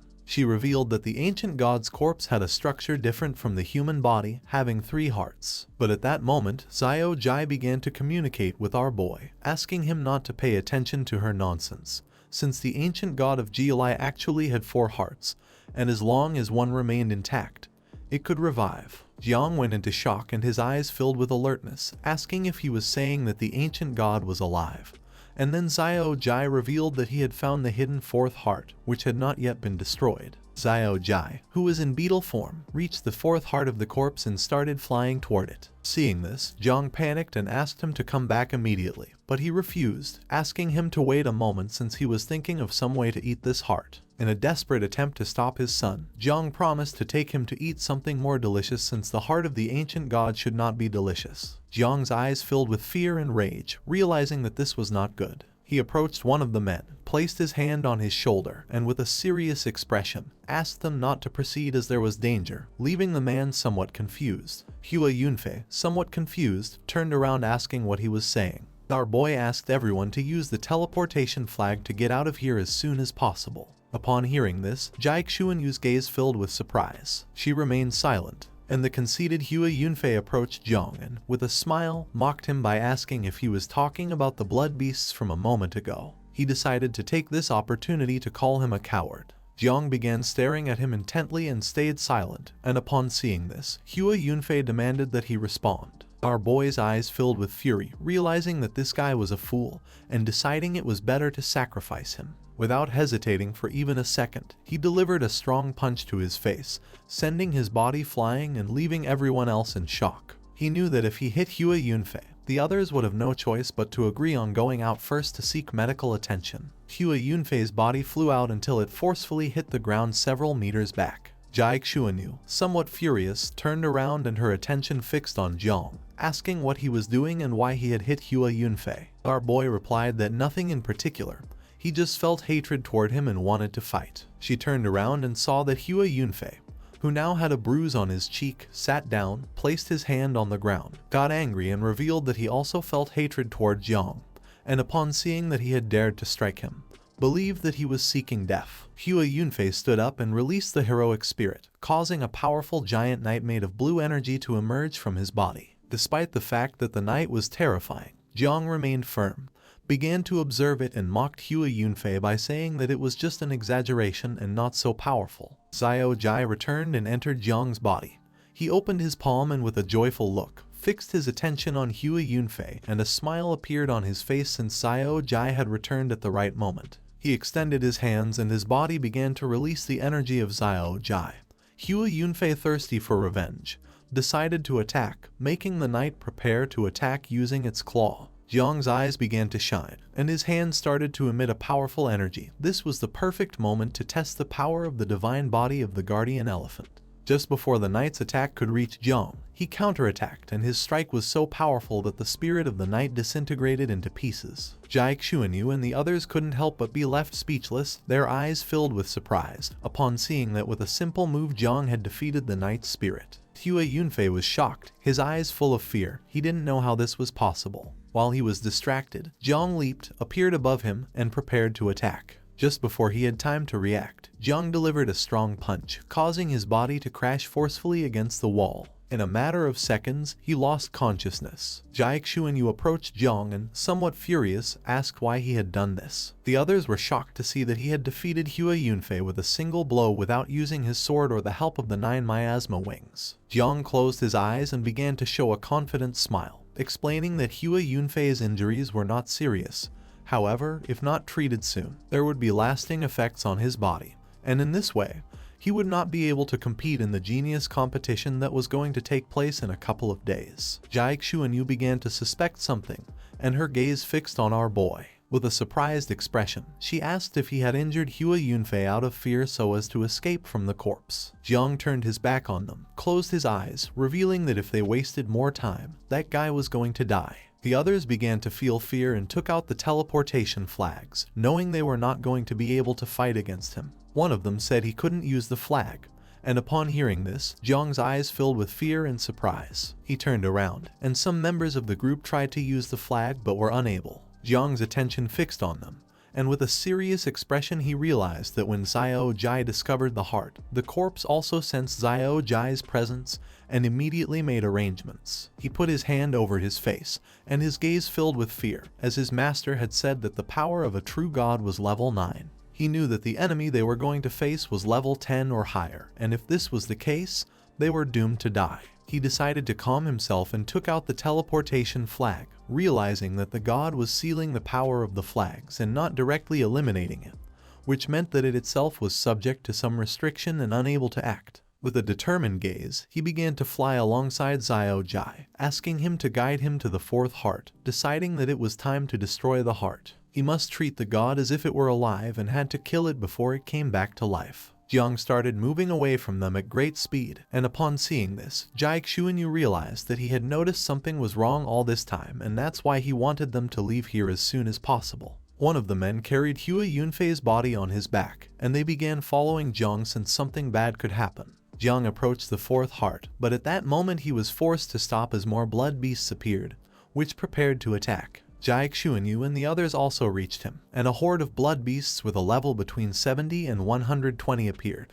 Now they were surrounded by the beasts, and their level had also doubled compared to before. The others went on alert, realizing that they were finished since there were blood beasts of level 120, even some of 150. Jiang extended his hand towards the beasts, giving the order to Little Nine and the insects to attack the beasts in front. Little Nine appeared and got happy upon seeing so much food. Our boy gave Jiang Chen the order to lead the others to hold back the beasts behind. Jiang, confident, grabbed one of the veins, clenched his fist and with a determined look, decided to open a hole in the vein to enter and solve the problem. Jiang Chen unsheathed the bow, turned around and with a surprised expression revealed that it was impossible since the veins of the ancient god could not be broken. But Jiang asked them to hold their position and wait for him to return, as only then would they be able to leave this place alive. Jiang used the oppressive body of the divine elephant, and, using all his strength, delivered a strong punch to the vein. His attack began to take effect, and in a matter of seconds, a cut appeared in the spot where Jiang had struck.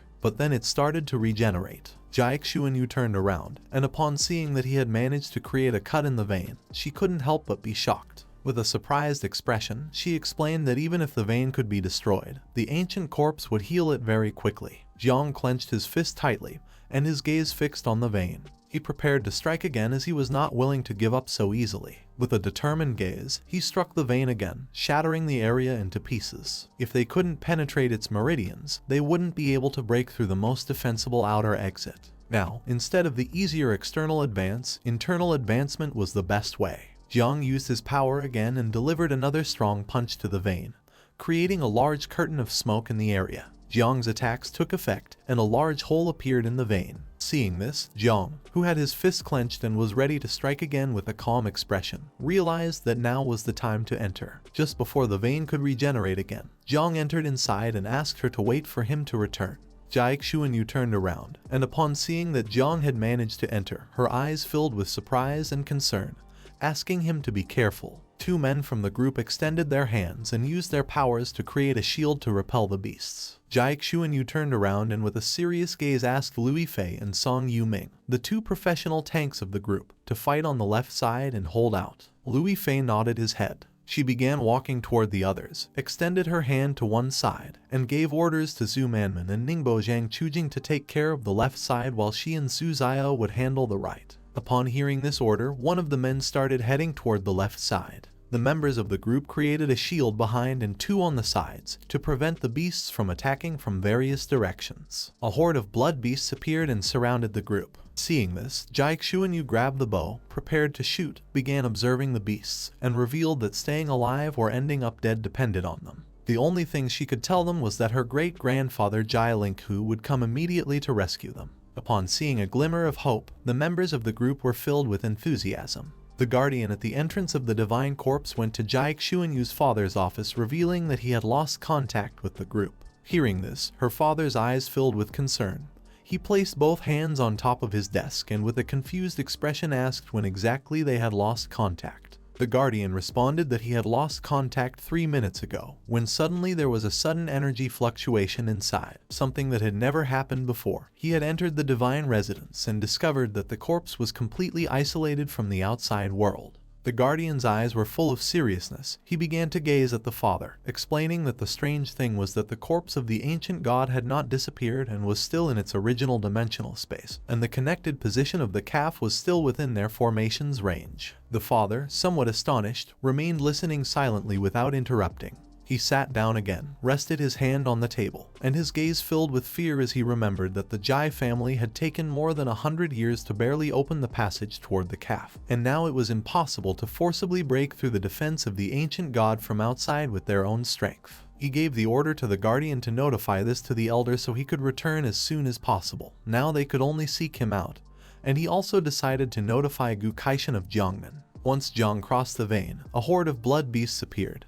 But he drew his sword, and with a piercing gaze, began massacring them one by one. Xiao Jai also manifested and began to kill all the beasts in the area. Using the celestial sword, Jang attacked one of the beasts again, cutting its body into pieces. Now the area was filled with corpses. Xiao Jai placed his hand on top of one of the beast's backs, and with a calm gaze decided not to eat this junk food now, since after all, there was delicious food waiting for him later. Jiang's eyes were full of determination, and without much effort he began to massacre all the beasts in the area. In some other place, there were blue dragons flying through the air. There was a man with white hair watching what Jiang was doing through a magical ball made of water. For him, this was unexpected. He explained to his brother Manhwa that he would never have thought there would be such a talented child among humans. Next to him was a dragon who had summoned the magic ball. He began staring intently at Jiang and told brother Duangsu that this was true. To avoid catastrophe, he had faked his death and crossed the sea, hiding his heart and waiting for the new era. Duangsu's heart had not been discovered in hundreds of years, but now it had been found by a child.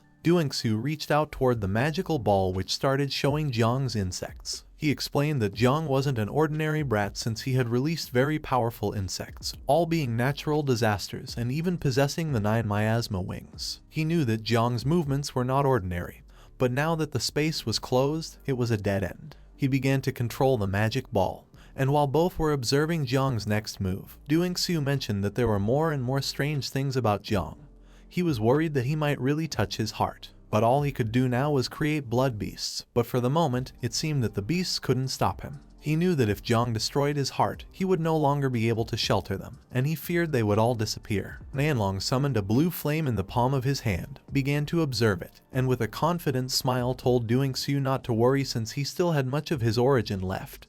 So cursing a child to death was not going to be a problem for him. Jiang finished off a horde of blood beasts, but more began to appear and seemed endless. Our boy, who was wiping his mouth with his hand, realized that the blood beasts were becoming increasingly stronger. Now there were even some at level 150. He feared that things were not going well with Jiang Chen. He needed to hurry, otherwise something bad was going to happen. Xiao Jia, who was in front of him, started pointing forward with his finger and with a serious expression asked his father to pass through the intercession ahead in order to reach the heart. Upon hearing this, Jiang quickly moved forward. He knew that this ancient god could also hide himself.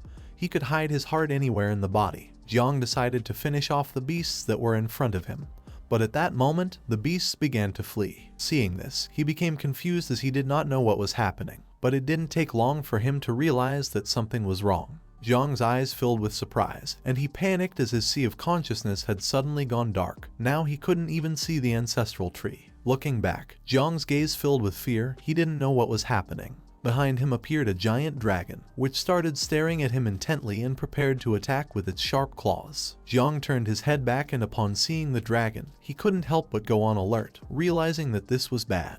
Just before he had time to react, the dragon caught Jiang with its claw, leaving him immobilized. Our boy couldn't help but feel fear and started screaming. A wicked smile appeared on Duangsu's face, thinking that now he was saved. Manlong, who had summoned the dragon to catch Jiang, began to smile, believing that now he was finished. The dragon began to tighten its claw, causing ice to appear around, and Jiang began to tremble, his gaze filled with despair. Not knowing why, he felt completely unable to resist. He felt very cold and had a strong desire to sleep. Jiang began to feel fear, being unable to move. Seeing this, Xiaojia approached him, grabbed his face, and with a worried expression asked what was happening to him. Then he started touching his back, asking him to speak. Our boy was unable to respond. It was a shame since he couldn't make any sound. At that moment, the ring Jiang was wearing on his finger began to shine, shattering the ice into pieces. The power of the ring was so powerful that even the dragon's claw exploded into fragments. He had suffered a curse attack from an unknown entity and had been protected by the heart of the star god.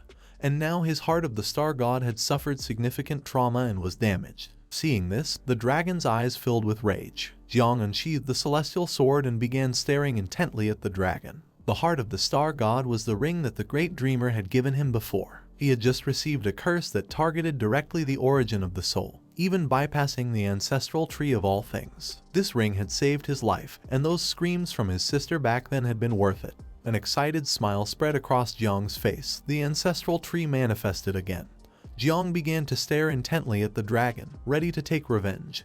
The invincible level 9 divine rank equipment could not be destroyed. He realized that the dragon was very strong, but since it could not kill him, now it was his turn. Manlong fell to his knees on the ground and put his hand on his throat. Duangsu extended his hand and urged him to make another attack as soon as possible, since he did not believe that Jiang could escape from the second curse. Jiang and Xiaojia began to move toward the heart. Manlong started observing them through the magic ball, explaining that the difficulty of the curse at this moment was completely beyond their imagination. His soul's essence had been exhausted in the fight centuries ago, and if the curse were released again, he would fall into eternal sleep. Duangsu approached him and with a gaze full of rage began staring at him intently. With an uncertain gaze, Manlong asked if he was going to devour him or revive him after he fell into eternal sleep. In response, Duangsu began to show an evil smile. Seeing this, Manlong decided to kill him now, but at that moment Duangsu started controlling the small dragons, which began devouring Manlong. His eyes filled with despair as he did not know how he could control these monsters, begging not to be killed. Duangsu, who had his hands behind his back, began to observe him in silence, responding that it was already too late. He extended his hand and began to consume Manlong's power, and with a confident smile decided to destroy Jiang so he could not destroy his last heart. He was going to use the essence of the barbarian dragon to plant karma in Jiang's soul and force him to come here, and at that moment, Jiang was going to be him. Jiang and Xiaojia reached the fourth heart, which was gigantic. Our boy began observing it, asking how long it would take to break the restriction. Xiaojia began to fly toward the heart, explaining that for him this was very easy. He transformed into small beetles and started attacking the heart, asking his father to wait as everything would be over very soon. Jiang began to observe in silence, and little Xiaojia destroyed the blood vessels of the heart with his sharp teeth, lifting the restriction. Jiang placed his hand on his chest and began to feel a strong pain. His heart was beating forcefully. He felt that his heartbeat was synchronized with that of the ancient god, not knowing if this was an illusion. Xiaojia's eyes filled with happiness, and with a hungry smile he decided to start devouring the heart. He entered the heart and began to devour it slowly, causing cracks to appear in the heart. Jiang started to feel strange. He put his hand on his chest again and his gaze filled with exhaustion. The ancient god's heart was about to stop beating, but for some strange reason, he felt that his own heart was also about to stop. Jiang's body began to emit a strange aura. He placed his hand on his chest and his eyes filled with concern as he felt pain. His mind was being bombarded with the idea of going to the brain of the ancient god, as a great opportunity awaited him there. Jiang's heart began to beat strongly, and several seconds later, he stopped feeling pain and his heart returned to normal. He did not know what was happening with the thoughts of wanting to go to the brain of the ancient god that were flooding his head. His attention focused on the heart of the ancient corpse. He began observing it with a calm gaze, not knowing if it could be destiny's guide, and if there truly was a great opportunity. He decided to calm himself since going to the brain was extremely complicated. Even if he wanted to go, first he had to find a way to get Jiang Chen and the others out of here. Xiao Jia appeared in front of him, put his hands on his belly, closed his eyes and couldn't help but smile, as he couldn't eat anymore. Jiang began to look at his son and was somewhat surprised to see that he was already full. Xiao Jia explained that he had refined the rest of the heart into blood essence and could take it packaged. Jiang's eyes filled with happiness, and he couldn't help but start smiling. Xiao Jia had already reached level 30 and could reproduce directly 3 more times, but it was a pity since there was little time now, and it was better to first meet up with Jiang Chen and the others. While the small dragons were flying around the area, Duel used his power, making a fireball appear in the palm of his hand. He had already planted the curse on Jiang. He was in the brain of the corpse and was floating above it. While his eyes were filled with rage, he clenched his fist tightly, making the fireball disappear. It was impossible for our boy to escape now, and now that Duel no longer had any worries, he decided to play with him a little more since, after all, sooner or later he was going to come to the brain to look for him. The members of Jiang Chen's group began to fall one by one. Some were seriously injured, but when one fell, another took their place. Someone stomped hard on the ground, asking them not to give up. While one of the group members was creating a barrier behind, 2 men extended their hands forward and summoned another barrier. A horde of beasts lunged at them, but Jiang Chen used the God's arrow ability and began shooting powerful golden arrows at the beasts. Behind her were several men lying on the ground and 2 women sitting covered in blood with their hands on their shoulders. Jiang Chen was also beginning to lose strength. With a tired gaze, she turned around and panicked. She could no longer fight as she was exhausted. Killing the blood beasts was an impossible task since they couldn't even hurt them. Despite being exhausted, she filled herself with determination, started staring at the beasts. The 9 miasma wings also seemed to be in trouble, realizing that there really was no way for her to come and rescue them. While she was distracted, a beast appeared above them, opened its mouth and prepared to attack. She looked up and upon seeing this, she couldn't help but panic and feel fear. The beast began approaching her. Jiang Chen put her arms in front of her, closed her eyes and prepared to take the attack. She couldn't believe they were going to be annihilated. Just before the beast could attack, Jang appeared and delivered a powerful punch to the beast's face, his eyes filled with determination. He was not going to let her die. Jiang Chen, who had her arms in front and was ready to take the hit, remained silent. The beast's body was sent flying backward and crashed hard against the ground, and upon seeing this, the other beasts couldn't help but feel fear. She opened her eyes, and upon seeing that Jang was alive, she couldn't help but feel relieved. Our boy turned toward her and with a serious expression apologized for being late. Upon seeing Jang, a light of hope appeared in the eyes of the others. Jiang Chen approached one of the injured men and rested his shoulder on her own to help him stand up. Jang used the skill called Star God Blessing, causing the ring to start emitting a blue aura. He began staring intently at the beasts with a determined gaze and knew that although the ring could no longer withstand damage, its healing function could still be used. The ring started healing all the injured members of the group. The woman placed her hand on her neck and couldn't help but feel comfortable. The man who was beside her was in shock. He began to look at his hands, realizing that the pain was slowly disappearing. Despite being surrounded by beasts, Jang was calm and smiling. He asked Little Nine and the insects to return, knowing that this battle had left them very tired. Little Nine appeared behind him, placed her hands on his shoulder, closed her eyes and started crying. She couldn't believe that Jang had taken Xiao Jia to play, leaving her alone, explaining that many insects had died, and she wanted someone to console her. Jang panicked, started observing her and explained that she had worked very hard, asking her to go to the Taizu monument that was in the Sea of Consciousness to recover. Little Nine swore to give Xiao Jia a good beating until killing him. Little Xiao Jia, who was hiding behind Jang's head, couldn't help but cry and feel fear. While one of the men was invoking a barrier to protect everyone, more beasts began approaching them. Jiang started pointing towards the wall with his finger, turned towards the others, and upon seeing that their wounds were better, revealed that the blood beasts were going to attack again.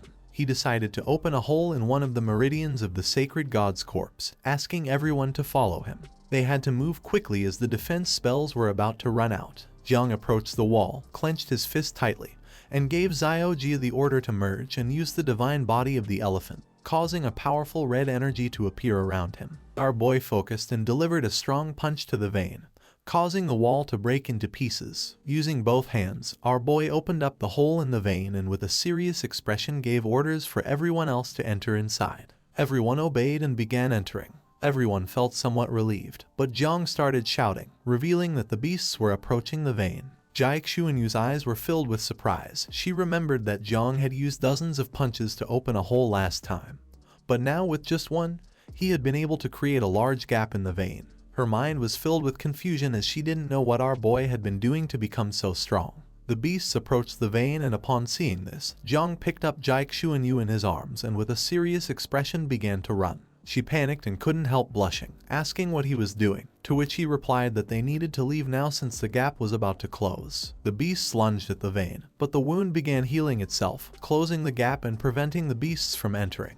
Jiang, who was carrying Jai Xuanyu on his shoulder, and the others began to flee the area. He decided it was better to escape before the beasts could follow them, asking everyone to follow him since he knew the way to a corporeal rift. Jai Xuanyu, who was as red as a tomato, asked our boy to put her down. Once they moved a bit away from the area, our boy placed Jai Xuanyu on the ground, turned toward the others, and explained that they would now be temporarily safe from the beasts. Everyone collapsed onto the ground and started gasping for air to catch their breath. They thought they were going to die and decided to take shelter for a while and regain some strength. Our boy approached her, placed his hand on the ground, started looking into her eyes, and with a calm expression asked which part of this area was connected to the Jai family sanctuary. Jai Xuanyu, who had her back against the wall, began pointing to one side with her finger, explaining that this was the core of the formation and that if our boy could really break it, upon exiting he would find the Jai family sanctuary. However, she warned that the defensive strength of its exterior was stronger than that of its interior. Jiang sat on the ground, closed his eyes, and clasped his hands. He decided to first make a breakthrough before attempting it. Jai Xuanyu began looking at him and her mind filled with confusion as she didn't know what he was trying to do.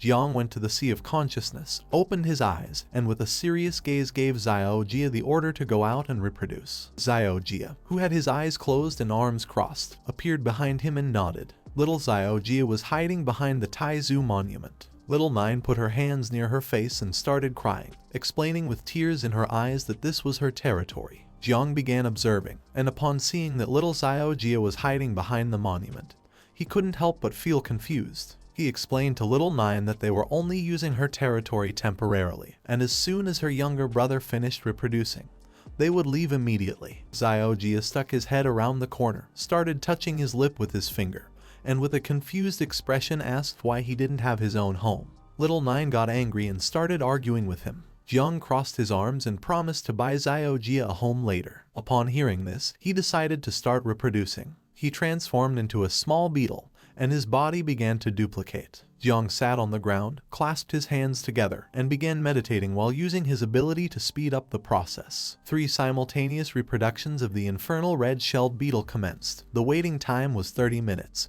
And the number of offspring was 324. In the blink of an eye, the sky filled with small beetles. Jiang stood up, began observing them, and couldn't help but feel somewhat surprised to see that in an instant more than 300 offspring had reproduced. Realizing that the divine corpse was a good place, and seeing that a heart could grant so much energy, he couldn't imagine what would happen when Xiao Jia devoured the brain. Little Nine, consumed by hatred, transformed into the insect mother. She bit Xiao Jia's cape and began dragging him. He started crying and calling for his father's help. Hearing this, Jiang panicked. He reached out to her and ordered her to stop. He gave her a strong blow on the head, causing a bump to appear. Xiao Jia took advantage of this moment to hide behind Jiang. Little Nine started crying, saying that Xiao Jia was his favorite. Jiang got angry, clenched his fist, and with a furious gaze asked how she had dared to try to eat her brother. Jiang's eyes began to shine, giving the order to all the beetles to enter his body. He placed his hand over the vein and prepared to strike. His fist began to emit an intense energy. He had fused the power of more than 300 beetles, and the strength he now possessed was comparable to that of Jiang Wuxuang.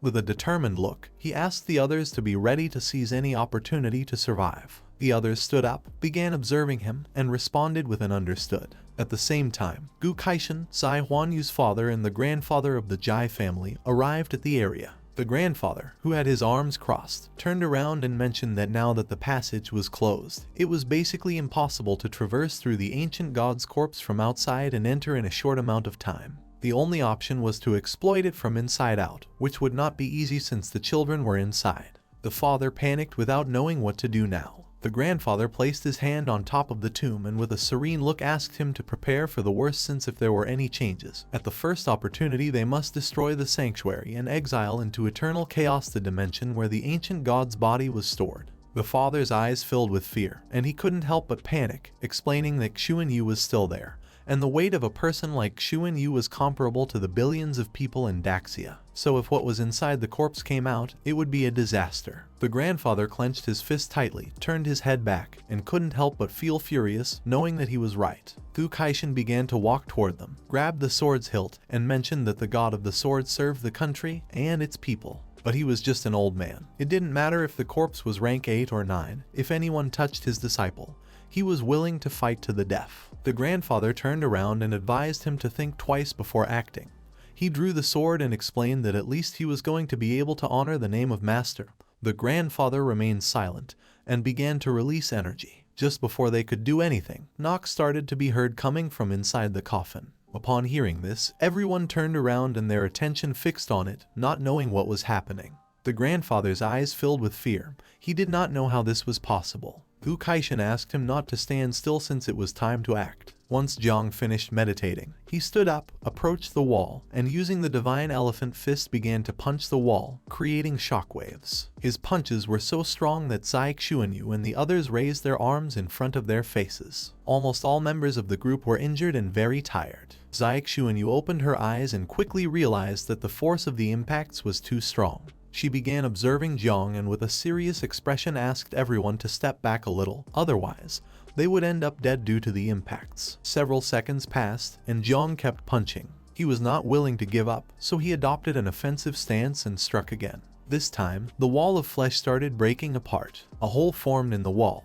and Jang told everyone to take advantage now to escape from inside it. But at that moment, the wound began healing itself. The speed of regeneration was too fast, leaving no time for escape. Upon seeing this, the eyes of our boy filled with determination.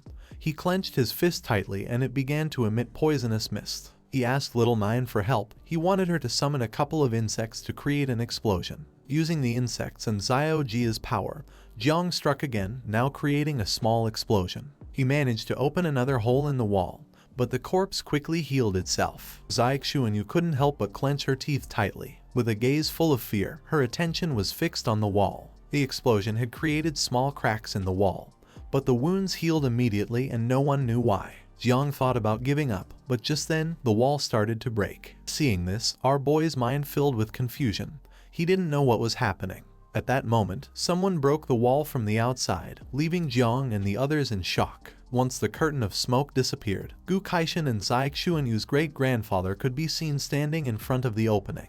The great-grandfather looked somewhat tired, while on the other hand Gu Kaishin seemed unaffected. They were the ones who had broken through the wall from outside. Zai Xuanyu's great-grandfather stood up and extended his hand to one side, giving everyone an order to leave the corpse. Seeing Salvation's light, all members of the group including Hua Yunfei ran out with all their strength. Upon exiting, some collapsed to the ground due to exhaustion. Gu Kaishin, who was standing nearby, couldn't help but wonder where Zai Xuanyu and Jiang were. While 3 members of the group were leaving the corpse through the gap, Jiang and Zai Xuanyu were still inside, and the wound was already beginning to heal. She panicked, placed her hand on our boy's shoulder, and decided it was time to leave this place. She entered the gap to go outside, and the wound began to heal quickly. Zai Xuanyu grabbed Jiang by the shoulder and with a confused and worried expression asked him to come with her. But Jiang turned his back on her and explained that the gap was no longer wide enough for 2 people to fit through, asking her to go first. His eyes were full of confusion as he didn't understand why women were always problematic at moments like this. Jiang started moving away, and Zai Xuanyu's mind filled with despair. She panicked and decided to stay with him and find another way out of the corpse. But Jiang used a technique called Growth of All Things and summoned some roots which wrapped around her body. He wanted her to leave this place. The roots began to expel her body outward, and while the wound was slowly healing, she extended her hand toward him in a desperate attempt, asking him to stop, but it was already too late. The roots expelled her body outside, causing her to fall to the ground. Now the wall was almost sealed again. The father, somewhat worried, started walking toward his daughter, and Gu Kaishin and the grandfather who were beside him quickly realized that Jiang had not come out and the wall had already sealed itself again. Zai Xuanyu fell to her knees on the ground, The father approached her and grabbed her by the wrists. He couldn't help but start crying and feel relieved upon seeing that she was okay. She began crying as well, and desperation consumed her mind since Jiang Chen was still trapped inside the corpse. She wanted her father to save him. He asked his daughter not to worry since as long as Jiang and her great-grandfather cooperated and attacked from inside and outside once again, he was sure he would be able to get out. The grandfather's body began to emit a powerful blue energy. He unsheathed the sword and with a serene expression asked Gu Kaishan to prepare to attack again. Gu Kaishan also unsheathed his sword, started staring at the wall, and said there was no need to say it. They prepared to attack, but just then veins appeared around the tomb, and it began to emit a malignant energy. Seeing this, they quickly realized that the defense of the ancient god's corpse had strengthened. The grandfather revealed that the defense was not passive, but active. Upon hearing this, Gu Kaishan's mind filled with confusion. He began observing the energy and asked for an explanation. The grandfather explained that inside the ancient god's corpse, something was awakening, something capable of controlling parts of this body's abilities. The grandfather's eyes filled with seriousness. He feared that now it no longer mattered how they cooperated from within or outside the corpse. There was no way to create an opening for Jiang to escape. Gu Kaishan refused to believe this and used all his strength to launch a powerful slash at the tomb. But his attack had no effect. The grandfather put his hands behind his back, turned his back to Gu Kaishan, closed his eyes, and began to walk away, asking him not to waste resources. Now that the corpse of the ancient god had mutated, it was a matter of great importance, and they had to keep watch over it from the outside. If it was discovered that the mutation tended to spread to the outside world, they were to exile the corpse immediately. Gu Kaishan clenched his teeth tightly, and his eyes filled with surprise and rage. He did not know what was happening. Upon hearing this, Zai Xuanyu placed her hands on her face and began crying. The father and a girl who were beside her started comforting her. The grandfather began to move away from them and asked Gu Kaishan not to do anything foolish. He closed his eyes, lowered his head, and could not help but feel angry and desperate, not knowing what to do now or how to save Jiang. Hua Yunfei, who had regained consciousness, sat up and began observing the tomb with a worried expression. Everyone was sad to see that Jiang had given his life to save them. Jiang unsheathed the sword, and his body began emitting a suffocating energy. His mind was being bombarded with thoughts. The first was not fleeing from the corpse but going toward the brain since there was a great opportunity waiting there. Consumed by these thoughts, he set off toward the brain of the ancient god. Duangsu was watching Jiang through the magic ball. His eyes began to shine and filled with joy, making a smile appear on his face. He couldn't believe that the fish had taken the bait. Once Jiang reached the brain, he was going to be able to switch bodies, and with Jiang's fresh and alive body, he would be able to revive and get out of here. After several minutes, Jiang reached the brain and came across a giant stone door with something written on one side. Jiang's attention was fixed on the words, which had been made with a sword and were more than 100 years old, but the energy of the sword remained dominant, making his heart tremble. He realized that this was what the god of sword had written for the first time in this place upon entering. Behind this door was the corpse's brain. Using both hands, he opened the door and asked little Nine and Xiao Jia to hide and not come out unless he called them, since they were going to be his ace up the sleeve. Jiang entered a hallway, and a strange energy began to emerge, with many whispers starting to resonate. He put his hands on his head and couldn't help but feel pain, not knowing where the whispers were coming from. The whispers became more intense, causing Jiang to begin losing composure. He fell to his knees on the ground and couldn't help but get angry. Just then, he appeared in another place, and someone with white hair began to descend from the sky. Jiang, who was holding the sword with one hand, raised his head, and upon seeing this, he couldn't help but fall into confusion. It was Duangsu. He had been waiting in this place for hundreds of years for Jiang to arrive. Upon hearing this, our boy's eyes filled with surprise, and a warm sensation took control of his body. Duangsu began to descend toward him and introduced himself as the ancient god. Jiang remained silently observing, not knowing how to act. Duangsu's body began to change and take Jiang's form. He started staring at him intently, and began to smile. Seeing this, Jiang couldn't help but feel somewhat confused. Duangsu took Jiang's form, approached him, extended his hand, and with a cheerful smile revealed that he was Jiang and Jiang was him. He wanted both of them to unite into one being. The eyes of our boy filled with surprise.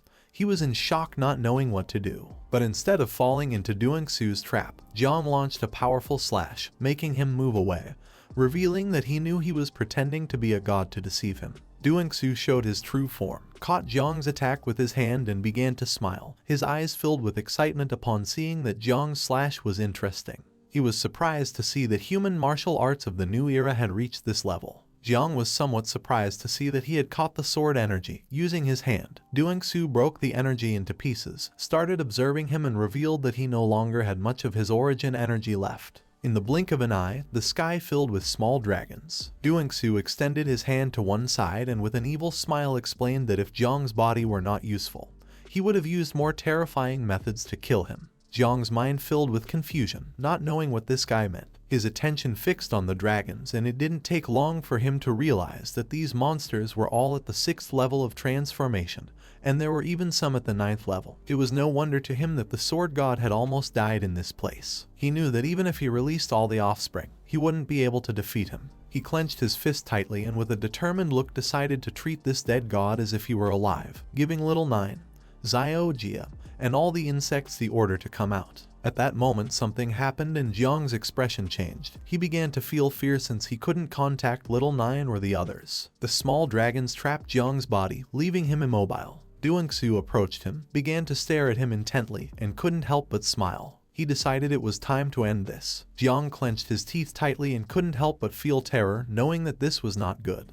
Su placed his hand on Jiang's shoulder and began to enter his body, causing him to open his mouth and start screaming in agony. With a wicked smile, he told Jiang not to worry because he was going to help him live better. But just then, the ancestral tree of all things emerged behind them. Upon feeling this, Su's mind filled with confusion.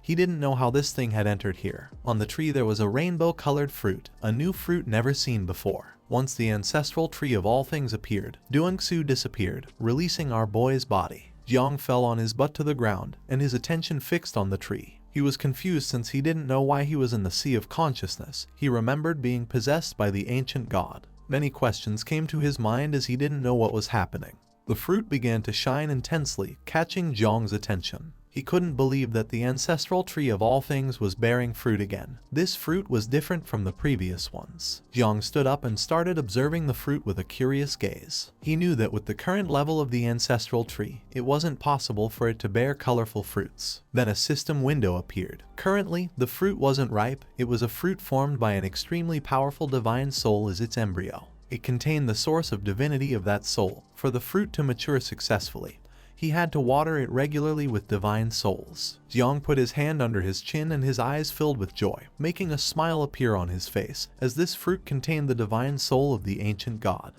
Su wanted to take over Jiang's body and did not expect the ancestral tree to form a fruit with his soul. Although the tree could not block the curse, it was still powerful when it came to divine souls and divine consciousness. The only bad thing about the fruit was that Jiang had to water it regularly with the divine souls of living beings, a condition too strict. While he was distracted, a familiar voice caught his attention, asking if he had awakened. Jiang came out of his trance and his mind filled with confusion, not knowing what was happening. Once our boy turned around, his eyes widened in surprise at what was in front of him. There was a powerful giant dragon with the shape of a six-eyed bat, and on top of its head sat Jia. With a casual voice, he revealed to his father that he had managed to tame this monster. Jiang's attention fixed on the dragon, leaving him paralyzed with fear. Taming the dragon, Jia approached his father, began observing him, and asked if his new pet wasn't imposing. Jiang couldn't help but step back in shock, realizing that these creatures belonged to the Sea of Consciousness. He couldn't believe that little Jia was riding a 9 transformations creature. These were beings that not even the great Jialinku had been able to tame back then.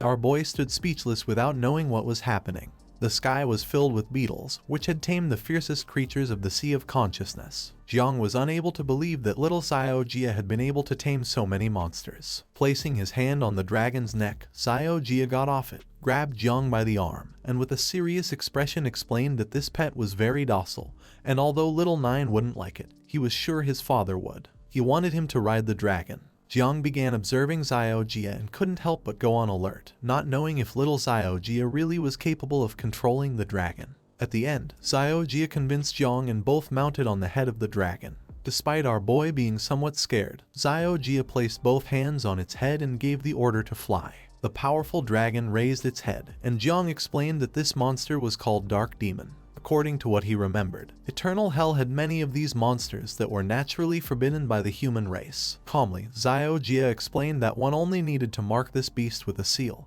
and it could be used as a mount. Jiang was somewhat surprised since he knew that a 9 transformation monster would be very useful. The dragon spread its wings and prepared to fly. Just then, Xiao Jia's mind filled with confusion. He was not very sure if this thing could be taken outside. Jiang, who was behind him, mentioned that if they took the dragon out of the corpse, it would not take long before it was eliminated by the path of heaven. According to what he knew, this creature should only exist in the depths of eternal hell. He did not expect that it would also be born in the sea of consciousness of the ancient god. With a lost look, Jiang thought it was a shame since they could not expose this beast for too long.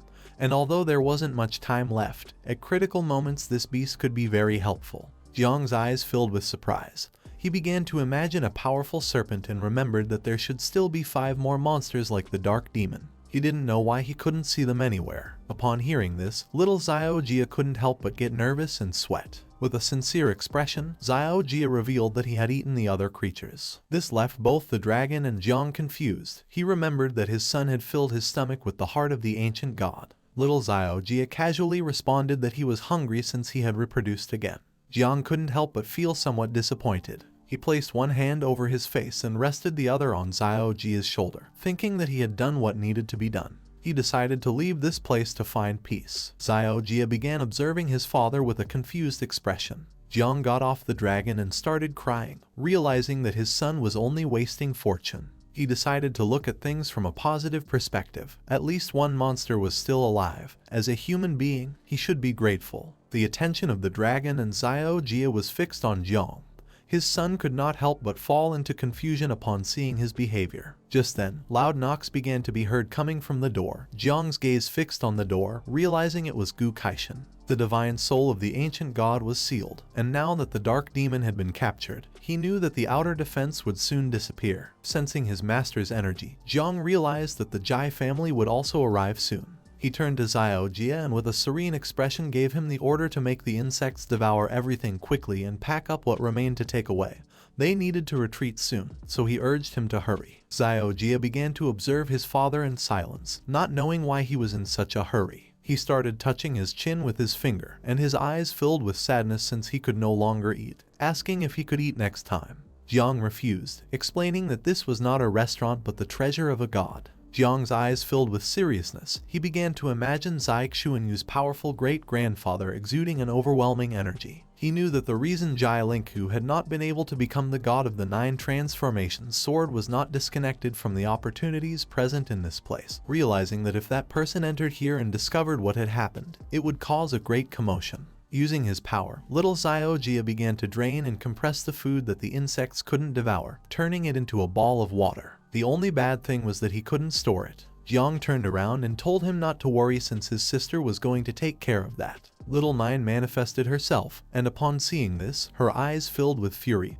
making her sweat. In front of her was a pile of giant balls made of water. She put her hands on her hips and her attention fixed on them. For her, these balls were nothing more than foul-smelling dung. She could no longer tolerate her brother because he wouldn't stop causing problems. With a smile, Jiang began flying toward the exit. Now that little Nine had cleaned up all the mess, it was time to return and call the master. Outside the tomb, Gu Kaishan attacked again and this time cut the corpse's wall, creating an opening. He began to observe carefully and mentioned that the wound was not healing. Upon hearing this, Jai Linghu's attention focused on the wound. He couldn't help but be surprised to see that not only had the defense of the ancient god's corpse weakened, but it even seemed like it was about to disappear. The gaze of Gu Kaishan, who had his arms crossed, filled with joy. He wanted to go in and save Jiang Chen. Jai Linghu's eyes widened with curiosity. He was suspicious and wanted to go in as well to see what had happened. Just before they could act, Jiang Chen appeared flying. He reached out his hand toward his master and with a desperate expression asked him to take him along. Gu Kaishan and Jai Linghu began observing him silently, not knowing what was happening. Once Jiang came out of the corpse, Zai Xuanyu came running and gave him a strong hug. She couldn't help but cry and feel relieved to see that he was okay. The eyes of our boy widened in surprise.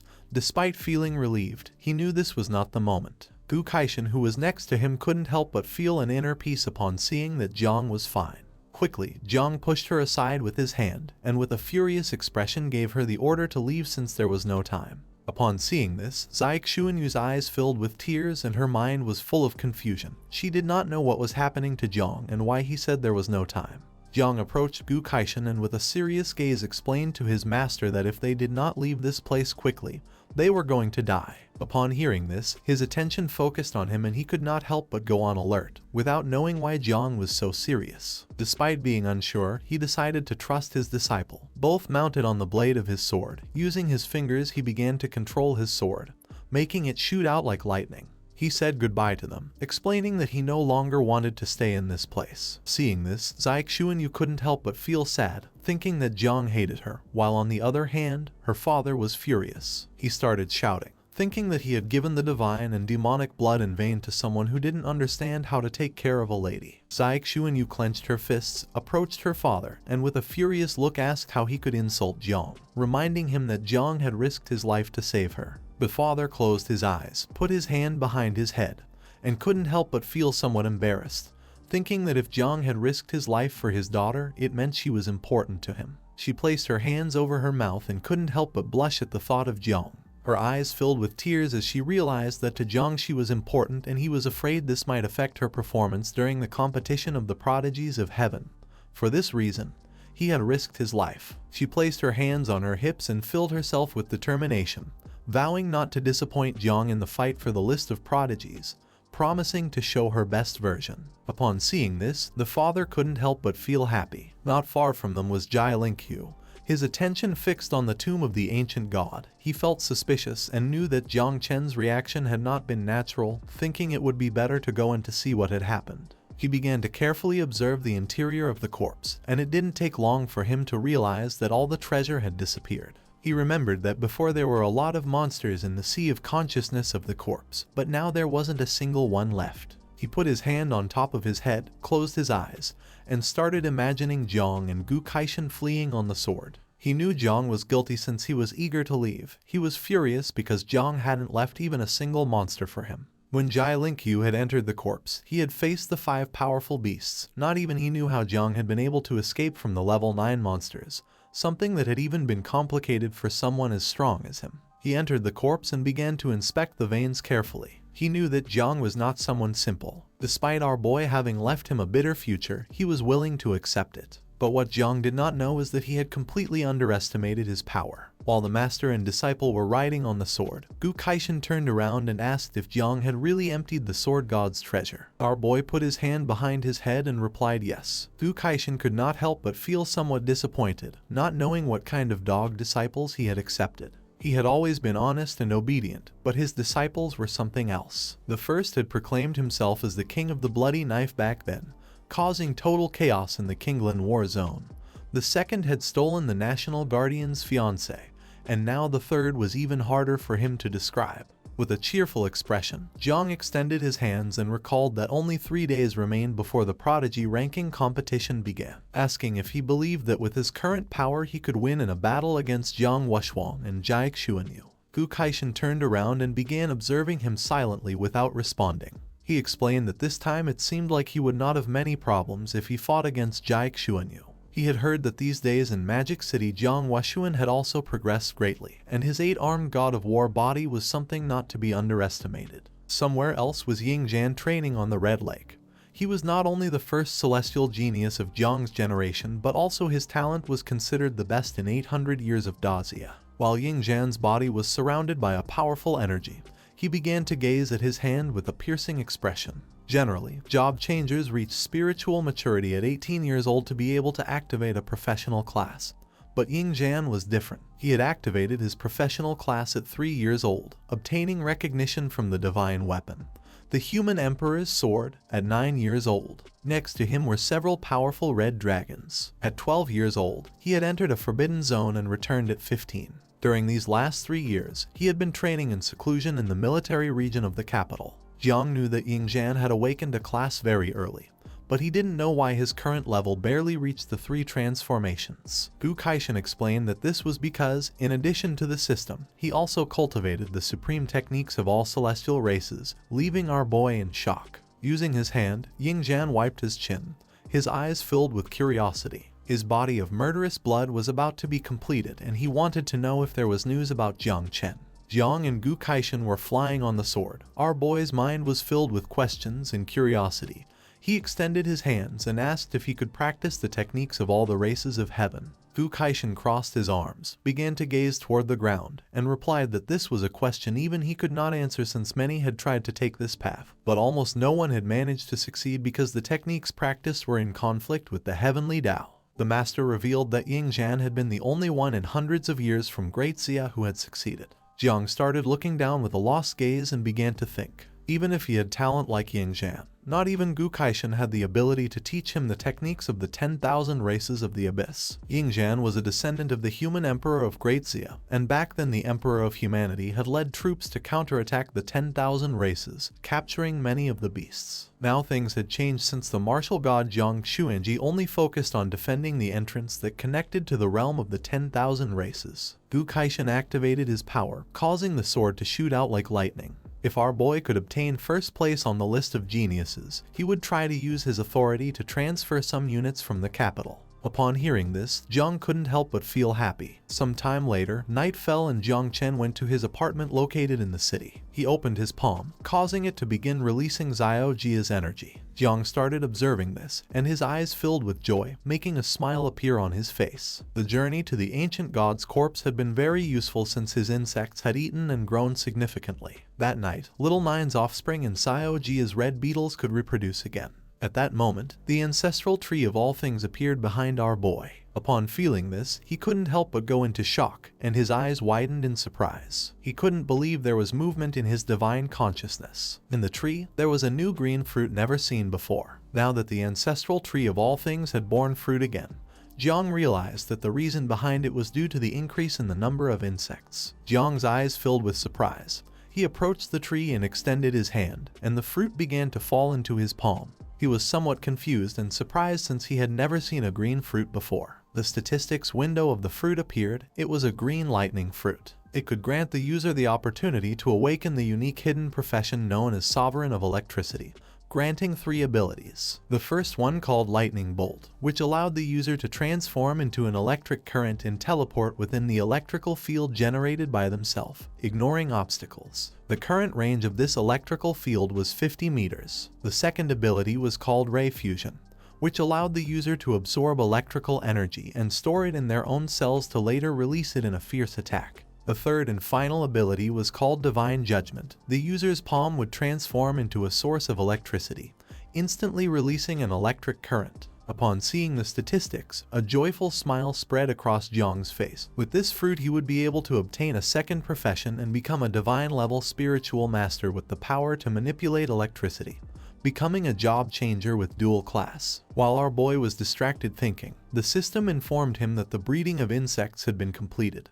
The red beetle now had offspring of 30,000 hatchlings, and the 9 miasma wings now had offspring of 12 million hatchlings. Then, an explosion appeared behind him, causing the sky to fill with small beetles. Little Nine was furious. Now that Xiao Jia had reproduced, she gave him the order to leave. Jiang's body began to emit a powerful aura, making his eyes fill with excitement. He couldn't help but smile, realizing that this increase in power was thanks to Xiao Jia's new offspring. Jiang's statistics window appeared. He was level 36 and in the second transformation, with the title of Sovereign of Insects. His current professions were Divine Level Spiritual Breeder and Sovereign of Electricity. Our boy had 2 talent classes. The first class included Universal Growth, Divine Evolution, and Ancestral Tree of All Things. The second class included Hidden Lightning, Lightning Fusion, and Divine Judgment. Jiang's skills were Human Sword, Earthly Sword, Heavenly Sword, and Great Tao of the Sword. He also had 2 calamities, the Insect Mother, Little Nine at level 36, with a progeny of 12 million insects, and Xiao Jia at level 32 with a progeny of 30,000 insects. His current strength was 409 points, his agility was 428 points, his energy was 379, his constitution was 498, and he had a combat evaluation of 410 stars. The energy around his body became more intense. He clenched his fist and focused on the status window. Thanks to the reproduction of the insects, in addition to the Sovereign of Electricity, his combat strength had also increased. And thanks to the characteristics of the red armor beetle, his constitution had almost doubled compared to before. His eyes began to shine intensely. He punched the air, making electricity appear around his arm. He couldn't help but smile because even though in the Prodigy competition he wouldn't be able to use Little Nine's power, with his new class and new abilities, he would be able to sweep through an area without much effort. And if all this didn't work, in the worst case scenario, he could use Xiao Jia's power and unleash the Dark Demon. It was nighttime in the mountains of Qinluo's war zone. In the depths of Qinling, there was a powerful blue dragon flying through the sky. Somewhere in the mountains, there was a group of men and a woman sitting. In front of them stood a large wooden table. The powerful dragon descended to the ground, and a black-haired man wearing a summer shirt got off the beast. The others were somewhat surprised to see that the man had arrived. With a forced smile, he asked them not to exaggerate since they were indeed punctual compared to him who had come all the way from Guanghai, mentioning that he was exhausted. The woman who had her eyes closed turned towards him, and with a cheerful smile mentioned that it was surprising to see someone from Guanghai dressed in this way. While everyone else wore formal clothes, the two of them were protectors of the country, so she didn't understand why there was such a difference between them.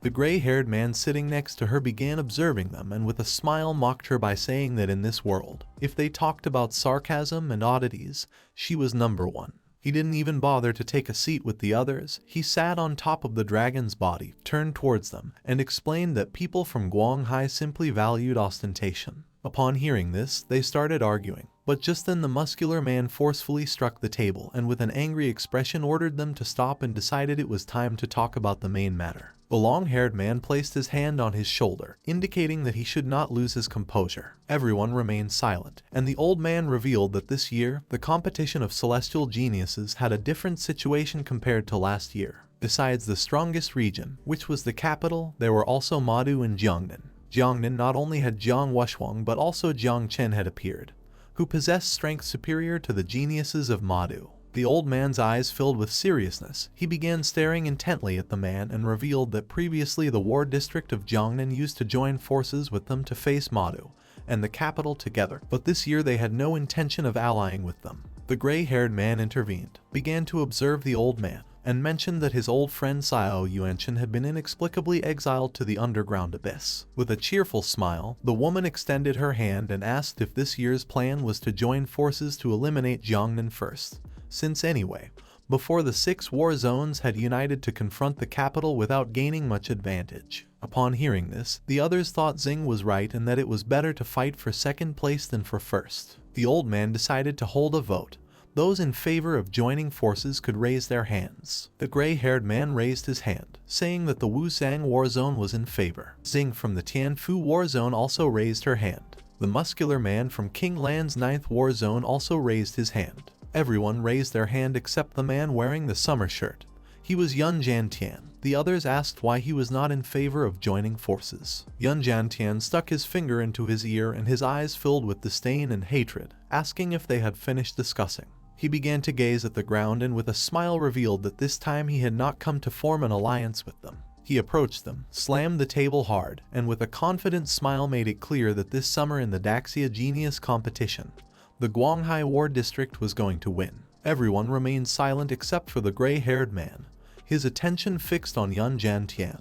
With an angry expression, he asked why he was talking nonsense. He mentioned again that his war district was going to win the Daxia Genius competition. Saying these words felt very good to him. The eyes of the gray-haired man filled with rage, causing him to clench his fist tightly, crushing the glass. Xing opened her eyes and with a furious gaze began staring intently at Yun Jantian. He decided it was time to leave and climbed onto the dragon. The dragon opened its mouth and started flying at great speed. Yun Jantian placed his arms behind his back and, with a smile, told them not to worry as he would no longer bother them nor inform anyone about this. The muscular man began gazing toward the table and asked the others if Yun Jantian had hit his head. The gray-haired man extended his hand, explaining that surely he had been kicked by a donkey or perhaps he had an ace up his sleeve they were unaware of. They decided to stop thinking about the matter. The old man grabbed the glass and his attention fixed on it. With a serious look, he mentioned that as long as they, the 4 great war zones, joined forces and formulated a perfect plan, Jiangnan would soon be defeated. Somewhere in Chujiang was the dangerous city of Wushan. On top of the cliff were members of the Church of the Ancient God. While several men were prostrated, their leader, a man wearing a red cape, approached the cliff and began observing the city. He asked how things were going for the Divine Sun, questioning if they had discovered any unusual movements. One of his men told him not to worry since the great divine sun had successfully descended as the first genius of Guanghai's war district and had gained full trust and support from Yun Jiantian, Guanghai's national protector. With the current strength of the great divine sun, he was bound to obtain first place in the ranking of geniuses. Upon hearing this, a smile spread across the leader's face since the supreme honor of Dazia had been snatched from the Church of the Ancient God. He extended his hand toward the city. He wanted to see the expressions of the invincible protectors of the country. Now, the entire plan had already begun to take effect. All that remained was to wait for the competition for ranking among geniuses to begin, something that would attract everyone's attention in Dazia. He extended his hands toward the sky, and his body began emitting an evil energy, revealing that at that moment, a beast tide was about to sweep through all of Chujiang. Upon sensing this energy, all members of the cult clasped their hands together, saying that with Chujiang's sacrifice, the ancient god would return. The next day, in Jiangnan's war zone central plaza, geniuses who were going to participate in the competition gathered. In front of them was a large screen and only one day remained before the competition commenced. Duanfeng, who had his arms behind his back, decided to repeat the rules he had mentioned before for those who did not remember them. Among the participants was our boy. With a curious gaze, he began to observe Duanfeng in silence. He had not been present in Jiangnan, so he realized that he was going to repeat the rules for him. Duanfeng activated the screen and with a serious expression explained that in the competition of geniuses, there were a total of 8 great war zones, with 80 celestial geniuses. The competition was divided into 2 rounds. The first round was in teams. The small teams from the 8 great war zones entered a secret realm in Qin Liu's area to fight among themselves, eliminating 4 war zones with the fewest survivors. In this round, what was evaluated was teamwork. And no matter how strong one might be, if they could not protect their teammates they would lose. Everyone was somewhat surprised and began talking among themselves. Jiang remained calm and with a tranquil gaze started thinking silently. Duanfeng revealed that in the secret realm they were not going to be able to hide, since if someone stood still, they would be struck by lightning. Additionally, the range of the secret realm was going to shrink every hour, and people outside the circle were going to be directly eliminated. Even though they died in the secret realm, they would be able to revive afterward. Jiang's eyes filled with excitement, causing a smile to spread across his face. If he stayed still, he would be struck by lightning, which was going to be perfect for using his new class and accumulating electricity. Thinking about this made his body start emitting thunder. One of the boys next to him couldn't help but feel somewhat surprised. The second round was an individual ranking battle. After the elimination from the first round, around 30 people were expected to remain in this round. Matches were going to take place. The rules were simple. Whoever wins advances and whoever loses is eliminated. Duanfeng turned towards them and with a serious gaze asked them to choose the team captain. Everyone started talking among themselves, and our boy felt that many gazes were going to focus on him. Just then, Luo Sandao and Mu Hankyu appeared behind them, and with a smile formed a heart with their arms, saying that they wanted Jiang to be the captain. Our boy couldn't help but feel somewhat embarrassed. He put his hand over his face and tried to pretend as if he didn't know who they were. Dao Jiang began to smile. He extended his hand to form a heart with his companion, saying that they also wanted Jiang to be the captain. His friend did not form the heart. He simply turned towards him, gave a thumbs up and with a sincere expression mentioned that he also agreed with the idea. Jiang couldn't help but feel somewhat confused, although deep down he knew he should feel happy. Bai Feng and Jiang Wuxuang were also present. With a calm gaze, Bai Feng explained that he and Tang Ying wanted Jiang Wuxuang to be the captain since although Jiang Chen was very strong, after all, Jiang Wuxuang was more stable. Jiang Wuxuang's gaze fixed on our boy. He didn't know why everyone wanted him to be the captain. A girl who was next to Jiang mentioned that she also wanted Jiang to be the captain because he was very handsome. The blonde-haired man joined her. Jiang started touching his head with his hand and with a forced smile explained that he didn't know who they were. The woman placed her hand on her chest and with a tender expression introduced herself as Lai Bing. The blue-haired boy began pointing to himself with his thumb and with a confident smile introduced himself as Prince. Jiang Wuxuang approached our boy, placed his hand on his shoulder, and with a kind smile he also decided to vote for Jiang just to lighten the mood. Jiang snapped out of his trance, turned around and upon seeing this, he couldn't help but start sweating. He placed his hand on his chest, sighed, and explained that he didn't want to be the captain because he couldn't handle so much pressure. Everyone remained silent, while on the other side Duanfeng got angry. With an enraged expression, he asked Jiang to stop acting in front of him since it would take him another 800 years to fool someone like him. Now that everyone trusted him, he had to do it well. Jiang took several steps back and his attention fixed on Duanfang. He was somewhat surprised to see the reaction of this old man. Duanfang extended his hand to one side, and a staircase made of ice appeared. He began observing them, revealing that the Jiangnan war zone had been intimidated for many years. This time changing their fate depended on them. This staircase led to the teleportation space. It was a gift for them. He wished them success in every way. The king of the celestial sword would be waiting for them above. He would act as the representative of the country and would accompany them to the Qinluo base. In the war zone of Qinluo, there was a large green island, full of trees known as the entrance to the Eternal Kingdom. Somewhere on the island were all the military commanders from all the war zones. Among them was Zai Xuanyu's father, who had his hand under his chin and was watching attentively. Next to him was Gu Kaishan, who began staring at the screen, waiting for Jiang and the others to arrive. A while later, Jiang and the others arrived on the island. Luo Sandao turned toward our boy and with a cheerful look mentioned that the king of the celestial sword was seated in the first row of Zhenguo district. Jiang's attention turned to the side. With a calm expression he mentioned that this was easy to understand, and he noticed that the sealed king Jai Hongyan was also present. A question came to his mind. He did not know why he too was sitting in the Zhenguo district. Behind them was Mu Henkyu. She began to gaze at the ground silently. Just then, Zai Xuanyu appeared. While she was red as a tomato, she placed her hand on her arm, looked away, and explained that the reason was that currently the war zone of the Magic City had no national protector, so her father would take charge. Upon seeing Zai Xuanyu, Luo Sandao and Mu Henkyu's eyes filled with fury. They stood in front of Jiang and started covering him with their arms. She was a captain of an enemy team, and they thought she was trying to win over Jiang. Upon seeing their behavior, the mind of our boy was filled with confusion. He remained silent, not knowing what to do or how to act. A crack opened in the sky, and a giant flying ship appeared. On the ship were several men, a general, and another man with white hair. They were from the war zone of the capital, and the combat power of the ship could be compared to the level of an 8th rank protector of the country. Fang Zhenghao was the national protector of the capital and feared that others would not know how great and powerful his family was. The star of the capital, Ying Zhan, jumped off the ship. His eyes were full of determination, and his body was radiating a powerful energy capable of making even the most powerful feel fear. Everyone recognized the legendary Ying Zhang, who had an extraordinary presence. Just then, another crack appeared in the sky, and although the people of the capital were very arrogant, in terms of style, the war district of Guanghai was not far behind. A powerful golden dragon with several heads emerged from the crack, and it was carrying a giant coffin with chains.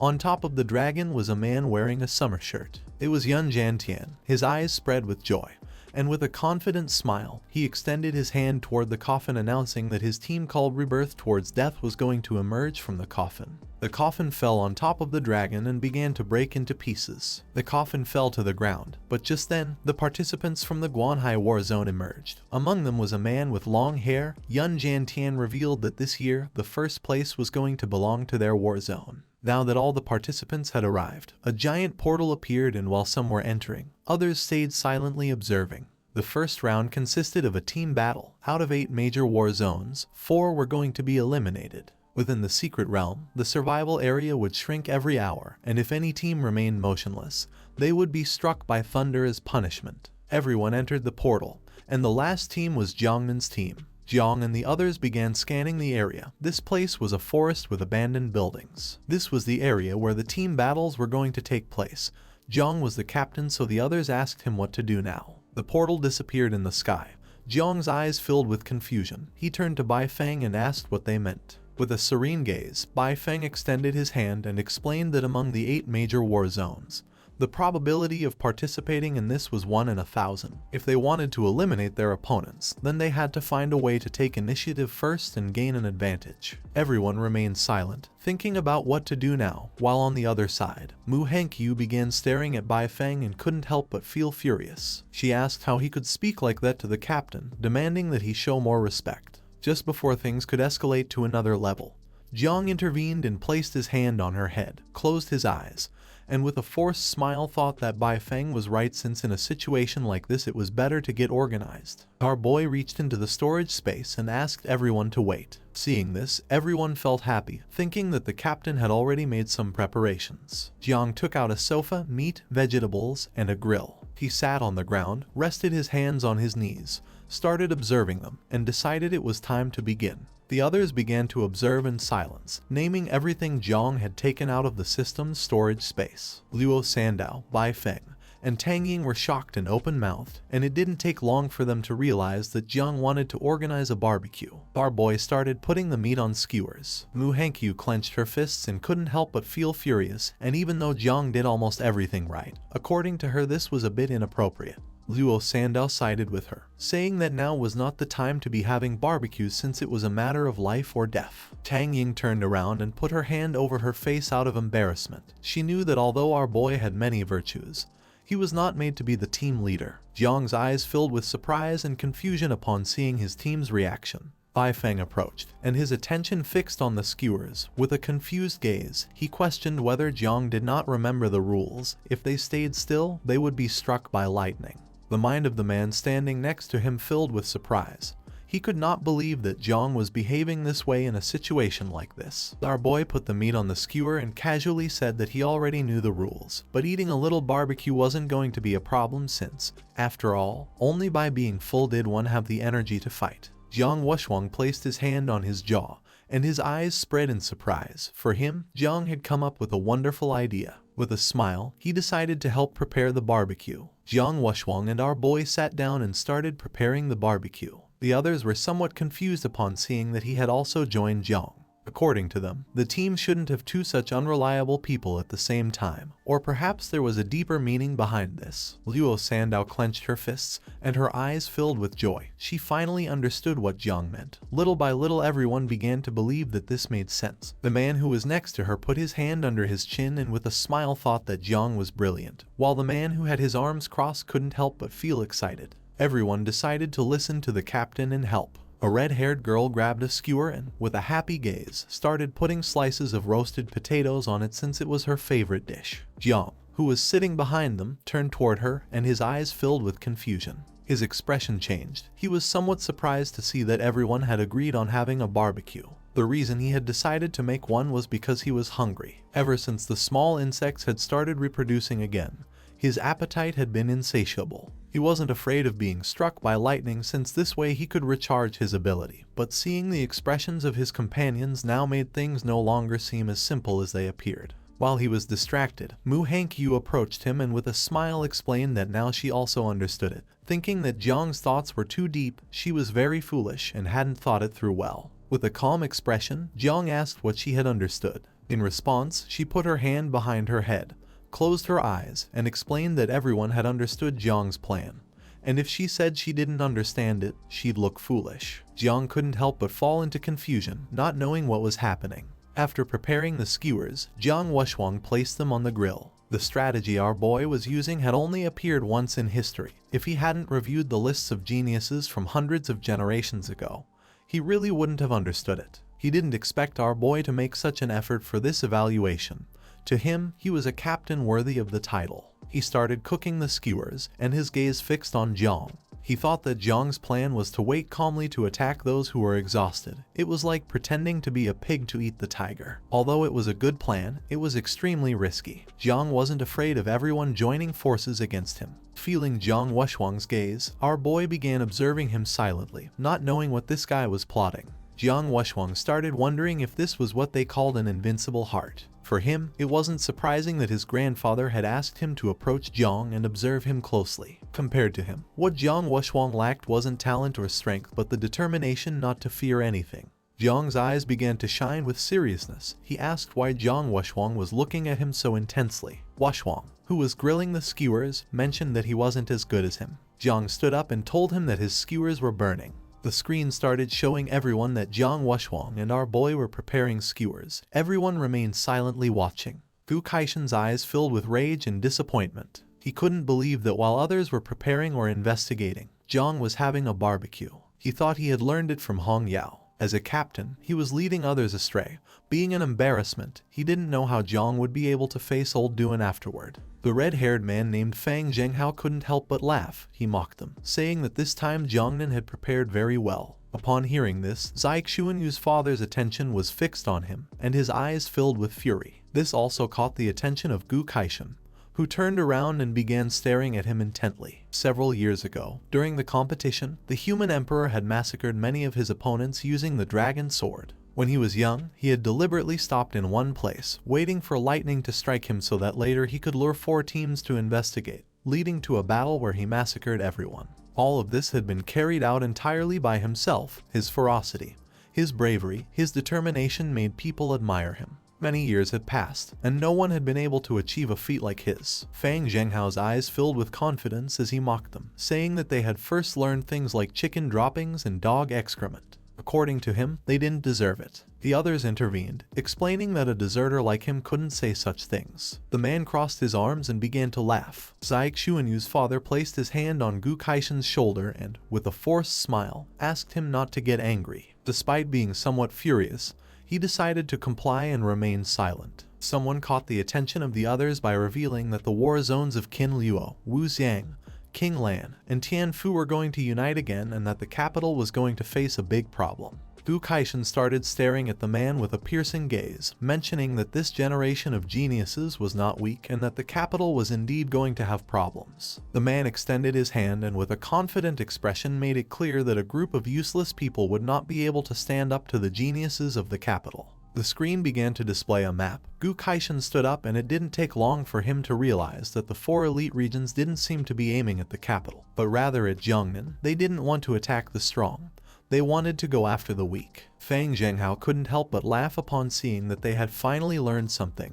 For him, this was going to be a good show to watch. Somewhere in the secret realm, there was a group of men. One of them started looking to one side, and with an alert gaze revealed that he had found Jiangnan's group. They couldn't believe they were having a barbecue and also had no defenses around them. This was something unusual, so they realized something wasn't right and thought they were setting up a trap. The long-haired man's eyes filled with confusion upon seeing that they were hungry in a situation like this. Tianfu's #1 pride, the team captain named Luo Shun, clenched his fist and began releasing powerful energy. His attention focused on Jiang and the others. He told his men to stop arguing. No matter what Jiang's team did, they should advance directly according to plan. They still had comrades standing guard, so they'd be able to defeat them quickly. The 20 elites would divide into 3 groups. Their group would mainly focus on containing Jiang Wuxuang, while Wu Qingqing's group would be responsible for taking down Jiang Chen. The first celestial genius of Kai Luo, named Wu Qingqing, extended her hand and summoned some daggers. Her eyes were shining with confidence,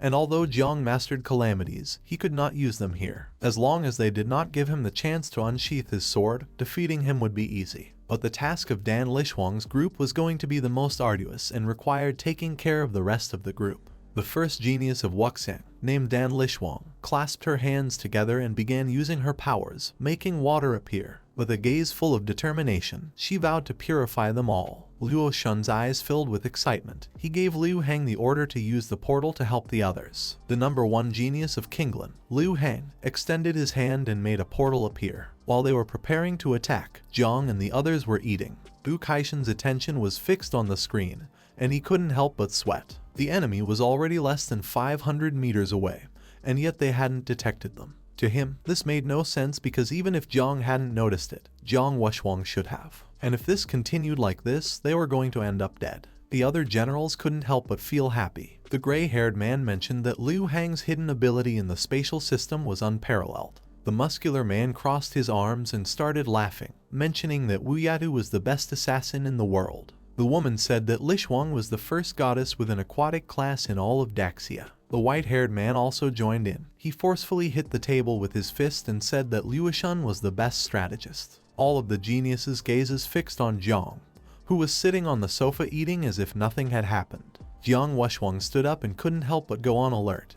He didn't expect the enemy to arrive before they were struck by lightning. He turned towards Jiang, who was enjoying some good skewers. The enemy was less than 100 meters away, and he couldn't believe that Jiang still hadn't done anything about it. He came to the conclusion that Jiang hadn't noticed the presence of the enemy. Jiang grabbed a piece of meat and took a bite. Now their enemies were less than 10 meters away. Luo Shun thought they had victory assured, but just then, Jiang threw the meat, put his hand near his mouth with an unpleasant expression, and started spitting. He didn't know who had roasted the claws of the fierce beast since they weren't even cooked. The roasted claws hit Luo Shun's face, his eyes filled with fear as he began observing Jiang without knowing if he'd been discovered. Jiang Wushwang began to release energy, and with a gaze full of emotion, he leaped and his eyes fixed on Luo Shun, who was hidden inside the portal. He couldn't help but smile and feel admiration for our boy, thinking that he had already discovered long ago that they were going to be attacked but had remained calm and thrown the bone as a warning to the others. Jiang, who was sitting on the sofa, couldn't help but feel somewhat confused.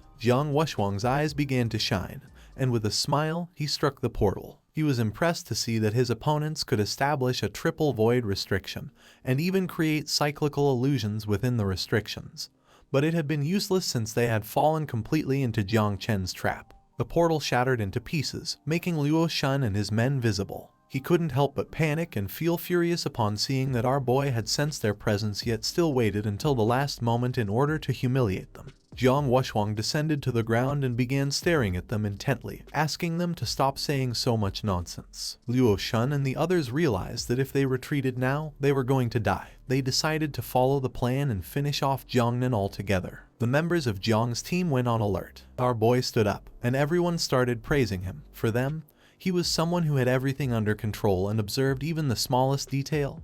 They felt admiration toward him. Mu Hankyu approached him, her eyes filled with joy. With a confident smile, she mentioned that this time she really understood it. Then Luo Sandao appeared and mentioned that she also understood it. Jiang's eyes filled with confusion. With a forced smile, he said that it wasn't actually as deep as they thought. But now that he had guessed by chance, he decided to get down to business for the battle. He started running towards the others, but not before asking Luo Sandao and Mu Hankyu to take care of protecting Lai Bing and Prince Wang well, and not let others take the kills. Seeing that our boy had entrusted them with a mission, they couldn't help but feel happy and promised to protect them at all costs. In reality, our boy just wanted to get some exercise. The men of Luo Shan lunged at Jiang Wushwang, but in the blink of an eye, he grabbed one of their heads and slammed his body forcefully against the ground, causing the man to start screaming in agony. Two men wielding swords tried to take advantage of his lowered guard to attack, but Wushwang used his technique called 8-armed war god body,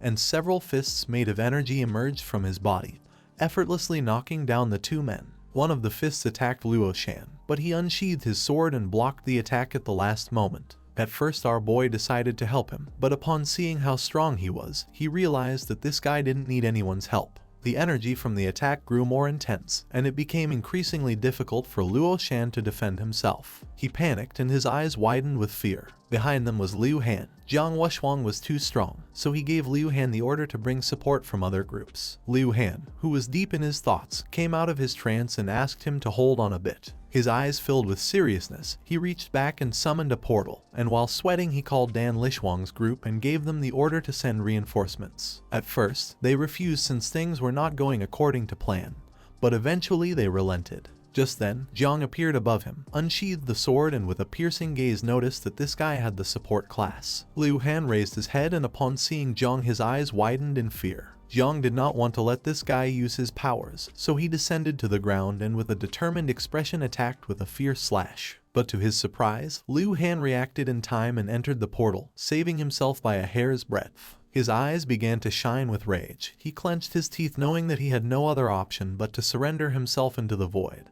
He was furious because he didn't know why Wu Qingqing's group hadn't dealt with Jiang Chen yet. The reality was that she was busy. Tang Ying unsheathed her daggers, and her eyes began to gleam with malice. With a smile, she attacked Qingqing, but she blocked the attack using her small knives. Her attention focused on her, making her eyes widen in surprise. She informed Liu Han that she was being held back by Tang Ying. Both were assassins, and people always said that Qingqing was number 1 and Tang Ying number 2.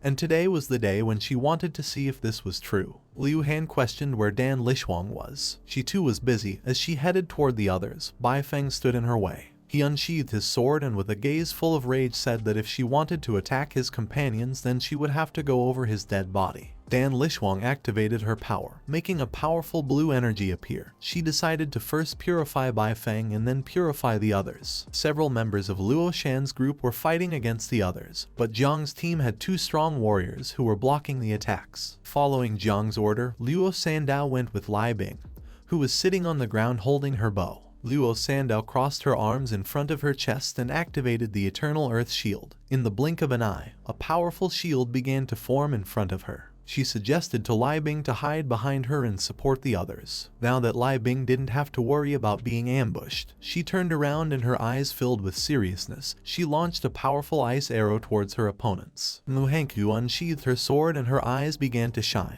She started advancing towards Luo Shan and gave the order to the prince to cast the curse to cover her while she went into battle. He obeyed, extended his hand, and used the discouragement curse, making an evil energy appear. Upon noticing the curse, one of the men activated mental defense.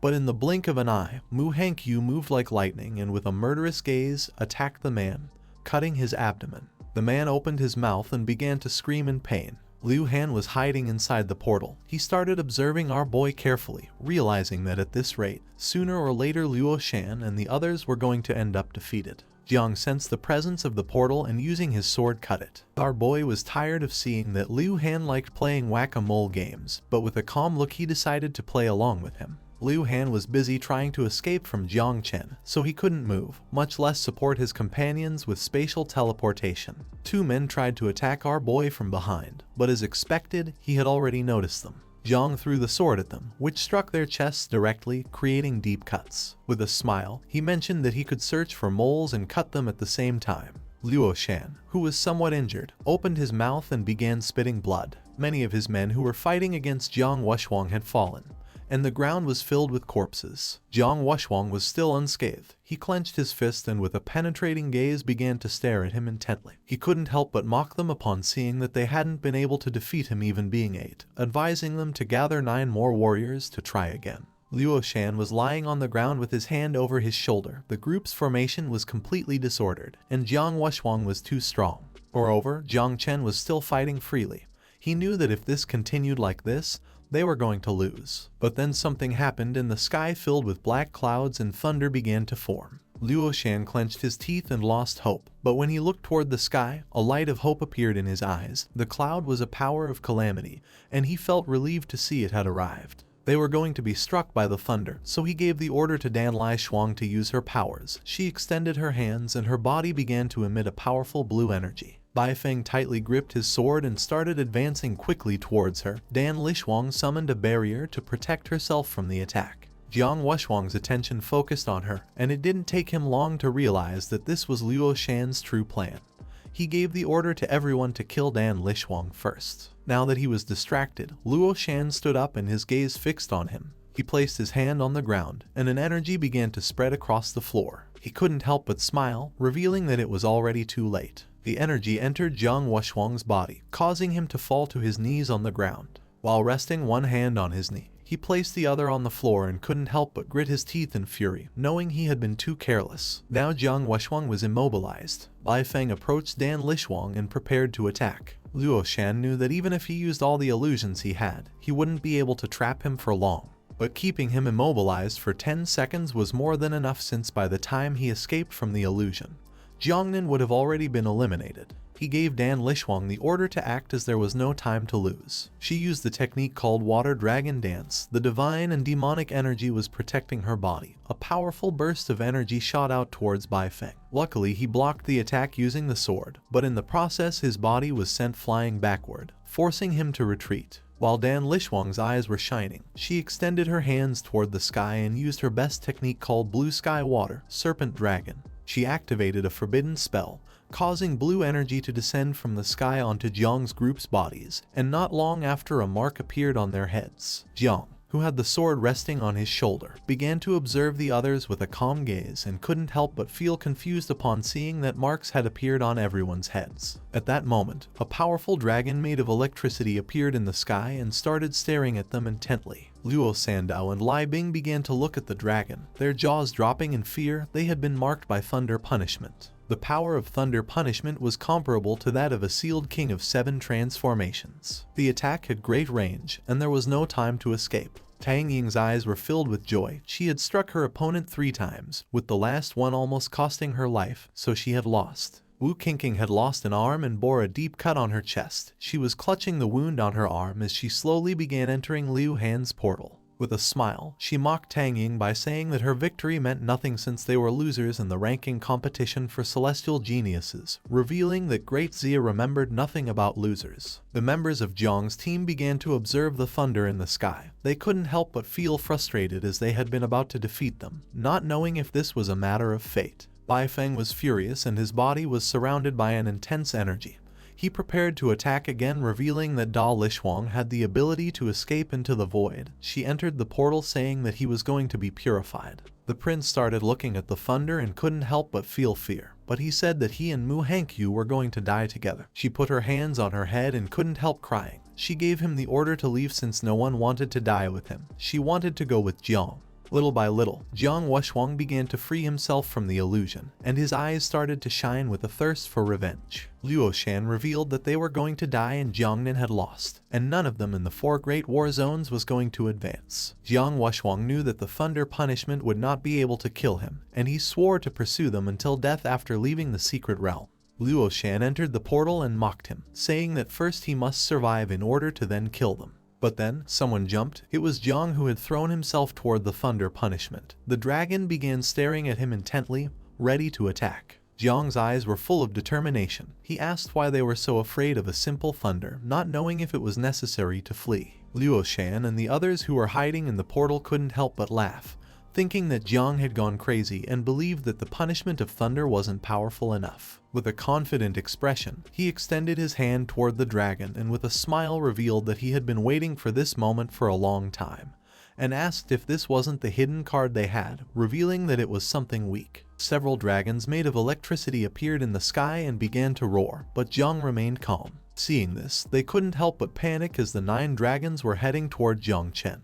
They asked what Dan Lishuang was doing, giving her the order to make the dragons attack the others. She extended her hand toward the dragons, and her eyes filled with fear. She tried to control them but was unable. She panicked, not knowing how it was possible that she couldn't control her own calamity. Our boy descended to the ground and began absorbing the electric dragons. His eyes started shining with excitement, and with a smile, he revealed that her water was no longer pure. Then he used the Thunder Dominator ability called Lightning Fusion. He started to fly in the sky, and everyone's attention was fixed on him. He revealed that this time, the ones who were going to lose were them. Everyone was in shock upon seeing that our boy had absorbed the electricity of the dragons. Realizing that he had 2 classes, they didn't know how many more secrets our boy had hidden. Jiang began to stare at them and extended his hand, making electrical energy appear. It was time for Jiangnan to start hunting. He used the skill called Sky Blade and Thunder Blade. He wanted to see who was faster, his thunder or Liu Han's portal.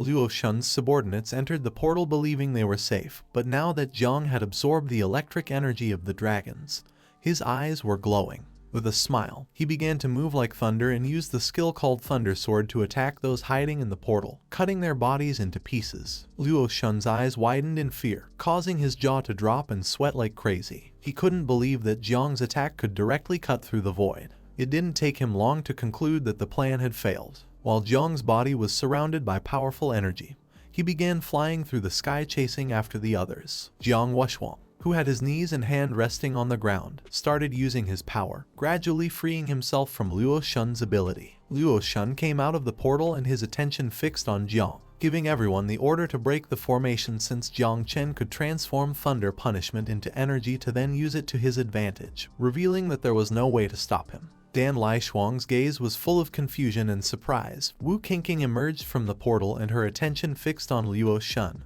while on the other side, Liu Hang couldn't help but go into shock. Luo Shun gave everyone the order to leave the portals since his ability would no longer be able to contain Jiang Wuxuang for much longer. Everyone had to escape as soon as possible to save their lives and not lose the spark of hope. Luo Sandao was not going to let this happen. Her gaze fixed on them, with an expression full of determination. She extended her hand toward them and using her power began to summon a shield, revealing that if they wanted to escape, they would first have to break her shield. She summoned an improved version of the Eternal Shield of Life. In an instant, a powerful shield made of blue energy appeared around the area, trapping everyone inside. Upon seeing the shield, Wu Qingqing emerged from the portal, unsheathed her blades, and her attention focused on the shield. She came up with the idea of attacking altogether to break it. Once the energy of the portal disappeared, Tang Ying appeared in front of her, drew her dagger, and while her eyes were shining, she began to look at her with interest and with a smile asked where she had planned to go, revealing that she was her opponent. Wu Qingqing was forced to activate her power and prepare for combat, promising to kill Tang Ying. Dan Lishuang tried to help, but Bai Feng intervened and using his sword launched a powerful attack toward her. But Dan Lishuang used her power and blocked the attack without much effort, and while her hand was surrounded by blue energy, with a serious expression she made it clear that Bai Feng was not a worthy opponent for her. Bai Feng did not back down and said that whether he was a worthy opponent or not would be known after the fight. One of Luo Shun's subordinates tried to flee from the two members of Jiang's group, but the man with the ponytail reacted in time and finished off the man with a precise blow to his back, causing him to start bleeding from his mouth. He mentioned that turning your back on the enemy was not prudent at all. The shirtless man turned to his companion and suggested not standing around doing nothing. He wanted to fight to help Jiang. Mu Hengku's eyes began to shine upon seeing Jiang killing everyone. She also decided to show off a little. Using her daggers, she ended the life of one of her enemies. The prince decided not to stay behind. With a serious gaze, he extended his hand and used his power. According to him, Mu Hengku was right. To be the perfect couple, they both had to kill several more. The sky was filled with thunder, and Jiang moved quickly through the air, leaving a trail of energy in his path. Using the thunder sword, Jiang once again ended the lives of two men who were hiding inside the portal. He put his hand into his pocket, and with a murderous look, began to watch how they writhed in pain silently. Seeing that two more members had fallen, Luo Shun gave Liu Hang the order to first get rid of Jiang. The gaze of Liu Hang, who was inside the portal, fixed on Jiang. With a calm expression, he nodded his head, vowing to fulfill the order. Using spatial jump, Liu Hang appeared behind Jiang and tried to attack by surprise. But with an evil smile, Jiang reacted in time and moved at lightning speed out of range of the attack. Using the sword, our boy once again massacred one of the men who was inside the portal. Then he started looking at Liu Hang and with a confident smile mentioned that Liu Hang had arrived late, revealing that with each spatial jump he used, he would massacre one of his companions. Liu Hang could not believe this, realizing that Jiang was too fast, he could not catch up to him at all. Luo Shun used his power, and his eyes began to shine. Liu Hang's eyes also began to shine, causing him severe pain. Luo Shun explained that his eyes could follow Jiang's trail. Now his consciousness was connected with Liu Hang's, granting him a clear understanding. He nodded confidently, sure he could catch Jiang this time. But just then, Jiang appeared behind him, and as he was preparing to attack, he started staring at him intently with a gaze full of vengeance, revealing that he had been waiting for this moment. He called Liu Hang a sewer rat and said that this time he had been too slow. Upon hearing Jiang's voice, Liu Hang's eyes widened in fear. He couldn't help but panic, knowing there was no longer any way to escape. Jiang used the thunder sword and unleashed a powerful thunderbolt toward Liu Hang. A great electric current fell upon his body, shattering the ground into pieces. Our boy's eyes were full of satisfaction. He turned to the side and with a smile mentioned that originally this moment belonged to Jiang Wuxuang and he didn't want to steal others' fun. Little by little, Jiang Wuxuang began to free himself from Luo Shun's curse. While his body was releasing an intense red energy, he started to stand up and his gaze fixed on Luo Shun. Luo Shun put his arm in front of him and began spitting blood from his mouth, as he could no longer continue restraining Jiang Wuxuang. While holding the wound on his shoulder with one hand, he fell to his knees on the ground. Several of Luo Shun's subordinates appeared. They all drew their weapons and with a confident expression began advancing toward Jiang Wuxuang. They had come to help. Now that they couldn't escape, the only thing left for them was to fight with all their strength, vowing to protect Luo Shun at all costs. Now that Jiang Wuxuang had freed himself from Luo Shun's curse, he forcefully stomped the ground and leaped. Just before one of the men could attack him, he moved quickly and delivered a strong punch to his face, causing his body to be flung to one side. He grabbed another man by the head and smashed his body against the ground. He began shouting, and with an enraged expression made it clear they were courting death. The others panicked, knowing they were finished and couldn't stand up to him. Jiang, who was flying, appeared behind him. He started observing him and couldn't help but smile upon seeing that he had freed himself from the curse, mentioning that killing this number of people wasn't enough. Jiang Wuxuang's eyes were shining with hatred. He turned to Jiang and replied that then they could only rely on speed to compete by killing. Dan Lishuang turned to them, and with a furious gaze explained that they were celebrating victory too soon.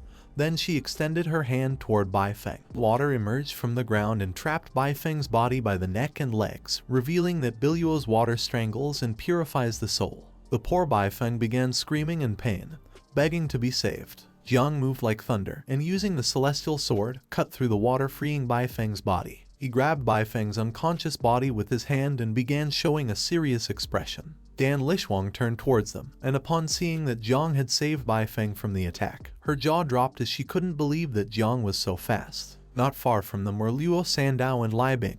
He reached out to them and used his ability called Growth of All Things. A root emerged from the ground and began transporting Baifeng's body to them. Our boy gave the order to Luo Sandao to catch the body and to Lai Bing to heal it. Luo Shun's eyes filled with fear and surprise, his gaze fixed on Jiang, and it didn't take him long to realize that he was using an electric field, a 50-meter field. Jiang was moving quickly with the help of the electric field, similar to an electric current. He gave the order to Dan Lishuang to isolate Jiang's electric field. She had to find a way to break it as soon as possible. Her eyes filled with seriousness, and she extended her hand toward Jiang, releasing water. She used the technique called golden water to isolate the electric field, making a water barrier appear around Jiang. Our boy turned to one side, and upon seeing this, he realized that she had planned to trap him inside the water barrier. He unsheathed the celestial sword, focused, and attacked the water barrier with all his strength. At first, a small cut was made in the barrier, but it quickly closed again. Jiang realized that it could not be cut. Our boy placed the sword on his shoulder and began to observe Dan Lishuang. She started to fly and asked Jiang if he hadn't heard that cutting water with a sword only made it flow more, revealing that water benefited things without edges. The stiffer and stronger his sword was, the stronger the barrier would become. A smile appeared on Jiang's face, and seeing that he didn't need to use the sword, he called Little Nine and asked for her help to store the sword. She summoned a small portal, and Jiang inserted the sword into it, asking her not to devour it. Jiang clenched his fist, which began to release Xiao Jia's energy. He didn't believe that the stronger he hit, the harder it would be to break the barrier. Dan Lishuang, who was flying in the air, admitted that Jiang was someone stubborn. The eyes of our boy began to shine, and he prepared to strike the barrier, mentioning that if he didn't try it, they would never know. He used the technique called Divine Prison Fist and launched a powerful red burst of energy towards it. His attack was so powerful that his foot sank into the ground. A powerful fist made of energy began to advance toward Dan Lishuang. She couldn't help but panic upon seeing that Jiang had been able to break the golden water barrier, which was one of the strongest defenses in the world. The fist struck her directly, causing her eyes to shine. She opened her mouth and began spitting blood. Her body started descending toward the ground until it crashed forcefully. Jiang's attention focused on her, and he mocked her by saying that she had brought this upon herself. Now her body was full of wounds, and her head was covered in blood. Our boy asked her not to die just yet and to summon a bit more water so he could wash his hands. Luo Shun stood up. He was in shock to see that Dan Lishuang's golden water barrier had been broken. One of Luo Shun's subordinates drew his sword and charged at Jiang Wushuang to attack. While he was holding one of the men by the head, his attention fixed on Jiang and his eyes filled with rage upon seeing that he had finished the battle in 10 seconds, while he was still here wasting time. He was very upset, so he used his body of the god of war and struck the ground forcefully. Hands made of energy emerged from his body and crushed his opponents without much effort. Luo Shun put his hand in front and his attention fixed on him, realizing there was no way to escape. His eyes began to shine. He extended his hand toward Jiang Wushuang and used his ability called Double Pupil, Extinction of the Desolate Horizon. In an instant, 3 eyes appeared behind him. The eyes started staring at Jiang Wushuang. Instead of feeling fear, he began to smile, calling Luo Shun useless for believing he could catch him again. 3 eyes appeared around Jiang, with a calm expression. He remembered that with the help of the ancestral tree, no type of illusion had any effect on him. Luo Shun launched himself towards Jiang Wushuang, swearing that even if he had to fall, he would do so alongside them. He was determined to take at least one of them with him, since without them, his other companions from the 4 war zones would still have hope. Jiang Wushuang turned around and began observing how little by little he was getting closer. Just before Luo Shun could attack, he reacted in time and delivered a strong punch to his back, causing his body to crash forcefully against the ground. His eyes began to shine with rage as he swore to exterminate the 4 great war zones. He turned to Jiang and with a smile praised him, since everything was thanks to his tactic. Jiang began to show a finger and with a serious expression asked him not to get excited so soon, advising to look up. Just then, the secret realm circle began to shrink. Everyone panicked as they had to clear the battlefield and defeat their opponents as soon as possible. The screen was showing Jiang, who activated his power and prepared to attack. In the room were Jiang Xuanji and Linkyu, they were somewhat surprised to see that Jiang had the Sovereign of Electricity class at a hidden level. Jiang Xuanji's attention, as he floated, was fixed on the screen. He was impressed since Jiang Chen was becoming more and more remarkable. With his own potential combined with the 9 miasma wings, perhaps in the future he would be able to enter the golden list of the 10,000 races. Linkyu's eyes were shining calmly. With a smile, he mentioned that aside from Jiang Chen, his grandson Jiang Wuxuang also had potential, and according to him, Luo Shun and Dan Lishuang had also shown an acceptable performance. He put his hand over his face, closed his eyes, began to imagine his granddaughter Xuanyu, and could not help but feel disappointed since she was the leader of her team and instead of making use of the time, she had been wasting it. Jiang Xuanji placed his hand on his shoulder and with a kind smile reassured him by saying that many geniuses were disoriented so he did not have to worry. Xiaoq Xuanyu's father's eyes filled with rage. He turned to Gu Kaishan and with a furious expression asked why he had hidden that his disciple also had the profession of electricity. Gu Kaishan also got angry, but he remained silent. He couldn't believe that Jiang had hidden from him that he had obtained a new class. According to him, this was an unforgivable lack of respect, but he couldn't let others know that he didn't know about it, and he thought that at this moment, staying silent was the best way to appear profound. The father crossed his arms, turned towards the screen, and couldn't help but smile with an envious expression. He mentioned that the electricity profession was the best in attack. According to him, Gu Kaishan was very lucky to have accepted Jiang as a disciple. Gu Kaishan also crossed his arms and, with a serious gaze, began observing Jiang. Our boy was making him look good, and for him it wasn't surprising that before entering the secret realm, Jiang had told him that he was going to give him a surprise. The statistics table appeared. The war zone of the capital, Jiangnan, Madu, and Guanhai had 10 people remaining. The war zone of Wuxang, Tianfu, Qinglan, and Qinluo had 5 people remaining. It was a pity that old Duan, the commander of Jiangnan, was not present, otherwise, he would be so happy that he would do a few military boxing sessions to celebrate. Seeing the table, Xing and the others began to discuss among themselves. With an angry expression, the gray-haired man turned to them and explained that half of their geniuses had been eliminated and that their warriors were not as good as those from Jiangnan. Xing supported her hands on her abdomen, began to observe the screen, and with a serene gaze explained that there were still 2 hours left, and she hoped that the others could hide well. The muscular man crossed his arms. He was furious upon seeing that the Jiangnan War District really knew how to pretend to be weak and then attack with force. Beside them sat Gu Kaishan and the others. Xing's gaze fixed on Gu Kaishan. She took it out on him, saying that when it came to playing dirty, Jiangnan always won since old Gu Kaishan had taught them well. Gu Kaishan did not lose his composure and with a calm gaze made it clear that whoever wanted to kill must also be ready to be killed. He mocked them by explaining that a sewer rat had attempted a stealth attack and did not expect to be counterattacked, mentioning that Xing and the others could not accept defeat. Some thought that Jiangnan this time seemed to be aiming for first place, and now even the capital could suffer a great defeat. The general of the capital rested his hand on his knee, turned towards them, and with a confident gaze made it clear that the capital was not full of useless people compared to them. Pointing at the table with his finger, he suggested they check to see how many geniuses they had left instead of wasting time provoking.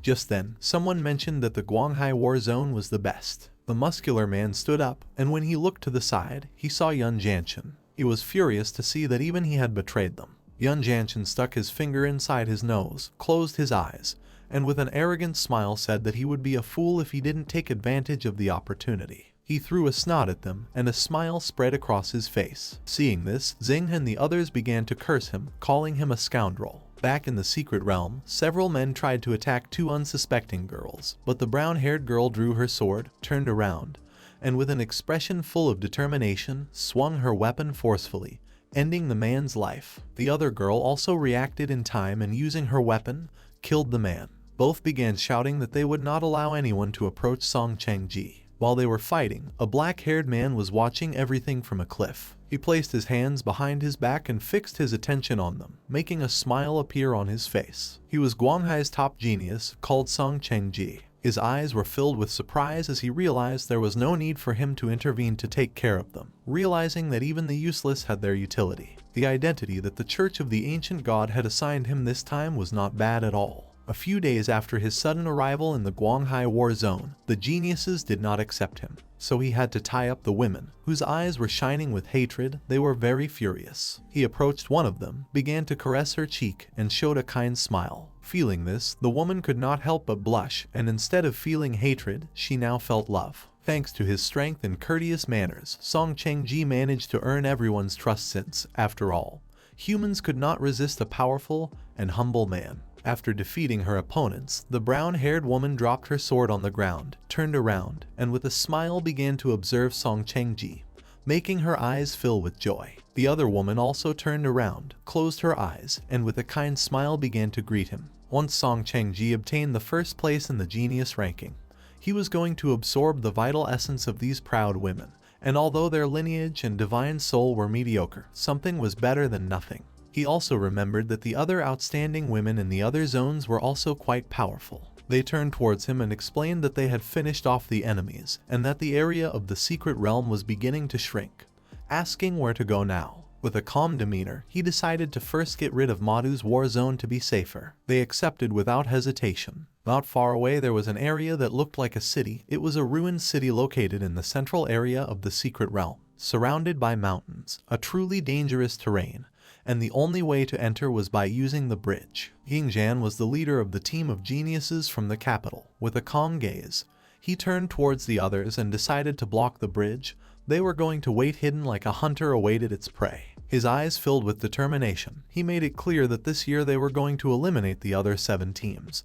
He wanted the geniuses from the capital to occupy the ranking of the top 10 geniuses. Upon hearing this, everyone was filled with enthusiasm, raised their fists, and started shouting. The statistics board appeared in front of him. The war zone of capital, Jiangnan, Madu, and Guanghai had 10 people, while the war zone of Wuxang, Tianfu, Kinglan, and Qinluo had already lost their teams. Jiang Chen clenched his fist and his gaze fixed on the system window. He could not believe that 4 teams had already been eliminated. He was somewhat surprised to see that the other teams had not suffered any casualties. He did not know who besides him had this ability, questioning whether they were the geniuses of Jiangnan or Madu. He extended his hand to one side, and while his eyes were shining, he summoned his dragons. With an excited smile, he decided to change plans since winning effortlessly was very boring. He no longer wanted to wait and gave the order to his team to come with him to the front to search for and face the other teams. At the same time, somewhere else in the secret realm, there was Zai Xuanyu's team. One of the men extended his hands and, with a confused expression,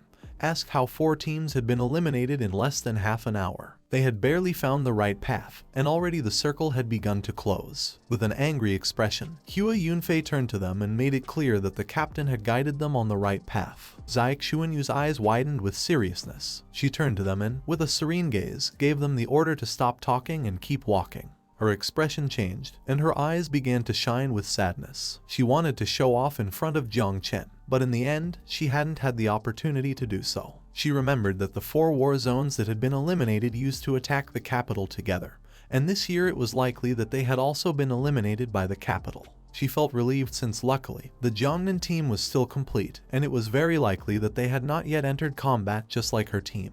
While she was deep in thought, birds flew out of their nests. Her attention fixed on them, she knew something was not right. She drew her bow, put her hand in front of the others, started looking at the sky, and with a serious gaze gave her team the order to stop and be on guard as someone wanted to attack them. She asked the attackers to show themselves. Everyone remained watching in silence, not knowing what was happening. At that moment, Song Cheng-ji emerged from the portal and his gaze fixed on her, his eyes filled with confidence, and he mentioned that he knew Zai Xuanyu had the divine level profession called God's Sun Extinguisher, along with the divine weapon called Extreme Flame Bow. The members of his team also emerged from the portal. They began to stare at Zai Xuanyu and the others in silence. Song Cheng-ji appeared above the cliff and explained that it was no wonder she was second on the Great Xia Genius list. For him, it was a pity to have to face her since if it had been elsewhere, he would have shown compassion. But in this battle for the genius ranking list, he had no choice but to finish her off. Zai Xuanyu started staring at him with a furious gaze and told him to go to hell. Upon hearing this, Song Cheng-ji asked if she was ready to die. Her eyes began to shine with determination. She aimed at them with the bow and used the technique called Celestial Fire Meteor, causing a powerful arrow surrounded by fire to shoot towards them. Hua Yunfei was paralyzed with his mouth open, not knowing what to do. The arrow began to shine brightly in the sky, blinding everyone. The members of Song Chengji's team put their hands over their eyes, and some even turned around, realizing that this was the pressure of a divine profession. With a calm gaze, the brown-haired woman asked everyone to stand firm since they had the help of Song Chengji. While little by little the arrow was getting closer to them, he extended his hand to one side and could not help but praise Zai Xuanyu for having talent. He took out a thread and threw it towards the arrow, catching it as if nothing. For him it was a pity since Zai Xuanyu had run into him. She was in shock upon seeing that her arrow had been caught by a fine thread. Song Chengji caught the arrow and used his power, making blue energy appear around it. He began to observe the arrow and with a smile decided to be courteous and let her die knowing the truth, revealing that he had 2 divine-level professions. With the profession with which he had caught the arrow, it was called Celestial Weaver of Stars. His eyes began to shine with malice. He started staring at her intently and with a smile revealed that his second profession was called Divine Shadow of the Great Zhu Tian. He used his power, making a copy of his body emerge. In the blink of an eye, hundreds of copies of Song Chengji appeared in the area, surrounding them on all sides. He said that although these 2 divine-level professions separately could not compare to her profession, being under the control of a single person, they had a terrifying power. The members of Zai Xuanyu's team were in shock upon seeing that he had 2 professions. One of the men was paralyzed with fear as he did not expect Song Chengji to have this ace up his sleeve. She grabbed one of the arrows she had on her back, started staring intently at Song Chengji, and caught Zai Asong's attention, who was from the perceptive class. She asked if he had found the main body. Zai Asong extended his hand towards him, and with a gaze full of fear, he used his powers and revealed that all the clones had anchor points, and the main body could transfer to any anchor point at any time, which meant that each clone could be the main body. The people from the Guanghai War Zone were cunning. They didn't know why they weren't going to attack the capital with these kinds of dirty tricks instead of attacking them. Zai Xuanyu did not lose her composure and with a determined gaze, she gave the order to her team to follow the previous plan. If they could fight, then they had to do it, and if not, then they had to look for an opportunity to break through. Upon hearing this, everyone drew their swords and surrounded Zai Xuanyu. Song Chengji was confused to see this. She used the technique called Scorching Sun above and then the technique called Golden Crow's Fire Rain. She launched a powerful arrow into the sky, which transformed into a giant fire crow. Song Chengji watched in silence while his team members panicked. The crow spread its wings and began to burn all of Song Chengji's clones. He mocked her, saying that the technique was beautiful but useless since he could create as many clones as he wanted and she could not break his defense. His eyes began to shine, and he reached out his hand toward the sky, and with a smile, he said that this was boring. Then he used the technique called 1,000 Threads and created a celestial and terrestrial net. He pointed at the fire crow with his finger, causing its body to crash against the trees. A web of threads trapped the crow's body, making it start to explode. Everyone remained watching in silence, not knowing what to do. She could not believe that the technique she had struggled so much to improve had been defeated so easily. A woman and a man stood behind her, extended their hands, and using their powers, created a shield. Zai Xuanyu began to stare silently at Song Chengji, and they revealed that the net was still shrinking, and he wanted to trap them to death. She raised the bow and ordered everyone to use their ultimate abilities to resist. Everyone obeyed and summoned a shield. She used the ability called Extreme Flame, making a giant bow appear in the sky. She asked everyone to take advantage of this moment to find a way to break through from above. An explosion occurred in the place. Jang and his team were near the area. Upon feeling the explosion, he could not avoid wondering if it was Xuanyu and the others. The man who was by his side became curious and asked if there was any problem. Our boy knew that they had gotten into big trouble. His eyes began to shine with fear. He revealed that he was going to go rescue the Magic City, giving everyone the order to follow him. Song Chengji extended his hand, making threads emerge. He began to observe Zai Xuanyu with an arrogant expression and could not help but smile. Everyone was in shock to see that he had 2 classes of divine level, being an unprecedented legend in the history of Daxia. Not even Emperor Ying Jai back then had such talent. Xing and the others finally realized why Jiang Chen had acted unusually and had refused to form an alliance with them. Jiang Chen's eyes filled with joy. He extended his hand and, with an arrogant smile, apologized for not taking them into account, revealing that he did not consider anyone present important. According to him, Jiang Wuxuang, Jiang Chen, and Yingjian were all trash compared to Song Changji. Zai Xuanyu's father's eyes widened in surprise and fear as he realized that this time the Madu war zone was in danger. He began to sweat, although he was not concerned about winning or losing.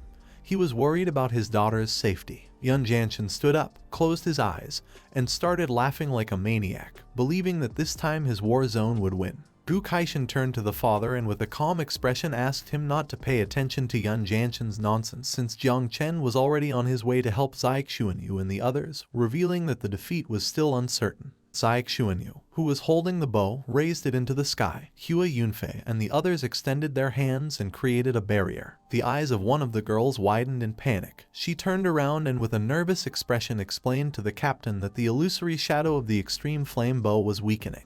One of the men who was invoking the barrier began to sweat and with a nervous gaze explained that he would not be able to hold on much longer. Zai Xuanyu's eyes were full of exhaustion. She began panting heavily without knowing if Madu's war zone would be annihilated. She had been training hard for this competition and wanted to impress Jang.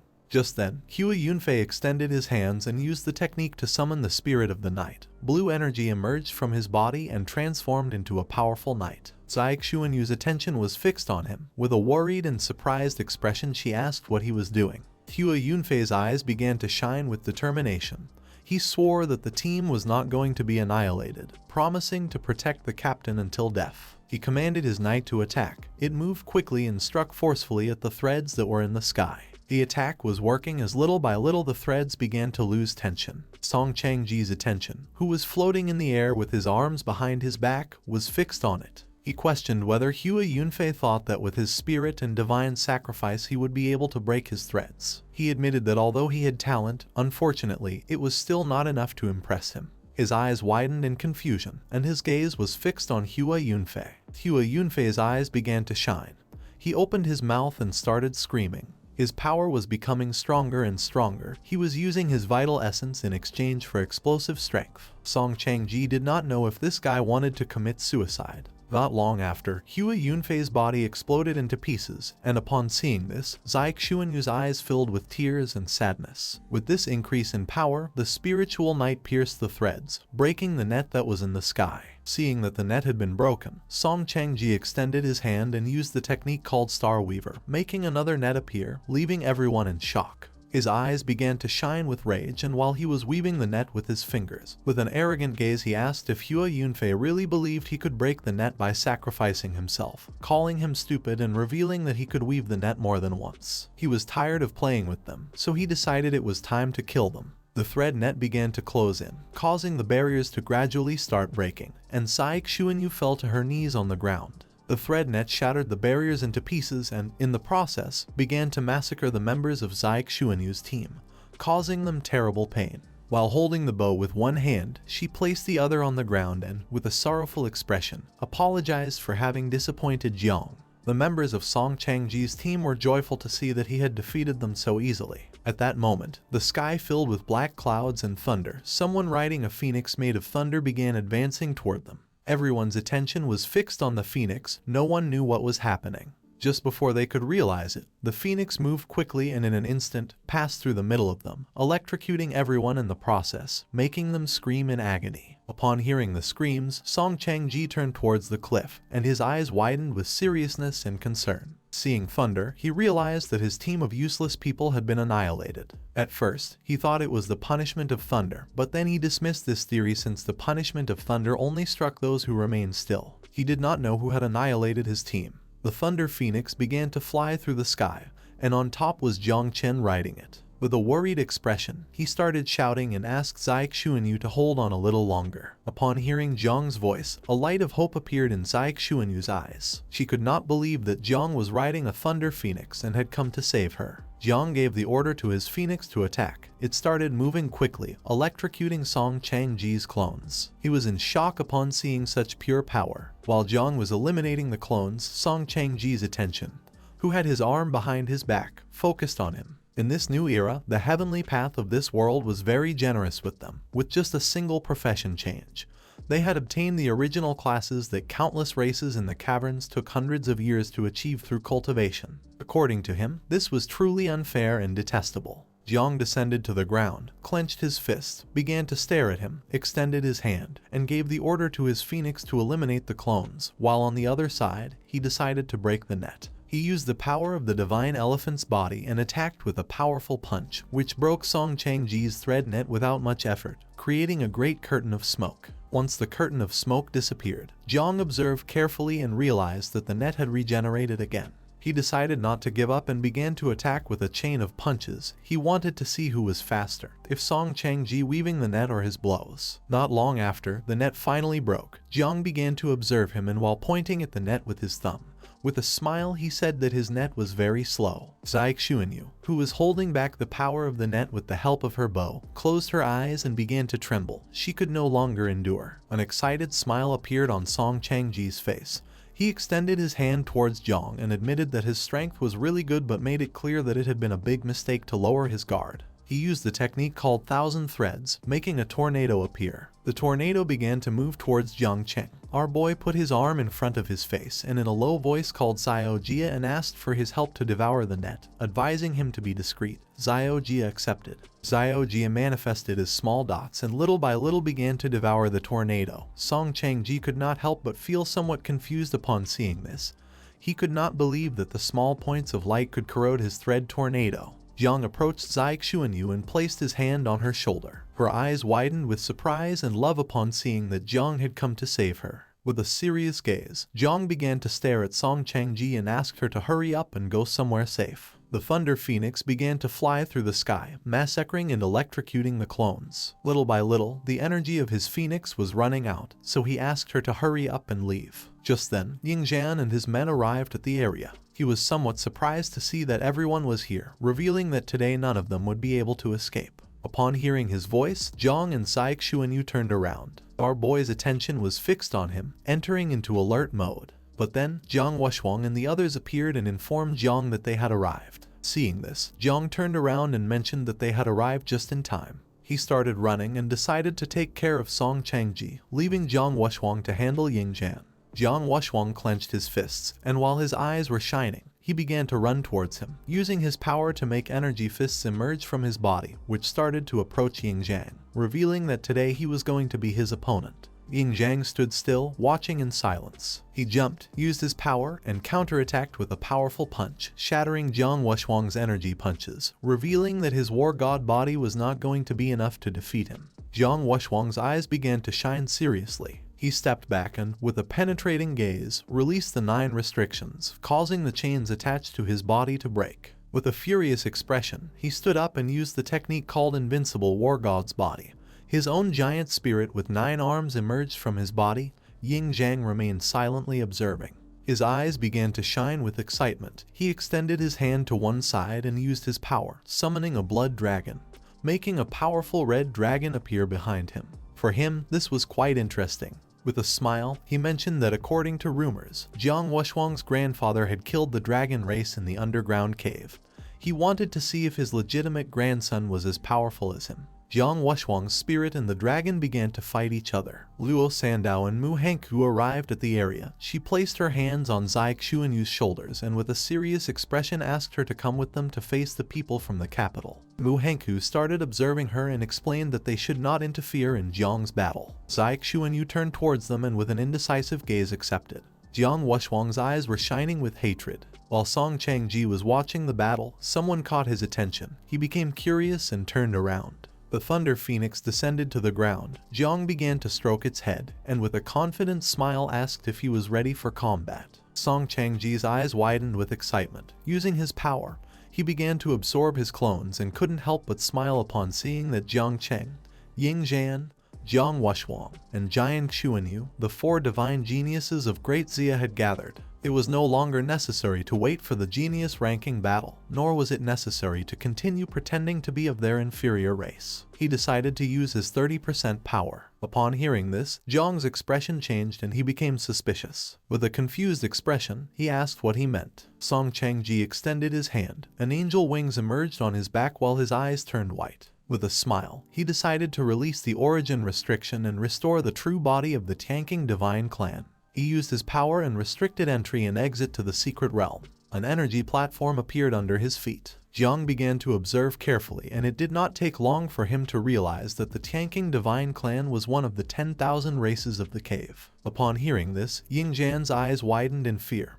He turned around and asked everyone to leave the secret realm, but then a powerful energy began to descend from the sky. Jiang Wushuang fell to his knees on the ground, clenched his teeth, and with a worried expression revealed that he could not move. Song Changji's eyes widened with malice. He extended his hand and with a smile revealed that it was already too late. The entire secret realm was under his control. Now no one could move or leave, and no one from outside would be able to enter. Originally, if they died here, they could still revive outside, but now that he was here and completely refined their divine souls, then no one would be able to revive.